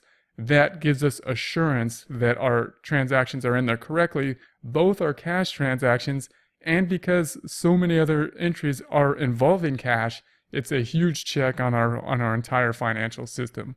Then we want the accounting cycle in terms of the recording the adjusting entries. So the adjusting entries are going to be those that are made as of the end of the month, in this case 7/31. All of them are made as of the end of the month. Those are our timing journal entries, meaning we're making sure that our financial statements are correct on an accrual basis, looking at those accounts that always need adjustment. Those accounts like prepaid insurance and accumulated depreciation, and we have interest payable and unearned revenue. Those accounts that typically are going to need some type of adjustment, and that's just the way the system is built. So we're going to put those journal entries in there in order to make our financial statements correct as of the date that the financial statements are being generated. Then we're going to take this adjusted trial balance, the one that has now been adjusted in terms of those adjusting entries, to make them on an accrual basis or as close to it as possible, and use them to create the financial statements, the end product. This is what we're trying to get to: the balance sheet, the income statement, and the statement of owner's equity. In terms of financial accounting, this is our product that is going out to the external users, also the product that's mainly going to be the basis for most of the managerial accounting reports used on an internal basis as well. So this is the main event, and you might think it should be the last step then, it being the main event, but it's not the last step. After we have the financial statements, we are then going to do the closing process. And this is kind of like if we had the main events being a Super Bowl or something like that, then the closing process is cleaning up all the stadium afterwards in order for us to start the process over again. That's what we're doing in the closing process. We're going to take that adjusted trial balance, which we use to make the financial statements, and we're going to close out those temporary accounts, those accounts that are kind of like the scoreboard accounts, those revenue accounts, those income statement accounts, those draws accounts. Those are going to be these items down here, and those then are going to be zero at the end. Why? Because as of the first day of the next month, we want them to be at zero, just like we want the scoreboard in the new game to be zero, so that we can start counting up again from that point forward. So those are going to be the 5 steps you want to keep in mind. And when you have a broad view and thinking in terms of what the accounting process is going to be, you want to have these 5 steps in mind, so you know what is going on from that level, meaning starting with the normal business transactions. And again, in terms of time, that's what's going on most of the time, the whole month. That's basically what goes on. The end of the month, obviously a busy time for the accounting department, because we need to reconcile the bank accounts, then do the adjusting journal entries, then the financial statements, the main event, and then we do the closing process in that point, and then we can start over and do the next process again in that order. At this point, just want to note that smaller companies may not be required to issue publicly, financial statements to the public, and therefore they may not be as diligent in terms of their bank reconciliations and their adjusting entries and the creation of the financial statements as they should be, and they might be depending typically, possibly yearly, to get help from an outside CPA firm, at least to make the financial statements, to generate the tax returns. So just realize that if you're in a smaller company, that there could be some differences in terms of the just exactness of the accounting process from month to month. The larger the company that will be, the more systematic we're going to have the process basically down from month to month, although of course there will also be more detail involved when we get into the more detail of each of these steps within the process.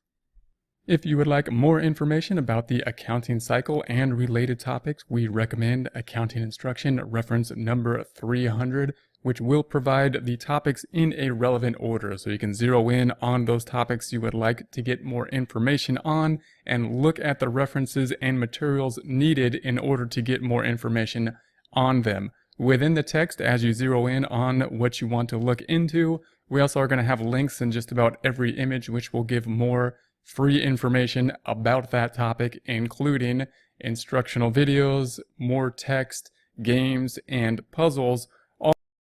Hello, in this presentation we're going to talk about types of adjusting journal entries. When considering adjusting journal entries, we want to know where we are at within the accounting process, within the accounting cycle. All the entries, the normal adjusting entries, have been done. The bills have been paid, the invoices have been entered for the month. We have reconciled the bank accounts.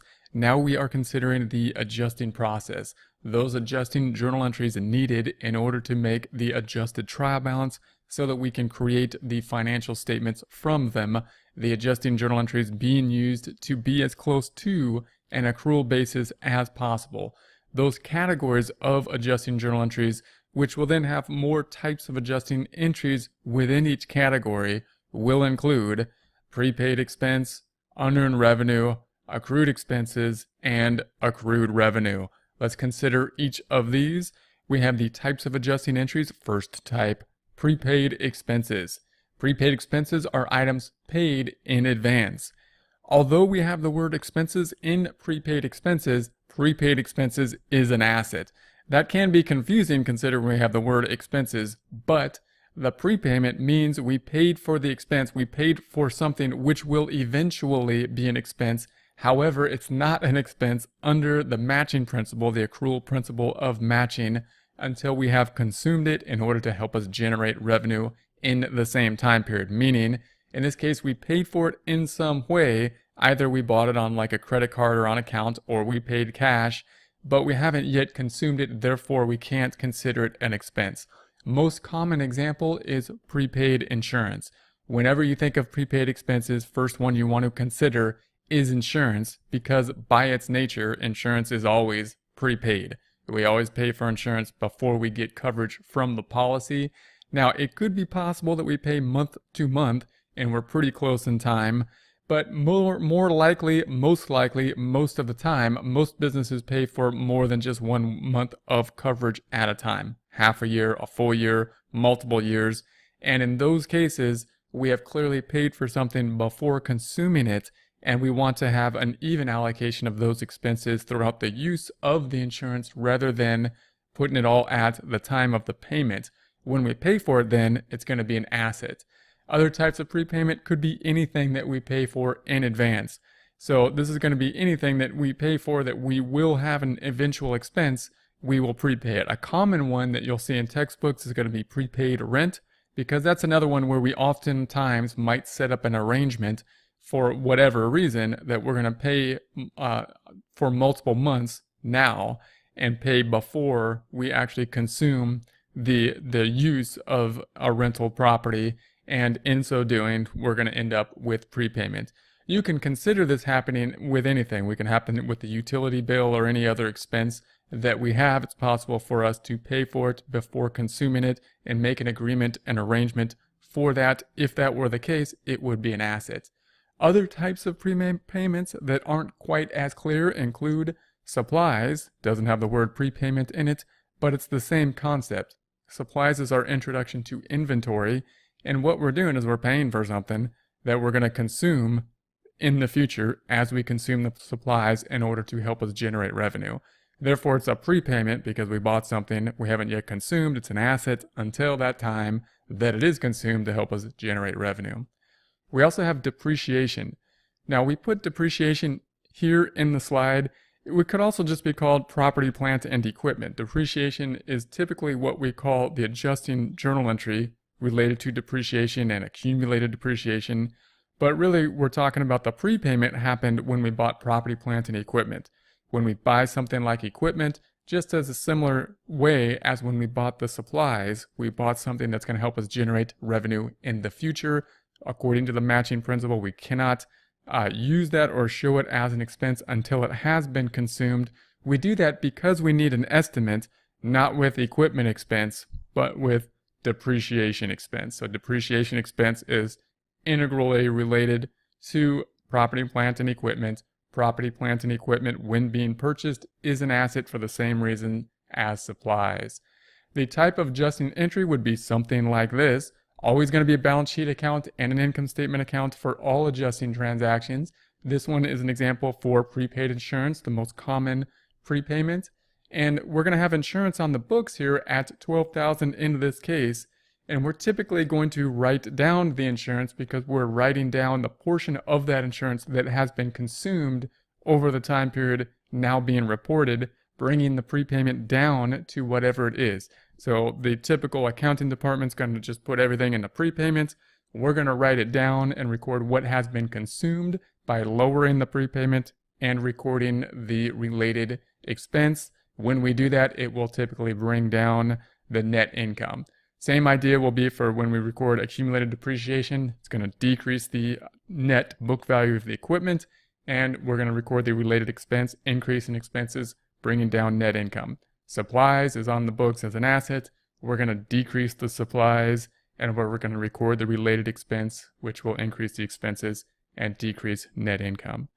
Next type of adjusting journal entry is unearned revenue. Payment received in advance of services performed.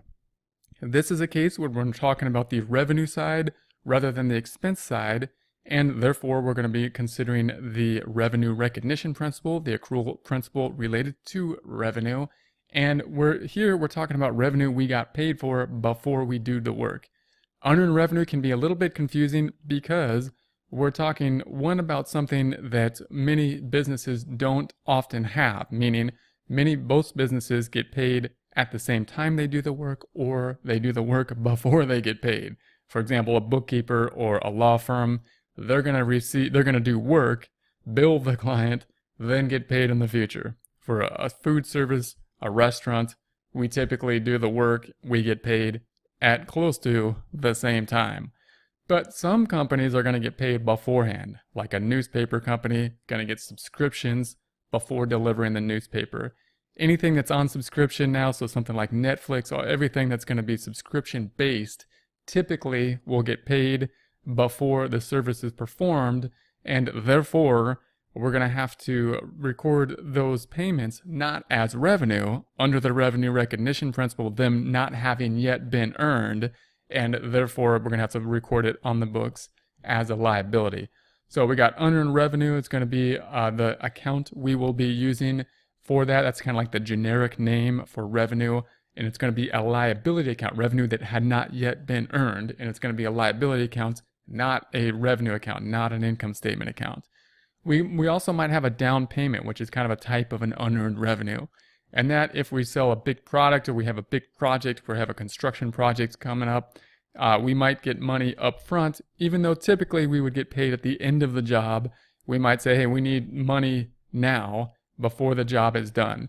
Or if we're selling a large product, if we're selling cars and we need to make an order on the car before we deliver the car, we might get a down payment. That's going to be payment before we delivered the vehicle, and therefore we cannot recall it revenue, even though it will be revenue in the future once we do the rest of the work, until that rest of the work has been done. We could also have a security deposit if we think about rent. Not exactly the same because we think that we're going to give the security deposit back, but it's possible we don't give the security deposit back depending on the condition of the premises. And it's the same idea in that if we got money for the security deposit, we're going to debit cash and we can't credit revenue because we didn't earn the revenue. We got to credit some type of liability account representing that we owe it back. So those are going to be some examples. Here's the typical journal entry.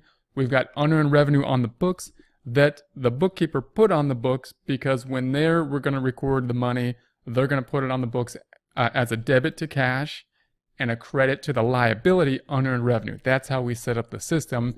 Then in the adjusting process, we will go in there, analyze how much of that $11,000 that has been put into the liability unearned revenue account has now been earned, write that liability down to the amount we calculated it to have been earned. We're going to do that with a debit here, so we record the debit, decreasing this, and then we're going to record the related income, now having been earned, increasing the income in this case with a credit. So we credit here, increasing the amount of revenue, increasing net income as we can see here.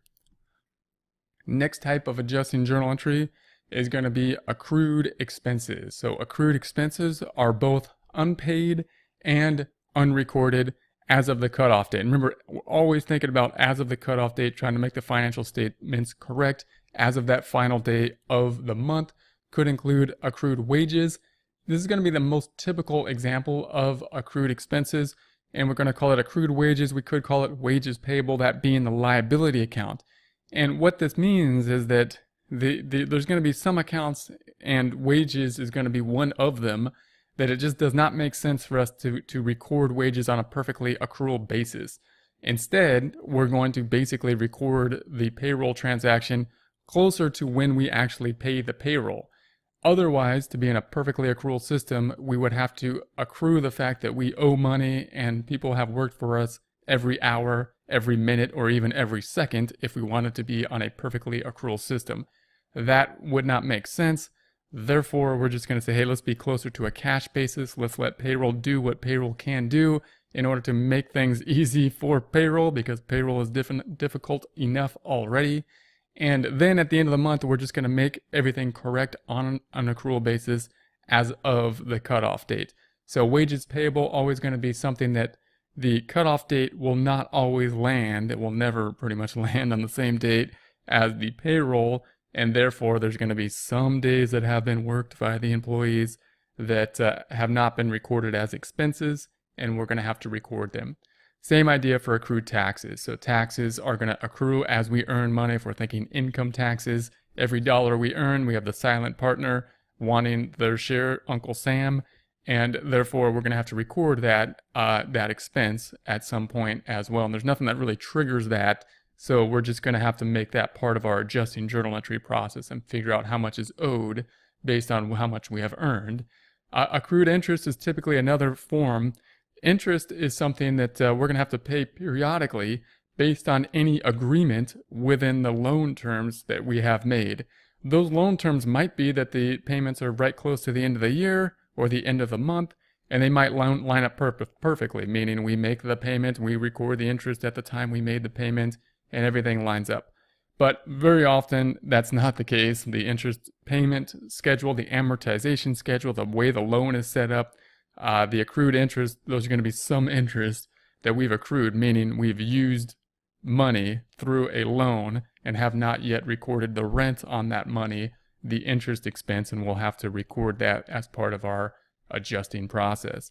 So the adjusting process will typically look something like this. This would be the wages payable, where we're going to debit wages payable and we're going to debit wages expense and credit wages payable for the amount of wages that workers have earned but have not yet been recorded as of the end of the time period. So for example, if we pay people every Friday, payroll pays them on Friday, records 5 days of work on Friday, and if the end of the time period landed on Thursday, we'll say, then we've got 4 days that happened in the prior month, and then 1 day is gonna happen after the end of the year. So they're gonna get paid after the cutoff date, but most of the time worked happened before the cutoff date.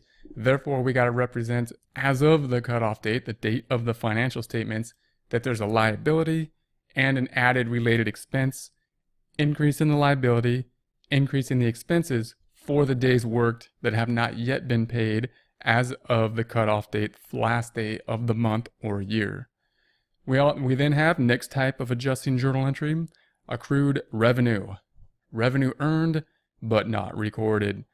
So that's typically going to be this one is confusing many times in that the journal entry is going to look just like a normal journal entry, and therefore it often looks like an error.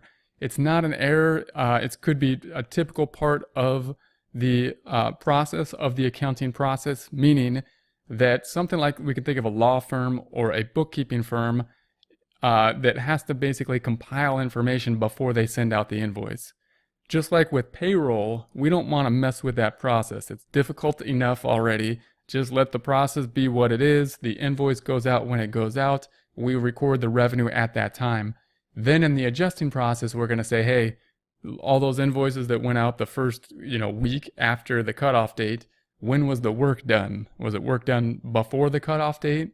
If it was, we're going to have to do that same journal entry and bring it before the cutoff date. The same is going to be true for accrued interest revenue. And that's going to be something, if we have investments in stocks and bonds, then it's very possible that those investments have accrued interest that has not yet been paid to us, and therefore we have not yet recorded it as of the adjustment date, and we're going to have to record for that.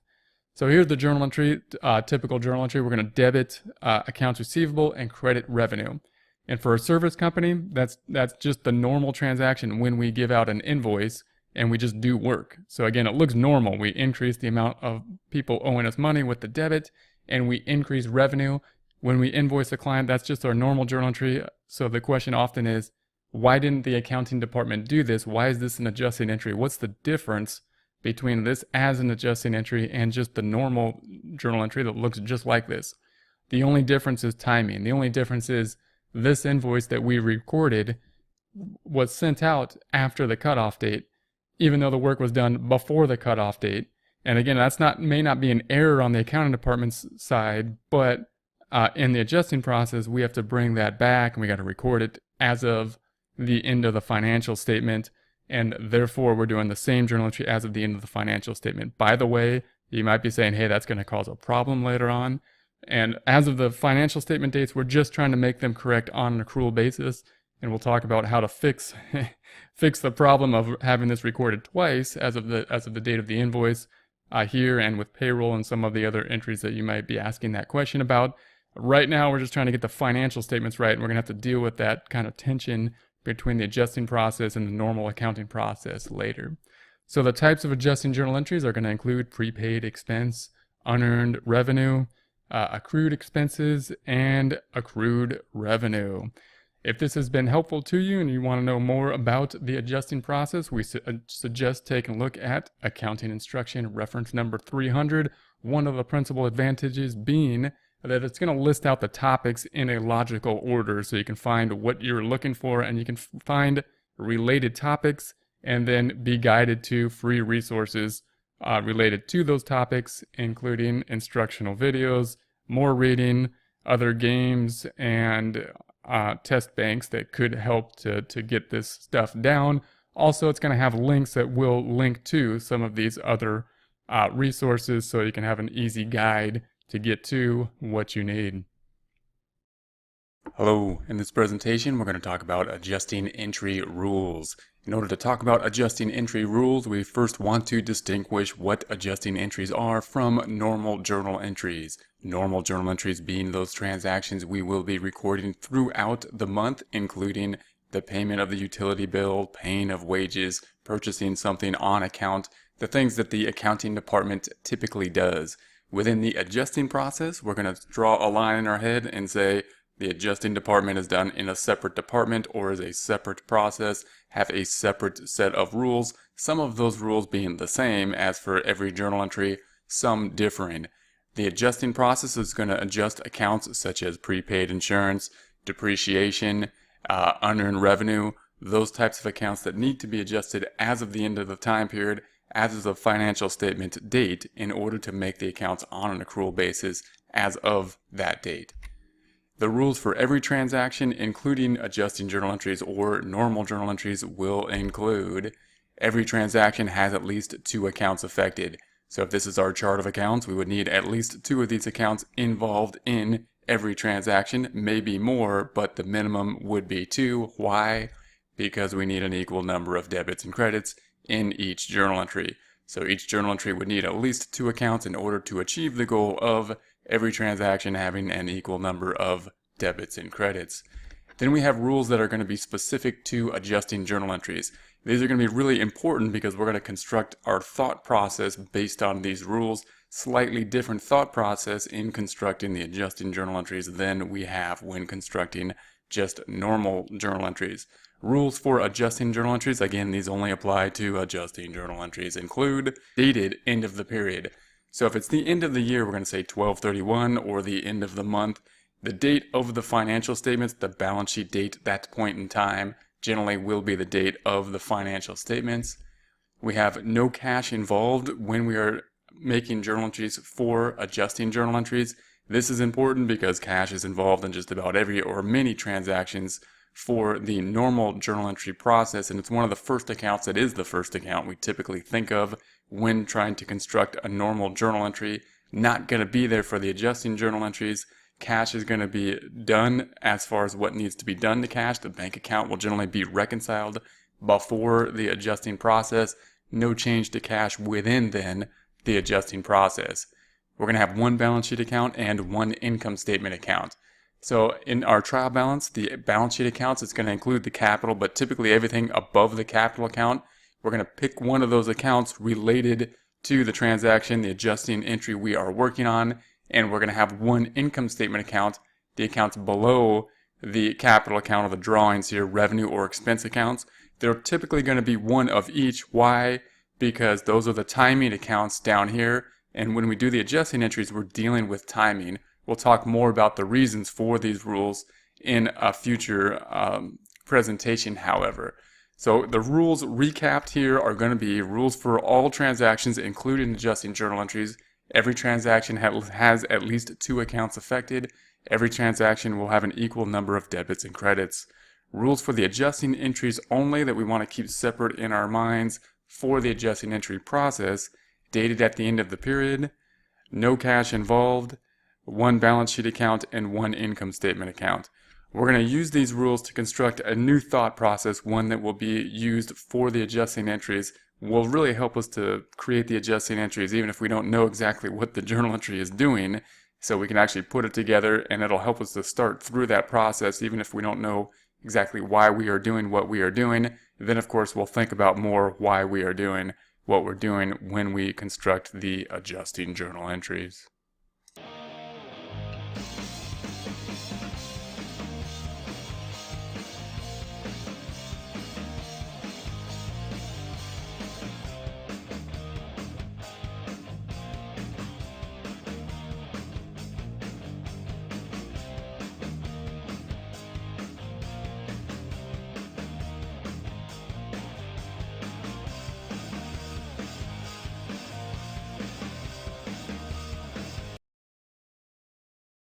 Hello, in this presentation we will discuss the reasoning for using a worksheet within the adjusting entry process.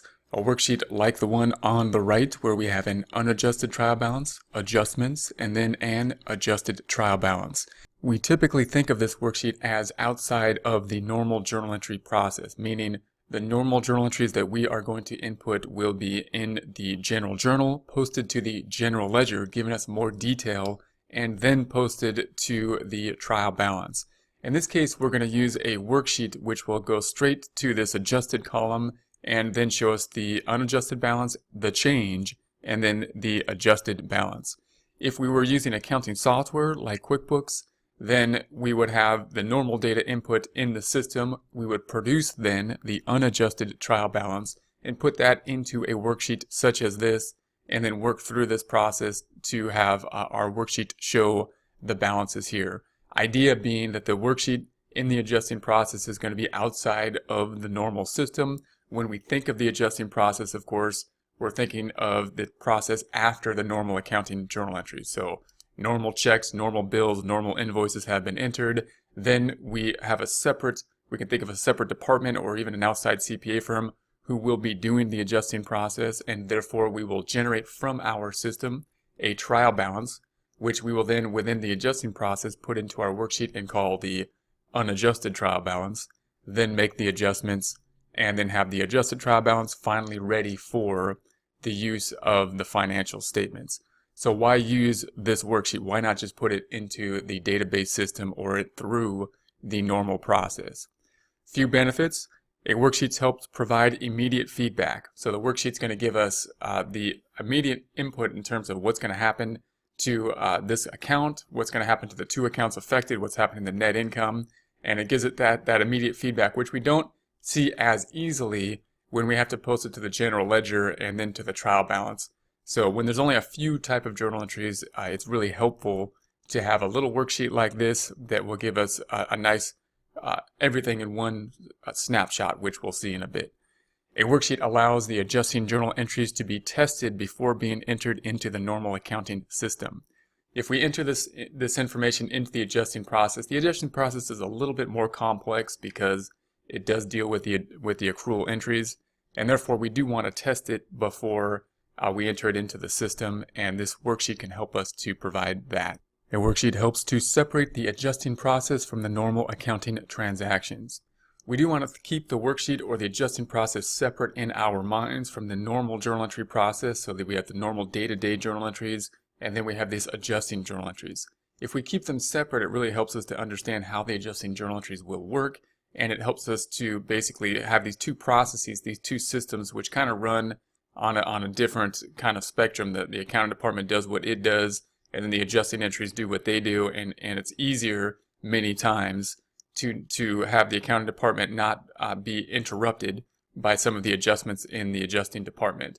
So we're gonna think of them as a separate entity, or not a separate entity. We're gonna think of them as a separate process that we'll be putting in place within the accounting system, and taking the information outside of the system and working it into a worksheet and then putting it back into the system helps us really define that separate process. It also might be done by a separate department or by an outside CPA firm, in which case we'll also need to generate the trial balance from the system that will then be adjusted and put back into the system. Some characteristics of the worksheet here. Once again, we have our accounts, we've got the unadjusted trial balance, we have the adjustments, and then the adjusted trial balance.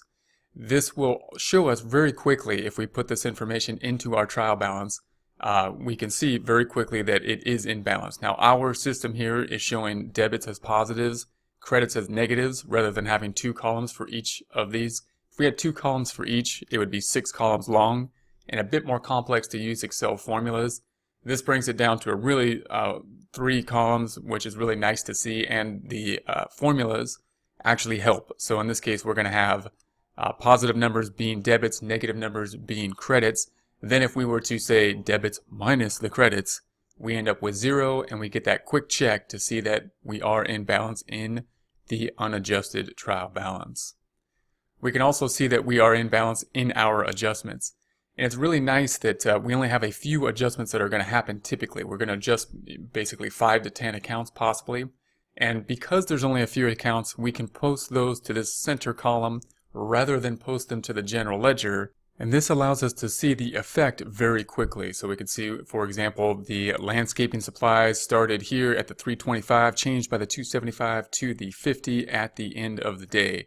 The reason we don't do this type of method for all accounts is, of course, if we had 10 things going to the landscaping supplies, then it would this journal entries column wouldn't tell us much, because there'd be too much information packed into this one cell. But if there's only one account that's being changed, if there's only one journal entry, adjusting journal entry, changing this account, then it's really nice to have a worksheet like this, because it'll give us a direct view of what is going on, and we can also oftentimes see what is happening. So I can tick off the accounts here. Here's the supplies up here, here's the other side of it down here. Here's us being in balance. And so we can typically go through here and see those two accounts that are going to be affected on each. We also can see, of course, that if we add the debits and credits, the debits being positive, credits being negative in this worksheet, then it adds up to 0, so that we can see we are in balance very quickly, very nicely with a worksheet such as this. And of course, when we get to the adjusted balance here, the adjusting balance being the unadjusted balance plus the adjustments giving us the adjusted balance. And if the unadjusted balance is in balance and the adjustments are in balance and the adjusted trial balance is summing those two up, then we will also be in balance in the adjusted trial balance. And of course, this worksheet will give us a nice quick view of that. The debits being positive, credits being negative, we're able to see that we're in balance very quickly. So we get all that information very quickly. It's also going to give us what is in net income very quickly. And this is another reason that if we have the revenue as credits and as the credits as negative numbers, which include revenue, and the debits as positive numbers, which include expenses, then we can really sum this stuff up and use Excel to give us a quick calculation of net income as well. So this will give us net income on the unadjusted trial balance very easily. by just taking the credits, which are negative numbers here, and then subtracting out the expenses, and that's going to give us this net income. We do have to note, however, if we're using negative numbers for credits, that this doesn't mean that we have a loss. It means that the credits are winning because we have a credit balance that is over or greater than the debit balances, leaving us with that 2035 net income in the unadjusted trial balance. We can also see that net income in the adjusted trial balance, of course, and we see it here. So here are our adjustments. We can see what the difference is, what did we do to these accounts, and then we can see the net income, once again, very quickly calculated by Excel. We have the negative numbers being the credits, positive being the expenses and the debits, and the credits of revenue minus the expenses of debits gives us net income, not a loss, of $885 in this case. We can also see what the activity is. So, and this gives us a real show of what the impact of our adjustments are on the financial statements. So this is what our net income was before. Remember, that's income, not loss. If we add this column up, that will give us the change. So we, of course, have brought down net income by 1,150. So we could see, we could read it across this way. We have the net income, and then we brought it down to 885 in this case. We can also group counts very quickly as well. We can take a look at the liabilities, and within Excel we can just highlight these and Excel will sum them up. We don't even have to use a calculator. We don't have to use a sum function or anything. We can just highlight the cells and Excel will give us that balance, in this case 10,250. We can do that, of course, for the adjusted trial balance as well. Very easy for us to just sum this up. It's actually a lot less bulky than looking at a balance sheet. And so we can test these accounts if we know what debits and credits are. This is a much cleaner way of seeing everything. If we want to know what the total equity is, we can do that very quickly by just highlighting, once again in Excel, just highlighting this range of cells, and it will sum it up for us automatically. The credits minus the debits here. So it's going to take the credit minus the debit plus the credit minus the debit minus the debit minus the debit, giving us 4,535 in this case. We can do the same for the adjusted trial balance. So this is different than net income down here because now we're adding into this capital and draws. And all we have to do is highlight this and it'll take the difference between the debits and the credits, giving us a balance in this case of the total equity, 3,385. We can also see total equity and double check our accounting equation by adding up the assets minus the liabilities. And if we have this in the system as assets being positive numbers because they're debit balances, and liabilities and credit numbers because they are credit balances, so negative numbers, then it will subtract this out for us. And we know that according to the accounting equation, assets minus liabilities will equal equity because assets equal liabilities plus equity. So in essence, if we take the assets minus the liability in the top half, it'll equal the credits minus the debits, capital minus draws plus revenue minus expenses on the bottom half. And we can do that for the adjusted trial balance portion as well. If we add up assets minus liabilities, we can just highlight those within Excel, giving us 3,385. So the worksheet gives us a really quick view of all of this information, all the information we really need, so that we can double check it, see what's going on before we enter that into the system. Hello, in this presentation we're going to consider the adjusting journal entry thought process. Remember that we are considering the adjusting journal entry thought process. That's going to be after the normal journal entries, the normal transactions, the normal bills, the normal invoices, the normal writing of checks that happens throughout the month. We are now within the adjusting process, which is going to happen after that. All these transactions will be as of the same point in time, goal being to make the adjusted trial balance correct as of the end of the time period so that the financial statements will be as close to an accrual basis as possible. Why would we have a thought process, you might ask? If we fully understand each adjusting journal entry, possibly we don't need a thought process. And I'm going to argue for a thought process for a few different reasons. One being that it's really going to help us get going. So if we don't understand the process, It'll help us to get started. Oftentimes when we're first learning something, the biggest problem is we run into a point where we don't know where to go any further. And if we don't know where to go any further, we can't go any further. A process will help us to get started. So even if we don't know what we're doing, if we have a process, it'll get us moving. And once we get moving, we can understand better what we're doing.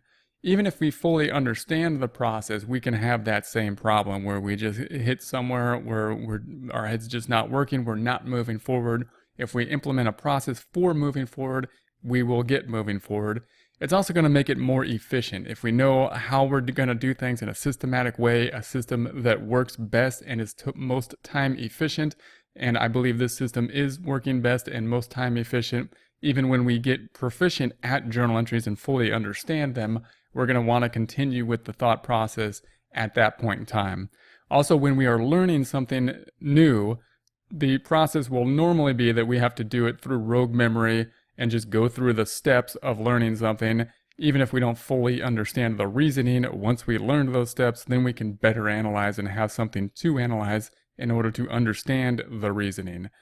The thought process we looked at before for the normal journal entries is something we're going to have to keep distinct in our mind. Remember, this is the thought process here for normal journal entries during the normal business transactions, not where we are now as of the end of the time period, the adjusting journal entry process.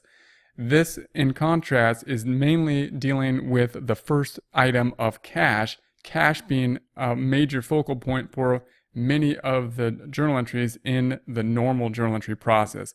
So it's the first question we're going to ask. Is cash affected when we're thinking about normal journal entries? And then see if cash is going up or down, then consider the second account. If cash is not affected, then we're going to consider what we received, and then consider the second account affected. In the adjusting journal entry process, can't do that because cash will not be involved in any of the adjusting journal entries. There won't be any cash, and cash is involved in many of the normal journal entries. Therefore, we're going to need another adjusting journal entry process. This, by the way, is one of the rules that we're going to have for the adjusting journal entries, and those rules are what we're basing this thought process on. So if you haven't seen the instructional video on just the rules of the adjusting journal entries, you might want to take a look at that. That's going to be the basis for which we build our thought process, the foundation on which we build our thought process. So keep this thought process distinct. This is for normal business transactions. We're going to have a different one for the adjusting journal entries. The adjusting journal entries, step one will be to not be cash. You'll notice it'll be to find the balance sheet account. So we're going to look at our trial balance and we're going to consider those accounts which are the balance sheet accounts. You're always going to want to have a trial balance or a chart of accounts in front of you. If a problem does not give you one, go onto our website, find one. We'll not have the exact same accounts, but it'll give you an idea of what the balance sheet accounts are, what the income statement accounts are on a typical chart of accounts, and that'll give you an idea of where the adjusting journal entries will be. Most problems, any problem is going to have to give you some type of adjusting journal entry where you're really going to have a keyword typically. So the keyword in this case deals with insurance. So whatever the rest of the problem says, it's going to focus around insurance, or it's going to focus around supplies, or it's going to focus around depreciation or unearned revenue or wages payable or accrued wages. It's going to have a key term that almost always names an exact account. And that's going to be something very helpful when we're doing the adjusting journal entry process. So here we're going to look at the balance sheet accounts. Those are the ones above the capital account, and they're always going to be on the top of the trial balance. And we're going to find something related to whatever is given in the problem. In this case, it's something to do with insurance. It's typically going to be painfully obvious once we have the chart of accounts in front of us, the trial balance, what that account will be. We'll just look through them. We see something with insurance in it, prepaid insurance. That's how obvious these are usually going to be. It's not going to be something that the problem's going to try to trick you. It's going to say exactly what we'll be dealing with. So we're going to mark that down. We're going to say that's going to be one of the accounts we deal with. Then the next question, find the income statement account. Every transaction is going to have one balance sheet account, one income statement account in the adjusting process, not normal journal entries, but in the adjusting process. Therefore, the income statement accounts are the ones below the owner capital. So have your trial balance in front of you, and then again, it'll be painfully obvious. In this case, it being insurance expense. If the problem said something like it'll say something wages expense, supplies, depreciation, all painfully obvious here what the account will be. It will pretty much say it in the name when we're dealing with these adjusting journal entries. You may be asking what happens in practice. In practice, we're going to get used to knowing which accounts are going to need these adjusting processes. And we're going to be able to look at last time period to see what happened last time, and that'll give us a good indication. But typically, we have a good idea of which accounts need the adjustments, and we're pretty much going to audit all the accounts. And by looking at the balance sheet accounts, because the adjusting journal entries have a balance sheet and income statement account, that can kind of be a shorthand way for us to see which accounts are going to be needing adjustment. We can just kind of test all the balance sheet accounts. Next step, step 3, determine whether we debit or credit the income statement account. Now that we know the two accounts, we're going to focus in on the income statement. Why? Because income statement accounts only go one way. They only go in one direction. They go up. So if we're dealing with a revenue account, it's going to be credited. Why? Because they only get credited. They always go up in the credit direction. Revenue just increases. How about if it's an expense? All the rest of the income statement accounts, they only get debited. So if we're dealing with an expense, it's always going to be debited because that's what we do to expenses. They just get debited. So we know that this one is an expense.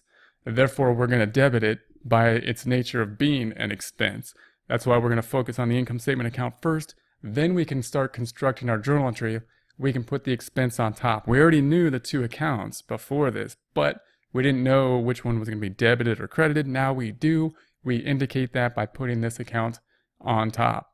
Then step 4, record the necessary debit or credit to the balance sheet account. Now that we know which way the income statement account is going, in our example, the expense is going up with a debit, then we're going to credit whatever the other account was that we determined in step 1, in this case, prepaid insurance. If we had done something to the revenue account, we would have had to credit it, then we'd be debiting the other account. So now we know by default what's going to happen to the balance sheet account. We're going to write that down. So notice steps 1 through 4 get us all the way to this point. We know the two accounts. We know which ones are going to be debited. We know which one is going to be credited. Only thing we do not know is the dollar amount. That, of course, is step 5. Assess the dollar amount of the transaction. That's going to be a step that, depending on the adjusting journal entry, we're going to need to know more about the adjusting journal entry. So we're going to have to look at that on a case-by-case basis and understand a bit more about the process before we assess the dollar amount. But even when we do that, even if a problem only asks you for the dollar amount, you want to go through steps 1 through 4, because that'll give you a process. That'll tell you which accounts are being debited or credited, and it'll give you a clue, an idea, even if you don't know why we're doing this, more about why we're doing this, and it'll give you a clue as to how to find the dollar amount therefore. So those are going to be the 5 steps. Remember, step 1, find the balance sheet account above the blue line, above the equity section. All trial balances are going to be in order in terms of balance sheet accounts and then income statement accounts. Then we're going to find the income statement account, and that's going to be below the blue line. So it's going to be, of course, the revenue and expense accounts related to whatever's been given in the problem. It'll be painfully obvious. In our case, it was something related to insurance. Step 3, determine whether we debit or credit the income statement account. So we're focusing now on this income statement account rather than the balance sheet account. Why? Because income statement accounts only go up. They only go in the direction that they go in. Expenses go up in the debit direction, and revenue goes up in the credit direction. If we're dealing with an expense as we were, we're going to debit it. Then in step 4, record the necessary debit or credit to the balance sheet account. Once we know what happens to the income statement account, we know that the balance sheet account is going to be the opposite. So if we debit the income statement account, we're going to credit the balance sheet account. If we credit a revenue account, then we're going to debit if we credit the income statement account, then we're going to debit the balance sheet account. Step 5, assess the dollar amount of the transaction, and that, of course, will be one where we need to understand the process more, and that will be taken on a case-by-case basis.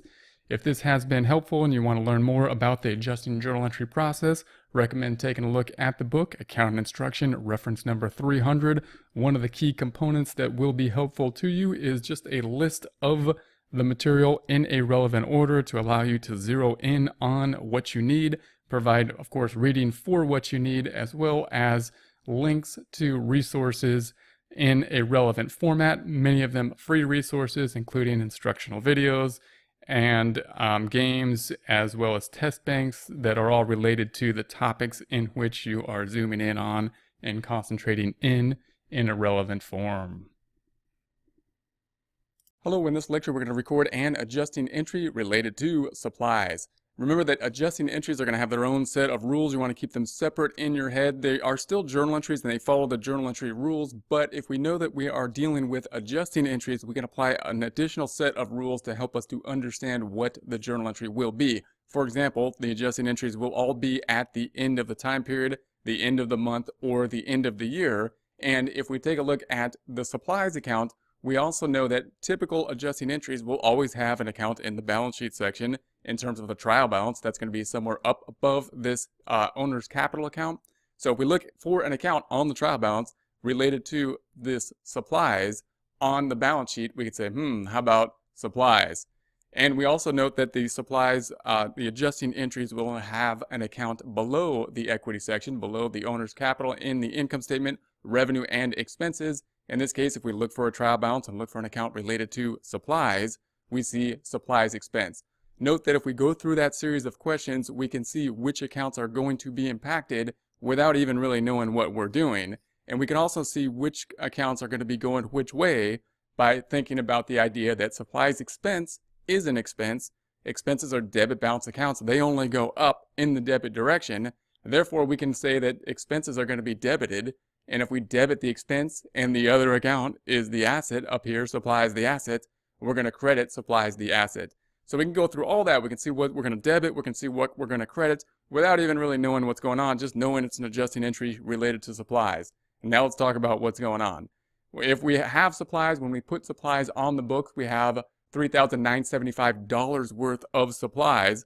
What we did is we said, hey, bookkeeper, I want you to put all supplies on the books as an asset whenever you purchase it. Supplies in this case being ink. We're going to say it's computer ink. We piled it in the corner. Every time we purchased it, we put it in the asset of supplies. What's going to happen at the end of the time period is we plan on counting the supplies. So here we are counting the supplies, and we are then going to make an adjustment based on our physical count, kind of like we would for inventory. This is an introduction into inventory. And then we're going to adjust the supplies to our physical count in a similar way as a periodic, basically, inventory system. So if we did that, note he's counting up the supplies here, we see that there's 4 units. Now note we do have to convert the units to a dollar amount. So the dollar amount we're going to say is 1,050, although there are 4 units. Many times in textbooks, they'll just give you the dollar amount. They'll say the supplies at the end of the time period is going to be 1,050. What we need to know is what's on the trial balance, the unadjusted trial balance before the adjustment, and how do we get it to what the physical count was in terms of dollars, in this case 1,050. Well, what we do is we take the amount that was on the original unadjusted trial balance and we subtract out what the physical count amount was, what our eyeballs say is actually there from the count, and we get the adjustment. So if we subtract those out, then we get 2,925 in this case. That means that we've got to adjust this amount down by 2,925 in order to get 1,050. How are we going to do that? Well, we can see here that we have the supplies account is a debit balance. We already know that we're going to credit it. Now we know the number because we already had the transaction over here. We're going to credit it by that 2,925 we just calculated. If we then post that out, then we're going to say the expenses are going to go from 0 up by 2,925 to 2,925. Supplies then going from a debit of 3,975, a credit down by 2,925 to that 1,050, which should tie out to the problem, the physical count that we have then counted. Assets then are going down in this case because supplies are going down. Nothing's happening to liabilities. Equity section is going down. Why? Because the expenses went up, bringing net income down, which brings the total equity section down. If we see this in total, we can see that the net income here is going down. Why? Because the revenue minus the expenses were revenue winning by a credit of 88,855. We then added another debit in terms of supplies expense, bringing the net income down to 85,930, which brings down the entire equity section as well.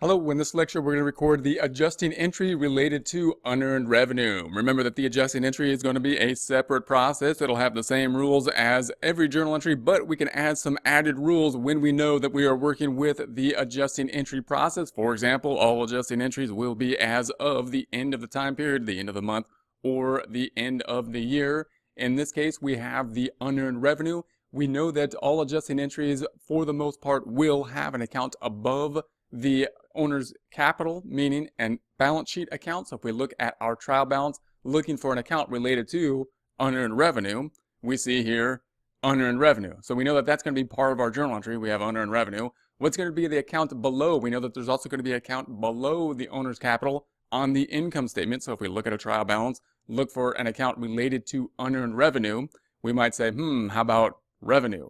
Those are the two accounts that are going to be affected here. We know that without even really knowing what is going on. We can figure that out by just looking at it's an adjusting entry related to unearned revenue. We can also figure out which way we're going. Is it going to be a debit or a credit? How? Because the revenue account has a credit balance, and all income statement accounts, revenue and expense accounts, only go up. So if it's a credit balance, it has to go up by doing the same thing to it, which in this case is another credit. So we know that we're going to credit the revenue account. So we're crediting the revenue account, and that of course means that we're going to debit the other account, which will be the unearned revenue. So we're going to credit revenue, we're going to debit unearned revenue. We know all that before we even really know what even unearned revenue is. So now let's talk about what unearned revenue is and why we are doing this. We can see that unearned revenue is in the liability section. It has a credit balance. It represents the fact that we have received money before we did any work. That might happen in the case where we did a security deposit. If we're trying to do a job and we need to buy materials and we want to get a security deposit, we might get money before we do the work. And then at the end of the time period, what we need to decide then is how much of this unearned revenue that we have then received in terms of cash, but that we have not yet earned, how much of it has now been earned? That is the question in this case. A book problem is typically going to give us the number that unearned revenue should be at the end of the time period. So what we're going to do is we're going to take the unearned trial balance unearned revenue of the $11,000. Whatever the problem says, the problem's going to say this is the amount of unearned revenue that will still be unearned as of the end of the time period, the end of the month, or the end of the year, which in this case is $8,250. We take the difference between that, we get an $2,750, meaning this $11,000 needs to go down by $2,750 to end up with the amount that we were told is still unearned of $8,250. How would we do that? Well, we already see our journal entry. We're just going to plug the numbers into our journal entry now. We're going to debit the unearned revenue by that $2,750, credit the revenue or income by the $2,750. Let's post that out, see what happens. Unearned revenue has a credit balance. We're going to do the opposite thing to it, debiting it, making the balance go down from $11,000 by $2,750 to $8,250. The revenue account is going to be credited, so it had $324,600, crediting it by $2,750, bringing it up to $327,350. On our accounting equation, assets remain the same. We see that liabilities have increased and the equity has increased. Why has equity increased? Because revenue increased. Revenue minus expenses is net income, therefore net income increased. And that is part of the equity section, which has also increased. So we can see our totals here in terms of all of our numbers. We can see that the net income went from a credit, which was revenue here, minus all the expenses, credits winning of $85,930 income. Then we increase it by another $2,750, representing the unearned revenue that we have now earned in this time period, bringing the balance up to $88,680, also calculated as the revenue minus the expenses on the right-hand side on the adjusted trial balance.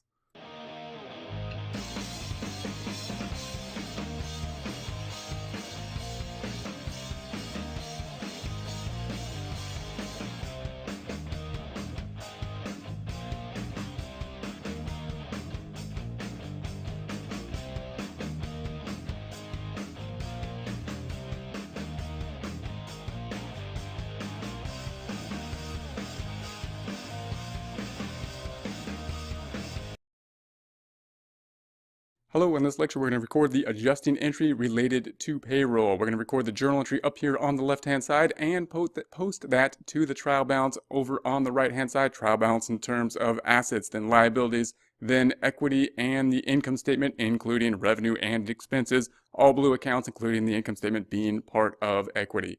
We're first going to go through and see if we can find the accounts that will be related to a payroll adjusting entry, and then we'll go explain why we are going through this process. So just if we have the trial balance and we know it's an adjusting entry related to payroll, we know that there's going to be at least 2 accounts affected, and we know that because it's an adjusting entry, it will be as of the end of the time period. In this case, let's say it's the end of the year, 12/31, when we make the financial statements. And we know that there's going to be 1 account above the equity section, which will be a balance sheet account, and 1 account below the equity section. So let's look at the trial balance and see if we can find an account up here above this blue account related to payroll or wages or something like that. If we look through here, we see an account called wages payable. That's going to be the first account. We're going to say, that's probably going to be part of our adjusting process.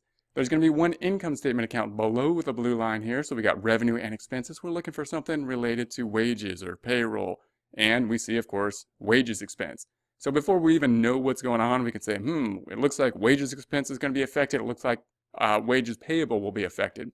We can also even know which way these will be going, because the expenses down here, the income statement accounts, only go one way. The expenses are going to go up. They're debit balance accounts. They're going to go up. So we're going to have to debit that account. So we know we're going to debit wages expense. We may not know exactly what we're going to debit it for, but we know it's going to be a debit. And therefore, if we debit that account and the other account is wages payable, we're going to have to credit wages payable. We can determine that entire process by recognizing the fact that we are doing an adjusting entry and it's related to payroll, without even knowing what's going on. Now let's talk about what's going on. What is happening is that wages is usually going to be more on a cash basis. So on the most simplistic wages type of process, we can say, let's say we're paying people on Friday. So every Friday we pay people. And what happens when we pay them in terms of a journal entry is we debit wages expense and we credit cash in that case. Now I know there's going to be taxes involved, but removing the taxes, that would be the most simplistic journal entry at that time. But what if the end of the time period, which will most likely happen, doesn't happen to land on Friday? So our cutoff date, the end of the year when we're making the financial statements in this case, 12/31, lands on Wednesday, let's say. That means that as of the date that we make the financial statements, workers have worked for 3 days for which they have not been paid, and they will be paid after the next year. They're going to be paid next year for the 3 days they worked this year. So we're going to have to pull that in to the financial statements. We want to say, hey, readers of the financial statements, we have wages payable in this case, meaning we owe this wages as of this point in time. And we've had wages expenses that have been earned during this point in time, and we need to reflect that on the financial statements. Many problems are going to basically give you the number here. We're not going to do a subtraction problem unless there was something in wages payable in this case. So if we were talking about a problem, the problem would generally say, hey, there's been accrued wages of this amount. We'd have to know that we're going to debit and credit these numbers. How would we get it in real life? We would say there's been 5 days worked possibly. Let's estimate how much then should have been earned in the 3 days before the cutoff date. So we take the amount of the payroll after the 5 days and do the ratio of 3/5 to get the amount that would be expensed in this case. In this case, we're going to say it's the $2,500 given to us in the problem. So we're going to say that we're going to debit wages expense for that $2,500. We're going to credit wages payable. If we then do that and we post that out, we would say that the wages expense was $193,370. Debiting it by $2,500, increasing the wages because we're doing the same thing to it too, $195,870, and the wages payable, the liability, it's going to go from 0 up in the credit direction by $2,500 to $2,500. Assets have now remained the same. Nothing has happened to the green accounts. We can see that the liabilities have increased because we owe our workers money that they have now earned. They have earned before this, and the equity is going down. Why? Expenses went up. That brings net income down. That brings equity down. If we want to take a look at the income statement, we can see that income prior was $88,680. That's revenue here, the credit minus the expenses. That's income. Credits are winning. And we brought it down by the $2,500 to $86,180. So we brought net income down, which of course brings the entire equity section down.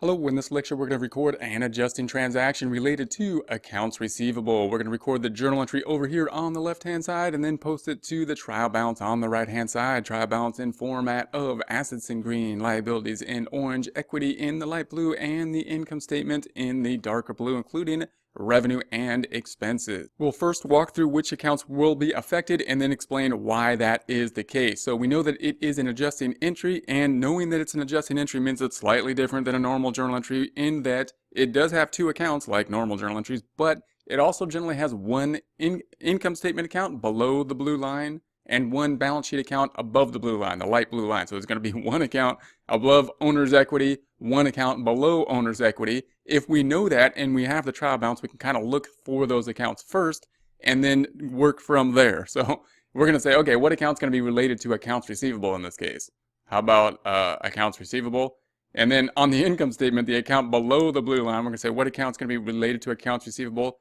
A little bit more tricky to figure this out, and it kind of depends on what the wording of the problem would be. But typically, the account related to accounts receivable is revenue. That's going to be the income statement account that's related to accounts receivable.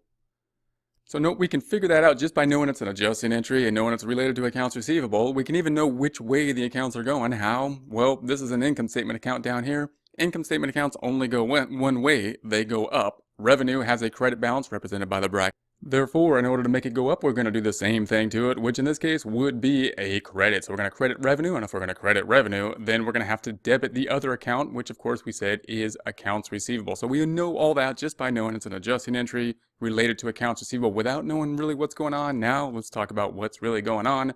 Why are we doing this? The thing that can be confusing about this in terms of an adjusting entry is that it looks just like, and it is the same as a normal transaction when we make a sale on account. If we did work on account, we would then issue an invoice, and normally when we invoice the client, that's when we record this exact journal entry. We debit accounts receivable and credit sales. Why then hasn't the accounting department done this? This seems like their job to do this type of journal entry. And what happens is there's a timing difference, just like all the adjusting entry accounts.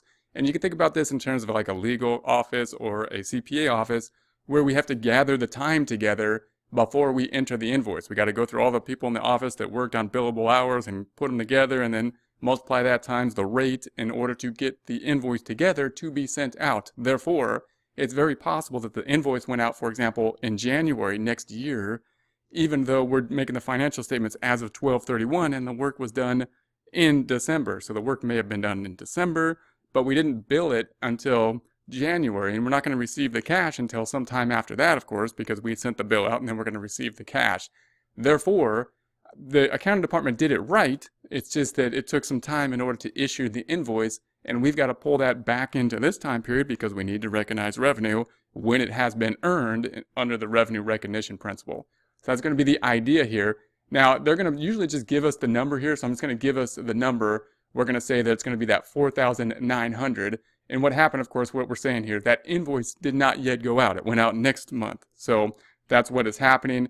And we're going to have to reverse this entry next month so we don't double count it. But as of the cutoff date, we need to pull that income into the financial statements as of the cutoff date. Therefore, we're going to debit the accounts receivable $4,900 and the revenue by that $4,900. If we post that out, then we have accounts receivable at $32,000 before. We're debiting a debit balance account by $4,900, bringing the account up to $36,900. We have the revenue account at credit of $327,350. We're going to credit that account by the $4,900, doing the same thing to it, and revenue goes up, as it always does, to $332,250. We can look at the accounting equation. Assets went up, of course, because accounts receivable is an asset, and it increased. Nothing happened to the orange liability accounts, and that means that equity too has gone up. Why? Income went up, bringing net income up. Net income is part of total equity, therefore total equity went up as well. If we consider just net income by itself at this point, we can see that we had net income before of $86,180. Revenue, credit, minus expenses, debits, meaning credits are winning, income of $86,180, and then we brought it up by $4,900 to $91,080 from this journal entry.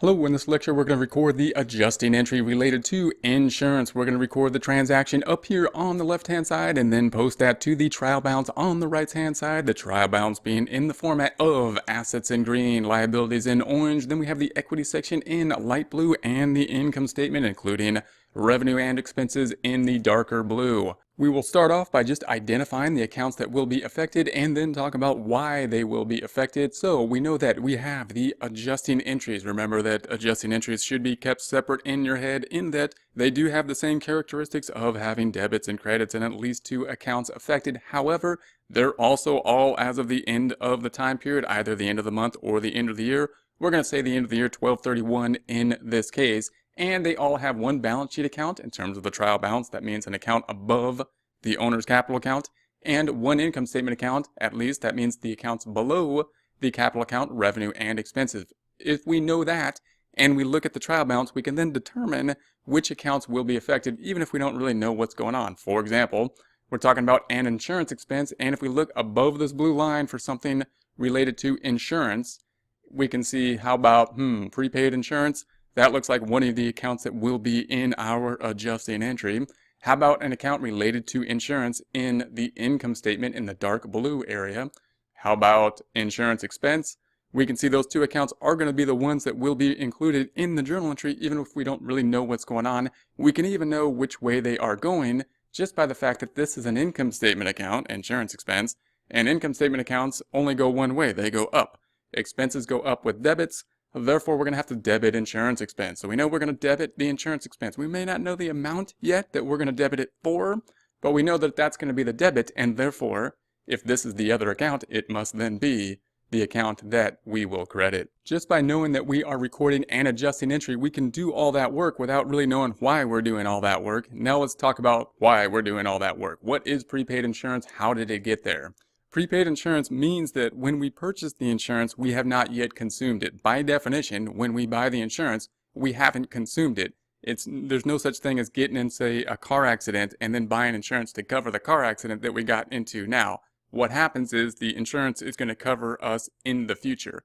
It doesn't necessarily mean that we have to consume the insurance in terms of using it. We don't need to get into an accident in order to use the insurance. We are using the insurance when the insurance has covered us for a specific time period. We're guarding against risk. As the insurance guards us against risk, that's the time period when we should expense it. That's the time period it has been consumed. Therefore, we can tell our accounting department, hey, accounting department, whenever you pay for the insurance, instead of debiting insurance expense and crediting cash, we want you to debit prepaid insurance and credit cash so that we can plan on, at the end of the month or the end of the year, adjusting it for our financial statements to whatever the accrual is as of that period of time, meaning we're going to figure out how much has then expired and how much we should then record as an expense and how much should also be included and still be on the balance sheet as an asset, prepaid insurance. How would we do that? We would look at the insurance policy. We would look at the insurance policy, see how much was paid and what's going to be the time period that was covered and figure out the ratio in terms of how much is still a prepaid asset as of the cutoff date, 12/31 in this case, and how much is not. In this case, we're saying that the determination when we did this calculation is that as of the end of the year, we should still have $4,000 in prepaid insurance. Be careful with insurance because we could have worded that either way. The question could say we should still have $4,000 in prepaid insurance, or it could say that $4,000 has expired and therefore we should expense it. It's a little bit more difficult of a calculation, so most problems often say that what is going to be still as an asset, because then we have to figure out the calculation. We have to say we got to get this $12,000 down to $4,000. How do we do that? Well, we're going to take the amount that's on the books at this point in time, $12,000 prepaid insurance. We determine from our calculation that there's $4,000 that is still not consumed as of the end of the cutoff date, 12/31 in this case. We subtract that out, then we have an adjustment of $8,000, meaning $12,000 needs to be decreased by our calculation of $8,000 to bring us to the $4,000, the amount that we determined was not yet expired as of the cutoff date. So let's do that transaction now. We're going to say, okay, now we know the number. It's going to be $8,000 for debit to insurance expense and credit to prepaid insurance. If we post that out, then we're going to say that insurance expense is going to be debited by $8,000. bringing the balance up to 8,000. Prepaid insurance has 12,000 in it. We are doing the opposite thing to it, crediting it, bringing the balance down to 4,000, matching the amount that we calculated should be the calculation based on our analysis of the policy and what has been expired and what has not yet been expired. The assets then are going down because prepaid insurance is an asset and it went down. Liabilities, nothing happened. And the equity section has gone down. Why? Because the expense went up, bringing net income down, which brings down the entire equity section. If we look at net income, we can see that we had net income before of 89,980, revenue minus expenses, credits winning. We then debited by 8,000, bringing the balance down to 81,980 for net income.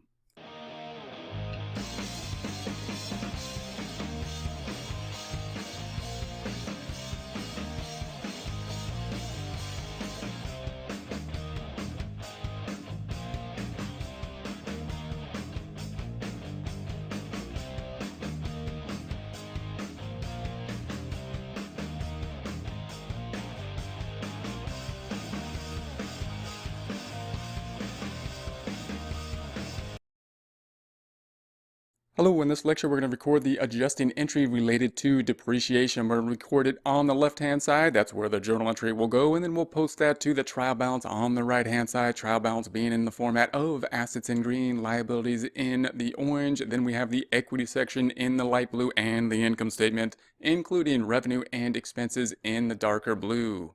We'll first talk about what accounts are affected, and then we'll go back and explain why this is the case. So first, we know that it's an adjusting entry, so that's going to have some added rules. You want to keep the adjusting entry separate in your head from just normal journal entries. All entries have at least 2 accounts and an equal number of debits and credits, as well as adjusting entries, but adjusting entries are all made of as of the cutoff date. We're going to say 12/31 in this case, and they generally have one account above this equity line, above the capital, meaning a balance sheet account, and one account below that line, meaning an income statement account. And if we know that, we can look at the trial balance and usually figure out what accounts are affected, even if we're not sure why. So let's do that first. What account above this blue line is going to be related to depreciation? If we go through these accounts, we can say, how about the accumulated depreciation?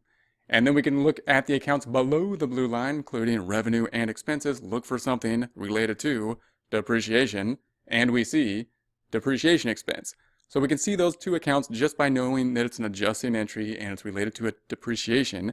We can even know which way they are going. We can say, depreciation expense, income statement accounts all go up. They all have debit accounts balances and they all generally just go up. Therefore, we're going to debit depreciation expense. And if we debit depreciation expense, what are we going to do to accumulated depreciation? We will credit it.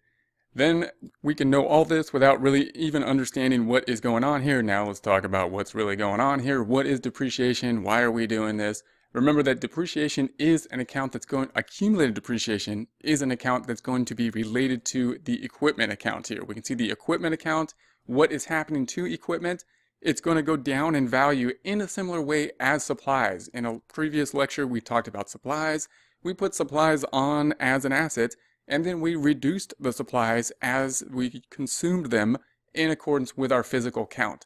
The difference with equipment is the fact that if this was our car and this was the equipment we're talking about, if I go physically count it as of the end of the year or the month, I still have one car. It didn't go down in amount at all, but I know it went down in value, and therefore we have to determine how it went down in value. So instead of reducing the equipment account directly, we're going to make this other account called accumulated depreciation so that people can see that it is an estimate. They can see how much we bought the equipment for. It could be multiple pieces of equipment, not just one car, but multiple things. They can see how much we bought it for, and they can see the estimate that we have for the reduction in value. So that's what we have here. That's why we have this account being a contra asset account, meaning it's going to be an asset account, but it's got a credit balance because we're really saying it's going to be this number minus this number.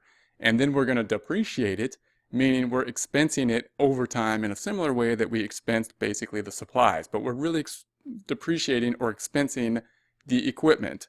All right, so if we record this out, usually the book's going to give us a number at the beginning. Later we'll talk about how to calculate it. So right now we're just going to say the number is 1,100. We'll talk about calculating it later. Once you know that, then you can just plug in the numbers here. Debit 1,100, depreciation expense, credit accumulated depreciation. If we post that out, then depreciation is going to go from 0 to 1,100, and accumulated depreciation is going to go from a credit of 97,950 up in the credit direction to 99,050. That means that assets are going down. Note that this is a confusing account because the accumulated depreciation went up in the credit direction, which brought down assets because assets normally have debit balances. All right, and then the liabilities stayed the same, and the equity section has gone down. Why? Because expenses went up. Expenses going up means net income is going down, which brings down the equity section. If we look at net income, we can see that we had 91,080. That's going to be revenue minus the expenses. And then we debited 1,100, bringing the balance down to 89,980.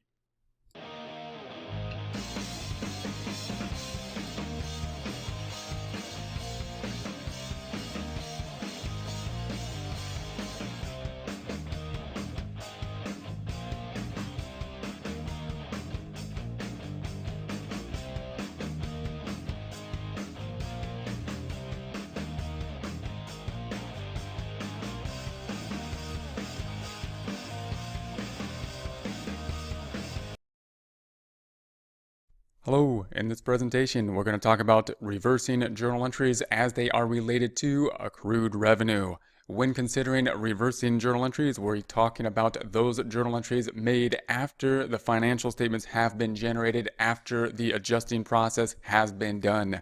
Remember that the adjusting process happens after all the normal transactions for the month have happened. Then at the end of the month, we have that adjusting process, all journal entries being made as of the same date as of the end of the month in order to make the financial statements correct so that the financial statements can be made as of that point in time. In this case, the end of the year being 12/31, that the cutoff date, that the point in time that we make the financial statements. Then we want to consider if we want to use reversing journal entries. Those will be made the day after the financial statements have been generated in order to make those adjustments to some of the adjusting journal entries that may need some adjustment in order to make our normal accounting process work. So this time we're going to talk about those reversing entries related to accrued revenue and why we might want to use them within our accounting process. We have an example here where we have work was done that the business has done. We have done work on 12/15 of X1. We didn't invoice the work until 1/15 of X2 in the next year. So note that we have crossed over the cutoff date, the date of the financial statements, between the time the work was done and the invoice was generated. This may happen because just as a normal part of the accounting process, because we did the work here, maybe we had to bill the client, see how much time was spent. So it may be natural that we don't have the bill go out till a later time, but under the revenue recognition principle, we would like this work, we need this work to be recorded prior to the date of the financial statements. It should be recorded as of the date the work was done, as of 12/15. It was not recorded during the system until 1/15. Therefore, the adjusting journal entry would bring this back to this point in time, back to the date of the financial statements. Note, it does not make it completely correct. It doesn't take it back to this point in time, the point in time the revenue was earned. Why? Because we don't need to do that really to make the financial statements right. If we pull it back to the date of the financial statements, then we are correct as of the date of the financial statements. That's the goal of the adjusting process and the reason all the journal entries will be made as of 12/31. So here is that adjusting journal entry. We're going to debit accounts receivable and credit revenue. And it does this to our accounts. Accounts receivable is going to go up by the amount of this journal entry, and revenue will go up. It looks just like a normal journal entry. It is just a normal journal entry that happens during the accounting process whenever we do work on account, receiving receivable and increasing revenue. The only difference here being the reason it needed this adjustment is that the work was done before the invoice was sent out, and it just so happened that that surpassed the cutoff date. The cutoff date landed in the middle, and therefore we needed to pull this transaction back recording the revenue in the time period that the financial statements were covering. Then, if we take a look at the invoice date, we also note that we have this same transaction still happening, because when we pulled the transaction back in the adjusting process, we did not delete this transaction that happened at the date of the invoice.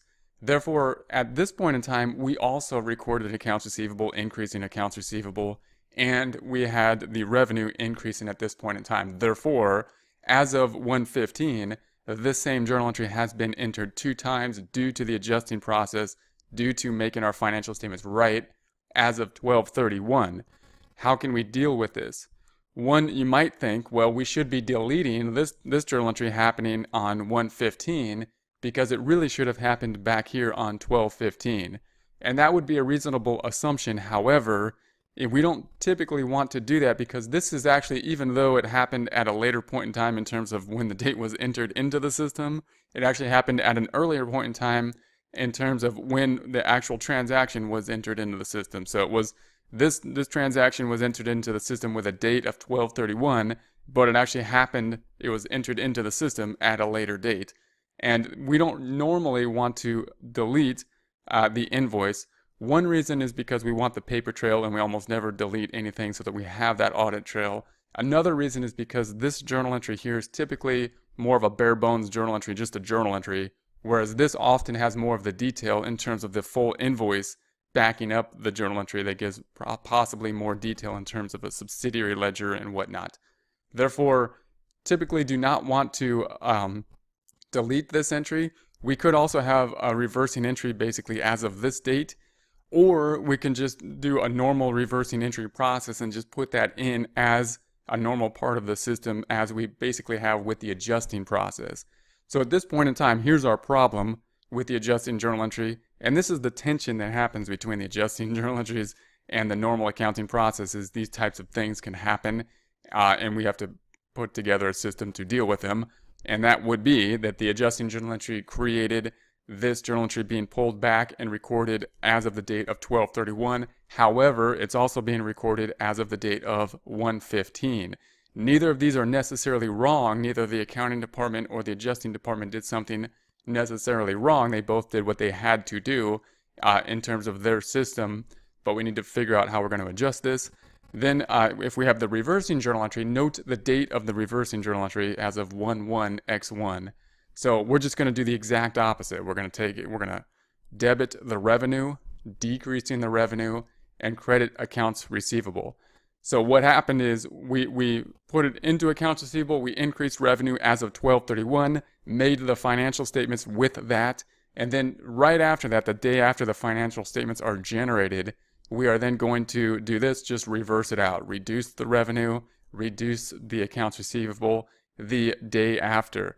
And that will be a good system because it will reverse what we did as of 12/31 and get us back to the point in time that the books were at almost. The problem with that, however, is that the revenue should look funny. We almost never will debit a revenue account because revenue accounts only go up in the credit direction. So as of the first day of the new year, in this case, we have a debit in revenue, which is really weird. That would be negative revenue. That doesn't make any sense. However, it will make sense at the point in time of 1/15, the point in time that the other journal entry was made, because the journal entry was debiting the accounts receivable and crediting revenue. And therefore, this will then reverse it out. That journal entry will reverse out and pull the amount back out, bringing us back down to zero. Those two amounts will net out as of the date of the invoice. Until that invoice happens, it's going to be out of balance. The thing will not look correct, and that's just the price we pay, just like it's the price we pay when we do the adjusting journal entry process and we make the adjustment as of 12/31 and ignore the fact that it's not quite correct as of the day before 12/31 or the day before that. We're making it right as of the financial statement dates. This will have its problems between, in this case, January 1st to January 15th. We're just going to recognize that there is a problem there and note that it will be correct as of the date of January 15th. And that will make it so that our adjusting department and reversing department can do their jobs, have a simple system that we can put in place to reverse this journal entry so that both of those departments don't have to do anything too different. If you would like to know more about the adjusting process and the reversing process, we recommend taking a look at the book Accounting Instruction reference number 300, where we will have a reference to related topics, so you can pick the topic you're most interested in and see topics related to it.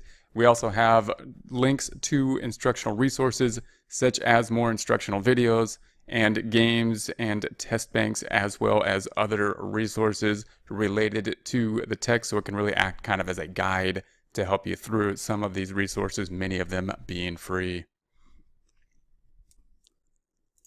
Hello, in this lecture we're going to create the current asset section of the balance sheet. We're going to create this current asset section from a trial balance. We're going to piece together the financial statements piece by piece as we go through a series of lectures. The trial balance being here, this is going to be the adjusted trial balance. And what will happen is we will then find a home for all of the accounts on the financial statements. Once we then do that, that means that we have then converted this from the double entry accounting system being in the format of debits minus credits equaling 0, or debits equaling the credits, to the assets equaling liabilities plus the owner's equity, basically the accounting equation, which is reflected on the balance sheet. So we're going to start off by doing the current asset section, which will just be this part. We're going to find a home for these first few accounts, and that's going to include cash, accounts receivable, prepaid insurance, supplies, not land. Why not land?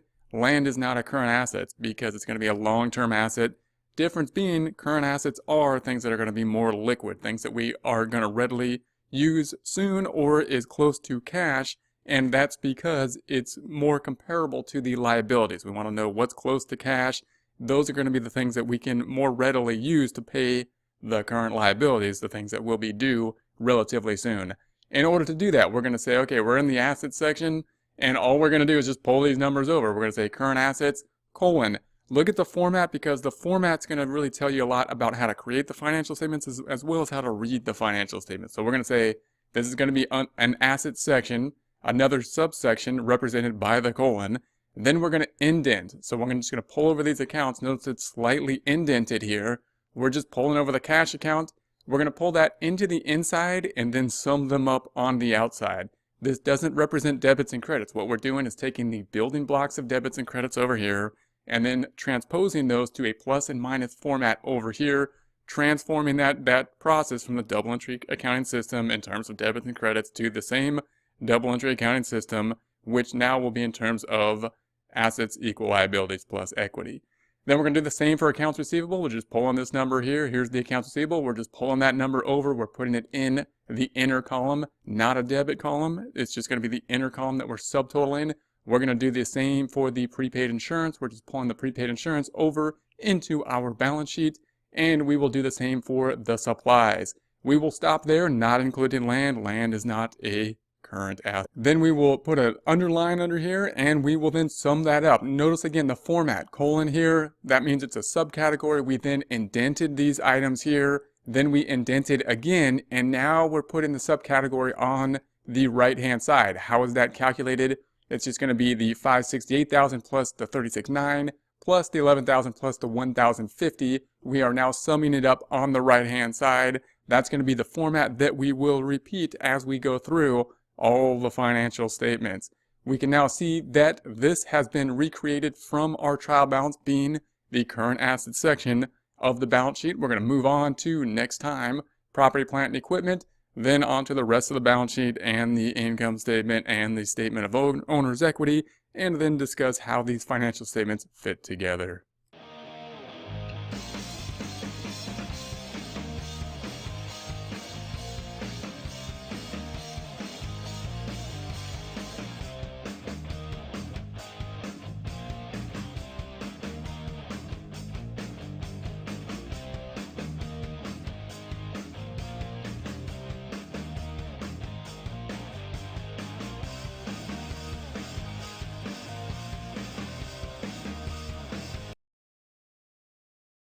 Hello, in this lecture we're going to put together the section of the balance sheet of property, plant, and equipment from the trial balance. Property, plant, and equipment will be part of the assets. It's going to be the subcategory of assets. We talked last time about the creation of the current assets, and now we'll be moving on to property, plant, and equipment, which will then sum up everything for total assets. We will be picking these numbers up from a trial balance. And once we have completed all the financial statements, what we're basically doing is taking a debit and credit format from the trial balance, converting it to a plus and minus format in terms of the financial statements, assets equal liabilities plus owner's equity, so that people can read it even if they don't understand debits and credits. In this lecture, we're focusing in on this section here, which will be land, equipment, and accumulated depreciation.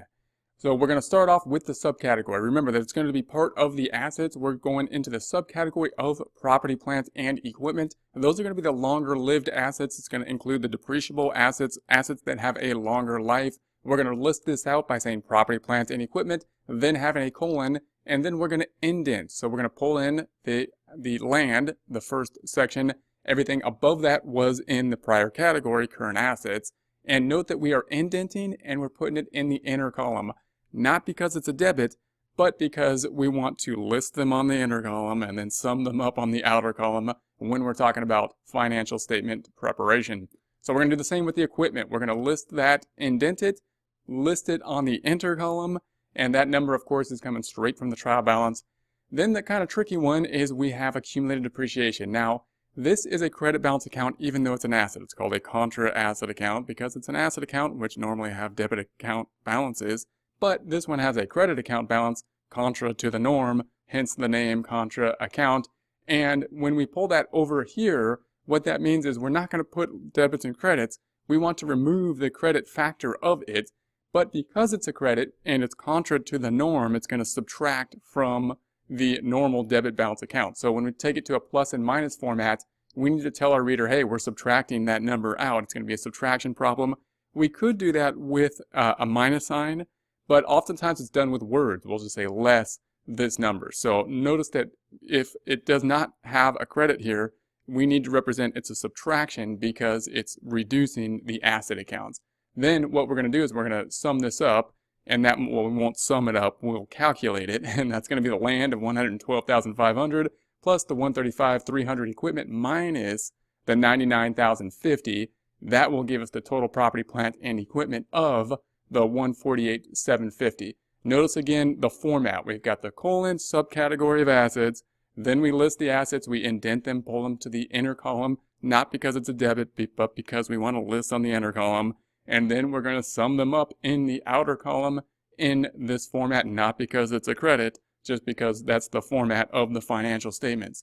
Now, what we then have is the current assets we calculated last time as part of our assets, obviously. And we summed those up to the outer column, and now we have the property, plant, and equipment, which we summed up to the outer column or calculated out to the outer column. Not exactly a sum because of that subtraction problem, and be careful because that's where the common error happens. People get this going the wrong way, and that'll put the balance out of balance. Then, of course, if we add up the outer column, we will then get the total assets. So remember, what we're always going to do in the financial statements is not jump around. We're not going to be jumping around from column to column when we add things up.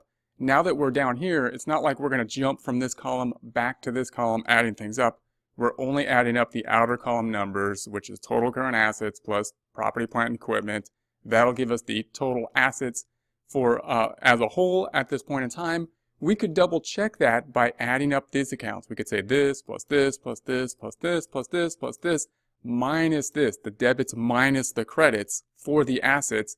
That will then equal this number. That's how we can verify that number independently before we verify it through the double entry accounting system, which is, of course, assets that we have figured out equaling liabilities plus owner's equity. We want to check them, have many checkpoints as we go to make sure that we know what's going on, and if there's an error, we want to be able to segment those errors so we can kind of figure out where the error is instead of doing the whole thing over again. We will move on next time to the liability section.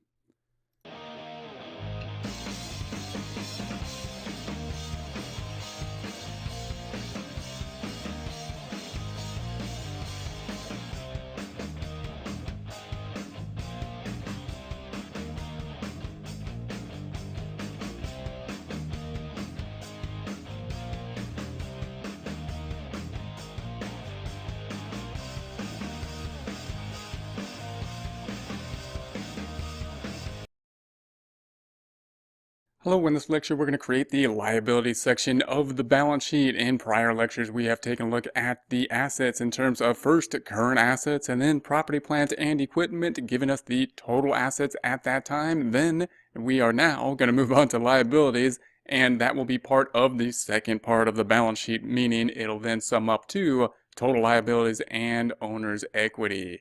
We are going to be taking this information, of course, from the adjusted trial balance. The adjusted trial balance in the format of debits and credits. We are now formatting it in the format of the accounting equation. Still the double entry accounting system, just in two different formats, just reshuffling the puzzle so that different readers can understand the financial statements, even though they don't understand debits and credits. We will then be focusing in on the liabilities, the orange accounts here. We will start off with the subcategory of liabilities, that is current liabilities. Those are going to be liabilities that will be due within a year's time period. So we have to pay something or do some work within that year's time period. That is what makes it current. The year's time is basically an arbitrary number. The idea of it is that we want to know what's going to be due shortly so that we know that we have the assets, hopefully the current assets, that will be liquid enough to pay off those current liabilities. That's the idea of breaking out the liabilities between short-term liabilities, current liabilities, and long-term liabilities, those that will be due past a year's time period. Notice that we have the colon here, that it is representing that it is the subcategory, and then we're just going to pull in our numbers. So we have the accounts payable, we're just pulling that number in. Note that the credit is represented on our trial balance in terms of brackets, but when we pull that into our financial statements, no brackets. We're not having debits and credits. We're putting it on the inner column, not because it's a debit or a credit, but because we're just going to list it out there. So we're converting from debits and credits to a plus and minus format, and so we're just adding up the liabilities and putting it in plus and minus. We are then going to pull over the wages payable, same thing. This number, we're just pulling that over, and then the unearned revenue, we are pulling that over. Note that we are indenting these, and then we will put the total in the right hand side. So we're going to say the 12,150 plus the 2,500 plus the 8,250 gives us the 22,900. Note that we have total liabilities here rather than having total current liabilities. Why is that? Because we don't have any long-term liabilities. So rather than us having total current liabilities and then saying we don't have any long-term liabilities, we're just going to say, hey, this is going to be the subcategory of current liabilities. And then that includes all liabilities, including current and non-current. If we had long-term liabilities, we would then have a total current liabilities subcategory, and then we would be lifting out the long-term liabilities and have a subcategory for those. So that can be a bit confusing when we don't have any long-term liabilities, so keep that in mind.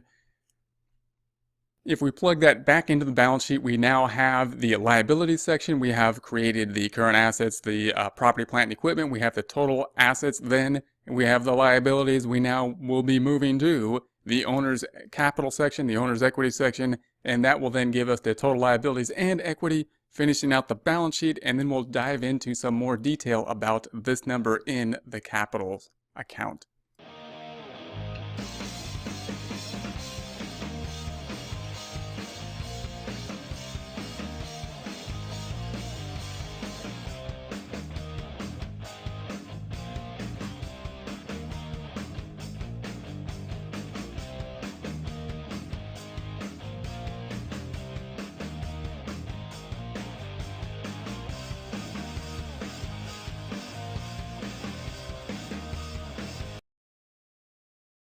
Hello, in this lecture we're going to be creating the equity section of the balance sheet. In prior lectures we have taken a look at the current assets section, the property, plant, and equipment section, and then the liability section. This will be rounding out the balance sheet where we will finally get to total assets being equal to total liabilities and equity, representing the double entry accounting system in terms of the balance sheet, in terms of the accounting equation. We of course are pulling these numbers from the adjusted trial balance. The adjusted trial balance also represents the double entry accounting system. However, it represents that double entry accounting system in the format of the building blocks of debits and credits. All we're doing is taking those building blocks in terms of debits and credits, rearranging them to the accounting equation so that readers who don't understand debits and credits can then read them. Now, when we look at the equity section, this is a bit confusing when we convert from the trial balance to the equity section, because when we think the equity section, you might say, Those are the light blue accounts here, the owner's capital and the draws. But remember that the equity section also accounts for the entire blue area here. Why? Because the trial balance represents both a period of time and the time frame. It represents both the income statement and the balance sheet. How could we do that on one statement? How can the trial balance represent basically balance sheet accounts and income statement accounts? The answer is that this owner's capital account basically represents the capital as of the beginning of the time period, in this case the beginning of the month. Now we are looking at the end of the month, 12/31, and the reason that only represents the beginning of the month plus investments, which there are none for this example, is because the activity for the month is shown below. So this is what happened during the month. People drew out money. These are temporary accounts. Revenue happened during the month. That's temporary. Then we have wages, utilities, and whatnot all happened during the month. Therefore, in terms of the balance sheet account, this is all one number in terms of equity. It's the equity section. But in terms of the financial statements as a whole, this portion down here is the income statement. So that's going to be the most tricky piece when we try to piece together the financial statements. In terms of the balance sheet, we can represent all this blue account as basically one part of the balance sheet being the equity section. Therefore, under the equity section, we only have one account. We have the owner's capital account. Now again, you might be saying, well, owner's capital account is this $663,820. Where did we come up with this $742,800? And the thing about that is that, remember, this capital account represents the beginning capital as of the beginning of time period. We don't have a date here to tell us that, but that's basically going to be the case. We don't have a date up here telling us that this is the end of the time period. Why? Because it's on the balance sheet. It says it's as of 12/31. That means all the accounts as of the point in time on the balance sheet are as of 12/31. What does this number really represent? How do we get that number?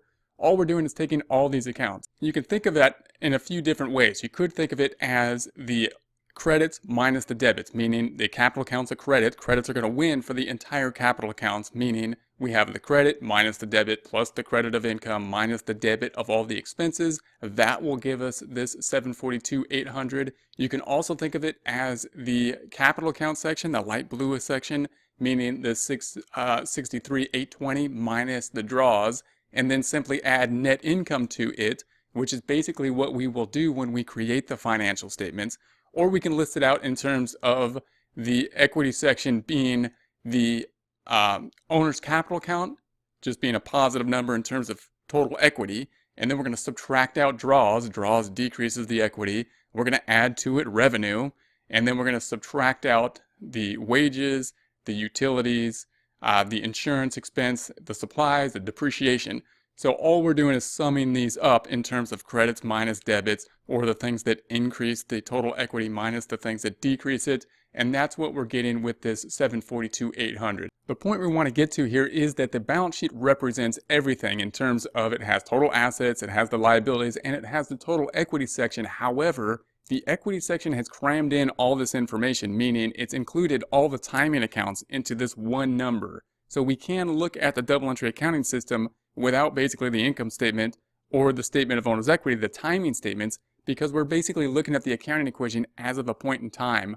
But we're going to want to know more about this number. We're going to want to know how we got to that point in time. So if we look at the balance sheet now, what we've done is we've seen current assets, we've seen property, plant, and equipment, we've done the liabilities. We now can see that all the other blue accounts on the trial balance we've put together into this one number, and therefore we've accounted for all the accounts on the trial balance. That's why total assets then equals total liabilities plus owner's equity. We've converted the trial balance from a debit and credit format of the double entry accounting system to a plus and minus format of the double entry accounting system, created a format that people can now read without knowing debits and credits. However, we want to know more about this number right here. That number tells us where we are at a point in time, meaning assets minus liabilities gives us this 742. It's kind of the book value of the company, but we want the story. We want to know how we got there. How did we do last year in terms of how much of that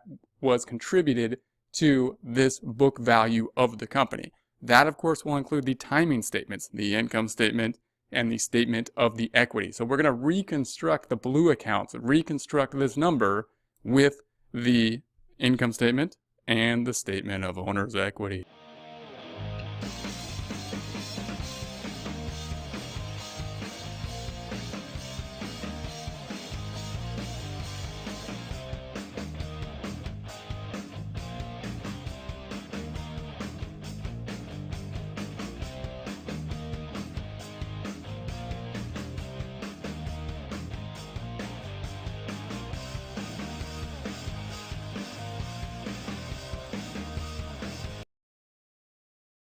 Hello, in this presentation we're going to take a look at the creation of the income statement from the trial balance. First we want to take a look at the trial balance and consider where the income statement accounts will be. When looking at the trial balance, it will be in order. We have the assets in green, the liabilities in orange, the equity in light blue, and then the income statement accounts including revenue and expenses. That's where we are concentrating here. We're looking at those income statement accounts, and that is what will be used in order to create the financial statements, to create the income statement. Note that all the blue accounts represent the equity section, so the income statement really is going to be part of total equity.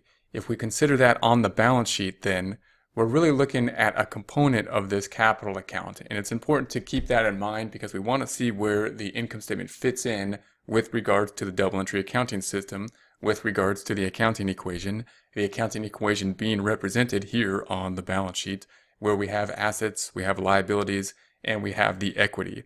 So the income statement is going to give us detail. This is as of a point in time, this equity account here, and we're going to get more detail in terms of how that account got to where it is by looking at some of the timing statements, the main one, of course, the income statement. So here's going to be the income statement. We're going to have revenue minus expenses. This is a single step income statement, so we're just going to have groupings of all revenue accounts minus the expense accounts, which will give us the net income. It's important to look at how it's going to be structured here. Note that the revenue will be in the outer column just because we don't have multiple revenue accounts. If we did, then we'd have a subcategory as we do here. But if we only have one account, we're just going to pull it to the right. These do not mean debits and credits, these two columns. They just mean that we're going to subcategorize anything on the left. And if it's on the right, then that's going to be the subcategory total, or the total if it doesn't have a subcategory. Then we have the expenses, which we have expenses, colon, and then we indent all the expenses. And that's going to give us an indication that these are all going to be grouped in the expenses, that subcategory. And we're going to list those out on the inner column, not because it's a debit or credit, but because it's going to be the listing of the accounts that we will then sum up in the outer section here. Then we have the total expenses, which we're going to sum up in the outer section, and then we're going to subtract those out to get net income. Note that we're only doing things with one column at a time. So when we calculate net income, we're not jumping back over here. We're just subtracting the outer column, the revenue, minus the expenses. Now we're going to create the income statement from the trial balance. The income statement heading will typically have the company name, the statement of the income statement, and it's important to note that it will have this for the month ended, in this case December 31st, 2000X1. It's important to note that because that differs from what the balance sheet will have. The balance sheet will just have one date, it'll be as of a point in time. The income statement will have a range of dates, this case being the beginning of the month to the end of the month of December. We're not going to do that with a range. Typically, we're not going to show it by saying the beginning date and the ending date. What we're going to do is have this terminology for the month ended December 31st, in this case 2000X1. Now we're going to go through, and remember we're picking up these accounts down here. We just want to find a home for all these accounts. Once we do, we should end up with net income. So to do that, we're going to say that first it's going to be the revenue. We're just going to go from the top to the bottom. We're going to pick up the revenue account. Note that this is represented as a credit with a bracket here, and we're not going to show brackets up here. We're just going to show a plus and minus format. Because it is a revenue account and there's only one of them, we're going to put it in the right side here. So we're going to put it on the right side, not because it's a debit or credit, but because it's going to be subcategories and there is no subcategory here. So it's just going to be right on the right side. Then we're going to have the expenses, where we're going to say expenses, colon, to represent that this is going to be a subcategory where we are going to group all of these expenses in the subcategory under this expense heading. Then we'll pull over the expenses, starting with the wages expense. We're just pulling this number over here. We're going to indent it a little bit, and we're going to put that on the inner column to show that we're going to group these together and then sum them up to the outer column. So remember, the inner column does not mean debit or credit. It means that these are going to be a subcategory. Then we're going to have the utilities expense. We'll do the same thing. We just pulled over the utilities expense. We put it in the inner column, which we will then subcategorize out into the outer column. We have insurance expense. We're just pulling this over. Here's insurance expense. Pulling up in the inner category. We have supplies expense that we're just going to group over here as well. and finally depreciation expense. Note this is of course a simplified or a pretty small type of income statement. If we had a lot of accounts here, it is very possible that we would have accounts within the income statement or the trial balance that we'd want to group together over here. For example, we might have multiple insurance type of accounts, multiple types of insurance that we want to group out so that we can see them in the distinct areas when we look at our books. But when we make the financial statements, the reader of the financial statements may only want to see one number. We may not want to have 5 insurance expense numbers that might not add value to the financial statement. So we might group them together in just one number when we pull them over here. Also note that the grouping or the ordering could change. We have the ordering basically from the most expensive to the least, or the highest expense amount to the least. But that's not typically the case. It's not always, see this is a little out of order here. It's not always going to be that way, but that's one type of principle that we could use in terms of how do we want to order the expenses on the income statement. Once we've listed these out, we can add them up. So the 195, 870 plus the 42, 375 plus the 1,000 plus the 2,925 plus the 1,100 will give us the total expenses of 243, 270. We're going to put total expenses here. We're going to indent that once again to show that this will be the total of the subcategory and put that in the outer column. So note we're only adding up one column at a time. In this case, this column here is what we're adding up. We're not adding up this and then jumping back to this column. We're not doing things with 2 columns. We're just doing things with this one column here. And then we'll have our bottom line number, net income, calculated as revenue minus expenses. Once again, note that we're only doing something with one column. Although these 2 numbers are far apart, we're only doing things with one column at a time. We're not jumping back over here and doing something with this column and then back over here. That's typically the format of all financial statements. And if you know that, when you get to long financial statements, it can help you to break those down and not get overwhelmed to look at a lengthy financial statements. If we're going to see the trial balance over here, if we were to double check this, then in Excel, we could just highlight these and we could say, this is a credit, which Excel sees as a negative. And then if I highlight all these, it'll subtract out the debits and that'll give us the net income of 88,980. If we were to do that in a calculator just to double check our net income number, we would take the revenue, 332,250, minus the expense here of the 195,870, minus the expense here, 42,375, minus this expense of 1,000, minus this expense, 2,925, and minus 1,100. That then, if we add that up or subtract that out, whatever the case may be, then we're going to get the 88,980, and that'll give us a double check. And if we have this in Excel, it's really easy for us to do these double checks as we go. Now that we have the income statement, we can think about how it fits into the big picture. We've got the income statement here. How does it fit into the double entry accounting system? How does it tie into the other financial statements? Well, the income is going to give us that timing difference, and that net income number is going to be used to create the statement of owner's equity. So the statement of owner's equity is going to show us that equity section. This is breaking out the equity section of the balance sheet. Gives us the beginning equity, and then there's our net income. And then we're going to subtract out draws, and that'll give us our net change, the net income minus the draws. And then we're going to have our ending equity, which is going to be this beginning equity, plus the change, giving us that ending equity. This is the amount that was on the balance sheet. So that's how the income statement ties out to the balance sheet. That's how the income statement ties out to the double entry accounting system through the accounting equation represented on the balance sheet as assets equal liabilities plus equity. This part is part of the calculation, or one way we can break out the calculation of total equity here that will ultimately be on the balance sheet. Hello, in this presentation we will take a look at the statement of owner's equity and see how to construct the statement of owner's equity from the trial balance. When looking at the trial balance, we can see the accounts will be in order with the assets, and then the liabilities, then the equity, and then the revenue and expenses. The equity accounts being broken out here of owner capital and draws, but it's a little deceiving to break out this equity section because the trial balance really is showing both a point in time, the balance sheet account, permanent accounts up top, and timing accounts, which are going to be the revenue accounts down below. When we think about the point in time for total equity as a whole, we're really considering the entire blue area here. This is one of the most confusing concepts to really know when you're looking at these financial statements, and it's really the timing concept that can be something that's difficult in general, and once we get a good understanding of this, helps a lot in many different areas. When considering the equity section, then, we're considering really all of these blue accounts. We're going to put all these together. We already grouped some of them together on the income statement. Now we're going to complete the process. We now want to consider how the statement of equity will fit into the balance sheet to the double entry accounting system expressed through the accounting equation of assets equal liabilities and equity, which is represented on the balance sheet. And of course, we're thinking here of the equity section.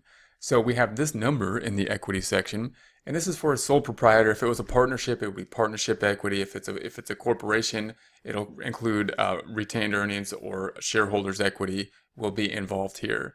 And the same type of concepts will be true in that whatever the equity section is here named in terms of the type of entity it is, we're going to want to get more detail in terms of the timing of it. This is what it's going to be as of the end of the time period. And we want to break out the detail of it. That includes mainly the income statement, which we've talked about prior, and then the statement of owner's equity, which will tie in the income statement and take care of any other type of accounts such as draws. When considering this relationship to the trial balance, we think of the income statement here. If we look at the income statement, it's picking up a lot of these blue accounts. That's what we're talking about. That's what we want to pick up. The income statement is picking up a lot of these blue accounts here, but they're not picking up all of them. So we crunched these blue accounts into what we call net income, bottom line number of the income statement. Now we just need to pick up the last couple numbers here, which is the beginning capital account and the draws. So that's what we'll do in the statement of equity. We're going to say, okay, we're going to use this number that was created on the income statement, this 88,980, this net income, and we'll add to that the beginning balance, and we'll take into account the draws. So now we're going to construct the statement of owner's equity. Note that we're going to have for the month ended December 31st, 2000X1, similar to the income statement, a timing statement, rather than a point in time as is expressed on the balance sheet. So the balance sheet will just have the one date as of this point in time, and then the income statement, the statement of equity, will have this date range typically expressed in this format for the month ended, in this case December 31st, which means December 1st through December 31st. As we create this, then we're looking at this entire portion, all the blue accounts. That's what we want to pick up. So we've got the owner capital. Note that we're going to include a date here, owner capital December 1st, and that's the beginning of the month, at the beginning of the month. And we picked up this 663,820 from here. So this 663,820, it's a credit here. We're not going to put debits and credits when we pull it over to this side. We're just going to be using plus and minus. We are going to put it in an outer column here, not because it's a credit, but because we're going to have subcategories to add and subtract. And note the date here is December 31st, really deceiving, because when you see it here, the date on this entire trial balance is 12/31, the end of the time period, the end of the year. And we're saying here, we picked up this number from the trial balance, which says it's as of 12/31, and labeling it December 1st.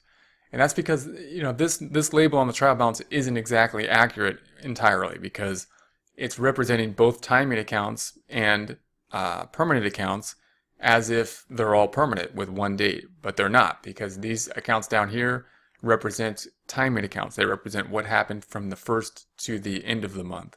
So this account right here is actually the owner capital as of the beginning of the time period.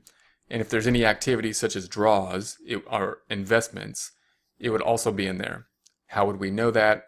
We'd have to take a look at the GL, see if there's any kind of transactions in there. Typically, if there's no investments, this number will be the same and it will not have changed over the time period, because we don't post things typically to the owner capital unless it's an investment.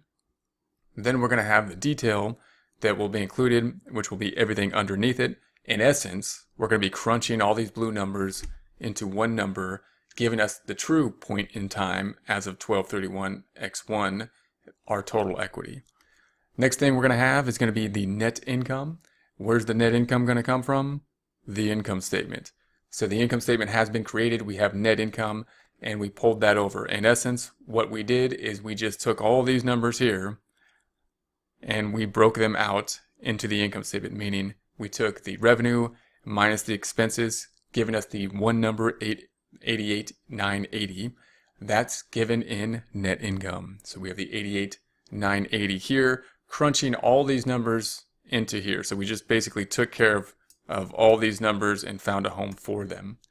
Then we have the draws. There's going to be the one account that has not been used on the income statement. It is a debit here, which is actually reducing the total equity. Over here, we're going to put it in and we're going to say less to say that it's going to be a subtraction here.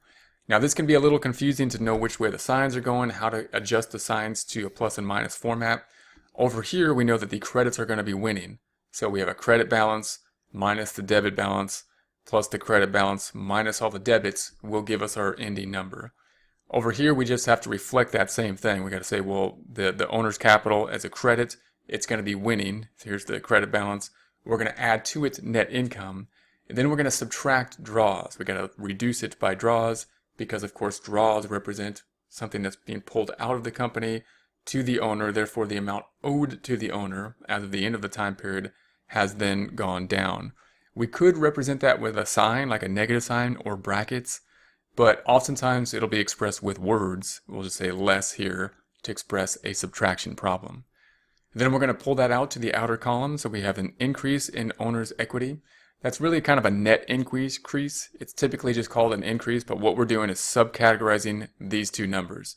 We're saying here's what happened over the time period crunched up into one number.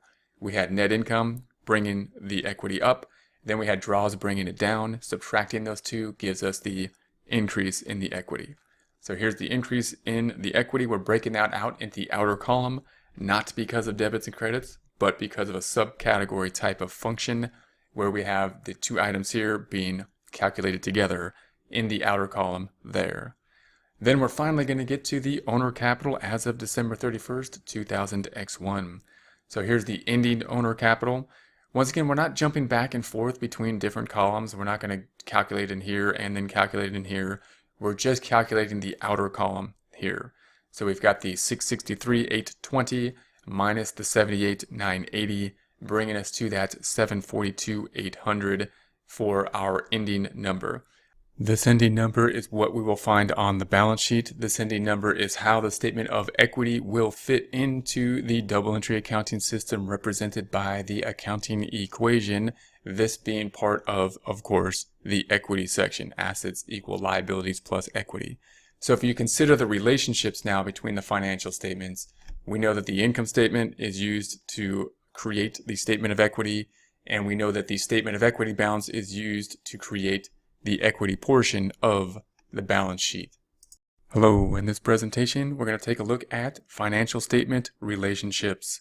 In other words, how do these financial statements fit together? How do these financial statements represent the double entry accounting system in the format of the accounting equation, that of assets equal liabilities plus equity? First, we'll take a look at the balance sheet. Note that most textbooks will talk about this relationship and constructing the financial statements by first saying to construct the income statement, then the statement of equity, and then the balance sheet. If you're constructing things by hand with a paper and pencil, that does reduce the number of calculations that you would need to do. However, if you're using something like Excel, then it's a lot easier to sum up columns of numbers, and it might be useful to take a look at the balance sheet. In any case, the relationships will be the same. When we consider the relationships between the financial statements, we can consider them in the similar fashion. It's nice to consider the relationships by first starting at the balance sheet, because the balance sheet is really the big picture. It's really the double entry accounting system being expressed in the format of the accounting equation. So if we start there, we can see that we have assets, we have liabilities, and we have the equity. That is the accounting equation, meaning total assets equal liabilities plus equity. That is going to be the accounting equation. That's our starting point. That's the double entry accounting system being expressed. Once we consider that, then we have to consider how do the other statements fit into this accounting equation. And this is something that takes some time to figure out and understand fully, because the other statements, if you take a look at the income statement, it has revenue and expenses. It doesn't have assets, liabilities, and equity in it. necessarily or directly. So then the question is, how do these fit into the double entry accounting system? How do they fit into the financial statements representing the double entry accounting system primarily through the balance sheet, showing the balancing of the accounting equation, assets equal liabilities plus equity? We're going to start here with the equity section in order to see that relationship. And note that we can express the accounting equation in another format. We could say that assets minus liabilities equal equity. So that's another format we can use in order to show the financial to the accounting equation. And that gives us this equity as basically the book value, the value of the company. If we were to sell the company, then we would on a book value basis get this amount of money in terms of revenue, meaning if we sold the assets for the exact value that was here, paid off all the liabilities, then we would be able to walk away with this amount of money. Now, of course, that's only on a book basis, and we don't know that we would be able to sell all our assets for exactly this amount of money. But from a theoretical basis, this is, in essence, the value of the company. What we're going to do in the next statements is really break this out into timing. Notice that this account shows us a point in time. It shows us where we stand. It doesn't show us performance. It doesn't show us how we have done. So what we'll do is we'll measure performance getting to this end number here, but by showing how we've done in the last time period, the last year, the last month, using, of course, the income statement and statement of equity. The final number and the owner's equity will be represented in the statement of owner's equity. The statement of owner's equity is going to show the beginning balance in the equity section, and then it's going to increase it by net income, decrease it by draws, and that'll give us the net change to give us that ending balance. So this number is influenced in part by the statement of owner's equity, which will reflect this same number. Now, the statement of owner's equity really is only giving us a little bit more detail than the main statement that's going to show us the timing difference here, that being the income statement. Note that we have the net income shown here, and that's going to be grouped together, just one grouping of numbers that will be represented in more detail on the income statement. So the statement of owner's equity is where we'll get to this final number, but most of the detail in the statement of owner's equity is within this net income, which we will further break out into the timing statement of the income statement. So here's our income statement. It's part of the statement of owner's equity. It's part of this net income, the big portion, the main piece to the statement of owner's equity. The statement of owner's equity showing us where we stood at the beginning of the time period, and then the activity that happened, including net income, draws, and investments if there are any, and that gives us the ending balance on the balance sheet. So the net income then on the income statement is going to be what is included on the statement of owner's equity. So when we think about this, how is the income statement related to the double entry accounting system, including the accounting equation of assets, liabilities, and equity, when the income statement doesn't have any assets, liability, and equity? It only has revenue and expenses. And the answer to that is these are timing accounts. These are timing accounts, meaning they're really part of the equity section. They're going to close out to the equity section. These are giving detail in a timing format of the permanent accounts of equity, in this case, the capital account. So if we take a look at our financial statements, we got the balance sheet, the income statement, statement of equity. We want to check these numbers every time. We're going to say, well, do total assets equal liabilities plus equity? If they do not, then then we're not in balance. So that would be a problem. If they are, then we are in balance. That's our main portion. That's our accounting equation. That's our double entry accounting system. That's the assets equal liability plus equity. Then we want to see that the capital account here ties out to the capital account on the statement of owner's equity. Then we want to see that the net income on the statement of owner's equity ties out to the net income on the income statement. Always want to check these numbers. They should always tie out. If they do, then we're feeling in a pretty good situation. You want to consider this pretty well to get the idea of how the income statement and the statement of equity tie together with the balance sheet, and what that means in terms of the double entry accounting system, what that means in terms of the accounting equation. Hello, in this presentation we're going to be talking about the accounting cycle or the accounting process, that process that the accounting department will go through on a systematic basis over and over and over again, typically thought of as a monthly process, although it could be thought of as a yearly process or some other process in terms of the amount of time that will pass. But these are going to be the steps that will be gone through in terms of the accounting process, always keeping in mind that end goal of financial accounting, which are the financial statements. Some texts will have more steps than 5, as we have here. Some texts will have less than 5 steps. But the goal here is to really have a broad picture, big picture, so that when we think about the accounting process, we can break down that big picture view. 5's a pretty good number for us to be able to memorize and keep in our mind. If we have more than that, it can start to kind of muddy the picture. So once we get into each of these individual steps, we want to get into more detail, obviously. But when considering the overall picture, 5 is a good amount of steps, and it's enough for us to understand those different steps and understand the big picture view of what is going on as we go through the month. First step we're going to consider are going to be the normal transactions. Those are the things that the accounting department is doing, entering the invoices, entering the bills, dealing with payroll, all the stuff that we generally think of in terms of the accounting department, we're going to group into step 1. So in terms of timing, step 1 is far greater than any of the other steps because that's what's happening throughout the entire month. Everything else is basically happening pretty much at the end of the month.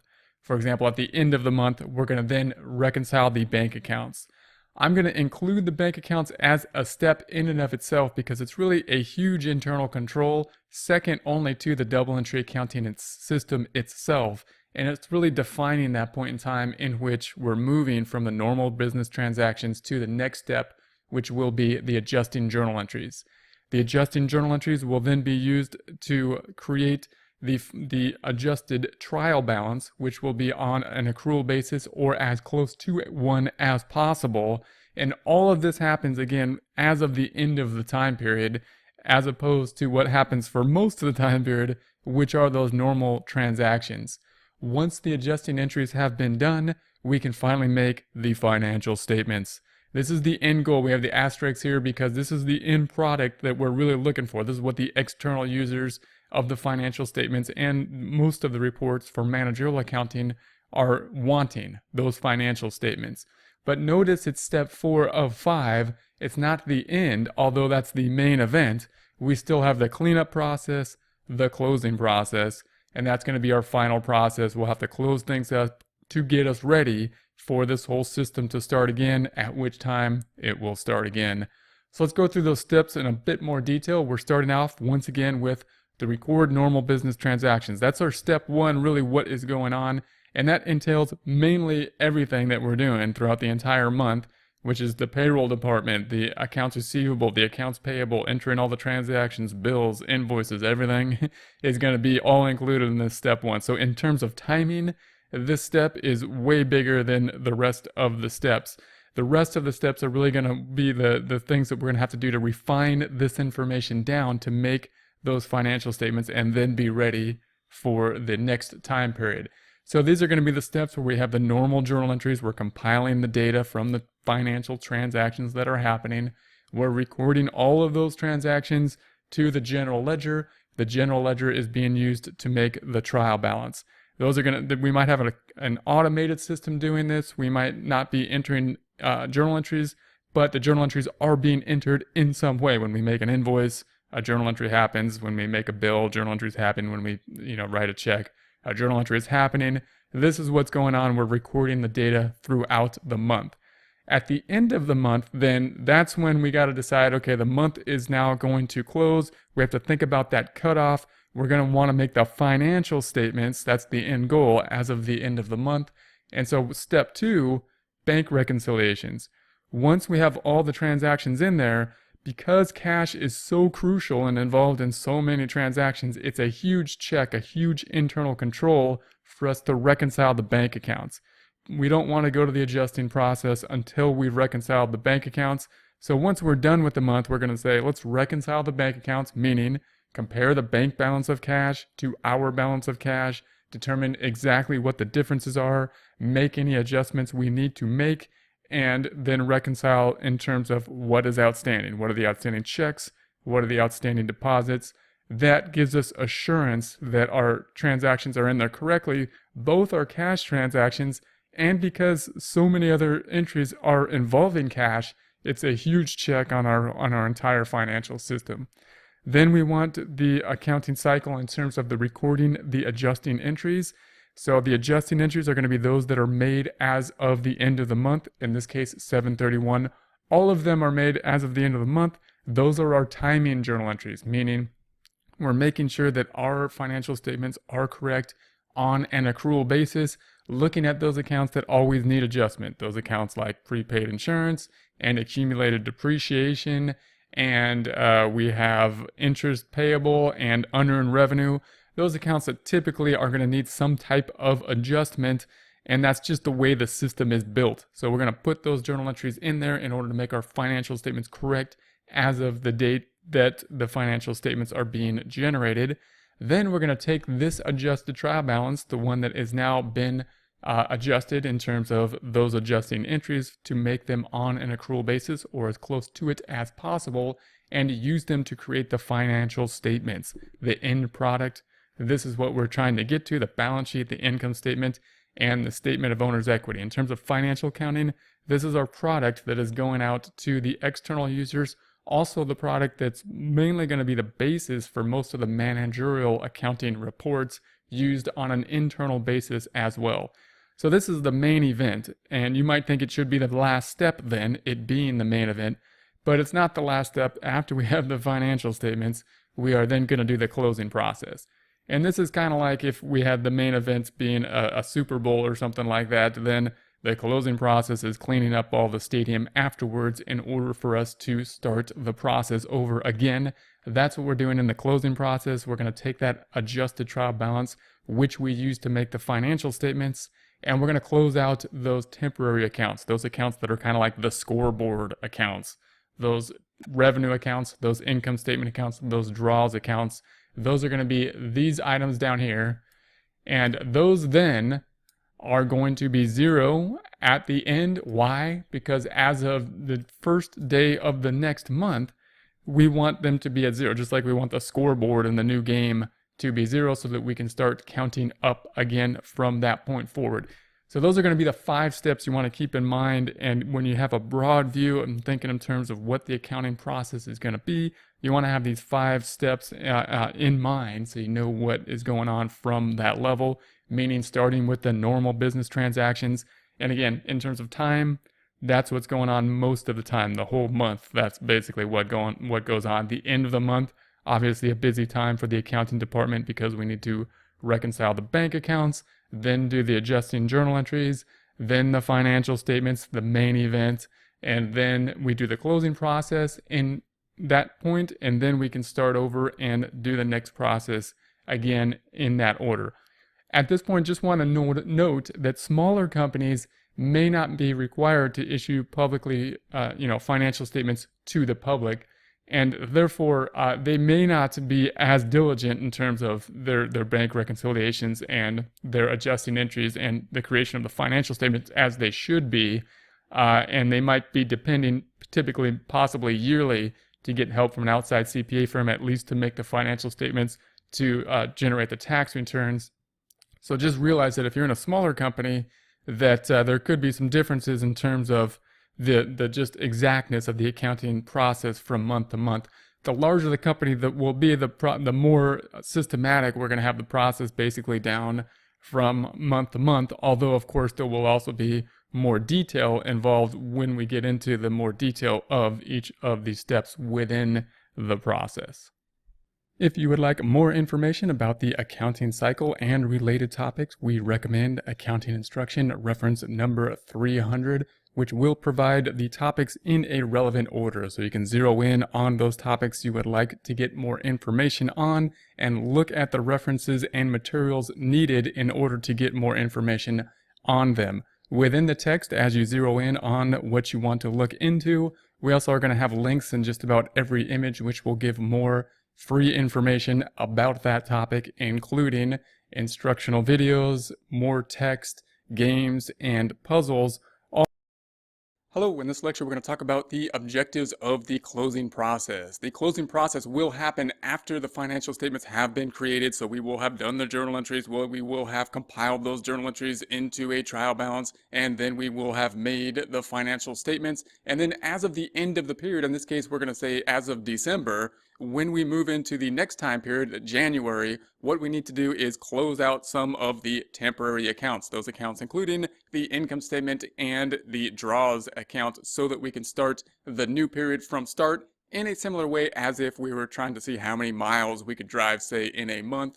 If we wanted to then end December and then see how many miles we're going to drive in January of next year, then we would have to reset the odometer. That's what we're doing here. We're basically resetting the odometer. The odometer in the case of the financial statements being the income statement accounts, the draws accounts, those temporary accounts. So if we look at the adjusted trial balance as of the end of the time period is December 31st in this case, we see that the accounts up top, the assets, the liabilities, and the capital accounts, those are accounts that are going to be permanent accounts. And then everything from draws, the revenue, and the expenses, those are going to be the temporary accounts. These accounts down here from draws, revenue, and expenses, those are the ones that we need to make zero. So as of January, we need to make those zero. We need to reset the odometer on those accounts. We can also think of that in terms of the balance sheet. Remember, the balance sheet is as of a point in time, meaning those are the permanent accounts. So we can see all the assets from the trial balance are listed here on the balance sheet, as well as the liabilities. Then in the equity section, we only have this one account called Owner's Capital. It looks like this Owner's Capital over here, but it's not the same number. Why? Because this Owner's Capital represents the amount as of a point in time. This Owner's Capital represents actually only the beginning balance of the capital account, not including the timing stuff, which would include draws and revenue and expenses. Therefore, in essence, what we're saying is all these blue accounts, that's what that number is. That 742,800 is including all these numbers. That's where we're at as of the point in time, combining all those numbers together, and everything that is from draws, revenue, and expenses down are temporary, that need to be closed out for the temporary accounts and are already part of the ending balance sheet account. We can also see that in terms of the financial statements. So we can see that the net income on the trial balance is the credit of the revenue minus the expenses, the 88,980. That's represented on the income statement. This income statement is a temporary account. That's like our odometer type account that we're going to reset to zero. The entire income statement as of January 1st, first day of next month, will be zero. There won't be anything there because we haven't started. Just like when we start a new race and we're trying to see how many miles we're going to go, it's starting at zero as of the next time period. That 88,980 is also on the statement of equity. The statement of equity is, in essence, a temporary account as well, meaning we have the beginning capital, that's the permanent part of it that was from last time period, plus what has happened during this time period, meaning net income, and then we've got that draws, the two temporary items. And of course, net income clumping together all the income statement accounts, revenue and expenses. That's how we're going to get to our ending capital number. Once again, as of the point in time, that ending capital number is what will be on the balance sheet. Everything else is the temporary section. That's what we need to close out. And remember, that 742,800, same number that we just talked about on the balance sheet. So we are resetting the odometer. How are we going to do that? Well, on the left-hand side, this is our adjusted trial balance that we used to make the financial statements. We need to make it look like on the right-hand side, like it does here on the right-hand side. So this is the adjusted trial balance as of 12/31. This is what we have as of January 1st of next year. We can also think of it as the post-closing trial balance. So right after we closed everything out, we'd have a trial balance that would look like this. Notice everything that's the same. All the assets are the same, permanent accounts. All the liabilities are the same, permanent accounts. And then the equities, the capital, is a lot larger here on after we've closed it than it is over here. That's because, of course, we took all these numbers, we crunched them together, and we put them over here. We can see that two different ways. We can calculate that two different ways. We can say, how did we get to this 742,800? We can say, well, we're going to take the credit. I'm going to do it in plus and minus rather than debits and credits. We're going to say it's the amount in the capital minus the draws plus the revenue minus the expense, minus the expense, minus the expense, minus the expense, minus the expense. That will give us the amount of the 742,800. That's what we need in the capital account represented in the equity section after we close out everything else. In essence, we closed out all the temporary accounts and plugged all those numbers into the one number of owner's capital. We can also calculate that this way. We can say, well, if that's the only number in the equity section and assets minus liabilities equals equity, we can say, hey, let's add up all the assets. Adding up all the assets here, cash on down, subtracting out the contra assets of the accumulated depreciation. Got to make sure to do that. And then we're going to subtract out all the liabilities, and that will then give us the same number. That's 742,800. So again, we can think of those in two different ways. And of course, that 742,800 we have seen before, that's the number that was on our balance sheet as of the end of 12/31. And of course, we also saw that number on the statement of equity, the ending number being the point in time, the activity in the equity section being temporary accounts. The question then is, how are we going to get here in terms of just logistics, the journal entries? What are the journal entries going to look like? How do we get from something that looks like this to something that looks like that?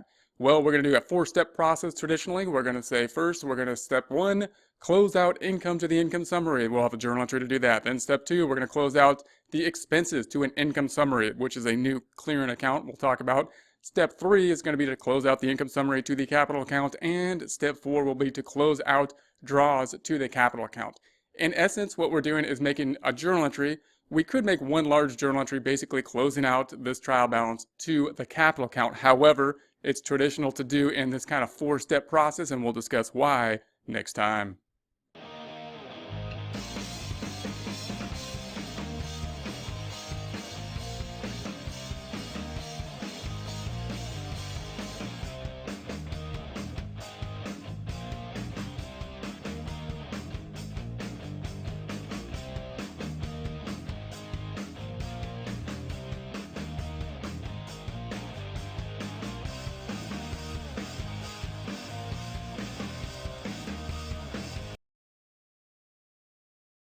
Hello, in this section we will define the post-closing trial balance. When seeing the post-closing trial balance, it's easiest to look at it in comparison to the adjusted trial balance and consider where we are at in the accounting cycle, in the accounting process.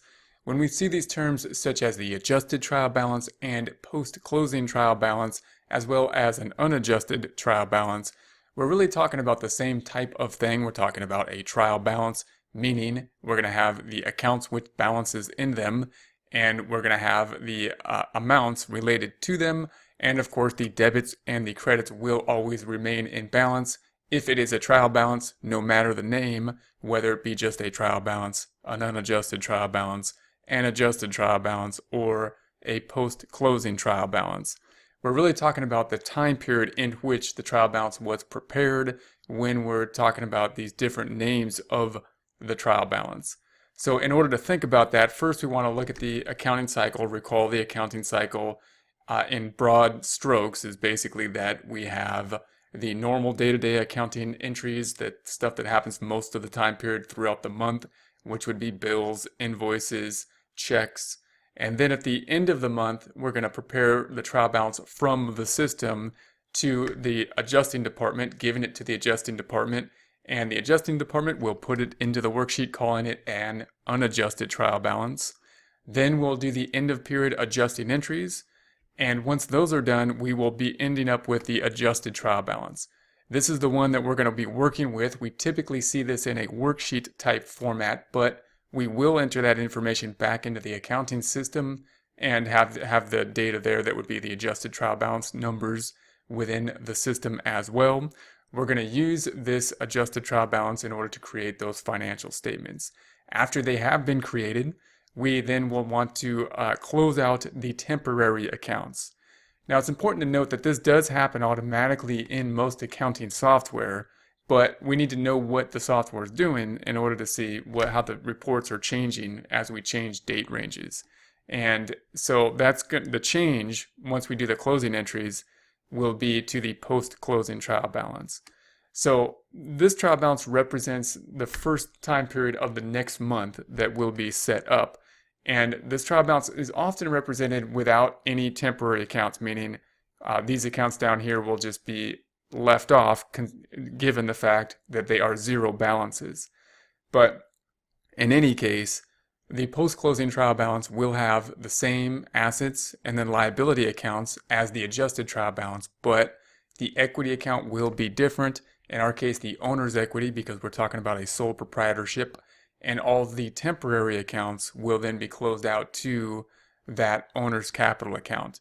So the post-closing trial balance is really kind of like cleaning up the shop at the end of the day. If we have a cafe, we're cleaning up the shop in order to set up for the morning shift to start the whole process over again. At the end of the accounting cycle, we have done the main event, that being the financial statements, and we're basically just cleaning up the shop, cleaning up the accounts, so that we can do the whole thing again next month, starting on the 1st of next month, starting with revenue and expense accounts at 0 so that we can count up from them. So the only difference between the post-closing and the adjusted is that all the temporary accounts will be closed out to the owner capital, and therefore we have no net income, no revenue and expense accounts, and no draws account here. And this will be our goal as we go through the closing process to achieve this post-closing trial balance from the adjusted trial balance.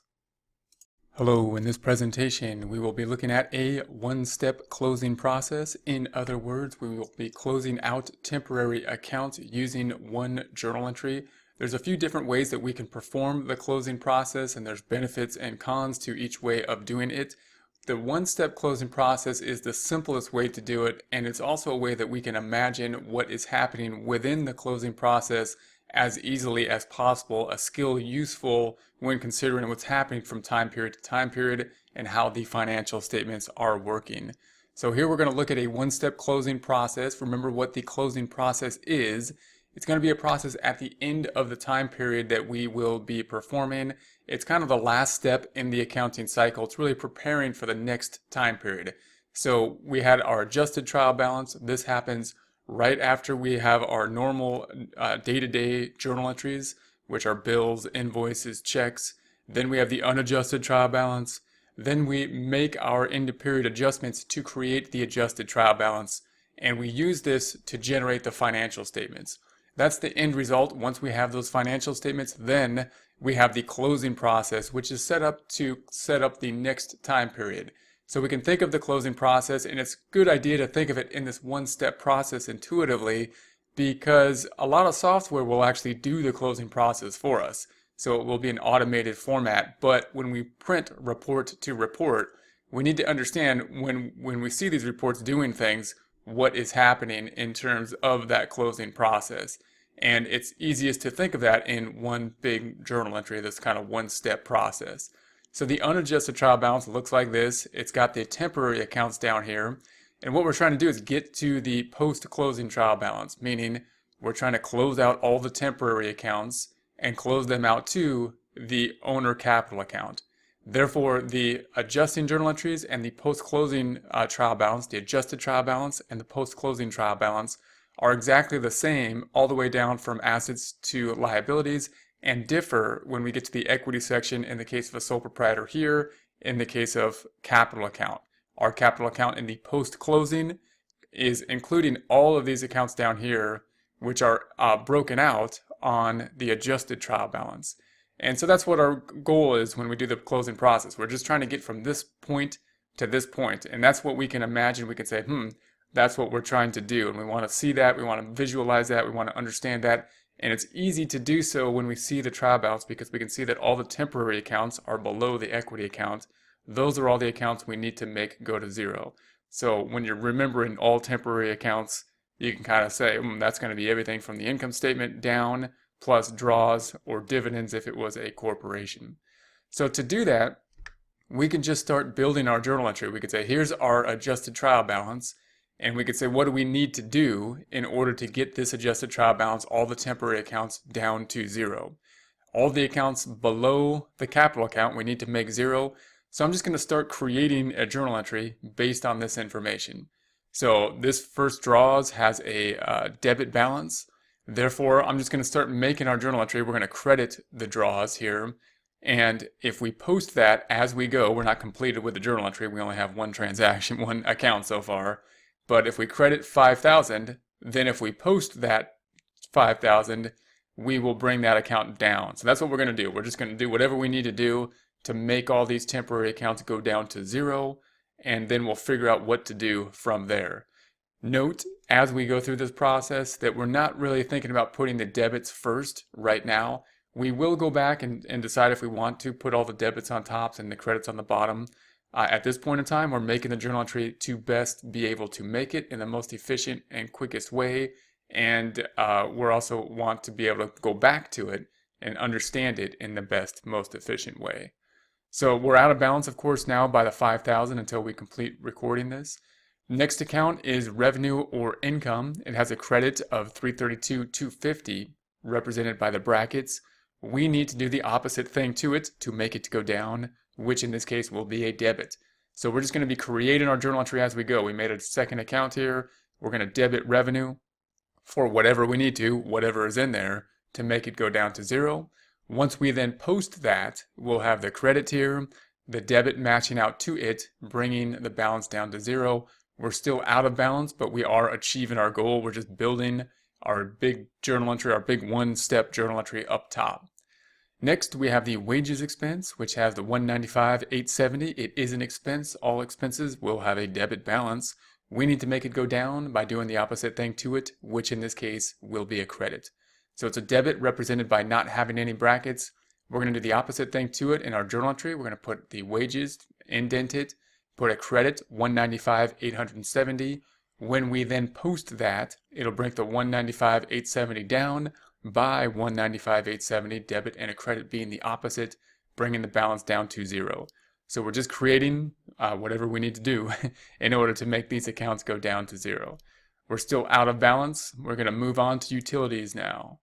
Utilities, an expense. Notice everything down below this is going to be expenses, so we'll see a familiar pattern here.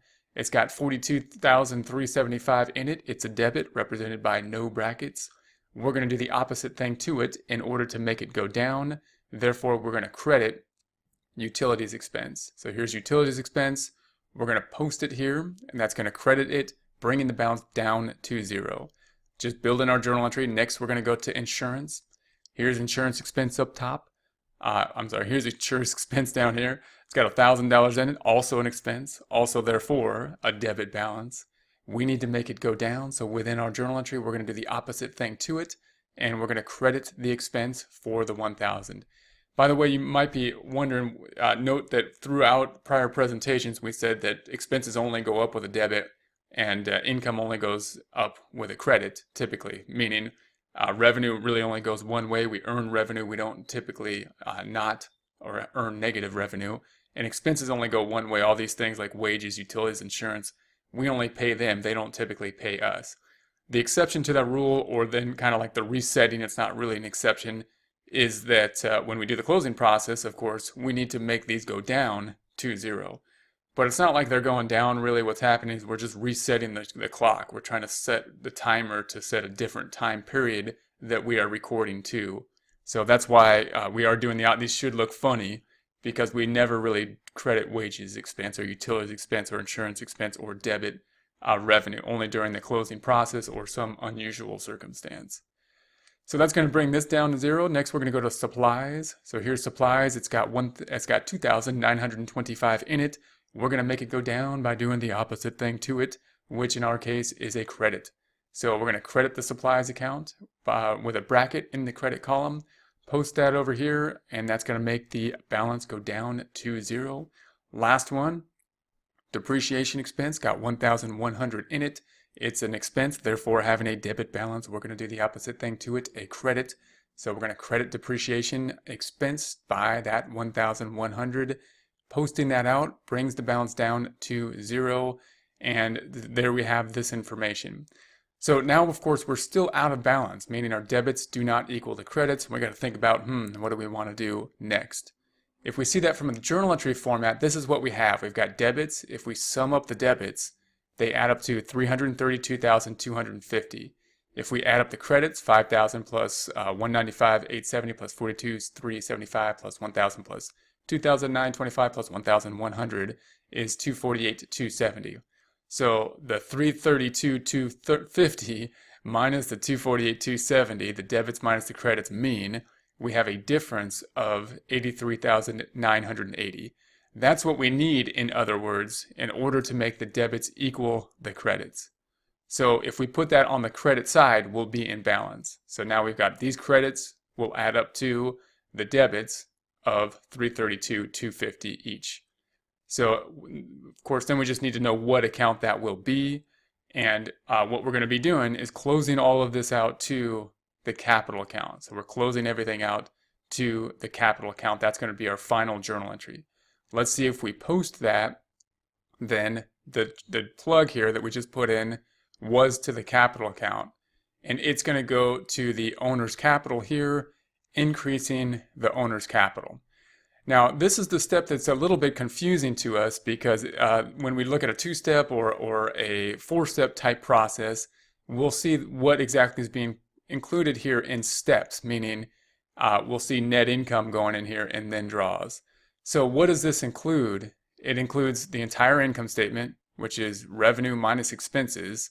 So the credits minus the debits is $88,980. That is net income. That's part of this number, $88,980. But we also included the other temporary account, which is an owner's equity account, and that's draws. So draws also closed it out. So we've got net income minus the amount of draws, which is this $88,980, which we put here, which is a net increase. Net income brings this amount up. Draws brings this amount down, just like the statement of owner's equity. So this process is comparable to the statement of owner's equity, where we, in essence, increased capital by net income, all of the revenue minus the expenses, meaning it went up net. All of this made it go up by $88,980. And then we recorded the draws, which was the final component, which brings the capital account down by the $5,000. That's how we get this $83,980. So this is going to be the final journal entry where we could rearrange it. Note when we look up here, we said that we didn't put all the debits on top and the credits on the bottom. It's not necessary to do that, and it's even might not be desirable to do that because it might be easier to go back and look at this journal entry and say, I know what I did here. I know I just took these accounts and put them in order.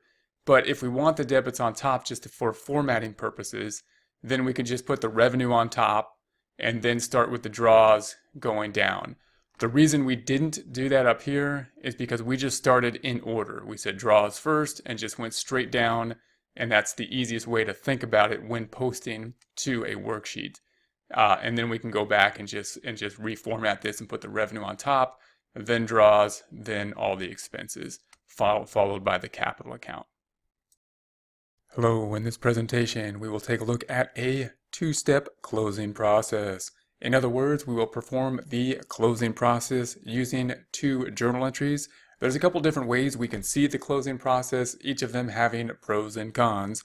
The two-step process is nice because it allows us to see net income broken out and being closed out directly to the capital account, followed by draws, which is similar to what we see when we actually do the statement of equity, meaning that when we do the statement of owner's equity, we start with beginning balance and then we increase it by net income and decrease it by draws or dividends. Because this process is similar to that process, it's often easy to remember. It's the easiest for me to remember in any case. So we will take a look at the two-step closing process.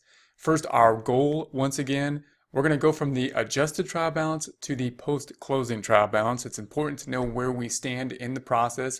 We're at the end of the process, where the process is basically over, and we're setting up for the next time period. So we've already entered all the normal transactions in the accounting department, the invoices, the bills, and the checks and whatnot. Then we had the unadjusted trial balance we put into our worksheet, our adjusting worksheet, in order to then generate the adjusting journal entries to create the adjusted trial balance, which we use to create the trial balance, the financial statements with. Then we need to set up for the next time period. That's where we are at in the closing process. We're moving from the adjusted trial balance, getting our accounts ready for them to be recorded in the next time period. The way we do that is we reset all the temporary accounts, all the accounts below the capital account. So remember that the adjusted trial balance is the same as the post-closing trial balance down to well, including assets, liabilities, and then the equity section will differ. Our case, we have a sole proprietor, therefore we're talking owner's equity, and we see that it's gone from 658,820 to 742,800, and it's in essence been increased by all of this information, all the temporary accounts below that owner capital account. So our goal to make all these accounts go to zero, to reset them so that they can start from zero and count up in the next time period, and put those account balances into the owner capital account. Now, when we see this with a one-step process, we just started with draws and went straight down. But if we think about how this happens on the statement of owner's equity, typically we take net income and add it to the capital account.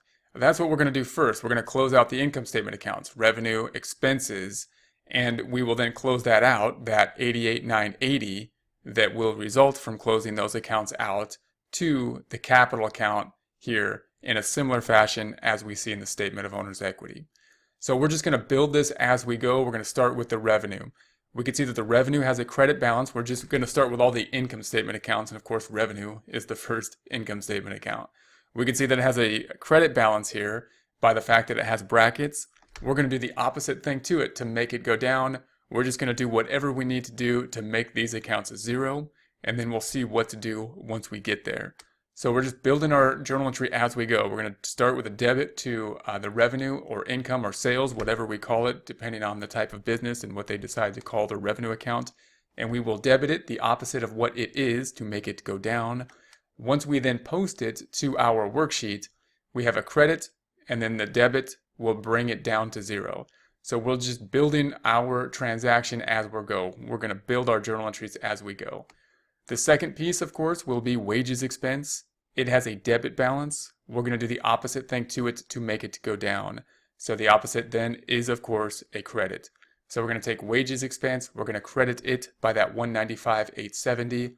Once we post that, then we have the debit balance followed by the credit, bringing the total down to zero. Then we're just going to continue this process next with the utilities expense. Utilities expense having a debit balance. Just like all the expenses, this process will repeat itself because all the expense accounts will have debit balances.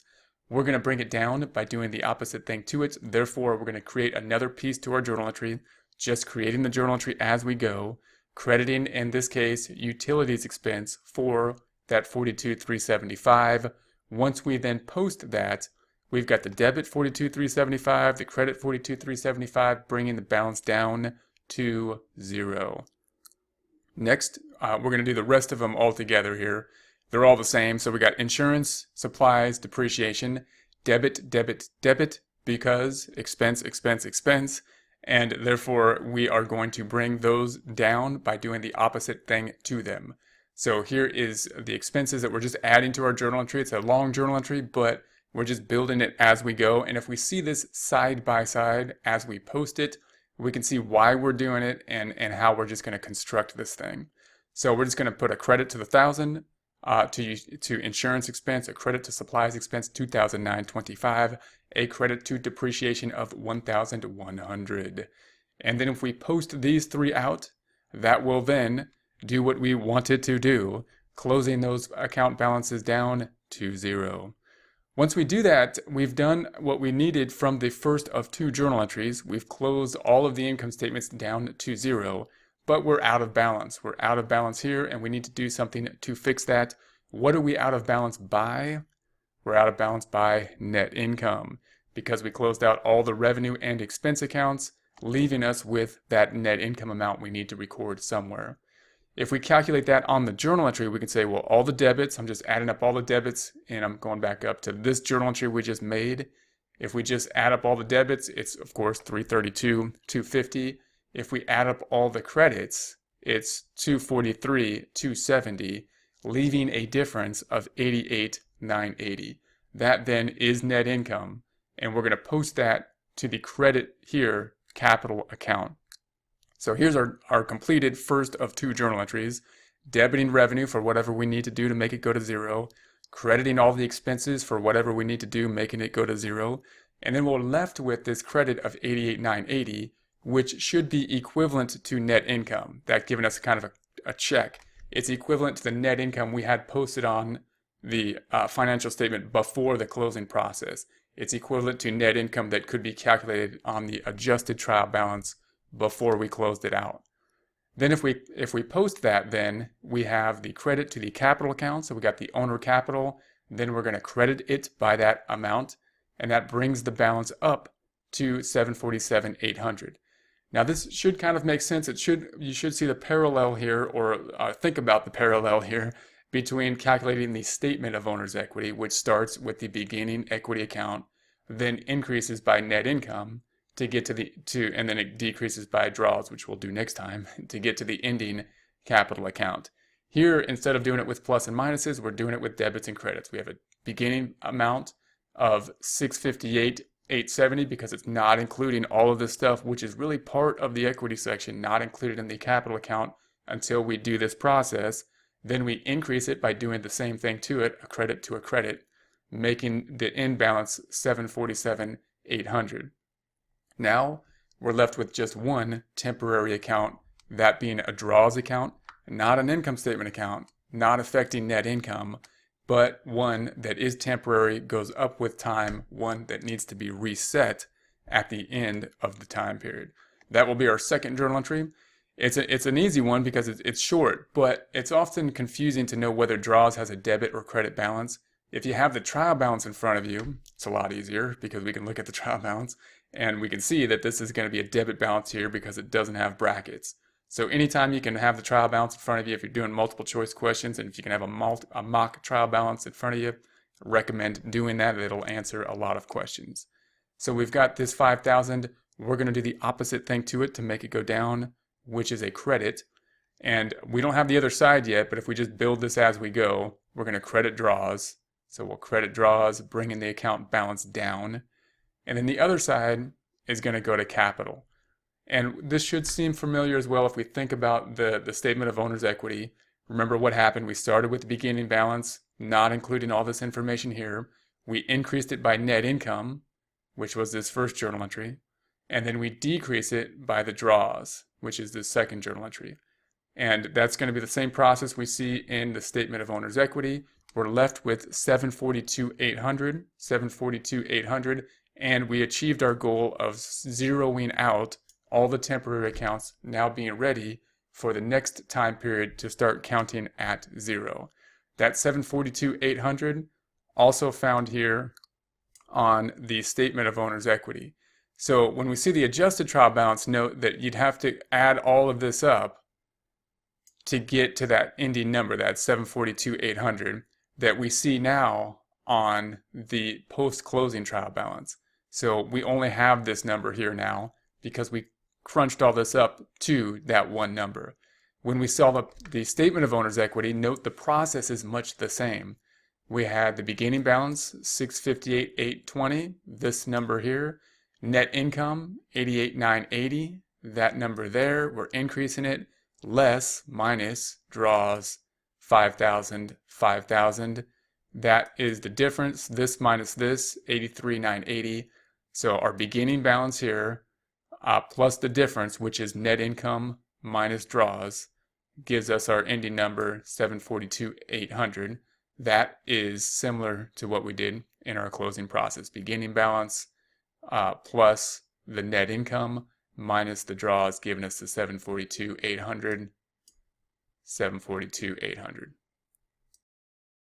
Hello, in this lecture we're going to talk about the closing process, step 1 of the step 4 process. Last time we talked about the objectives of the closing process, which in essence was to close out the temporary accounts, all the accounts from the draws and the revenue and expenses on down to zero, putting that balance into the capital account. We talked about how we were going to do that. We're going to do a 4-step process, including close out the income to the income summary, then close out the expenses to the income summary, then we're going to close out the entire income summary to the capital account, and finally close out draws to the capital account. We're going to start off with step 1 of those 4-step processes. In order to do this, we are adding this new account. You've probably been wondering, income summary account. What is that? Where did it come from? Why is it there? The income summary can be called a clearing account, meaning it's going to start at 0 and it's going to end at 0 right when we're done with this 4-step process, which we're going to do basically at the same point in time. Why then do we have it if it's just going to start at 0 and then end at 0? Its purpose is going to be to allow us to close out the entire income statement, meaning the revenue and expenses to the income summary. The result then will be that the income summary will have net income in it, which is revenue minus expenses. Then we can check to see that the revenue and expense accounts are totally closed out, that it's 0, that the income summary will have net income in it. Then we can allocate the income summary to the capital account. This can be a helpful process, especially when we go to like partnerships or some more complex equity sections, because then we can know that we're allocating the proper amount to the partners. In the case of a sole proprietor, then we're allocating to the sole proprietor, the sole capital account in this format. Remember, our goal is to have all these accounts be 0, starting with revenue. There's only one revenue account in this case, and most of the time there's only going to be a few revenue accounts because we only do a few things, as opposed to expenses where we have a lot of different things that we spend the money on. We concentrate, specialize in 1 or 2 things, usually from a revenue side. Therefore, we just need to make that revenue account 0. Journal entry wise, in order to do that, we see a credit balance represented by the brackets. We need to do the opposite thing to it then to make it go down, which is going to be a debit for everything in there, the $332,250. If we post that, then we'll post the debit. That will take it to 0. That's the goal. We want it to be at 0. Then we need to credit something. What are we going to credit? Ultimately, we want it in the capital account. That's what we're ultimately aiming for. But we're first going to put it into that income summary. That's what we're going to do first, to put it into that clearing account. There we have it in the clearing account, and the clearing account goes up in the credit direction to the $332,250. In essence, all we've done then is move the revenue here up to the income summary account. That's the first step of our 4-step process. This is where we're at this point in time. This is where we need to be. Remember, we're going to keep moving on to the next steps next time. So we have now closed out the income. Next time, we're going to close out the expenses to the income summary. Then we're going to take the income summary, which will then have net income in it, close it out to the capital account, which is where we ultimately want that. Then we're going to close out draws to the capital account.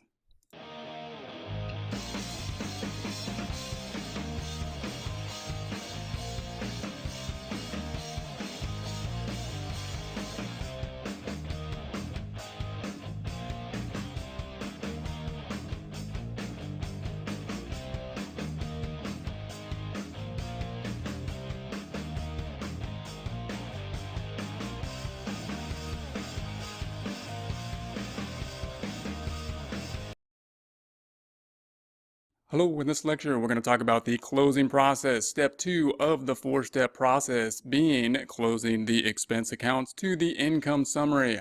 Remember that the goal of the closing process is to close out the temporary accounts. That would include the draws as well as all the income statement accounts, including revenue and expenses, to the capital account. So we want our adjusted trial balance, the thing we use to make our financial statements, to look like the post-closing trial balance with all these zeros from the capital account down. How do we do that? Last time we did the first step, step 1, which was to close out income to the income summary. This time we're going to close out expenses to the income summary.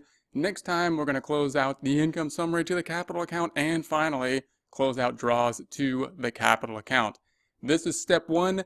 What we did in step 1 was close out revenue to 0. So there's one of those zeros. We want all of these to be 0. So we have started in our process in step 1, but we have a ways to go. We'll get a lot further in the process in step 2 here, where we are going to close out expenses to the income summary. Income summary being that new account, that clearing account, which now has the revenue in it. What we're going to do now is make all the expenses 0. How do we do that? Well, wages expense has a debit, $195,870 in it. We need to make it go down. Therefore, we're going to do the opposite thing to it. We're going to credit the wages expense. Now, because we're going to credit all the expenses, notice all the expenses have debit balances. They generally only go up. I'm going to put the debit on top. The debit will be that clearing account. We're going to put everything into the income summary. We don't know the amount yet, so I'm just going to say, hey, there's the debit. We're going to list all the expenses. All the expenses will be credits. And then we'll figure out what that income summary account should be. It'll be the debit to plug out the debits equaling the credits. So we have wages. We're going to credit the wages expense for the amount that is in there, the $195,870. If we post that out, I'm going to post it as we go because this will be a bit of a longer journal entry. And we can see the progress as we go. We're going to credit that account, making it go to zero. That was the goal. That's the objective. Same goal and objective for the utilities expense, which has $42,375 in it. It has a debit. Therefore, we're going to do the opposite and credit it. If we post that out as we go, notice this will be a longer journal entry. It's not just 2 accounts in the journal entry. That's okay. We're going to say credit of $42,375, bringing the balance down to 0. That looks good. That's what we want. Then we have a debit of $1,000 insurance expense. We're going to do the opposite thing to it. We're going to credit it. If we post that out as we go, then that's going to bring it down to 0. That's what we're looking to do. Then we have a debit of $2,925 in supplies expense. We're going to do the opposite thing to it, bringing it down. If we post that out, then we're going to credit it, bringing the balance down to 0. And finally, we have depreciation expense, a debit $1,100. We're going to do the opposite thing to it, bringing that balance down to 0. So that will bring all these to 0. We did what we need to do. Now we need to do whatever we need to do to make the debits equal the credits for this journal entry because we will not be in balance otherwise.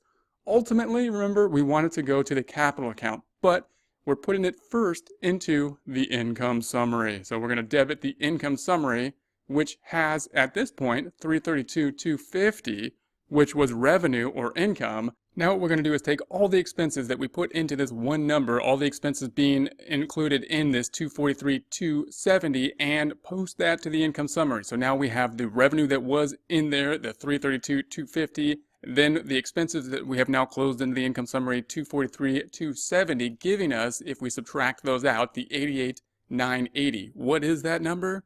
That is net income.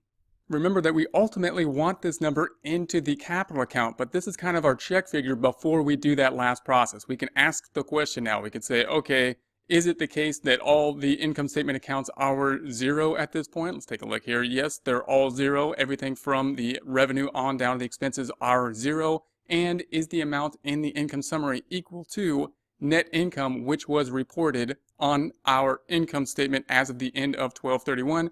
It is. Okay, then now it's okay for us to take it out of there and apply it out to the appropriate equity account. In this case being just the one capital account. If we were like a partnership, then we would have to apply it out to multiple partners. But in this case, we're going to say, okay, now we've got that $88,980. We can apply it out then to the applicable capital accounts. Therefore, this is where we are at this point in time.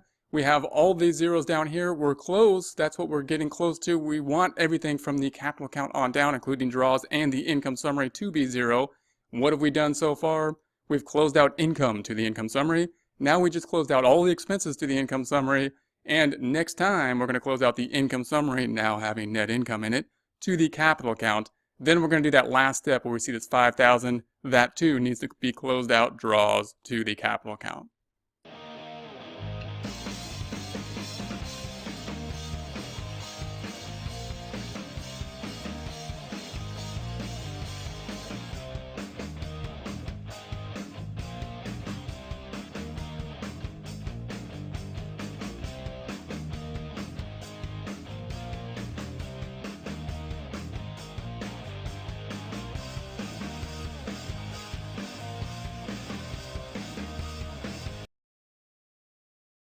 Hello, in this lecture we're going to talk about the closing process, step 3 of the 4-step closing process, which will include the close of the income summary to the capital account. Remember that our objective is to close out all the temporary accounts, which are all the accounts below capital, including draws and the income statement accounts of revenue and expenses. So we want the adjusted trial balance to be converted to the post-closing trial balance, which means that everything from capital on down will be 0. The way we do that is the 4 steps, and that includes step 1 we did in a prior video, close out income to the income summary. Step 2 was to close out expenses to the income summary. Step 3 is what we're going to do now, close out the income summary, now having net income in it, to the capital account. Then we're finally going to close out the draws to the capital account. This is a summary of what we did in a prior video. Step 1, close out the income to the income summary.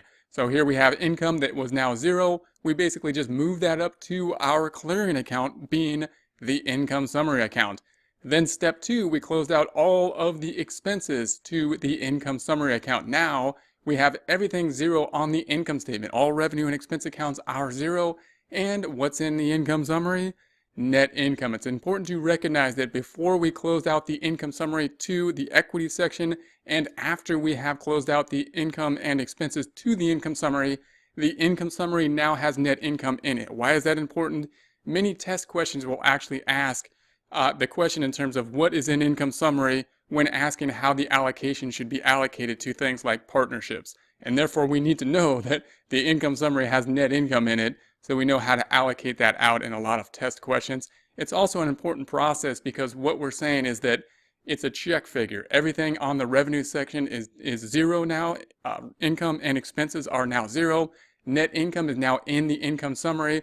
We can now say we look good, we are verified. We can now take that income summary, which is also net income that should have been on the income statement that we reported as of 12/31. We're going to take that number and allocate it to the appropriate equity section, the appropriate capital accounts. In the case of a sole proprietor like this one, we just have the one capital account. If we had a partnership, we would have to allocate it to multiple capital accounts in accordance with their profit sharing. The journal entry we now need in step 3 will close out or make 0 the income summary account and put that balance into the owner's capital account. So we can look at the income summary and say what's in it.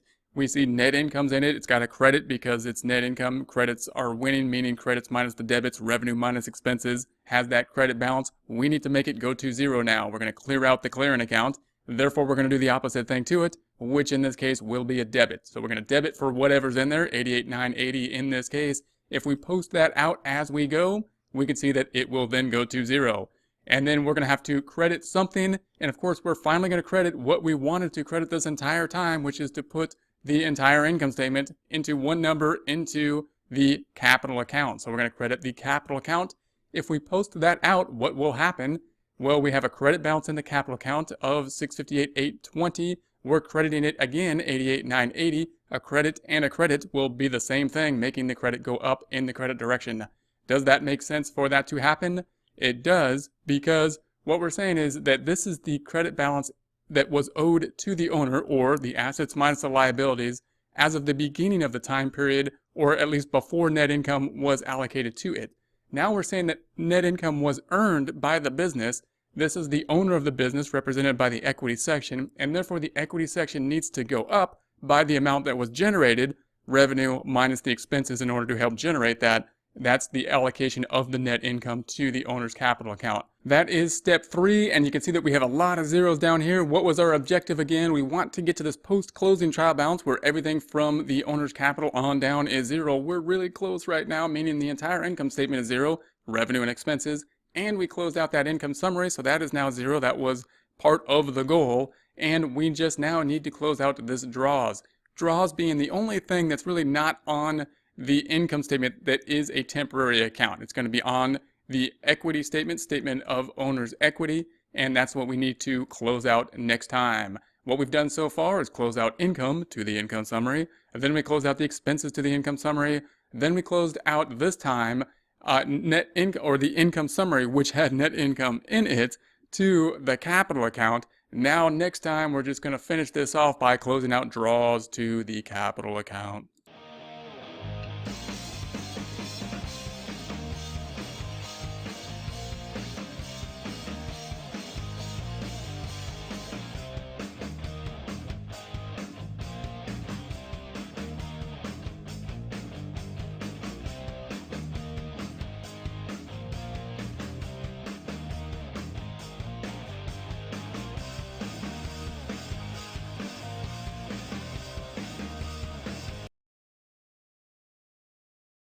Hello, in this lecture we're going to continue on with the closing process with step 4, the final step of the process, which will be to close out the draws. Remember that the objective is to have the adjusted trial balance be converted to the post-closing trial balance. Adjusted trial balance is what we use to create the financial statements, and the difference between the adjusted trial balance and the post-closing trial balance will be that we want to have all temporary accounts, including draws, revenue, and expense bound accounts, to be converted to zero and have all that be in the owner capital account, meaning the owner capital account will now be including all these accounts underneath crunched into basically one number. We're going to do that with a 4-step process.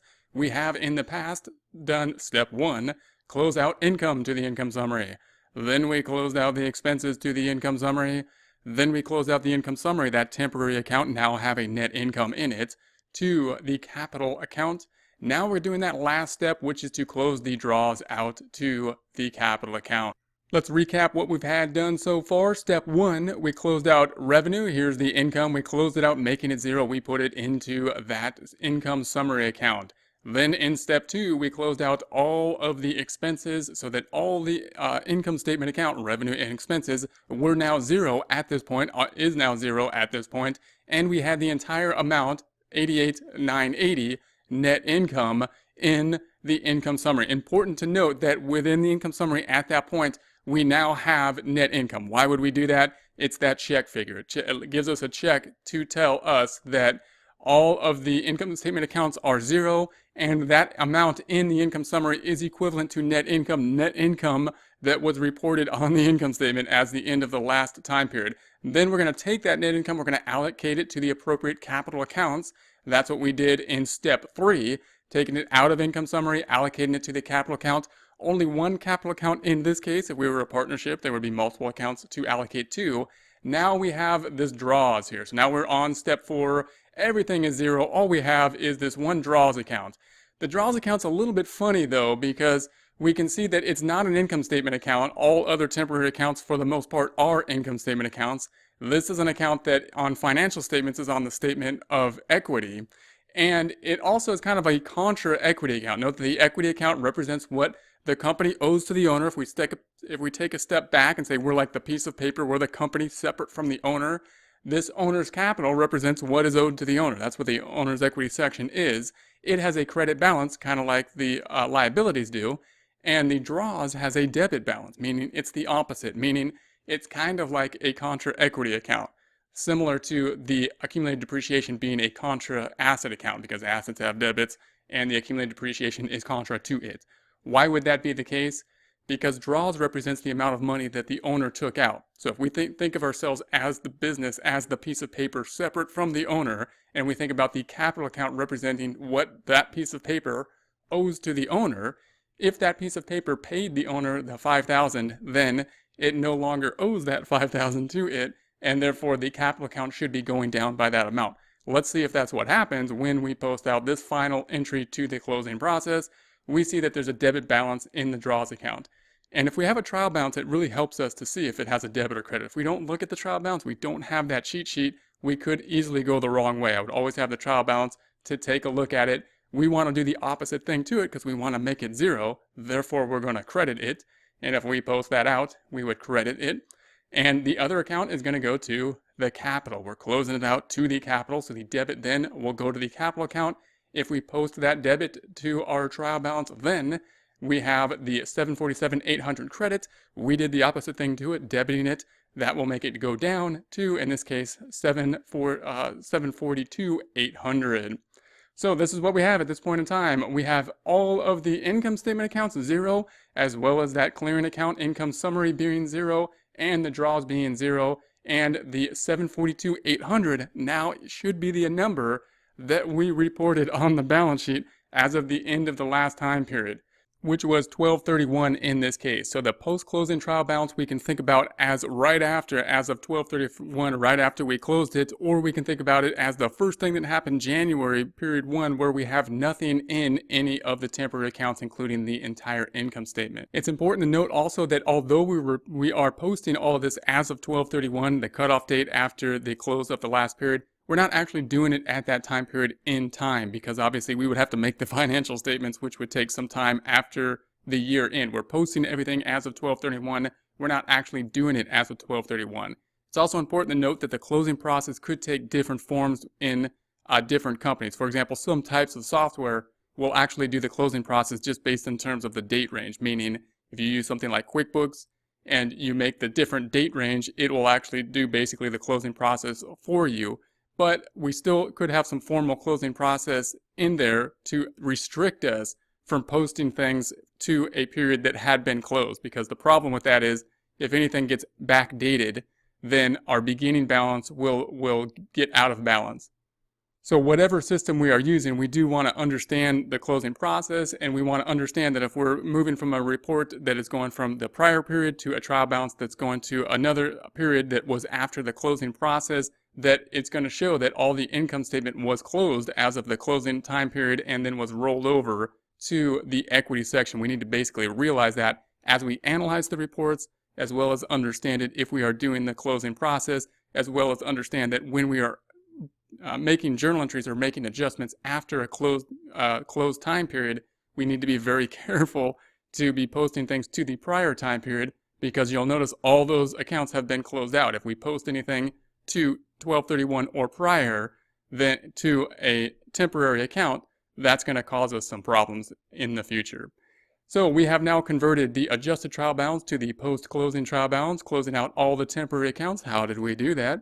We did the step 1, close out income to the income summary. Step 2, close out expenses to the income summary. Step 3, close out the income summary, now having net income in it, to the capital account. And step 4, finally, closing out draws to the capital account.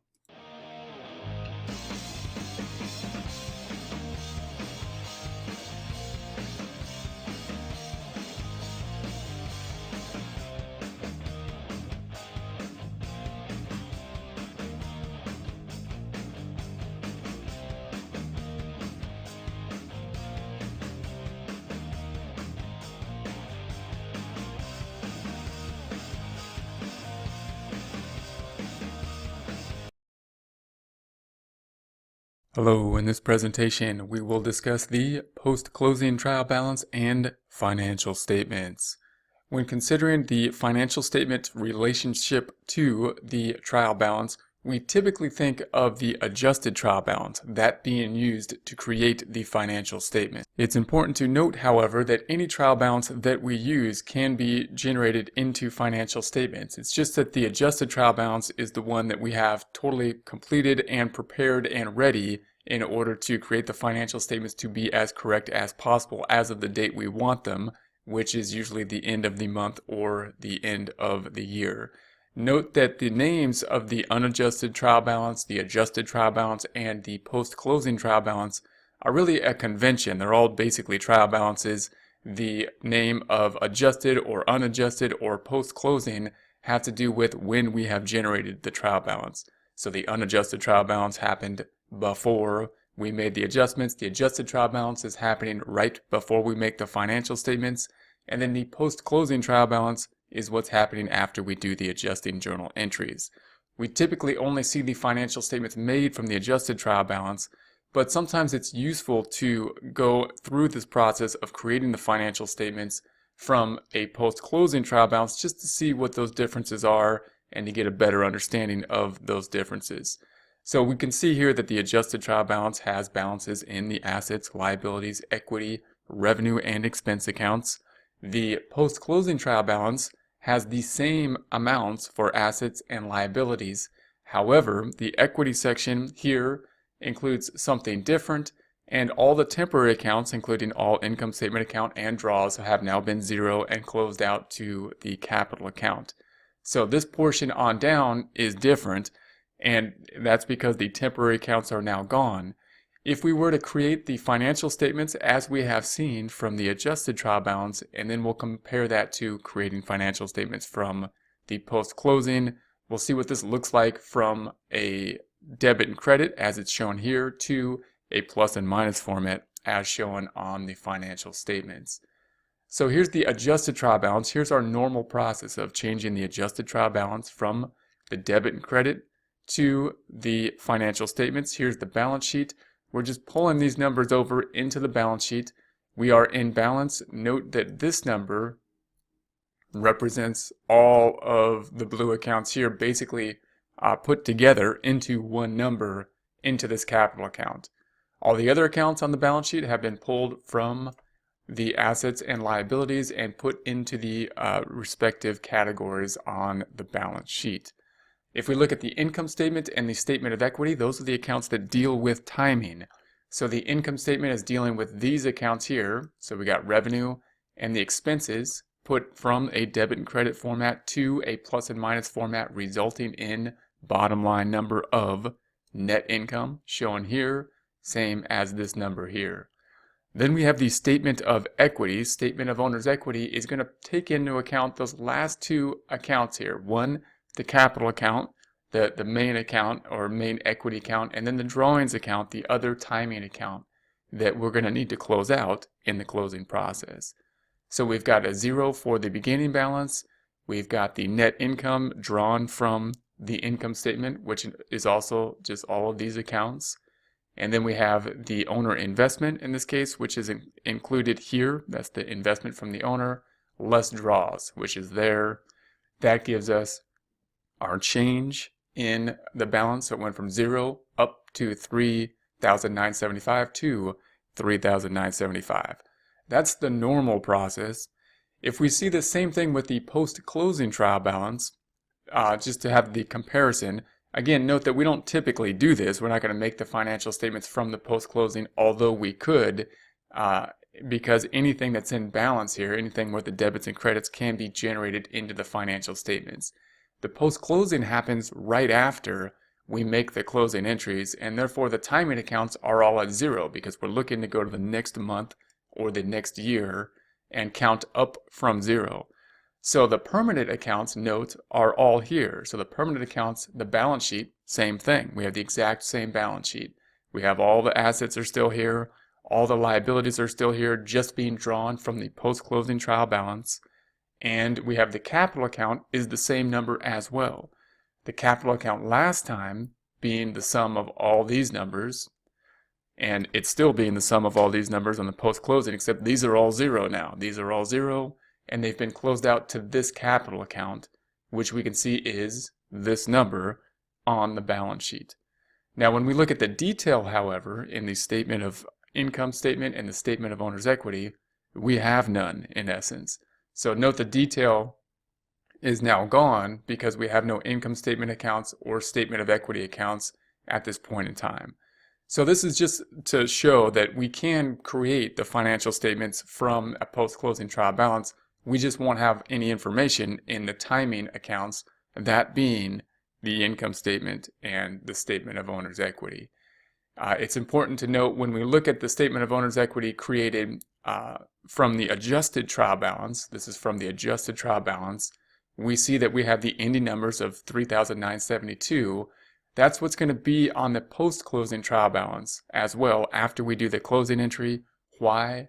Because we closed out all the temporary accounts to that equity account, and therefore we're left with this one number basically representing all equity accounts, including income statement accounts and equity accounts, which are temporary accounts, being crunched into one equity number. In this presentation, we're going to talk about the operating cycle for a merchandising company. When we think about the operating cycle for a merchandising company, we can contrast this to a service company providing a service in order to generate revenue, and a merchandising company providing merchandise. The merchandise now being an added factor, adding a bit more complexity to the cycle, and is of course what we want to concentrate on as the new thing, the different thing, the thing that we need to get practice with as we move from a service company to a merchandising company. The cycle will look something like this. First, we're going to be purchasing inventory. So the inventory could be anything that we are going to purchase for the purpose of reselling in order to generate revenue. Once we have the inventory, at some point in the future, we will hope to sell that inventory to a customer. We're going to say here that we're going to make the sale on account. Now, we could make the sale for cash and receive payment at the point of sale, but in order to work through the standard cycle, we're going to work this cycle and we're going to say we sell something on account, meaning we invoice the client, we provide the inventory to the client, selling the inventory, and expect to receive payment at a later point in time. And when we do receive payment, then of course we're going to collect the cash, decreasing the accounts receivable and increasing the cash at that time. And this will be the standard process. We're going to purchase inventory, we're going to sell it to the customer, we're going to receive cash. Now, this is going to be just an idea of what we want to keep in our mind, of course, when we are a merchandising company. We're buying inventory, we're marking it up in order to get a profit margin, we're selling it to the customer, we're getting that cash, and the cycle then will continue.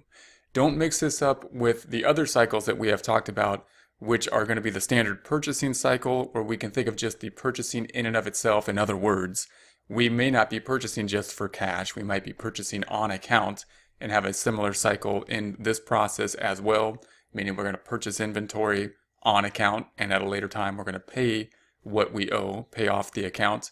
And this cycle over here, when we're dealing with the customer, of course, is the receivable cycle, where we're typically going to invoice the client, have an accounts receivable, and then collect payment at a later point. And of course, we could at some point receive cash directly from the customer. The idea of this cycle is to differentiate from the service company in that we have this added factor of inventory, and this process will be happening in one form or another, where we will be purchasing inventory. The goal of the purchase of the inventory is to mark it up. That's how we generate the revenue. Once we mark it up, we sell it to the customer at the marked up price. And if we sell it on account, then we increase the accounts receivable and we increase the sales. Then, of course, eventually we collect the cash. And once we have the cash, we have the funds in order to repeat this process to generate more revenue. In this presentation, we will talk about a perpetual inventory system. The perpetual inventory system is the default system we will typically be talking about when referring to an inventory system, but we want to be able to compare and contrast it to a periodic system. One reason being that a periodic system is often used when we don't have a sophisticated system, and two, we're going to use a similar cost of goods sold, a same cost of goods sold calculation in both a perpetual system and a periodic system. When considering the perpetual system, we're going to go through a series of transactions, those transactions being the purchase of inventory and the sale of inventory, starting with purchase of merchandise on account. Note we have our trial balance over here. We're going to be recording the journal entry on the left side with both a debit and credit column, credits represented with brackets. When we post them over here, however, we're starting with a beginning trial balance, that trial balance representing debits and credits only, with debits being positive or unbracketed numbers, credits being negative or bracketed numbers. The debits then minus the credits, giving us a zero balance, showing that debits equal the credits. Nothing is currently in net income. We'll then record the transaction here to see a quick view of the activity, what will happen in each account, as well as account group, asset, liability, equity, revenue, and expense. Assets in green, liabilities in orange, capital in light blue, revenue and expense in the dark blue. So if we purchase merchandise on account, what's going to happen? I would think first, is cash affected? No, it's not, because we purchased it on account, that terminology typically meaning we purchased it on credit or some other fashion. Therefore, I would think about what we got. What we got then is inventory. Inventory is up here, it's in the assets section. Assets have a debit balance. We got more of it, therefore it's going to go up. So we're going to do the same thing to it, which is another debit. So we're going to debit the merchandise inventory. $13,000 will be the amount. We will then credit something for $13,000. We know it's not cash. We know we bought it on account, which means accounts payable. Accounts payable has a credit balance, and therefore, and it needs to go up. The bad thing's going up. We owe more money, and therefore we're going to do the same thing to it, which in this case is another credit.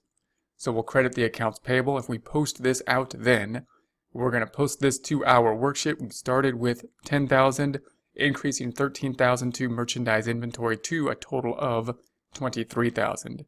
Accounts payable then started at $6,500, increasing by $13,000 in the credit direction, gives us a credit balance of $19,500. Note this transaction will be the same under a periodic system and a perpetual system. Note this transaction is what it is. There is no estimate involved here. We are going to pay $13,000 worth of the inventory. Assets have been increased. Liabilities too have increased, and there's no effect on equity. Here's the full transaction here with all the other accounts. We can see we are still in balance. We can see that there's no effect in net income. Next transaction, we're going to make a sale for $3,120 and have a cost of $2,400. When we are on a perpetual system, as we are doing here, we will do something with both the sales portion and the cost portion, as opposed to if we worked the same problem from a periodic system. We wouldn't. This would be information we would not be using as we record the system in this point. We would then do a calculation at the end of the period, the month, the year, or the week, whatever the period may be, in order to calculate the cost portion. In order to do this side, we typically want to think of the transaction as two transactions, one dealing with the sales half, the second dealing with the cost half. When dealing with the sales half, I would think of a type of company that does not have inventory. Remove inventory first, think of a service company, and think of the transaction related to it, and then add the inventory as we do the second journal entry for the cost. Note that if you see this in software, they won't break out the two journal entries oftentimes. They'll put them together, debits on top, credits on the bottom. But conceptually, it makes a lot of sense, a lot easier to break them out, and when we're doing journal entries by hand, that's the way we would recommend doing it. If we were a service company and we made a sale on account, meaning we did work and we're going to get, we're invoicing someone, then we didn't get cash, we got accounts receivable. So the accounts receivable is a debit balance account. It would then be going up, so we would do the same thing to it, which is a debit. It's going to be for the larger amount, of course, and then we're going to say the credit would be to revenue. If it was a service company, it might be fees earned or something like that, income or revenue. If it's a manufacturing company, same thing, but we just name the revenue account now sales. So sales is a common name for revenue in a merchandising company. It will then be credited. Now remember that sales has a credit balance. It's a credit balance account. It only goes up, therefore it will go up by doing the same thing to it, another credit. If we post this out, we got the accounts receivable increasing. We got the $6,000 plus the debit of $3,120 to get a total of $9,120. We've got the sales of 0, and then it goes up in the credit direction by $3,120 to $3,120. Then we have the second component, starting with the cost of goods sold, and the other piece being inventory. Now note that this second component is the new component for a merchandising company. It might be easier to start with the inventory to think about it and say, okay, this second piece, there's the cost, but what's happening? We're selling inventory. So you might want to think, all right, inventory is an asset account, it's going down, so I'm going to credit it, build the credit portion of this second piece.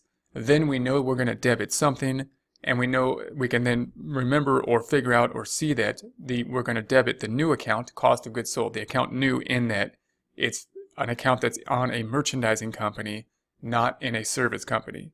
So these are the two accounts that are basically there for a merchandiser, which would not be there for a service company. This one is often one that confuses people because it is an expense and it doesn't have the word expense in it.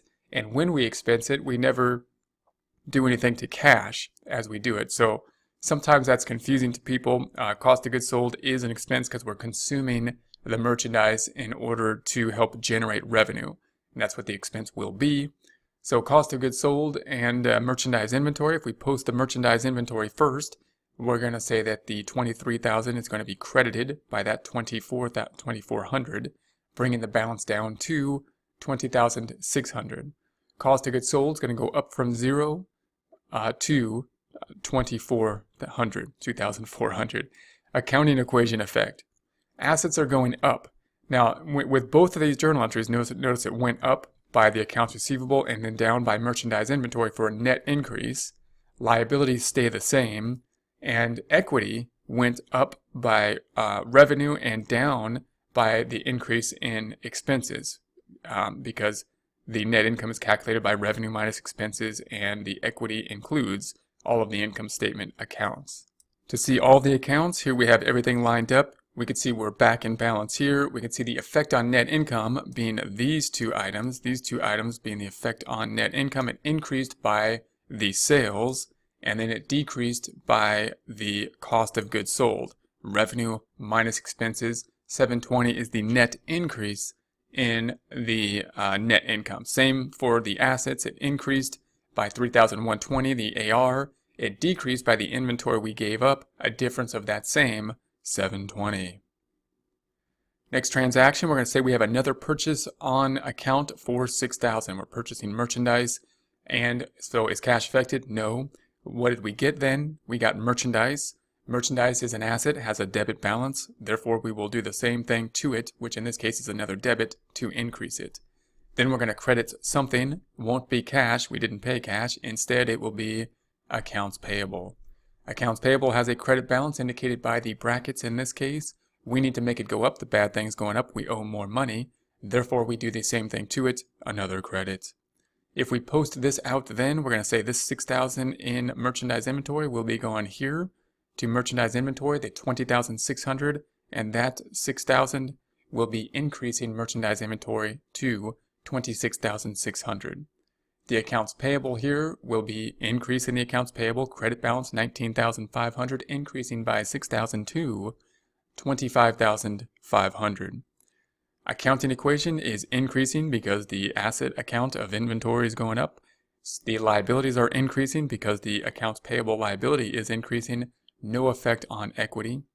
If we see all the accounts, then we can see everything lines out. We're back in balance, and there is no effect here on net income. We purchased merchandise inventory, haven't yet used it. We didn't expense it at the time that we purchased it because we haven't consumed it to help generate revenue. We will when we sell it in the form of cost of goods sold.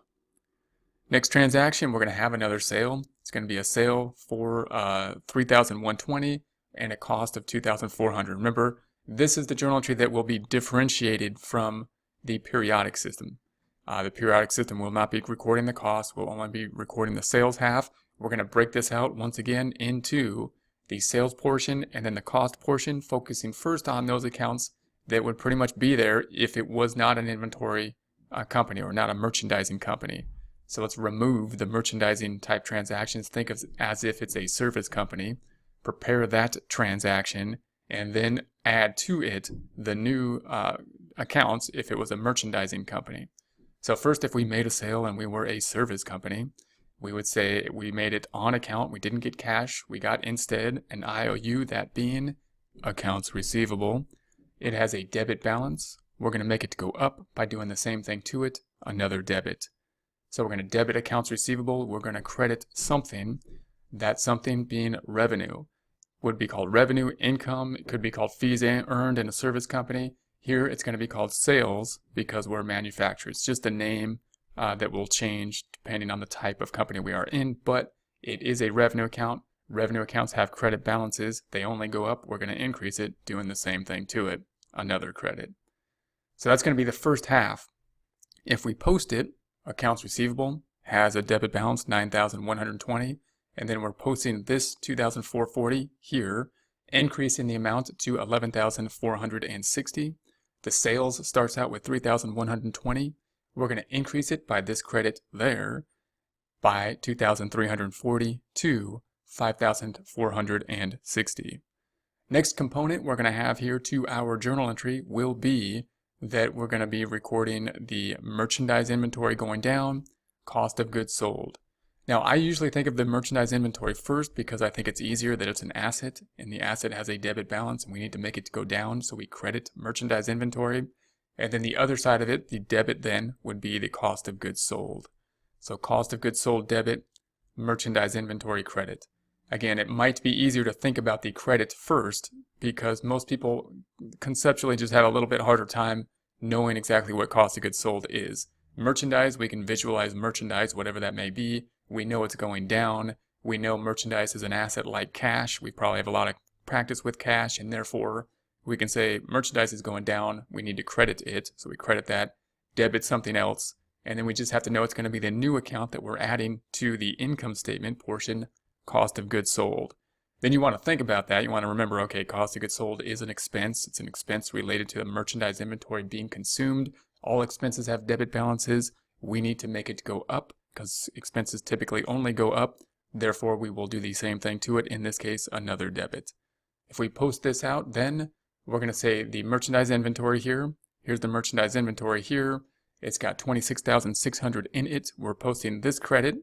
there, 1,800, bringing the balance down to 24,800. Then we're going to post this cost of goods sold debit here, and we started with 2,400. We are increasing it by 1,800 to a balance of 4,200.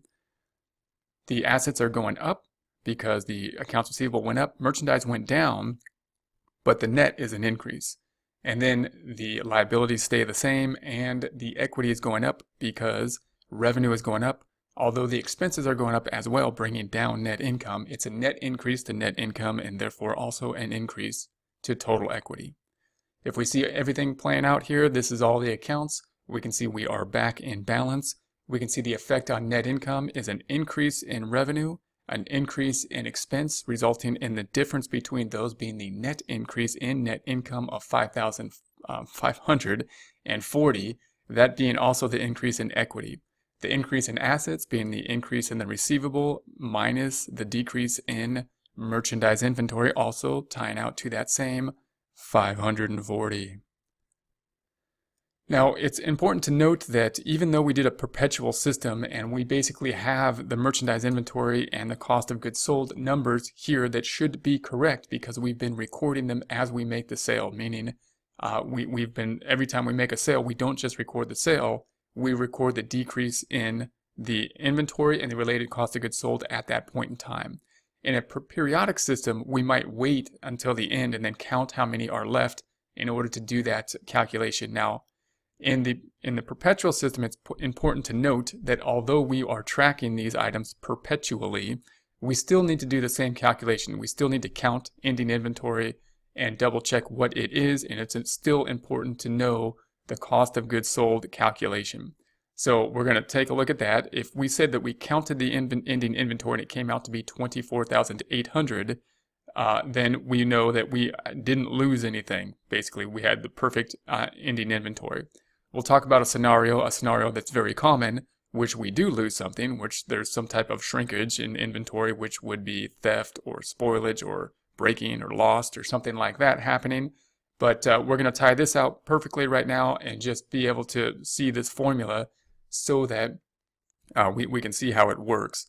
And we'll explain later, of course, why or in what situation we would definitely need it in order to see what that shrinkage is, what the loss is. And we'd also need it in this case to prove that there wasn't one. So cost of goods sold is going to be the beginning inventory. In our problem, it started with 10,000. If we went back to the first journal entry, we would see that 10,000 in our first account here. If you had the general ledger account, of course, the beginning balance would be the beginning balance in the GL, the general ledger, for the inventory account. Then we would look at the purchases. We had 2 purchases throughout this problem, which would add up to 19,000. Again, if you looked at the general ledger account, that's where we could pull this in practice, what the purchases were. And this, again, there's no guessing in this number. This number is not an estimate. That's what we're actually going to pay for the inventory. Then if we add those 2 up, the 10 and the 19, we get to 29,000. That's what we could sell throughout the period. It's not necessarily what we did sell. We'll figure that out by counting what we have at the end. But that, or we already actually in a perpetual system have it here. We've been calculating it as well. But that's what we could have sold. And it's not what we had at any given point throughout the month or the year or the period that we're calculating for. But if we accumulated all the inventory that we had in possession at any given time throughout that time period, it would add up to 29,000, meaning we could have sold up to $29,000 worth of inventory, but we could not have sold any more because we didn't have any more than that at any given time. And then if we subtract out ending inventory, which we're getting from the physical count here, so we're counting the inventory to be at 24,800. Quick note here that the 24,800 represents the dollar amount in this case, and obviously if we counted the inventory, it would be in units, and we have to do some type of conversion. We'll talk about the conversion problem later, so just note that we would count it, and then we'd have to do a conversion, just like some kind of currency conversion or any kind of measurement conversion from units to dollars to get to the dollar amount. And then if we subtract this out, we're saying this is what we could have sold throughout the time period. This is what we have left. Then we get that 4,200. And again, if everything works perfectly, if everything is correct, Then of course this cost of goods sold will tie out to our cost of goods sold here, and the physical count that we count at the end of the time period will match the physical, what is on the books for our perpetual system. And but there will be times when that is not the case, and this formula will be important whether we use a perpetual or periodic system. We'll match this up to a periodic system. In this presentation, we will discuss a periodic inventory system. As we discuss the periodic inventory system, we want to keep in mind and contrast the perpetual inventory system. That's the inventory system we will most likely be seeing and using when discussing inventory. But the periodic system is actually used more often when we have a less sophisticated system. So if we're working in a situation where we don't have a sophisticated system, we would more likely be using a periodic system in order to simplify that system. If we have a more complex system or a system that has a better ability to pick up the information as we record it, such as an electronic system, a scanner that knows the cost of items as we go, then we would want to use a perpetual inventory system, which would be preferred, and it's just a trade-off between the added cost of a system like that and the time that it would take for a perpetual system versus the ease but less information we have during the process on a periodic type of system. As we go through this, we're going to look through some transactions, some purchases, and some sales on a periodic method. We're going to have our journal entry. It's going to be recorded on the left side. This will be our chart of accounts on the right side. The journal entry will have both debit and credit columns as well as credits in brackets. The chart of the accounts will only have on the trial balance the debits and credits being represented by debits not having brackets or positive numbers, credits having brackets or negative numbers, and then this 0 will show that the debits minus the credits equals 0, meaning debits equal the credits. Then we'll post this information and see what we end up with so that we can see this activity in a nice little worksheet, see which accounts are affected, which type of accounts, assets, liability, equity, income, and expense accounts are affected, and the effect on net income, starting with purchase merchandise on account. This is going to be a transaction that will not differ under either method. If we have a perpetual or periodic system, we're going to purchase the merchandise, same transaction. We're going to say, is cash affected? No, because we purchased it in this case on account. That means we purchased it with accounts payable, but I would first think about what we got. We got merchandise inventory.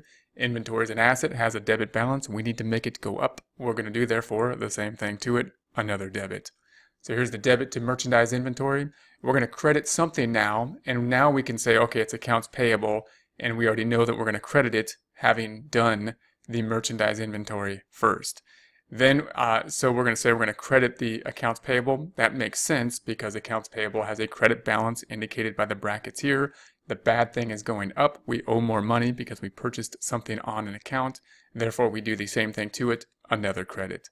If we post this out, then we have the merchandise inventory here, which we will post here. We have the $10,000 debit balance. It's going to increase by another debit of $13,000 to a total of $23,000. Then we have the accounts payable, $6,500 credit. We're going to do the same thing to it. This credit is going to be posted $13,000 plus the $6,500 gives us the amount owed in accounts payable, $19,500.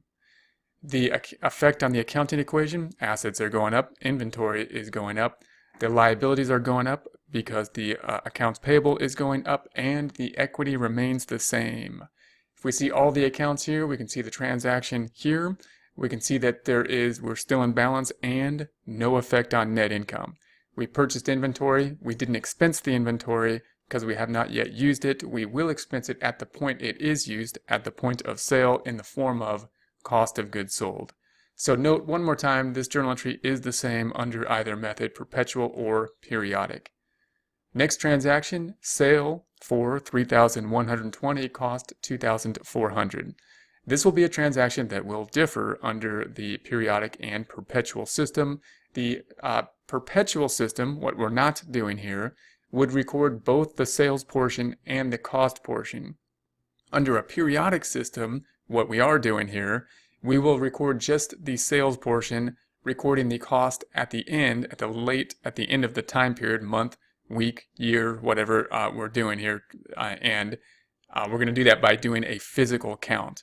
So if a problem gives you the cost at the point in time that we are working a periodic system, it doesn't matter, we don't need the cost. And in practice, the fact that we may not know the cost is part of the problem, meaning if we are trying to have someone run our store basically, and we just want a clerk up there to be recording transactions, collecting cash, giving back change, and we don't have a sophisticated electronic system, then they know the sticker price, of course. When someone pays them, they know how much money they got. What they do not know, because it's not on the sticker price, is the cost. So we don't want our clerk to have to figure out the cost in order to record the cost every single time someone comes up. That would take a more experienced clerk, someone that was able to do that. What we want them to do, and if we were doing it too, we want to be as easy as possible. We want to focus on sales. Therefore, we're just going to record the sales portion. That's easy. We're focused on giving back the change relating to the customer, and then we'll figure out the cost at the end. Now, if we had a nice system that was a scanner system that knew the cost at that point, and I wouldn't even need to know it or think about it, then we can use that system, and it would be just an automatic type of system. So if we don't have that, we're often using this periodic system. And the journal entry would be the same as if we were a service company. We would say we're going to assume we got the not cash, and we made it on account. So on account, we've got the accounts receivable is going up. It has a debit balance. We're going to make it go up by doing the same thing to it, another debit. And then the other side would be some kind of revenue account. So we're talking sales in this case. Here's the sales account. It could be revenue, it could be income. If it was a service company, it'd be fees earned. It's just another name for the same thing, a revenue account. Revenue accounts have credit balances. It will be going up, so we're going to do the same thing to it, another credit. So then if we post this, then we're posting this accounts receivable here. So there's a debit and a debit. 6,000 plus the debit of 3,120 brings us up to 9,120. Then we're going to post this sales credit to the sales item here. So we have 0 going up by 3,120 in the credit direction to 3,120. Effect on the accounting equation is the assets are increasing by the accounts receivable, the liabilities are not affected, and the equity is going up because sales is going up. Sales is increasing the net income calculation of revenue minus expenses, and net income is part of equity. When net income increases, total equity increases. If we look at all of the transactions, all the balances here, we can see that we are in balance. We can see this effect on net income here. That's from this account here. So this part down, that's the income statement. So it went up in the credit direction. This isn't a loss. This is income representing a credit of 3,120, and of course the assets of accounts receivable too went up. Next transaction, we're going to have another purchase merchandise on account for 6,000.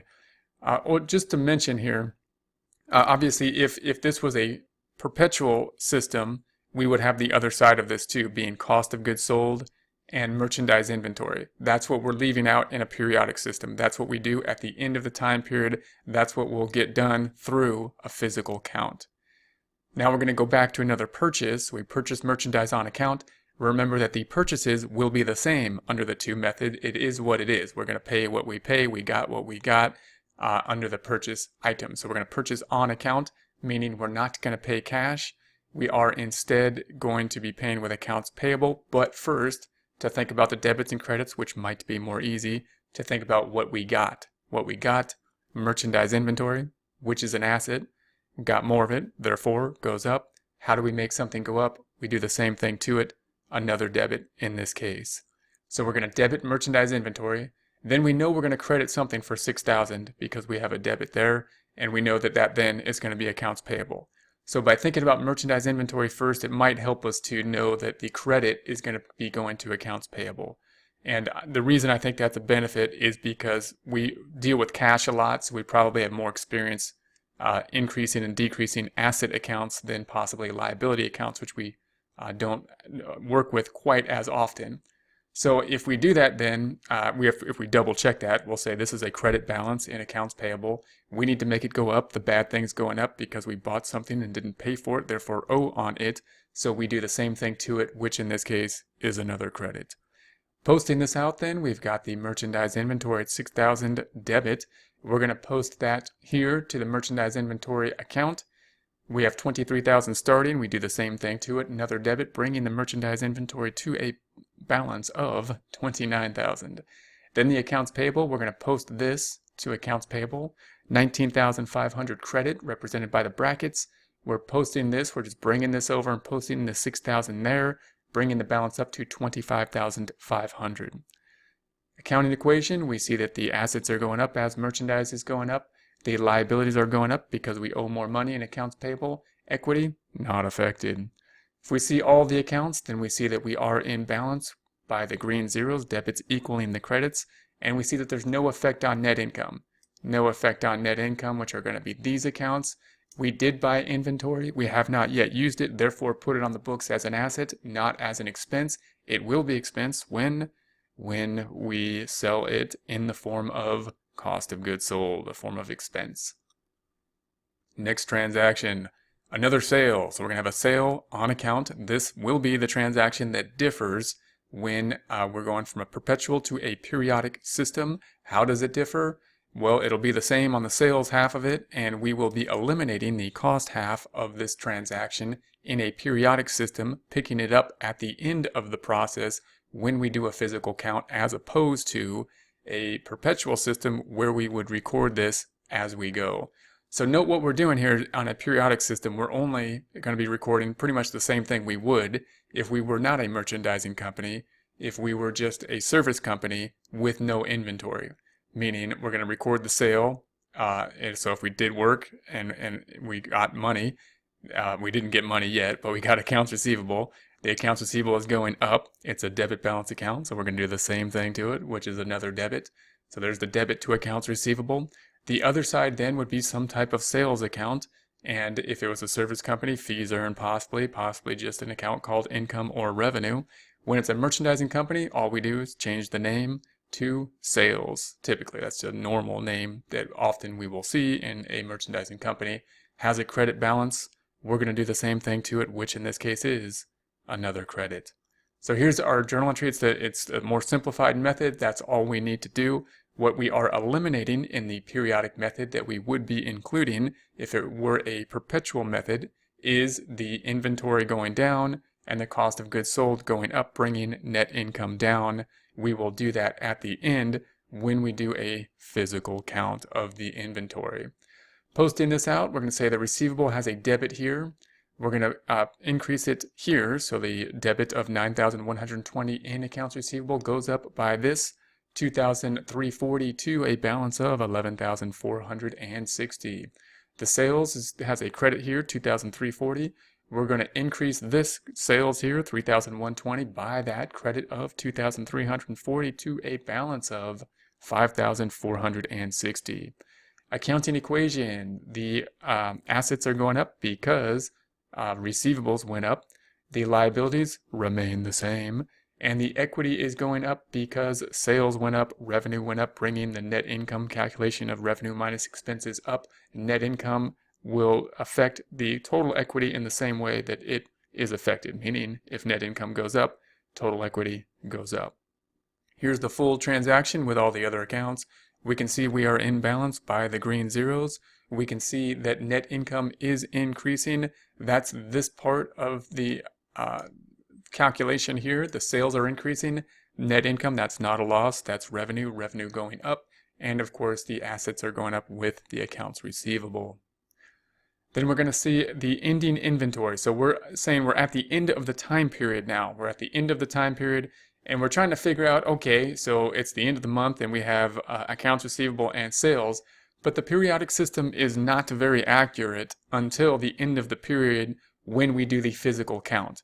Because until that time, it looks like revenue is way higher than it is because we are missing our most important, our largest cost, that being the cost of us using the inventory in order to generate that, the cost of us giving the inventory away in order to generate revenue, that cost called cost of goods sold. So what we're going to do is we're going to do a physical count in order to figure out how much inventory is left. Now we're going to not go through the process. We're just going to say there's $24,800 worth of inventory, in other words. Now in real life, of course, we would have to count the inventory in units and then convert it to dollars. That conversion can be a little bit more tricky than we would think at first, and therefore we're going to go into that process later and use some different methods, including LIFO, FIFO, average, or specific identification at a later time. But now, for now, we need to just know in a periodic system, we're going to count it. Now also note that if it was a very simplified system and all the stuff is the same, the units are worth the same or cost the same, then it's not a problem. It's an easy calculation. It's an easy conversion. But when we purchase things and the price changes over time, converting from the units to the dollar amount can be a little bit more tricky. So in any case, we're going to say that we counted it and we have $24,800 worth of inventory left.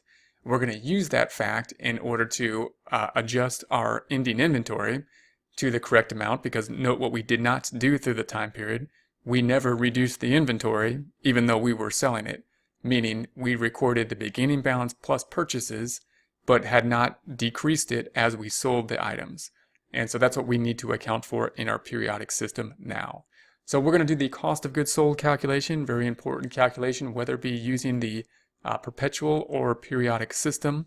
And here it is. Cost of goods sold, we have the beginning inventory, 10,000. You can see that on the first trial balance that we started with here. And in real life, you can go to, if we were working with this, we would want to go to the general ledger and see that beginning balance, what we started with in the inventory accounts, $10,000. We're increasing that by purchases. These are the two purchases we made during this time period, 19,000. Again, if we were looking at the general ledger, we would be able to see the increases. What we would not be seeing throughout this time period are any decreases to the merchandise.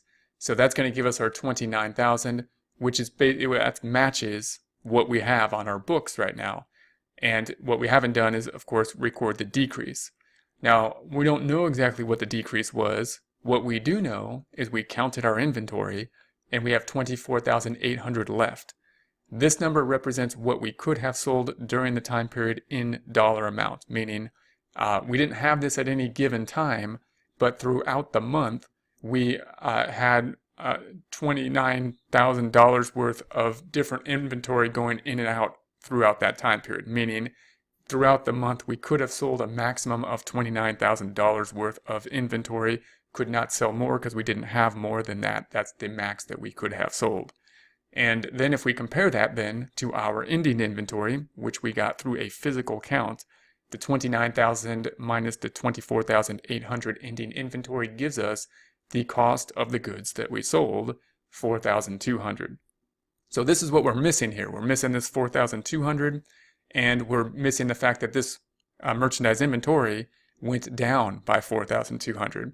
So this merchandise inventory needs to match this. This cost of goods sold needs to match that, and we're going to do that with a journal entry. So here's our calculation. Once again, we're gonna make the journal entry. Note I've added some units here just so you can see that we could do this calculation with units as well. So if it told us that if we counted that we had ending inventory of 2,480 units, that's how much we counted, and we said that the unit cost was $10. Then we can multiply this out and we can figure out that it would be 24,800 in terms of dollars. So if we have a nice even unit cost, that conversion is not too difficult. It would look something like this. Note this cost of goods sold calculation can be done in terms of units here as well as in terms of dollars. And you want to be sure, just like with any measurement method, that we know which method we're using and not mixing up units to dollars. And so then you can convert it through this conversion. So if we record this, then we got the 4,200. We're going to increase cost of goods sold by that. So here's the cost of goods sold, and we're going to increase the merchandise inventory. Here's the merchandise inventory. If we post this out, then we're going to say merchandise inventory is here. It's going to go down. And it might be easier to list out merchandise inventory first, even though it's on the bottom. because it's often easier for us to visualize what merchandise inventory is than cost of goods sold. Merchandise inventory we can think of as an asset, a physical thing that we actually gave away during the sales process. Therefore, it must go down, and it has a debit balance, so we needed to credit it. So we're going to credit it. So the merchandise inventory had 29,000. We're making it go down by 4,200.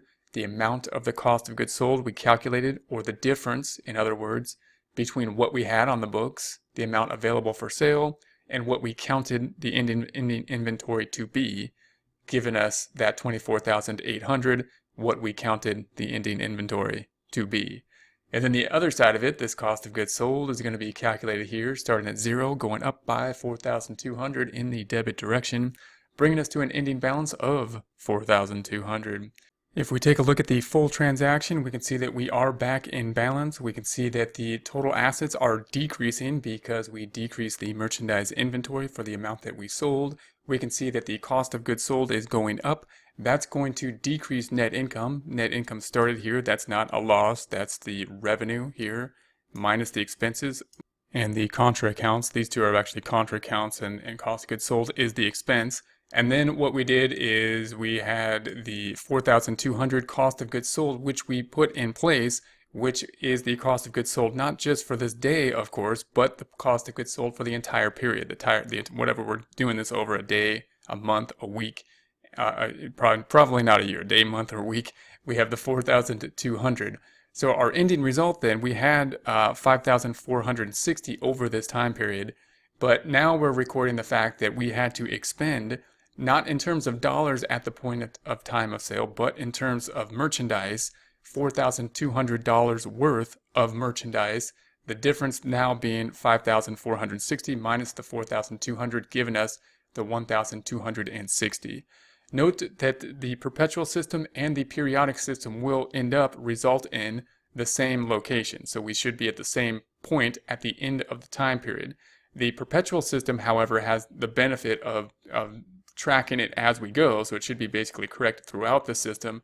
And it also gives us kind of that double check that it should already have this number at the end of the time period, and then we can double check it through the cost of goods sold, which is a better method to check if we had anything like theft or spoilage or shrinkage, something other than a selling inventory that made the ending inventory go down. Note, under this method, what we're doing is we're just figuring out what the ending inventory should be, and we're assuming that this difference was all due to sales that happened.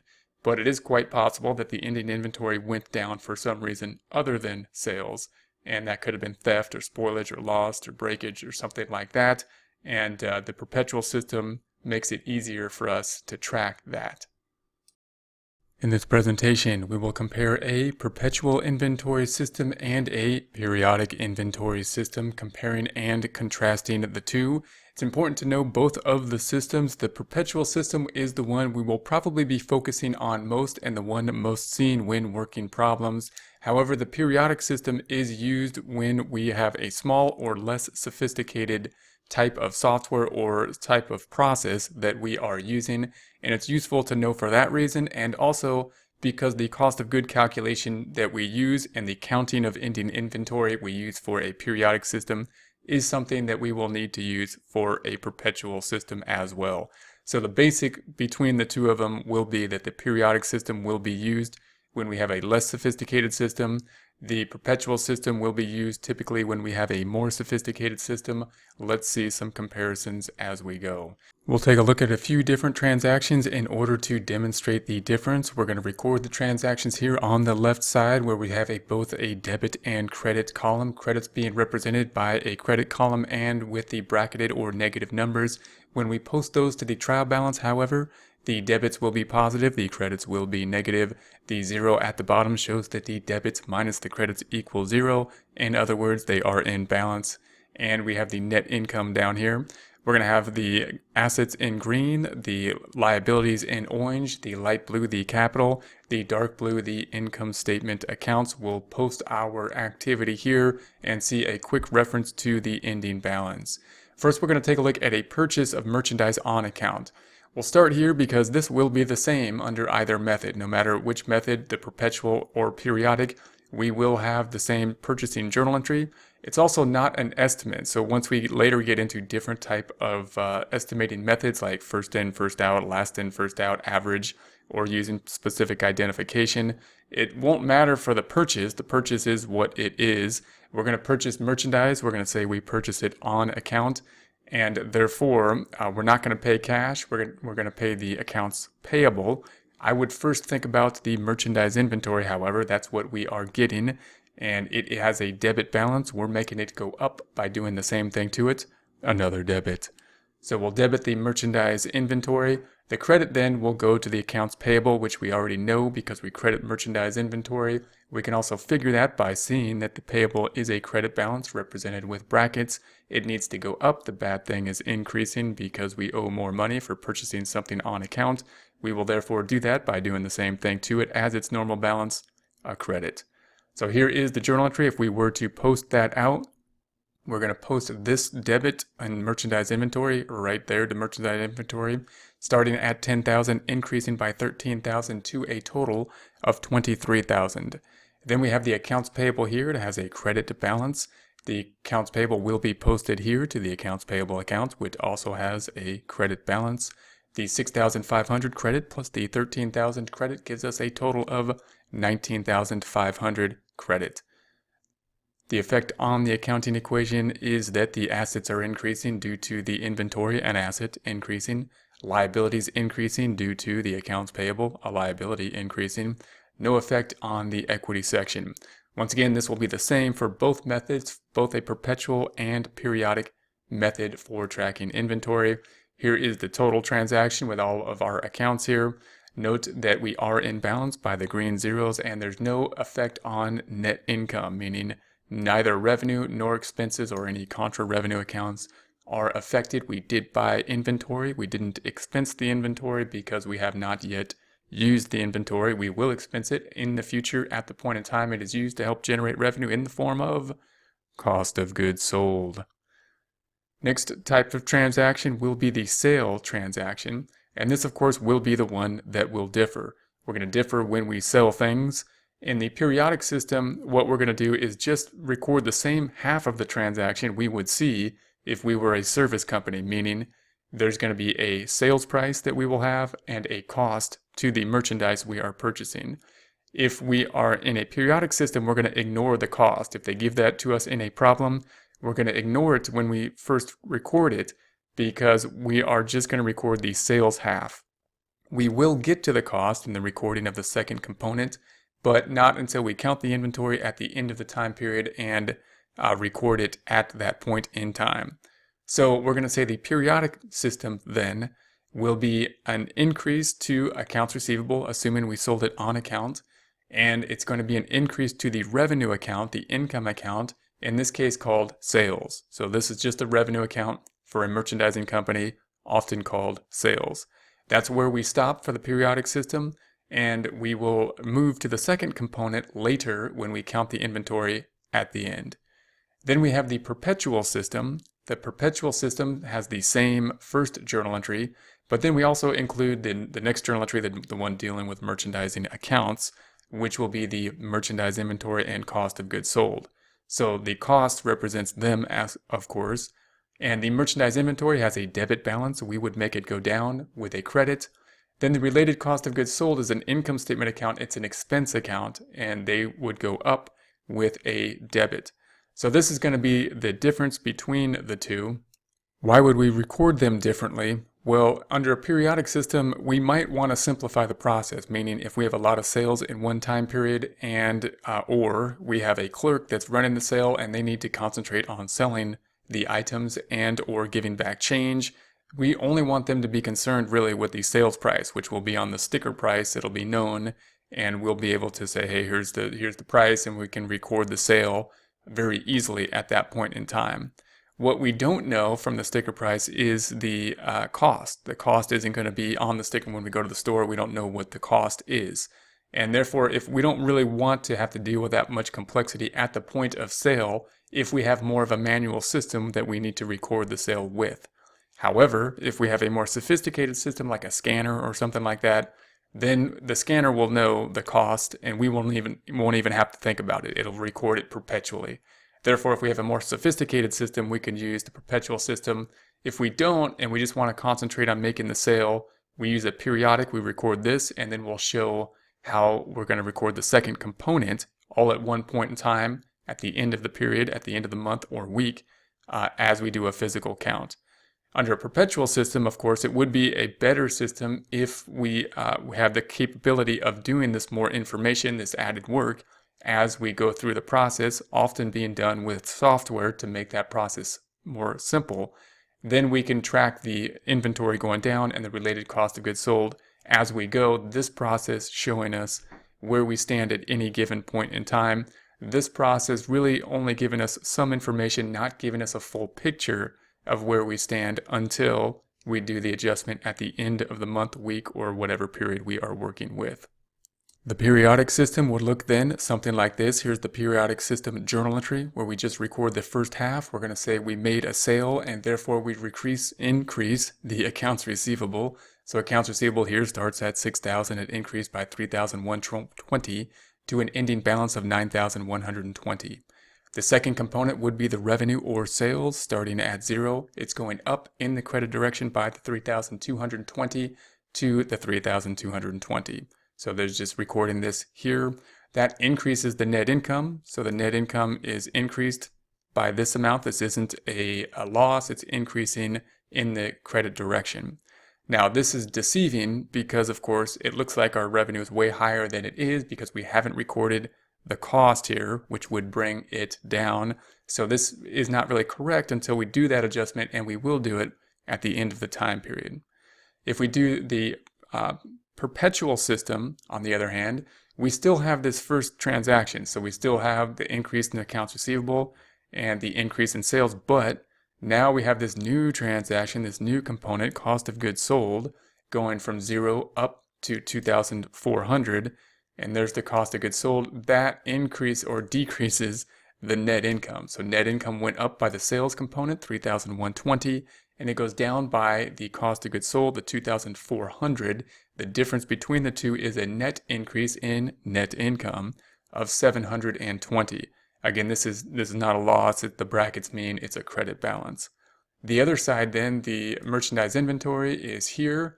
So it's taking the 23,000 down by that 2,400 to the 20,600, recording an accurate merchandise inventory as we go. Accurate as far as sales go, not accurate in terms of if there's any loss, if there's any theft, if there's some type of inventory shrinkage.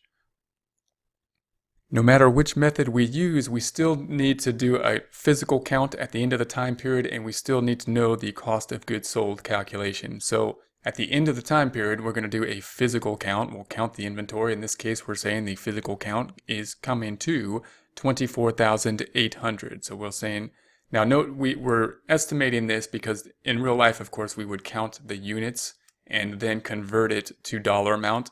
We're just going to say that conversion is happening here. We'll talk about that at a later time. It can be somewhat complex if we have differing costs for the inventory that we're purchasing. So we're going to say the physical count is 24,800. Cost of goods sold calculation then is the beginning inventory.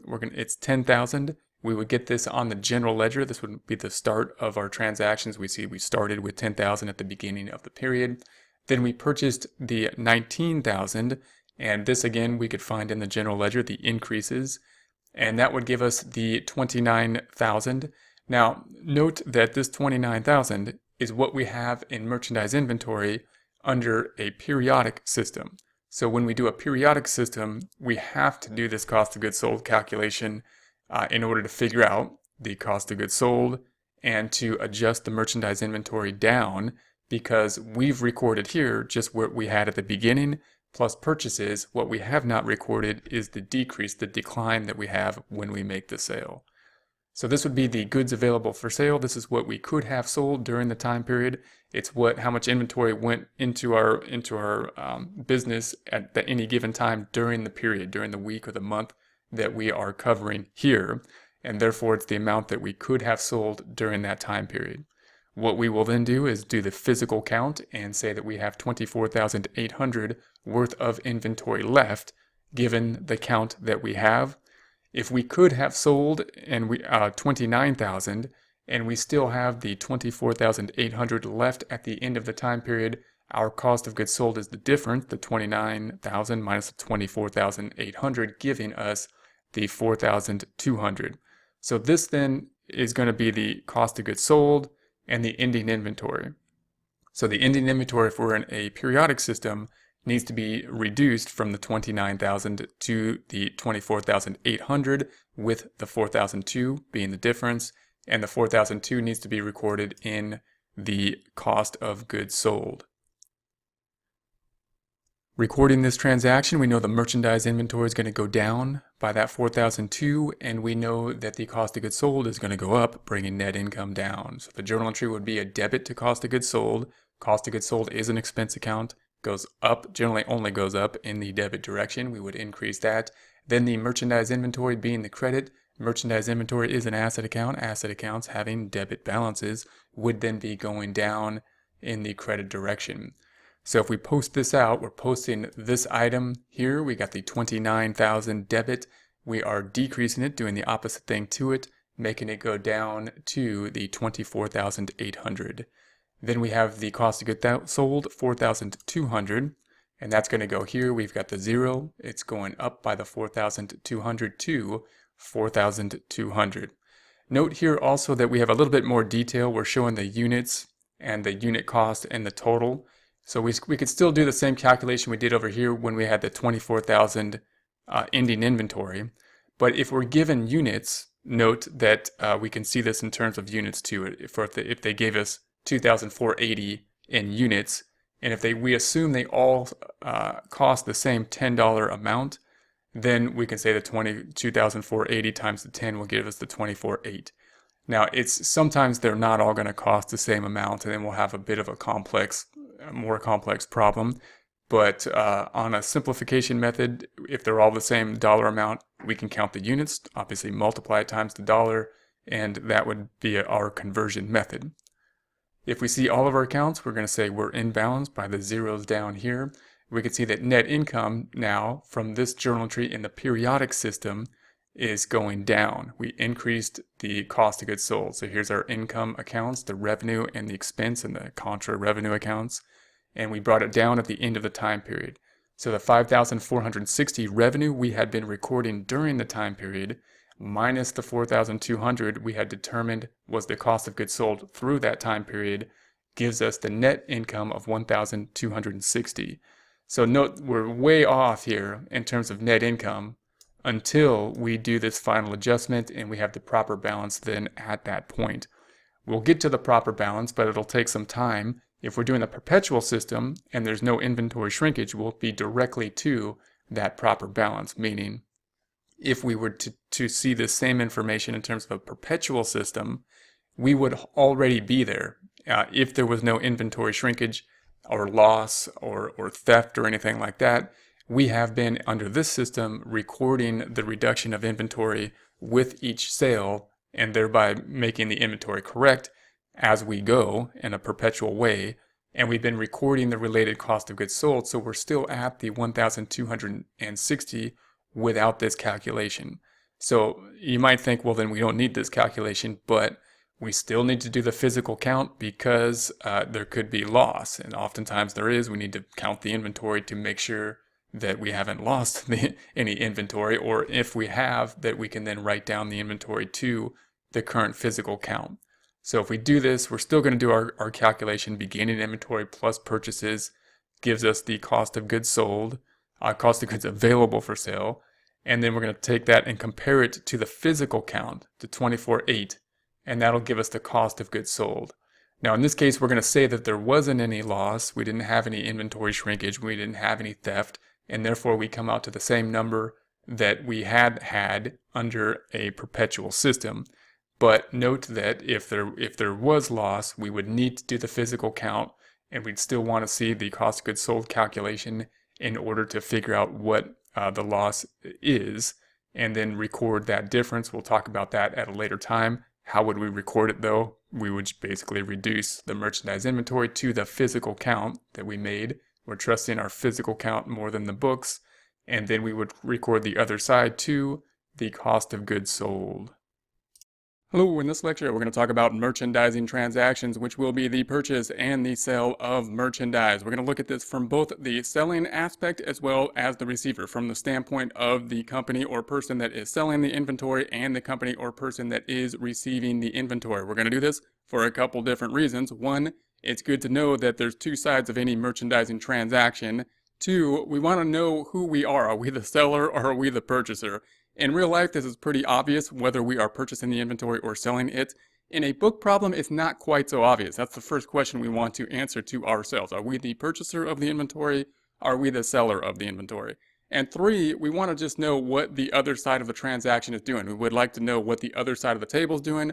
What does their journal entry look like? And that can give us some more insight in terms of what should we be doing on our end of the table. How can we make the negotiations go more smoothly? In our example here, owner A will be the purchaser of the inventory and owner B will be the seller of the inventory. We will imagine the inventory that will be shipped overseas. So person B is going to have to ship the inventory overseas to person A to receive the inventory. In order to initiate this process, it starts with a purchase order, meaning person A or owner A realizes they have a shortage of computer ink in this case, and they're going to send a request, a purchase order, to the seller, person B in this case. Now remember, person A is buying the computer ink and then is going to be reselling it. So they're buying bulk in terms of the computer ink. We're going to have a bit different of a scenario than we might think of if we were to buy purchasing of computer ink for our usage, in which case we might go online or go to a store, purchase the ink, and put a credit card on there before the ink has been received by us, meaning we have a form of payment at the point in time that we request the ink to be shipped to us. In this case, if we're buying in bulk, it often is not that way. What happens is that we have the purchase order, we're requesting, but no payment has been made at that point in time. What that means is that owner A, in terms of journal entries, there are none. No journal entry for person A because no payment has been sent, no inventory has been received, and on the seller side, we're saying that there's also no journal entry. Why? Because they haven't provided the inventory, they haven't shipped out the inventory, and they haven't received anything. They haven't received an IOU, they haven't received a credit card, they haven't received any cash at that point in time.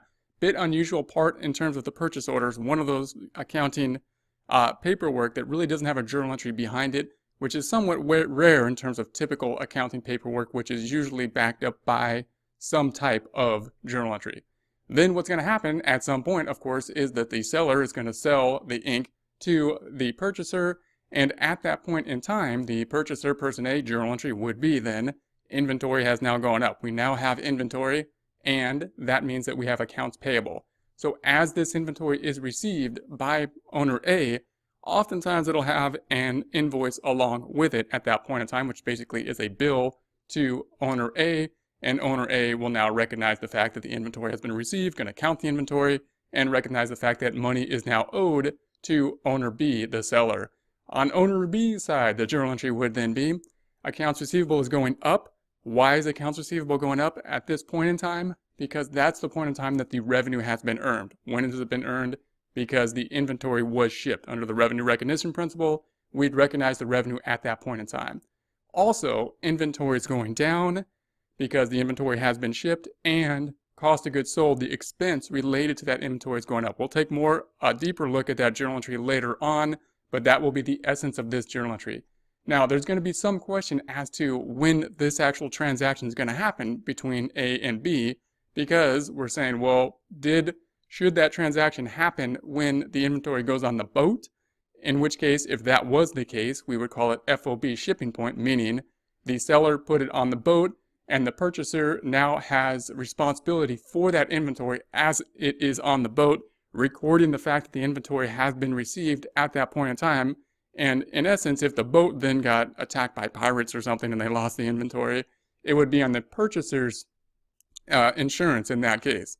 If, on the other hand, we're going to say it's FOB destination, we're going to say the boat has to reach the warehouse, and that's the point in time that we're going to record the journal entry saying that the inventory is now in the purchaser's hands at that point. So this terminology is going to be used often. Then what's going to happen, of course, is the thing that happens is now that, of course, owner A owes owner B the money for the inventory that was received. Owner A is now going to pay the money at that point in time. Journal entry would then be cash is going to go down and the accounts payable is going to go down. The liability is going to go down. Owner B, the seller, is going to say, all right, cash has now been received. Cash is going up. And the receivable, the amount that is owed to us on the books, is now going down. So they got one asset, cash, the other asset, the receivable, then going down.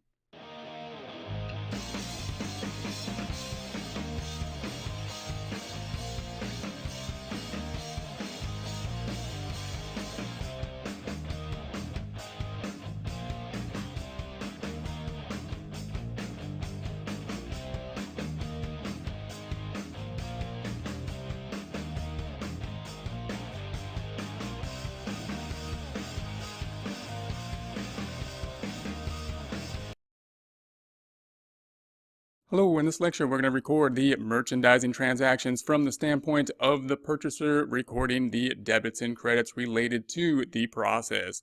First thing that will happen will be the purchase order. So the purchaser will say that they need more inventory. They're going to request that inventory, in this case being ink. So they're going to buy the ink from the vendor and then they're going to sell that ink at a later time, meaning they're making a bulk purchase. That generally happens with a purchase order. When the purchase order goes out, note that there is actually no journal entry. Why? Because nothing has been received and no form of payment has happened at that point in time, unlike what might be the case if we were to purchase something on, say, Amazon or something, where we have the form of payment in the term of a credit card at that point in time. In this case, that's not the case. We're just requesting how many units we need, and therefore no form of payment has happened. No journal entry then happens at that time period. Then what's going to happen is the ink will then arrive. So from the standpoint of the purchaser, we have the ink at that point in time. Therefore, we're going to say that the ink is going to go on the books. What we need to put it on the books for will be the cost of it. So this is an important point. It seems obvious, but later on we'll run into problems because we need to be able to convert from units to dollars.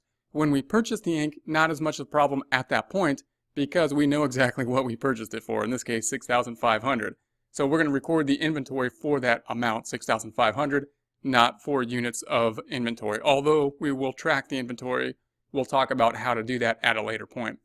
We're also going to record the fact that we have the accounts payable at this point in time. When we got the ink, probably came with a bill. We matched the bill to the purchase order to see that we got what we are expecting to get. And now we can record the fact that we owe this money for the inventory that we have received. Let's take a look at the debits and credits. So the debits and credits, we're going to record the journal entry up here on the left-hand side on the trial balance just to see what the impact will be on the trial balance accounts. What's going to happen first is we're going to say we got that inventory. Inventory is a debit balance account. We need to make it go up. We're going to make it go up by the dollar amount, of course, that we paid for the inventory. So we're going to debit inventory for the $6,500. If we post that out, we previously had $5,000. We're doing the same thing to it, a debit of $6,500, bringing the balance to $11,500. Then we haven't yet paid for it with cash. The credit will then go to accounts payable. That's the IOU for the same amount, $6,500. We have zero in accounts payable. It's a credit balance account, however, and it's going to go up in the credit direction to the credit of $6,500. If we look at the accounting equation, we can see that assets are going up, liabilities are going up, and there's no effect on the income statement. Nothing happened in terms of revenue and expenses at the time of purchase of the inventory. It will be affected when we sell the inventory. So here's the effect on net income, no effect on net income, all other accounts being pulled over at this time. Next thing that's going to happen, we now owe, the purchaser now owes, of course, the money for the inventory that has been received.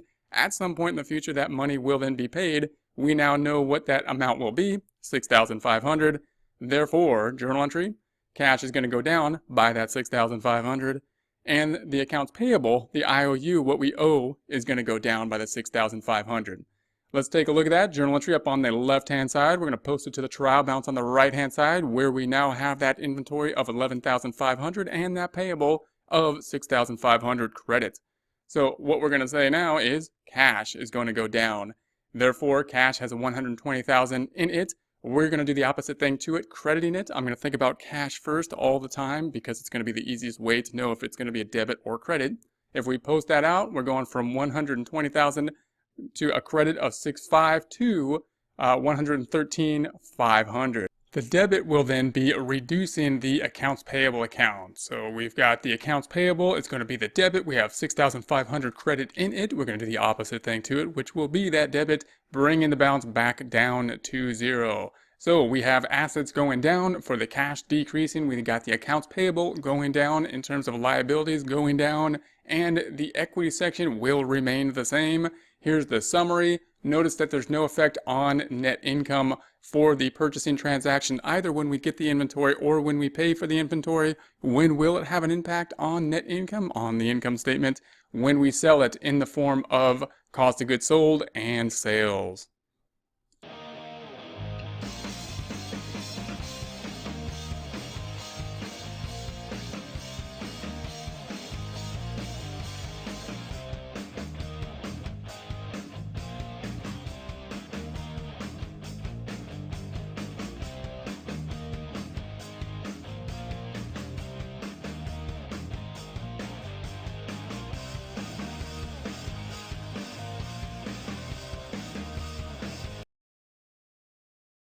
Hello, in this lecture we're going to journalize merchandising transactions from the standpoint of the seller. So our seller here has now purchased the inventory and is now in the process of selling that inventory in the form of the ink cartridges to the end user, the customer.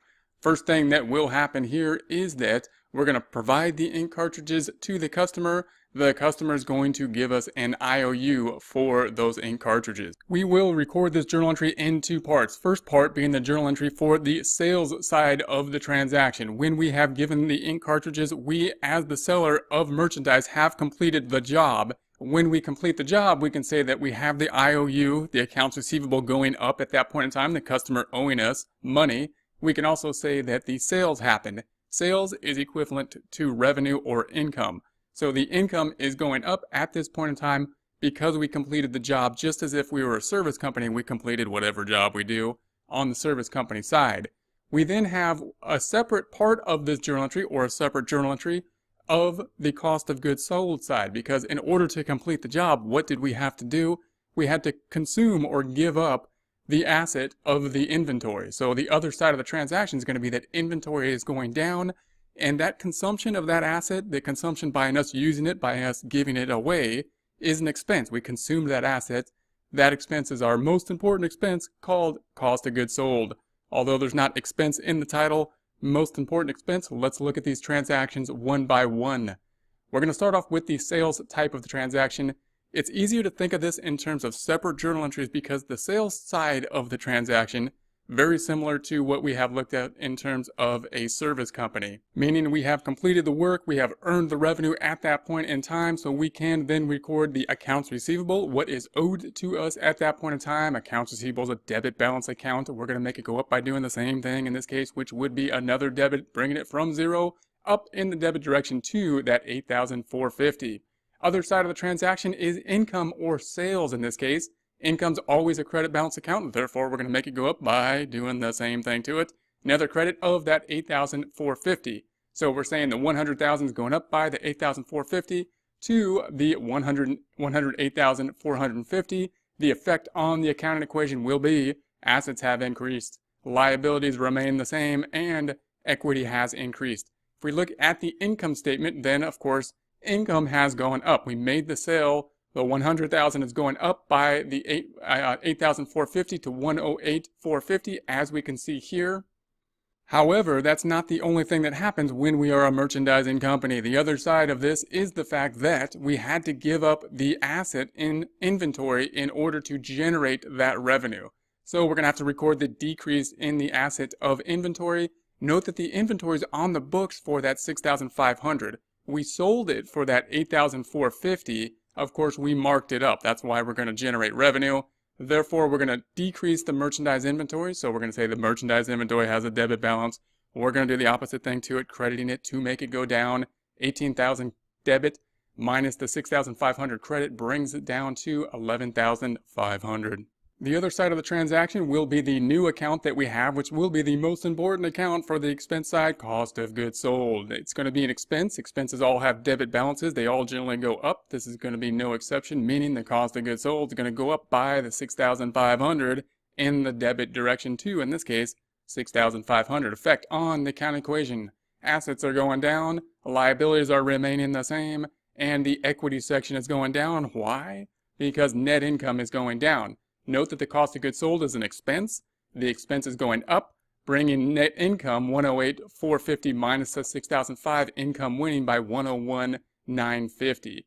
Let's analyze this transaction. First, we note that we have basically recorded this transaction in this format in two different transactions. So when you see it together, you're often going to want to write it down like this. We're going to have the receivable debit, the sales credit, that's the sales side. Then you're going to record the decrease in the inventory and the expense related to it.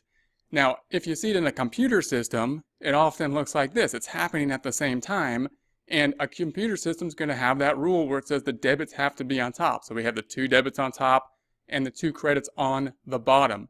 When we do this manually, we kind of kept with the rule by basically breaking up this journal entry. We said, well, we still have the debits on top, but now we've basically broke up what is really one journal entry that happens at the same point in time, two journal entries in order to do that. A couple things I want to note here. One is that when we do things by hand, we probably want to abandon that rule in times when we want to record the journal entry in a way that makes the most sense to us. One, to build the journal entry to make sure we get it right when we put it in the system.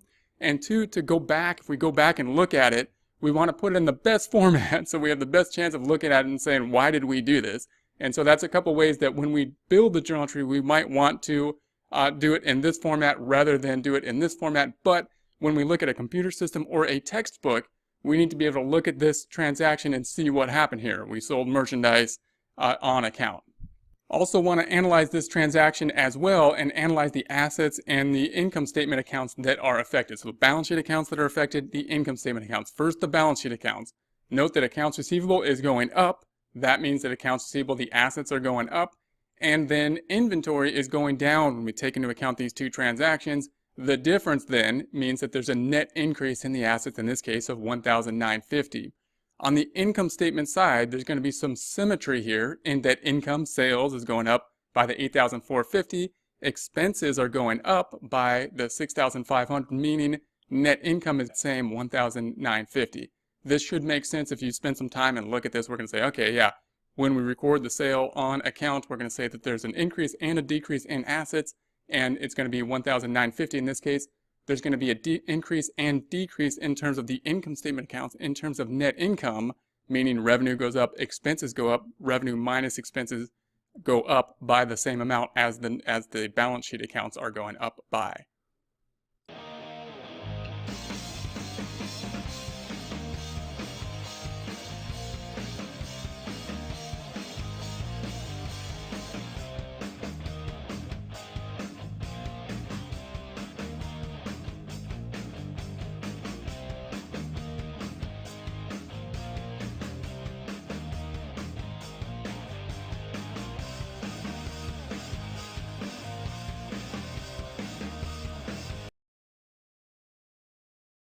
Hello, in this lecture we're going to compare and contrast the sales discount and the purchase discount. Another area where we want to keep in mind what side of the transaction we are on. Something that seems obvious but can really get mixed up a lot of the time. We oftentimes mix up the sales discount and the purchase discount when we are journalizing these items.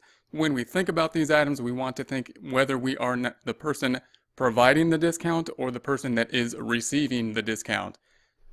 We'll start off with the sales discount. So we are the owner on the left-hand side and we're making a sale to the customer on the right-hand side, and we're going to provide a discount on that sale. What we're imagining to happen, typically what will happen is we're going to say that we have provided the inventory already, we have the IOU already, we've provided that inventory at full price. What we do customarily is say, customer, we would like the cash faster, we want to improve our cash flow. Therefore, if you give us the money within a certain amount of time period, we'll give you a discount because you're paying us within that time period. If you don't pay us within that time period, then we'll just want the full price. Which means that if the customer pays within the time period and we give the discount, what will the discount do? It's basically going to say that that IOU, the accounts receivable that we have, will go down. We put the accounts receivable on the books for the entire sales price. Now we're giving a discount because of this condition that happened in the future, the payment being within a certain time period. That of course means that the eventual cash that we're going to get is going to be less than we had originally recorded, because the accounts receivable is going to go down, we're going to get less cash. Also means that net income is going to go down. Why? Well, if you think about it, when we recorded the sale, we recorded it at the full sales price. Now we're going to give a discount, and we're going to have to basically reduce net income in some format because of that. If we think about the journal entry, we're going to say that accounts receivable is going to go down. In this case, we're going to reduce accounts receivable when we get, and we're going to get less money. And then we're going to say that the sales discount is going to go up. We'll talk more about that sales discount account. It acts like an expense, but it's more of a contra revenue account. It's going to go up, and that's going to bring down net income. Then if we think of the purchase discount, again, we're on the left-hand side. We're the owner on the left-hand side. Now we're receiving the discount. We are the person receiving the discount. Same thing happened here, but kind of in reverse, meaning that we requested the inventory in this case. We've gotten the inventory, and the vendor says, if you pay us within a certain time period, we will then give you a discount. So we've put it on the books at the full price this time, and then we're going to say that something happened in the future. We paid within this discounted period, and therefore we are going to get a discount. So we're going to have to adjust our books for that discount. The way to do that is that we're going to say, okay, the IOU, the amount that we owe, is now going to go down because we paid within this time period. They're going to give us a discount, so we're not going to owe as much. Therefore, the amount of money that we're ultimately going to pay is going to go down. The place where many people get mixed up is the other side of the transaction here, and that is that inventory is going to go down. Reason is that if you think about it, we put the inventory on the books at the full price. We're not going to pay the full price. Therefore, that inventory is overstated. We didn't pay that much for it. We've got to reduce the amount of inventory by the discount that we got on that inventory. Not going on the income statement yet because we haven't yet recorded anything on the income statement. It's going to be recorded on the income statement when we sell the inventory in the form of cost of goods sold. Journal entry then would be accounts payable is going to be decreased, and the inventory is then going down. Notice there's nothing that says sales discount in this transaction. That's often where people get mixed up. We've talked about the discount terms abstractly. What would these discount terms look like? Oftentimes they're looking something like this, where it says 2-10N/30 or something like that. What does that mean? This notation means that if we get the money within the 10-day time period, we will then have 2% off. That will be the discount. So we need to just know that that 2 represents 2% if we're paid within 10. That 10 represents 10 days. If we get paid anything greater than 10 days, then we're having to pay full price. So remember, we put it on the books at full price, and we're saying if you give us the money within this discounted time period, 10 days, we'll give you that 2% discount. Otherwise, we're just going to keep it on what we have recorded it at, which is the full price. This last part means that the payment is going to be due within 30 days. So if you don't pay us within 10 days, that's fine. The payment's due then under the normal circumstances, our normal agreement, which in this case happens to be 30 days.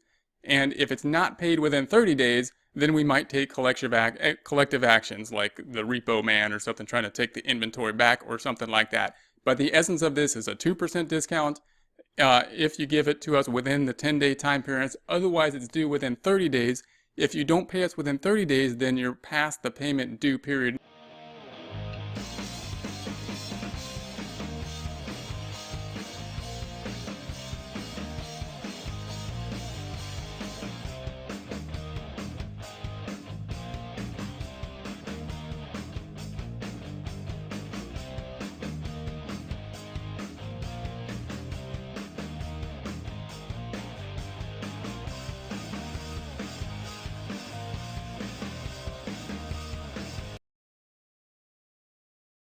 Hello, in this lecture we're going to be talking about a purchase discount. We will be the owner on the left-hand side of this transaction, and we are purchasing inventory from the vendor on the right-hand side of the transaction. The discount in this case will be going from the vendor to the owner. So the owner, us, we're getting a discount on the purchase that we are making. The new thing here are going to be the terms of the discount, which are, in this case, 2/10N/30. What does that mean? Means there's a 2% discount if we pay within 10 days, otherwise we're going to pay within 30 days. Why would the vendor give us those terms? They would be trying to increase their cash flow. So they'd say, hey, usually you have to pay normally within 30 days. If you pay us within 10 days, we'll give you this 2% discount. When we record the original transaction, we don't even really need to know the terms. So it can be confusing when we're looking at a problem. We see these terms, they can be very confusing. And then we don't even use the terms when we make the original transaction. Why? Because we're going to post it as the full price in terms of the full sales price. And then if we pay within that 10 days time period, then we're going to have to account for the discount that we will be receiving. So even though we have terms, we're going to post it as if we don't have terms on the original transaction, which would be a journal entry of an increase to inventory for the inventory at $6,500 and an increase to the accounts payable representing that we owe the vendor that $6,500. Would look something like this. It would be the debit to merchandise inventory, credit to payable that we have seen before, increasing the merchandise inventory and increasing the liability. Then, if we make the payment within that discounted time period, we're going to pay within 10 days in this case. Now we have to worry about that purchase discount. Now the vendor is going to say, all right, you don't have to pay us that $6,500, in essence, reducing that IOU by that discounted amount. So we're going to reduce the IOU, which of course will reduce the amount of payment, amount of cash that we will then be paying to the vendor. The other thing that's less intuitive is that the ink is going to go down. The inventory is going to go down. That can be confusing because on every problem, they're going to have the sales discount account there.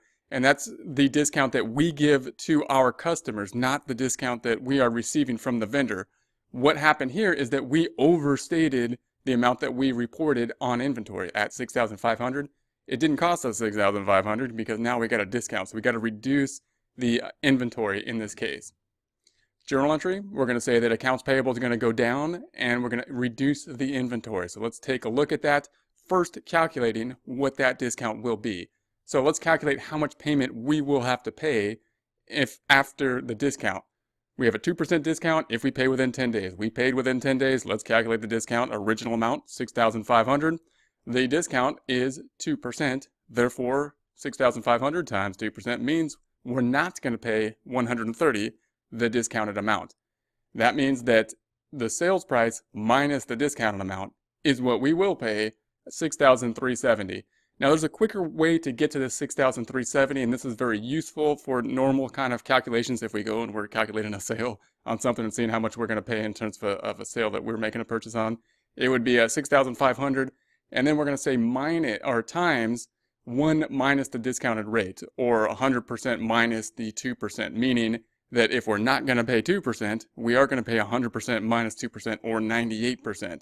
And that means we're going to pay $6,500 times 98%, and we get to that same $6,370. $6,370 being what we're going to pay after the discount. Now we can record this transaction, and we're going to record the transaction up on the left-hand side. We'll post it to the trial balance on the right-hand side. First, thinking about the cash. Cash is going to go down by the amount that we will then pay, $6,370. So we're going to record that out. We were at a debit of $120,000 minus a credit of $6,370 brings cash down to $113,630. Normally, the other side of the transaction is accounts payable. Will be in this case as well, but it won't be for the amount of cash we paid. It will be for the entire amount that is owed for this particular debt, meaning that $6,500. Why? Because we're basically reducing it by the amount of the discount, and now by the amount of the cash that we're going to pay. So we have to take the entire amount off the books. If we do not do that, then we're going to be left with the discount on the books, representing that we still owe that, and we don't owe that, so we need to take it off the books. So we're going to debit that, bringing it down to 0. Now we need a plug, and we know that that plug is going to be the amount of the discount. And again, because it's the amount of the discount that we're receiving, every problem you're going to see, and you're going to say, I see sales discount. Why don't we post it to sales discount? And the reason we don't post it to sales discount is because that's the discount that we give to our customers. And one of the reasons that's kind of confusing is because this sales is called our revenue account. When we're a merchandising company, sales is revenue. Sales is our income account. And therefore, the term sales discount is really basically revenue discount that we're giving to the customer. It's not like a sales discount that we get on a sale if we were going to the store kind of thing. So we're giving a purchase discount in this case, and the account we're going to won't have the word discount at all in it. It'll have merchandise inventory in it. Why? Because we overstated the merchandise inventory by that $6,500 is what we put it on the books for. We're not paying $6,500 for it. We're only paying $6,370.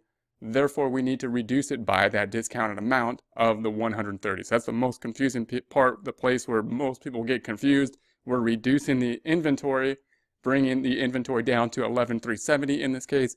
That means that assets went down by the cash, also went down by this discount. Liabilities went down, no effect on equity, meaning there's no effect on the income statement.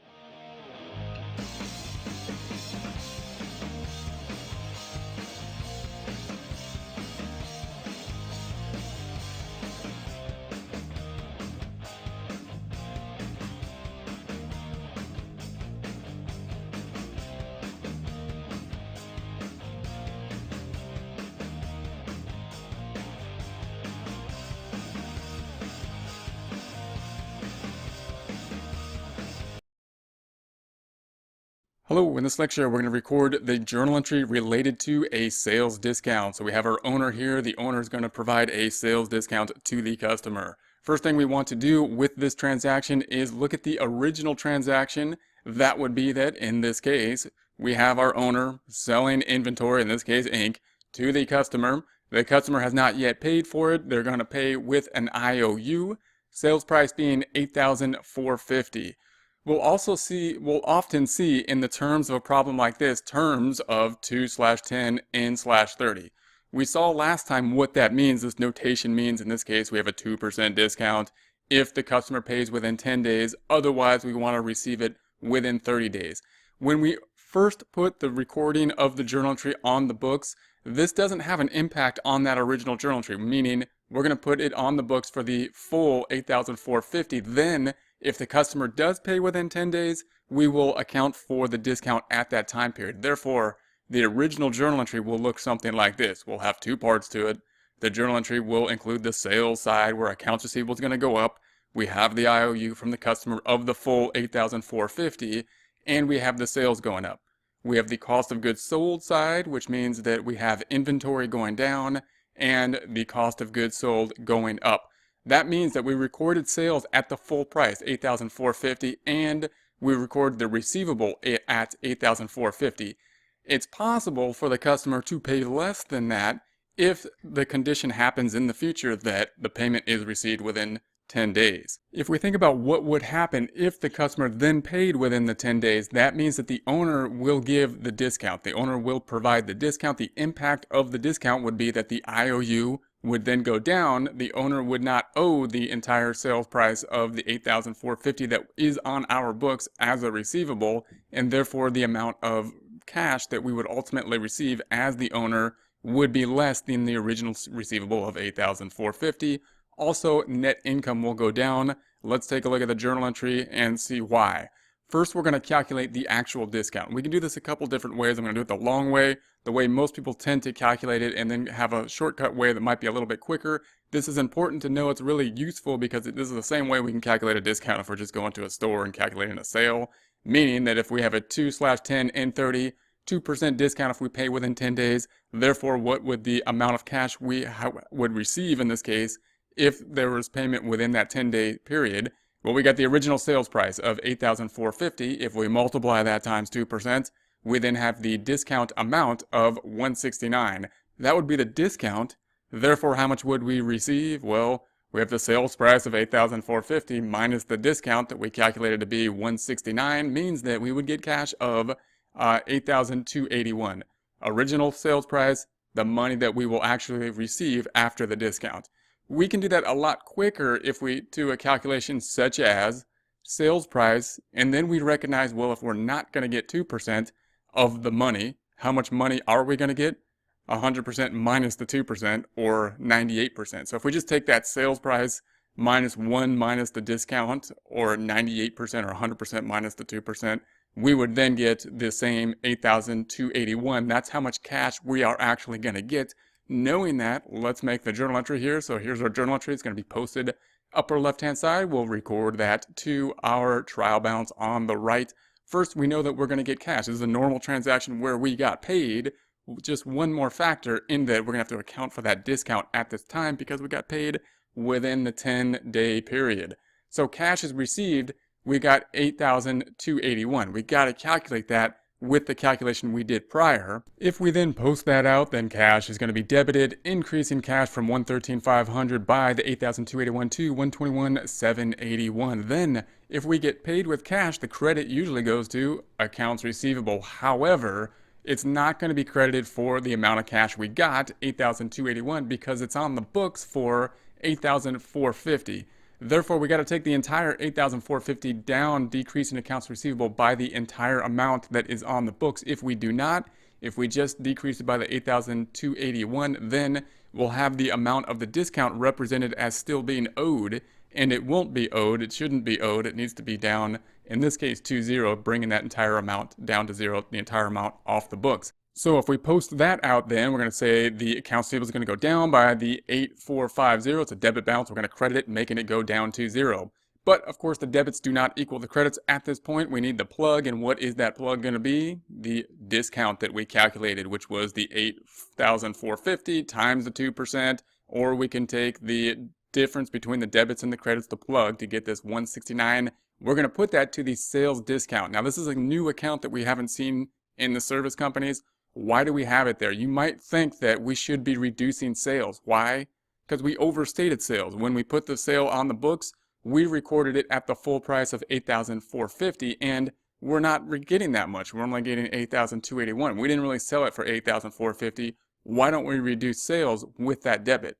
Reason being, we almost never reduce sales. If sales only goes up, we're going to make another account that kind of acts like an expense in that it's going to be debited. It always goes up in the debit direction. But it's really a contra sales account. Really what we're saying is that sales is going to be decreased pretty much by the discount. When we put it on the income statement, it's going to be in the sales section. It's going to act like an expense, however, in that we are debiting it, increasing it in the debit direction, which will bring down net income, impact on the financials on the accounting equation. Assets have gone up by the cash, and assets have gone down by the accounts receivable. However, we have another activity that's happening as well. Not the liabilities, which are staying the same, but the equity is also going down by that discount of 169. Therefore, if we look at net income, it went down by that discount, meaning it was at the 108,450 minus the 6,005, the 101,950, and now we took it down by that 169, the amount of the discount. That brings it down to 101,781, which is this 108,450 minus the 169 minus the 6,500. That is net income, not a loss.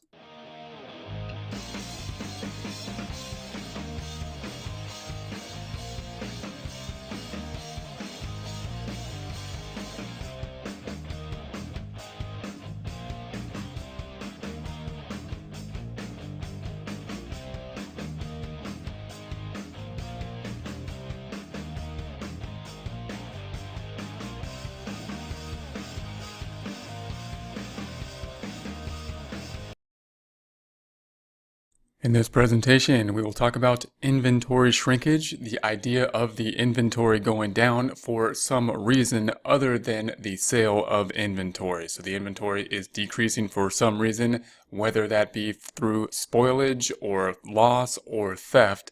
And the way that we're going to figure that out is to do a physical count. We will count the inventory and double check that inventory to our records, make adjustments as needed.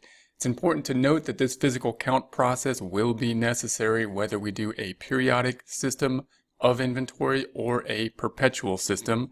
We'll demonstrate it with the perpetual system because that's going to be a system where we may get the idea that because we're recording the inventory as we go, that we don't need to go back and do that physical count because we're doing it as we go, unlike a periodic system where the count is required in order for us to record the reduction in the inventory and related cost of goods sold.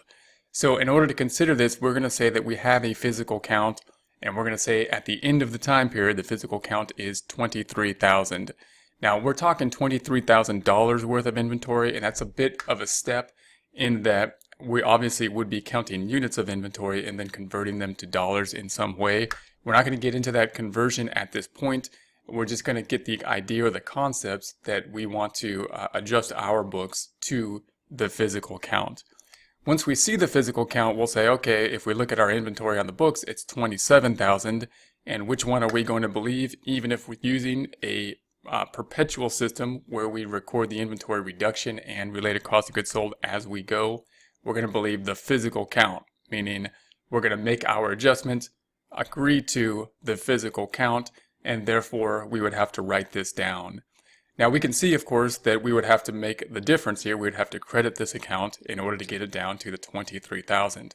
The other side of it, however, is something that we need to think through as well. And often when we see something like this, we want to see and work it through by seeing the cost of goods sold calculation. And that'll show us the other side of this transaction and all the components to it. And it'll give us an idea if we see this in practice or in multiple choice questions. They could ask a lot of different components within the cost of goods sold formula. So the cost of goods sold formula is going to be starting with beginning inventory. So we get that from the general ledger. We can see where did the inventory start at the beginning of the time period. We're going to say 10,000 in this case. Purchases is what we bought in the inventory. Notice there's no guesswork with purchases. I don't have to guess how many units we bought. We bought what we bought. We don't have to guess about the purchase price. It is what it is. That's how much we're going to pay or have paid so far. And then we're going to say that if we add those two up, the 10,000 plus the 22, we have 32,000. We're going to call that goods available for sale. And that means that at, during the month or year, whatever time period we're talking about, we could have sold up to $32,000 worth of inventory. We can do the same calculation, by the way, in terms of units, but we're looking at dollars in this case. So we're saying $32,000 worth of inventory that we could have sold. Doesn't mean we had $32,000 worth of inventory at any given time throughout the month. It means that throughout the month, that's how much inventory we could have sold and has gone through our hands. We could have been selling it and buying it throughout the entire month, but we had 32,000 optimal or total that could have been sold. If we compare that then to the ending inventory, which we're going to say to our physical count, this is going to be our physical count inventory. Then we're going to say, well, this is what we could have sold during the time period. This is what we still have left. Typically, that would be then the cost of goods sold. Now, note here, if we were doing a perpetual system, we would just say that's the cost of goods sold, and it would include, if we were doing a periodic system, we would have to do this calculation in order to get this cost of goods sold. And therefore, we would just assume that it was all sales that resulted in this cost of goods sold. However, when we're doing a perpetual system, we see here that we already are calculating this information and we're recording the cost of goods sold, and it doesn't match what we came up to with our calculation here. We're difference between that. We have 9,000 here, of course, and 5,000 here. And that difference is most likely due to some type of inventory shrinkage, some type of theft, some type of loss, something like that is going on here. So we're going to basically compare that cost of goods sold to what we have on the books for cost of goods sold. That adjustment then, that difference, that 9,000 minus what we have, the 5,000, the 4,000 then, is what we need to make an adjustment for. So this will show us the whole adjustment. We're going to, at the end of the day, we need to be at 23,000 in our ending inventory because that's our physical count. And we need the cost of goods sold to be at the 9,000 because that's what we calculated to be using our cost of goods sold calculation. And the adjustment that we're going to do in order to do that is this 4,000 adjustment. So if we were to record this, then we would say we need that adjustment. We're going to say that the cost of goods sold needs to go up to 9,000. So we will do the same thing to it as its balance, a debit to make it go up. So we're going to debit cost of goods sold. The other side of it then going to merchandise inventory. It having a debit balance, we need to make it go down because we had a physical count less than the amount reported. And therefore, we're going to do the opposite thing to it and credit it. If we were to post that out, then we're going to say cost of goods sold is going to go from 5,000 up in the debit direction, 4,000 to a total of 9,000. The merchandise inventory is going to start at a debit of 27,000. It's going to go down with a credit of 4,000, bringing us to the 23,000. That of course now matches out our 23,000 ending inventory, matches the physical count, and the 9,000 matches out to what our cost of good calculation says it should. Now it might be a little confusing to some people, or you might question, why would we be putting something that's going to be inventory shrinkage, loss, or theft, or something like that into cost of goods sold, given the definition that it says cost of goods sold, meaning it should be things that we sold that are accumulating here. Note that some of the rationale, one would be that the amount of shrinkage or loss or whatnot would be relatively small and therefore immaterial in relation to the rest of the numbers that we're dealing with, and therefore not material to decision making. And so the easiest thing for us to do is to record it to the same account related to the inventory. So this is the inventory account's an asset account, the related expense account is cost of goods sold, and therefore it would make sense to, if we're just going to put it to an account, put it to the cost of goods sold.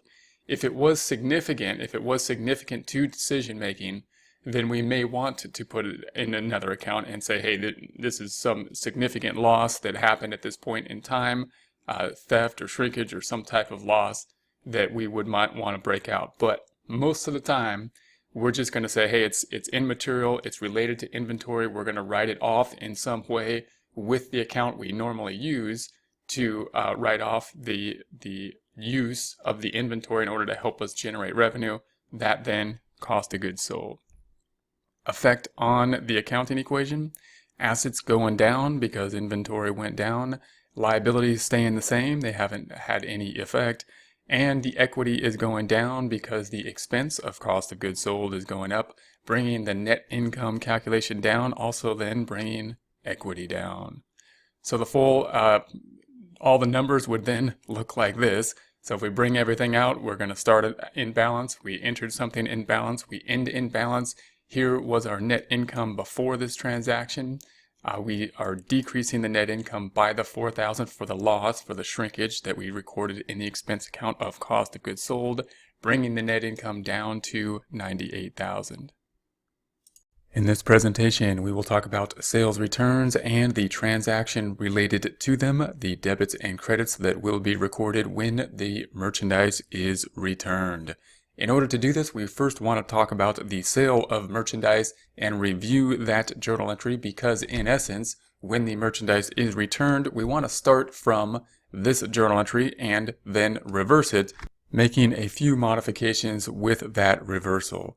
So when we make the sale, what happens is that we're going to sell the merchandise here, and we're going to receive not money at the point in sale, but an IOU. Two things are happening, remember, when that happens. We can think of it as two separate journal entries happening. The first being similar to a service company, where accounts receivable will be increasing because we have not yet received the money, and sales, our revenue account, will be increasing.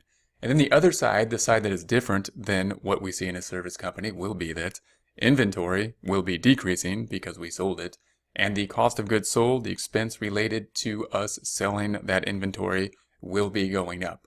When we think about the return, when the customer returns the merchandise, we are in essence wanting to start with this process, this journal entry, and then reversing it.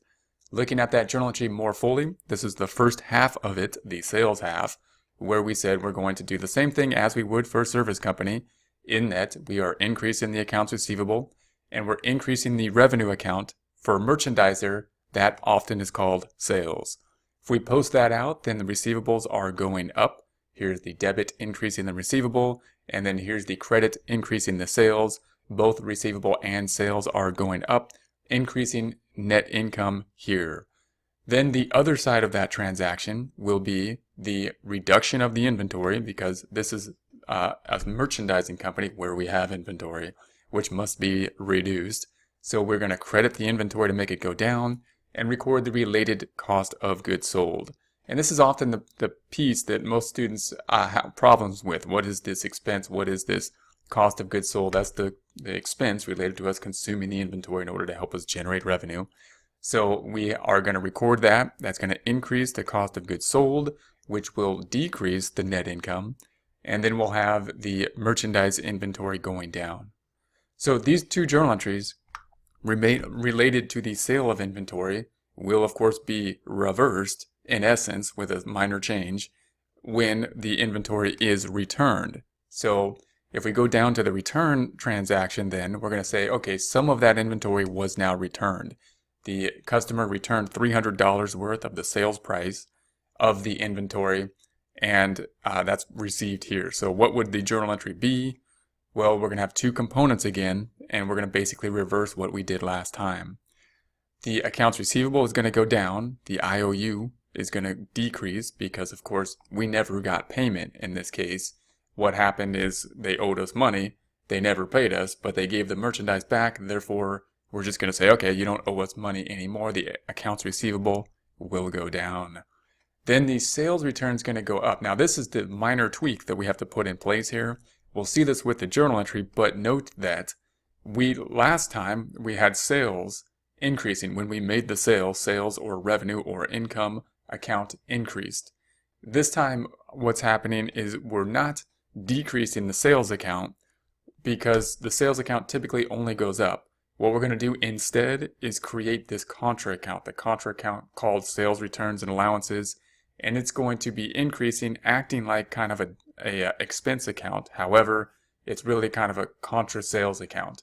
So the way to think about that is basically that, okay, we want to reverse sales, meaning we want sales to go down, but sales never goes down. It's just kind of a rule. We don't typically make sales go down.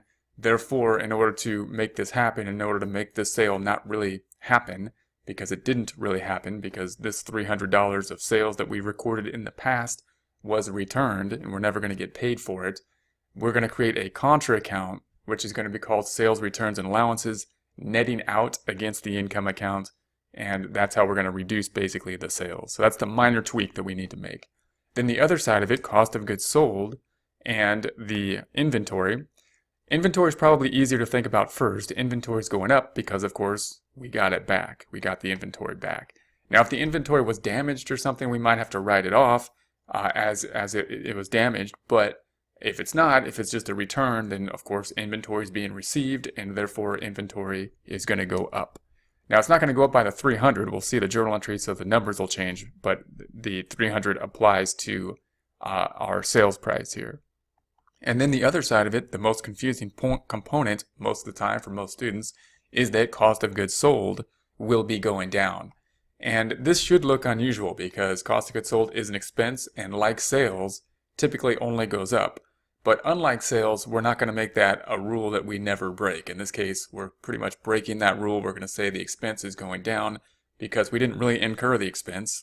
We sold it, we got it back, and therefore we're going to decrease the expense account, the cost of goods sold account.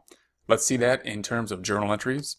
If we start with our trial balance over here, and we're going to say that there was a return that had a sales price of $300, we're going to record the reversal then of the transaction. Now remember, if you think back to the actual transaction, when we made the sale, that's the easiest way to do it.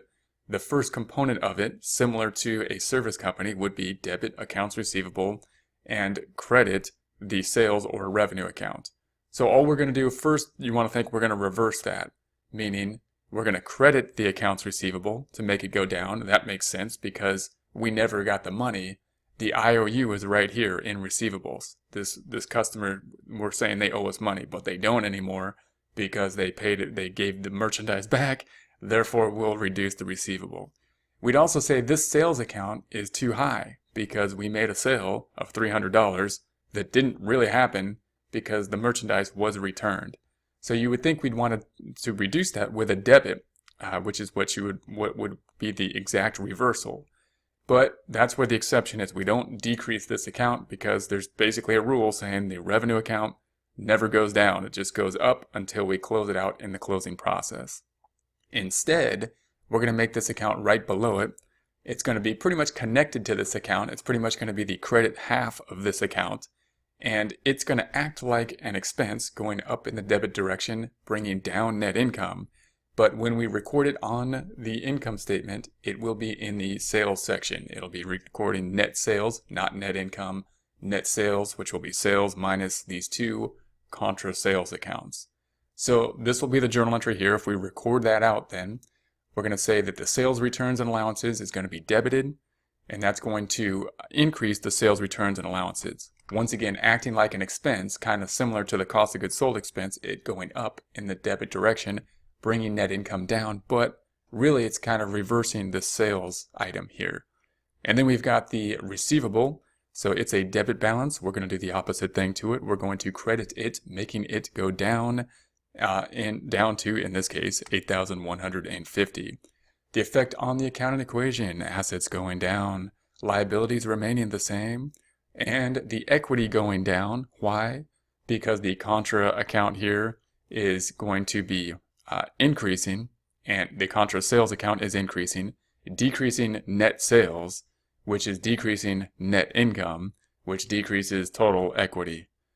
If we see that completed here, we can see the transaction with all the numbers filled out, and we can see that net income is going down. So it started here, it's going down by this 300 to here. The second component of the transaction, remember when we made the sale, there's two pieces. One, the sales piece that we just reversed. When we make a sale, we debit accounts receivable, we credit sales or inventory. Then the other component when we make the sale is to debit cost of goods sold and credit the merchandise inventory. So once again, the first component of the sale is to debit the accounts receivable and credit sales. We just reversed that. The second component when we make a sale is to debit cost of goods sold, credit the merchandise inventory. Now we're just going to reverse that. So if you think about the normal sales transaction, you just reverse it as we do here. We're going to reverse that process, and we're going to debit the merchandise inventory. Probably the easiest component to think about because the merchandise inventory is being received. We got it back. So the merchandise inventory is here, has a debit balance. We got it back. Therefore, it will be increasing. Note that it's not going to be the same dollar amount, of course, because we sold it for $300, which would be on the invoice. But the cost to us is something lower than that, hopefully, because we sold it at a profit, and therefore we got to be mindful of that. And then the second component is going to be the accounts receivable, or the cost of goods sold, and that's going to be the expense related to us selling it. And this will be the most confusing component typically, and it should look funny because it's making an expense account that typically only goes up, go down in this case. So we can see the cost of goods sold never really happened because it relates to us the cost of us selling the inventory, and we got the inventory back. So we made it go up by $230 when we made the sale. Now we need to reverse it because it's not going up, and we're going to reverse that out at this point, crediting it. If we post this, then we see the merchandise inventory with a debit balance of $11,500 going up in the debit direction by the $230 to an ending balance of $11,730. We see the other side then being to cost of goods sold. This is a credit, that's a debit, those are opposites. Therefore, the debit balance of $6,500 will be going down in the credit direction to an ending balance of $6,270. The effect on the accounting equation will be that the assets are increasing because we got the merchandise back, which is an asset, liabilities remaining the same, and the equity section will be increasing. Usually the most confusing component being the equity section. Why is it increasing? Because cost of goods sold and expense is going down, which is kind of unusual. The expense is going down. Remember that the net income is calculated as revenue minus expenses. Therefore, if the expense is going down, revenue minus expenses is going up for net income, and the total equity, therefore, also going up. We see all the numbers here. We can see everything filled out, and we can see that net income here is going from the $101,650 before up by this $230, this change related to the cost of goods sold here to $101,880. So these are going to be the two journal entries that are reversed, are happening here when we have a return of merchandise. So remember what you want to do when you have a return, think about the sale first. Think about what we are reversing. When we made the sale, there's two things happening, two journal entries. One is that we made the sale, and typically if we make it on account, we debit accounts receivable and we credit the revenue account, typically called sales if it's a merchandiser. And two, we decrease the merchandise inventory with a credit and we debit the cost of goods sold. When we reverse those, then we're just going to reverse those with a minor tweak. One, the first journal entry, reducing the accounts receivable with a credit, and the other side not going to sales. We're not going to be debiting sales, but instead creating another account, a contra account called sales returns and allowances. So here's the minor tweak that we will be making. The second component will be reducing the cost of goods sold account, which is probably the most confusing component, and it will be increasing the inventory. So the second component, we would think of it as completely reversing what we did before, or you can think of it as the merchandise inventory is going up because we got inventory back. And then the other component of it will be the cost of goods sold. This is usually the most confusing one because it should seem a little bit weird because we're decreasing an expense account, something a bit odd. If we consider the effect on the assets and the net income, we can see that these two components of the journal entries, if we put these journal entries together, here's the two journal entries, the sales returns and allowances, the accounts receivable, the first half of the return journal entries, and then the merchandise inventory going up and the cost of goods sold going down, the second component. These two components are the inventory or the asset type of accounts. So we can see the net, of course, between them two. The accounts receivable is going down, so it's a negative in terms of assets, and we can see that the inventory is going up. So we got the inventory back, but of course the accounts receivable is going down. The accounts receivable is over the inventory or more than the inventory, and therefore there's a net decrease of the $70. When looking at the net income component, we can see that the sales returns and allowance is going to be an income statement type of account. Now this one's a little bit more confusing because we get mixed up on these equations. Remember that the net income is revenue minus expenses. Sales returns is not the same thing as sales. Sales returns is going to be the contra account that is going to be increasing. The contra account is going to be increasing, but it's going to be bringing down the sales. So it's really bringing down sales, it's bringing down revenue, and therefore revenue minus expenses being net income, it's bringing down the net income. The other side of it's going to be the cost of goods sold, and the cost of goods sold is going down because we're reversing, remember, the cost of goods sold account. And so remember, that's an expense, and the expense is decreasing, and therefore the net income, which is going to be revenue minus expenses, is going up from the cost of goods sold decreasing. The net then is going to be a decrease in net income of $70. And in essence, you can kind of think of this as what's happening, of course, is we're reversing, we're getting rid of the sale. There's two pieces to it. The sales component is going down. It's going down by the contra account, the sales returns going up. And of course, we made the sales for higher than the cost of the goods sold. So the sales are being eliminated, and the expense related to it are being eliminated, and that results in a decrease in the net income. Of course, when we look at the two things here, when we look at the asset component and the net income component, they are the same. They're going to be equivalent. This is what happened net to total assets, and this is what happened net to net income as well as equity. Hello, in this presentation we are going to introduce the income statement, which will not be a statement declaring that we desire income. Last time we talked about the balance sheet, and we asked the question, if we were to ask you how much money you have on you at this point in time, it is possible to pull the money out of our pockets and say, hey, this is how much we have at this point in time. We may not want to do that, but it's possible to do that.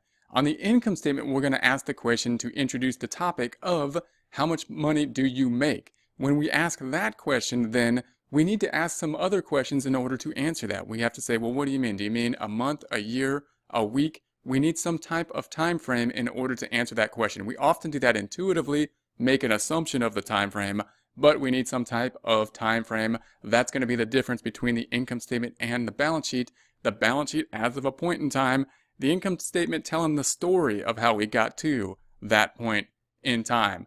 For example, we will be looking at the month of December 1st through December 31st.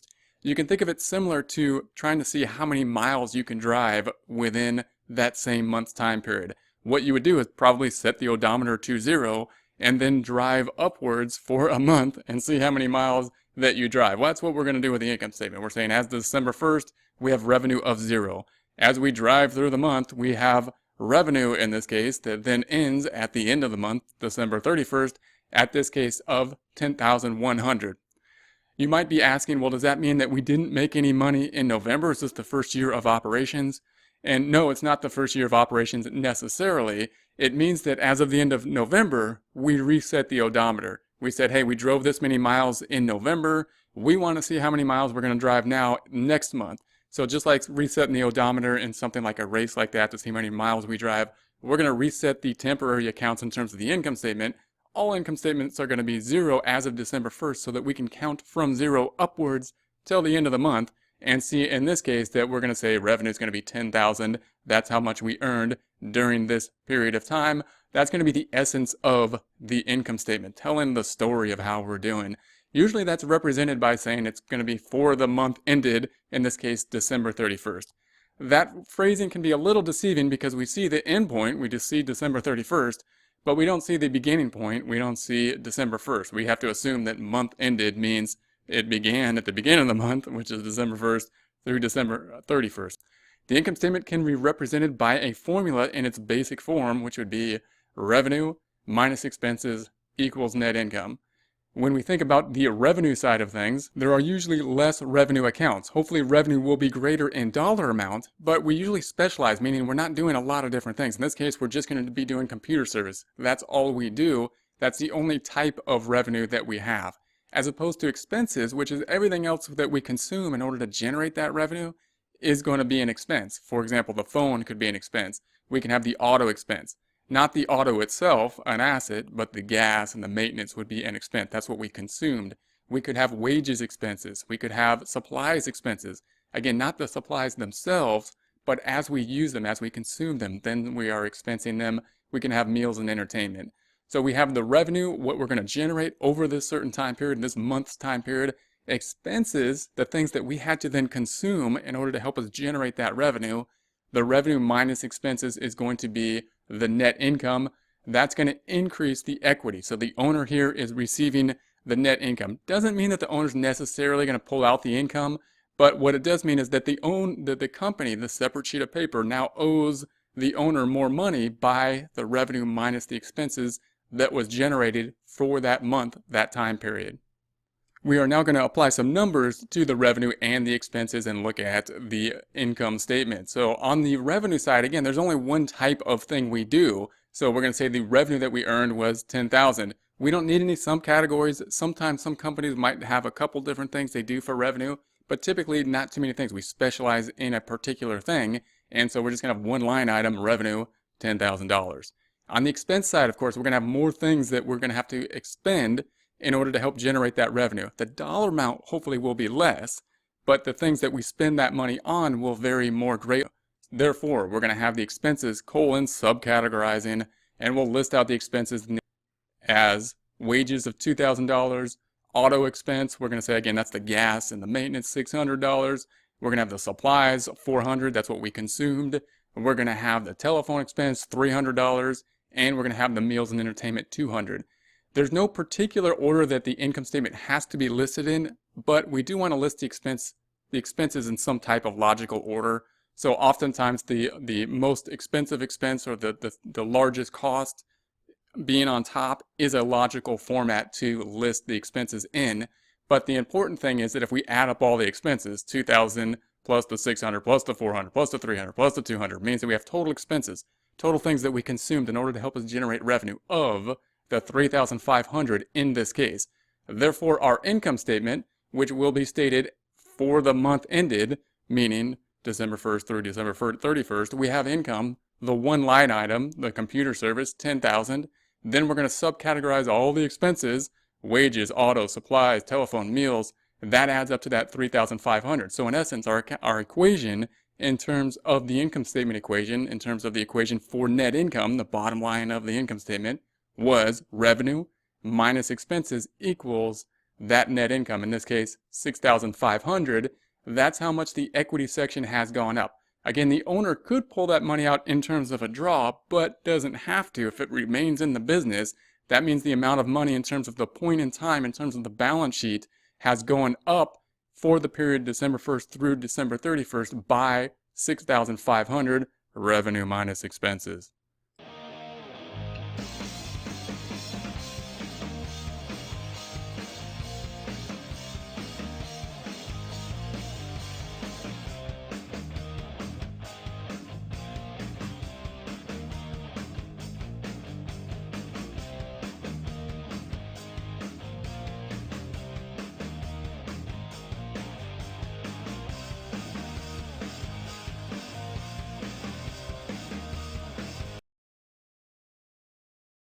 Hello, in this presentation we'll be taking a look at merchandising financial statements. We will be able to describe financial statements for a merchandising company, explain the differences and similarities between financial statements for a merchandising company versus financial statements for a service company, and explain the relationship between the balance sheet, income statement, and statement of equity. So much of this stuff will be the same in that we have seen a service company, we've looked at the financial statements and the relationship between the financial statements in terms of a service company. Many of the concepts will be the same. We're going to make the financial statement from the adjusted trial balance.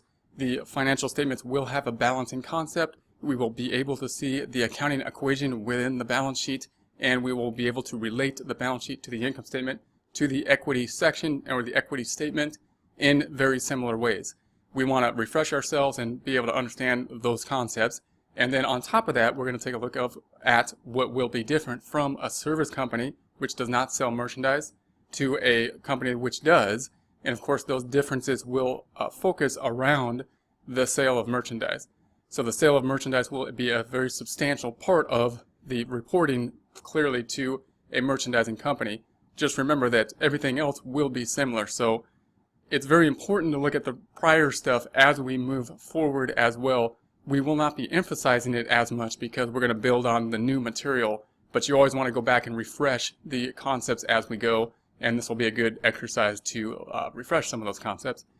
I'm going to start off with the balance sheet instead of the income statement because the balance sheet is the double entry accounting system. So clearly we will have pieces of the income statement building into the balance sheet, but I want to start off with the balance sheet because that shows you the accounting equation, that accounting equation being assets equal liabilities plus equity. So the accounting statement, the balance sheet, is the entire accounting equation. It is the balancing statement. It is the accounting equation. It is the double entry accounting system. And so you want to be able to see that conceptually as of a point in time. Now remember that the balance sheet only has one date. It has a point in time. In this case, December 31st. That means that there's no beginning and no end. It is as of now. So remember that similar to you watching this video, as of now, you're watching this video. Nothing can change that. It is what it is. If you want to know why you're here or how you got here, you can go to the prior day that you started the day. How did you wake up? What did you do? And then you ended up watching this video, whatever. But as of this point in time, you are at this point in time. That's the same with the balance sheet. The equity section is where we stand as of this point in time. As of this point in time, there's a book value of $267,250. Can't change it, is what it is as of this point in time. What we can do is tell you the story of how we got here, basically going back a month or going back a year or going back multiple years in terms of what is the story that got us to this point in time. Now, when we look at the balance sheet, we're going to take it from the adjusted trial balance. Remember, we got the people entering the data in the accounting department. We're compiling the data. Then we go through the adjusting process. We make the adjusted trial balance. Then we make the financial statements, which we're doing now, from the adjusted trial balance.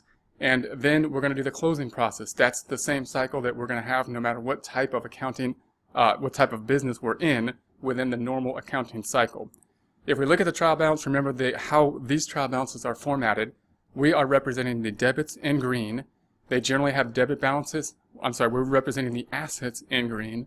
They generally have debit balances with the exception of a contra asset here, which has a credit balance. That's going to be an asset type account with a credit balance represented with brackets. So the brackets represent credits. Excel sees them as negative numbers. We are representing the credits here in terms of bracketed numbers. The accounts payable is going to be a liability type account. Liability is represented with the yellow or orange color. And then we have all blue down here, but we got two different shades of blue. We've got the capital and the draws being this lighter blue.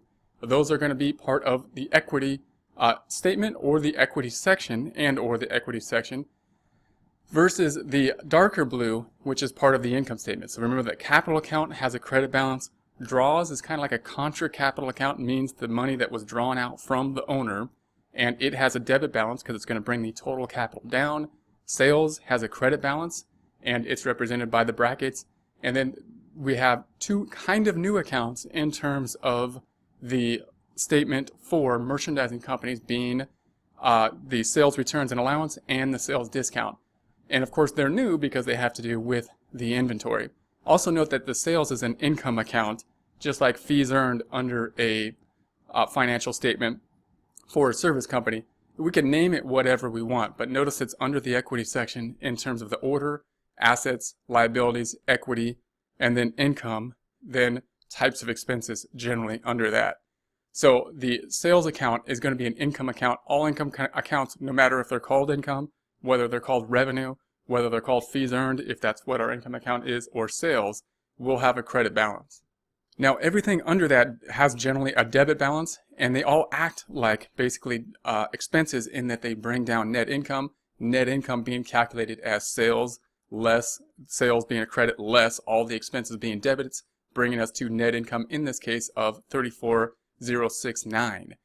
But these two accounts, remember, are actually going to be reductions to sales when we make the income statement. Meaning a sales return and allowance means that we over-recorded sales and then someone gave the stuff back. So we should, you would think, kind of reduce sales, but we don't reduce sales. We make another account that basically reduces it as a net basis on the income statement. A discount is a discount we give to a client or a customer, and therefore, again, we would think that we would reduce sales, but what we really do is put it on the sales side, not in the sales account on the income statement. So these are kind of like contra sales account.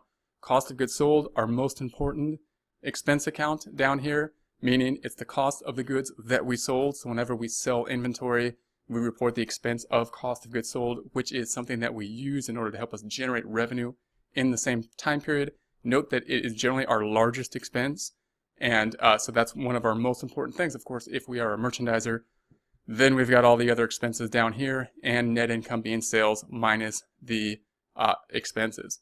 If we put all of this information into the balance sheet in some way, then we should be in balance. If we find a home for everything and we make things go in the right direction, we should then be in balance. Notice that the balance sheet does not have debits and credits. This balance sheet is not in terms of debits and credits. It's in terms of the accounting equation in terms of plus and minus numbers. Why does it not have debits and credits in it? Because we're preparing the balance sheet for people that may not understand debits and credits. We don't want to report debits and credits to individuals that we're trying to present the balance sheet to. Note that I can get everything we want basically from this trial balance, but in order for us to present it, we want to put it in terms of an accounting plus and minus format. So in order to do that, the format will be assets equal liabilities plus owner's equity. And if we just find a home for all these numbers, we'll be okay. So the assets, we are then going to break further out into current assets, property, plant, and equipment. That's a breakout basically in terms of liquidity, meaning we're going to order the things in terms of the assets, in terms of how liquid they are, meaning how easily can they be used in order for us to consume or buy products or pay our liabilities with. Obviously, cash is the most liquid. Then receivables we expect to convert within 30 days, therefore it's the second most liquid. And then the inventory we're still going to call a current asset because we do believe that we will be able to convert the inventory within a short-term time period, hopefully, and then have cash or accounts receivable that will then be cash soon. So notice the format of the sections here. We got current assets, colon. We're going to talk about current assets. We then indent them here and we pull them into the inside. These are not debits and credit columns here. This just means a subtotal, and then we add up the subtotals. So the 150 plus the 76 plus the 20,000 adds up to the 246. That is a subtotal of assets, that subtotal being total current assets. So within assets, we have the subtotal of current assets indented, and then the total being out in the outer column. That's going to be a general format. If you get used to that format, then you'll get a lot better at reading a lot of financial statements. Then we have the property, plant, and equipment, which of course accounts for this 135, and we have the accumulated depreciation. Now note that this is a credit here, We're not going to represent credits here. And personally, I don't even put negative numbers in the financial statement. We know this is a subtraction problem. The way a lot of people tell their readers it's a subtraction problem is with words. It says less means minus. Minus accumulated depreciation, we have an abbreviation here. Therefore, we have a subtotal. We brought that into the inside again. We got the 135.3 minus the 99.50 gives us the 36.250. You can see it up here as a debit minus the credit in terms of debits and credits. In terms of plus and minus, this number minus this number will give us the 36.250. If you were to add all these up, this plus this plus this plus this minus this, it should add up to total assets of 282.250, in this case being the subtotals of current assets 246,000 plus the subtotal of property, plant, equipment 36.250, giving us 282.250. Why is it yellow? Because we're going to see that somewhere else. Where are we going to see it? In our accounting equation, being assets equal liabilities plus equity. So now we found a home for all these. We've found a home for these. We're going to move down to the liability side. Liabilities, we only have one of them. It's going to be a current liability. That current liability being, of course, accounts payable. You'll note that it has a credit balance. We're not going to put credits over here. We're going to put it in terms of a plus and minus format. So we're just going to put a positive number here. I put it to the inside even though there's only one number just to show you that same indentation. And then I brought it out to the outside here. We're just adding that same 150 in a similar format as we had over here. If we had long-term liabilities as well as this short-term liability, we would have another subcategory for long-term liabilities. Because there are no other liabilities in this case, we're just going to subtotal total liabilities, and that will include just the current stuff because that's all we have. Long-term liabilities would be things that are due after a year. Short-term liabilities, remember, are things that are due within a year. So we have the subtotal out here for liabilities, and then we have owner's equity. There's two halves, of course, to the second side of the balance sheet. And the equity is usually the most confusing thing to think about because it includes the entire income statement and draws. So if we think about it in terms of the trial balance, now we found a home for all of this stuff. And the rest of it is all of this stuff from capital down to the end. And notice what we're looking at in terms of the balance sheet means that everything else is part of this number. So if I was to add this up and just work the balance sheet from the trial balance, it would be the capital of 248,181 minus the draws because it's a debit of 15 plus the sales because it's a credit of 304,380 minus the sales returns minus the discounts minus the cost of goods sold minus all other expenses. If we did that, then we would come up to the 267,250. That is why the equity section is all blue here. All this blue represents the combination of the one number as of this point in time. So if we eliminated all of these accounts and just called it equity, we could still have a double entry accounting, but it wouldn't give us that much detail about the equity. And what detail do we want about the equity? We want to know how much we made last year. We want to know timing. But just so you can see the double entry accounting system and see how you can get the entire balance sheet from the adjusted trial balance, just note that if we just highlighted these in Excel or added up the credits minus the debits, we would come up to this number. Then if we add up the liabilities and the equity, we would come up with the 282,250. Therefore, the assets equal the liabilities plus equity. That's the balance sheet. That's where we stand as of a point in time. Now, what do we want to know more than that?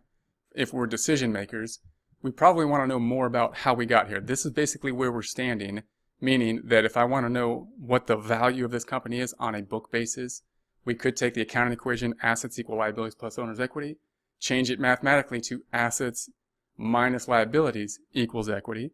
So if the company owns 282,250, they owe somebody else 15,000, then this minus this means that they owe the owner or the book value, whoever owns the company, should theoretically be able to sell the company if they so choose, walk away with 267,250. Of course, that's on a book basis, but that's the book value of the financial statements as of this point in time. How did we get to that book value? So we could have a similar question if we were going to ask Bill Gates, how did you get to this point in time to have this much money? Well, then we'd have to tell the story. And the story starts with often an income statement. The income statement has a beginning and an end. We've got the beginning and the end. We have to. So if you were going to ask somebody, how much money do you earn? They would have to basically assume, well, what do you mean, a year? Do you mean a month? Do you mean a pay period? Without that knowledge, or without assuming that knowledge, we cannot basically answer that question. In this case, we're going to talk about the month ended for December 31st. What does that mean? It means the December 1st through December 31st. That's how we did for this time period. And what we're going to do is take up the information from the income portion of the adjusted trial balance.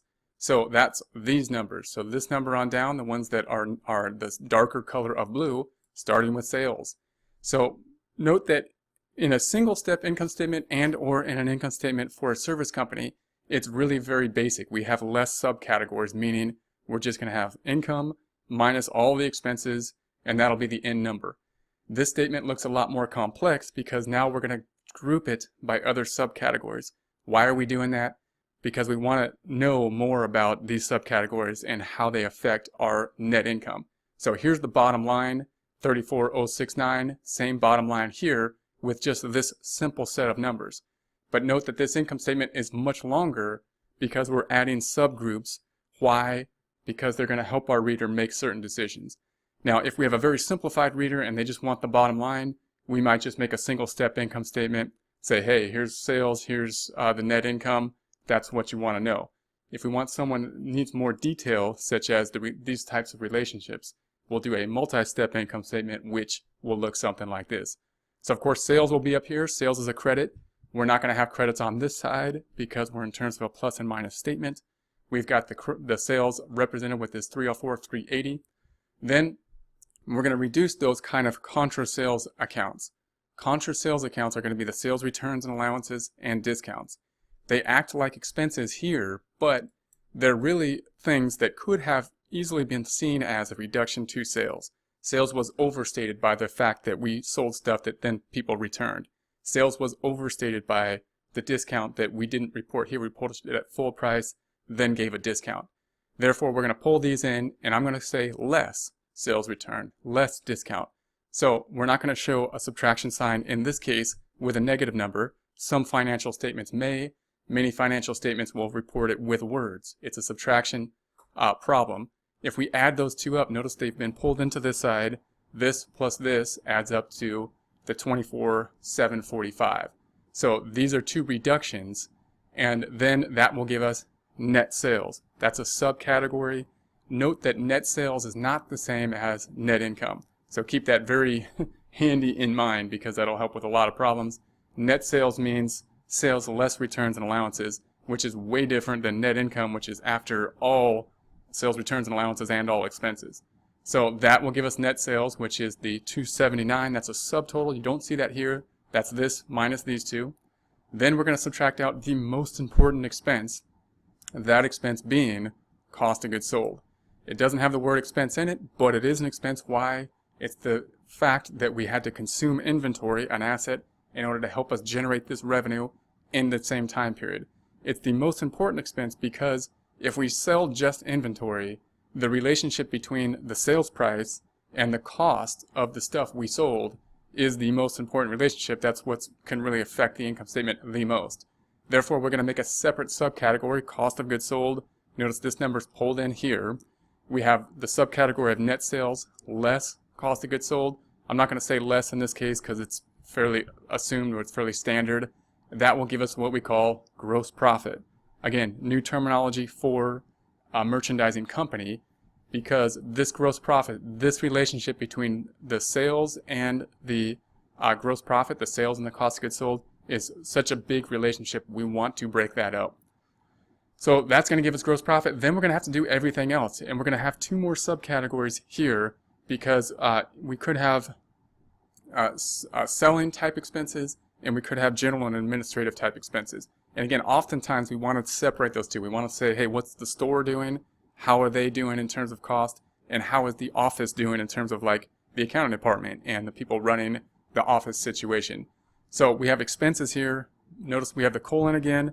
Then we have selling expenses, colon again. Then we've indented one more time, and all these indicating that these are part of the selling expenses. So note what the selling expenses are. We've got the selling salaries, which of course are being pulled here, and all these store supplies, advertising, everything related to the sales, those are pulled inside. Once again, these are not debit and credit columns. This is just subcategorizing the selling expenses. Then we add those up. So the 41.7 plus the 14.306 plus the 3.654 plus the 25.872 equals the 85.531, which is the total selling expenses. Then we're going to calculate the rest of them, the general and administrative expenses, which will include the office expense, the rent expense, and the office supplies. So again, we indent these, and then I'm going to indent again, adding up this subcategory out here.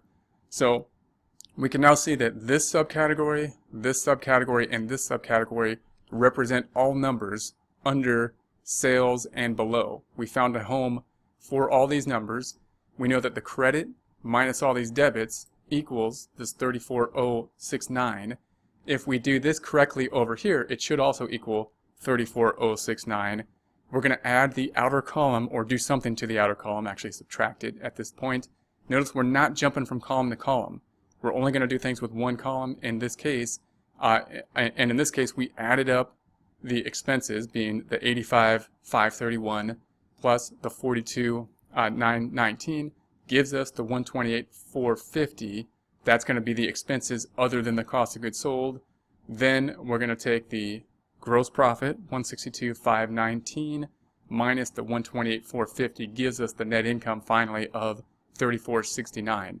So this looks like a very complex process, and it is a lot of subtotaling, but notice in simplistic ways it's just basically going to be the credit less all the debits, or the income less all the expenses. The thing that has changed, of course, are these subtotals. These subtotals can give us a lot of useful information to analysis of the financial statements. All right, last financial. Now we know that 34,069, why is it yellow? It's going to be included in other financial statements, included in this case, the statement of owner's equity. So now we found a home for all these. In the balance sheet, we found a home for all these specifically on the income statement, even though they were included in the blue number on the balance sheet. What we have not found a home for is the capital and the draws. So that's what we're going to do on the statement of owner's equity. The most confusing thing to most people, or it was to me, is that the capital account reported on the adjusted trial balance is this number, 248,181. It does not get pulled over to any financial statement just in that format, because on the financial statements we've got two capitals on the statement of owner's equity. We've got where we started and we've got where we ended. And that's not clear on the trial balance. The amount on the trial balance that says capital in this case is where we started. Why is it where we started? Because we know that all this other stuff is going to be in this number as we saw on the balance sheet when we're done. So when we're done, if I added up all this stuff, it would add up to where we end of 267,250. So this number here is where we start. Notice again, we're going to represent it as a plus and minus number. These are not debit and credit columns. It's represented as just a positive number. I pulled it to the outside, that's just the format we usually take. Then net income, which comes from the income statement we just calculated, or you can see it's right here. Once again, it's a credit. I'm not representing it with a credit here, just a number that we're going to put in there. We're going to add income, and then we're going to say less draws. And notice I don't say in word add income, because the assumption is just like if there's no negative, it's generally a positive. So the adding is often just assumed. If it's a subtraction problem, we'll often put less. Less draws, the last thing we haven't found a home for is draws. Draws represents the money that was pulled out from the owner. Therefore, it's going to reduce the amount that is owed to the owner, and so it needs to reduce the owner's equity. So the 34,069 less draws gives us a net increase, 34 minus the 15, of the 1969.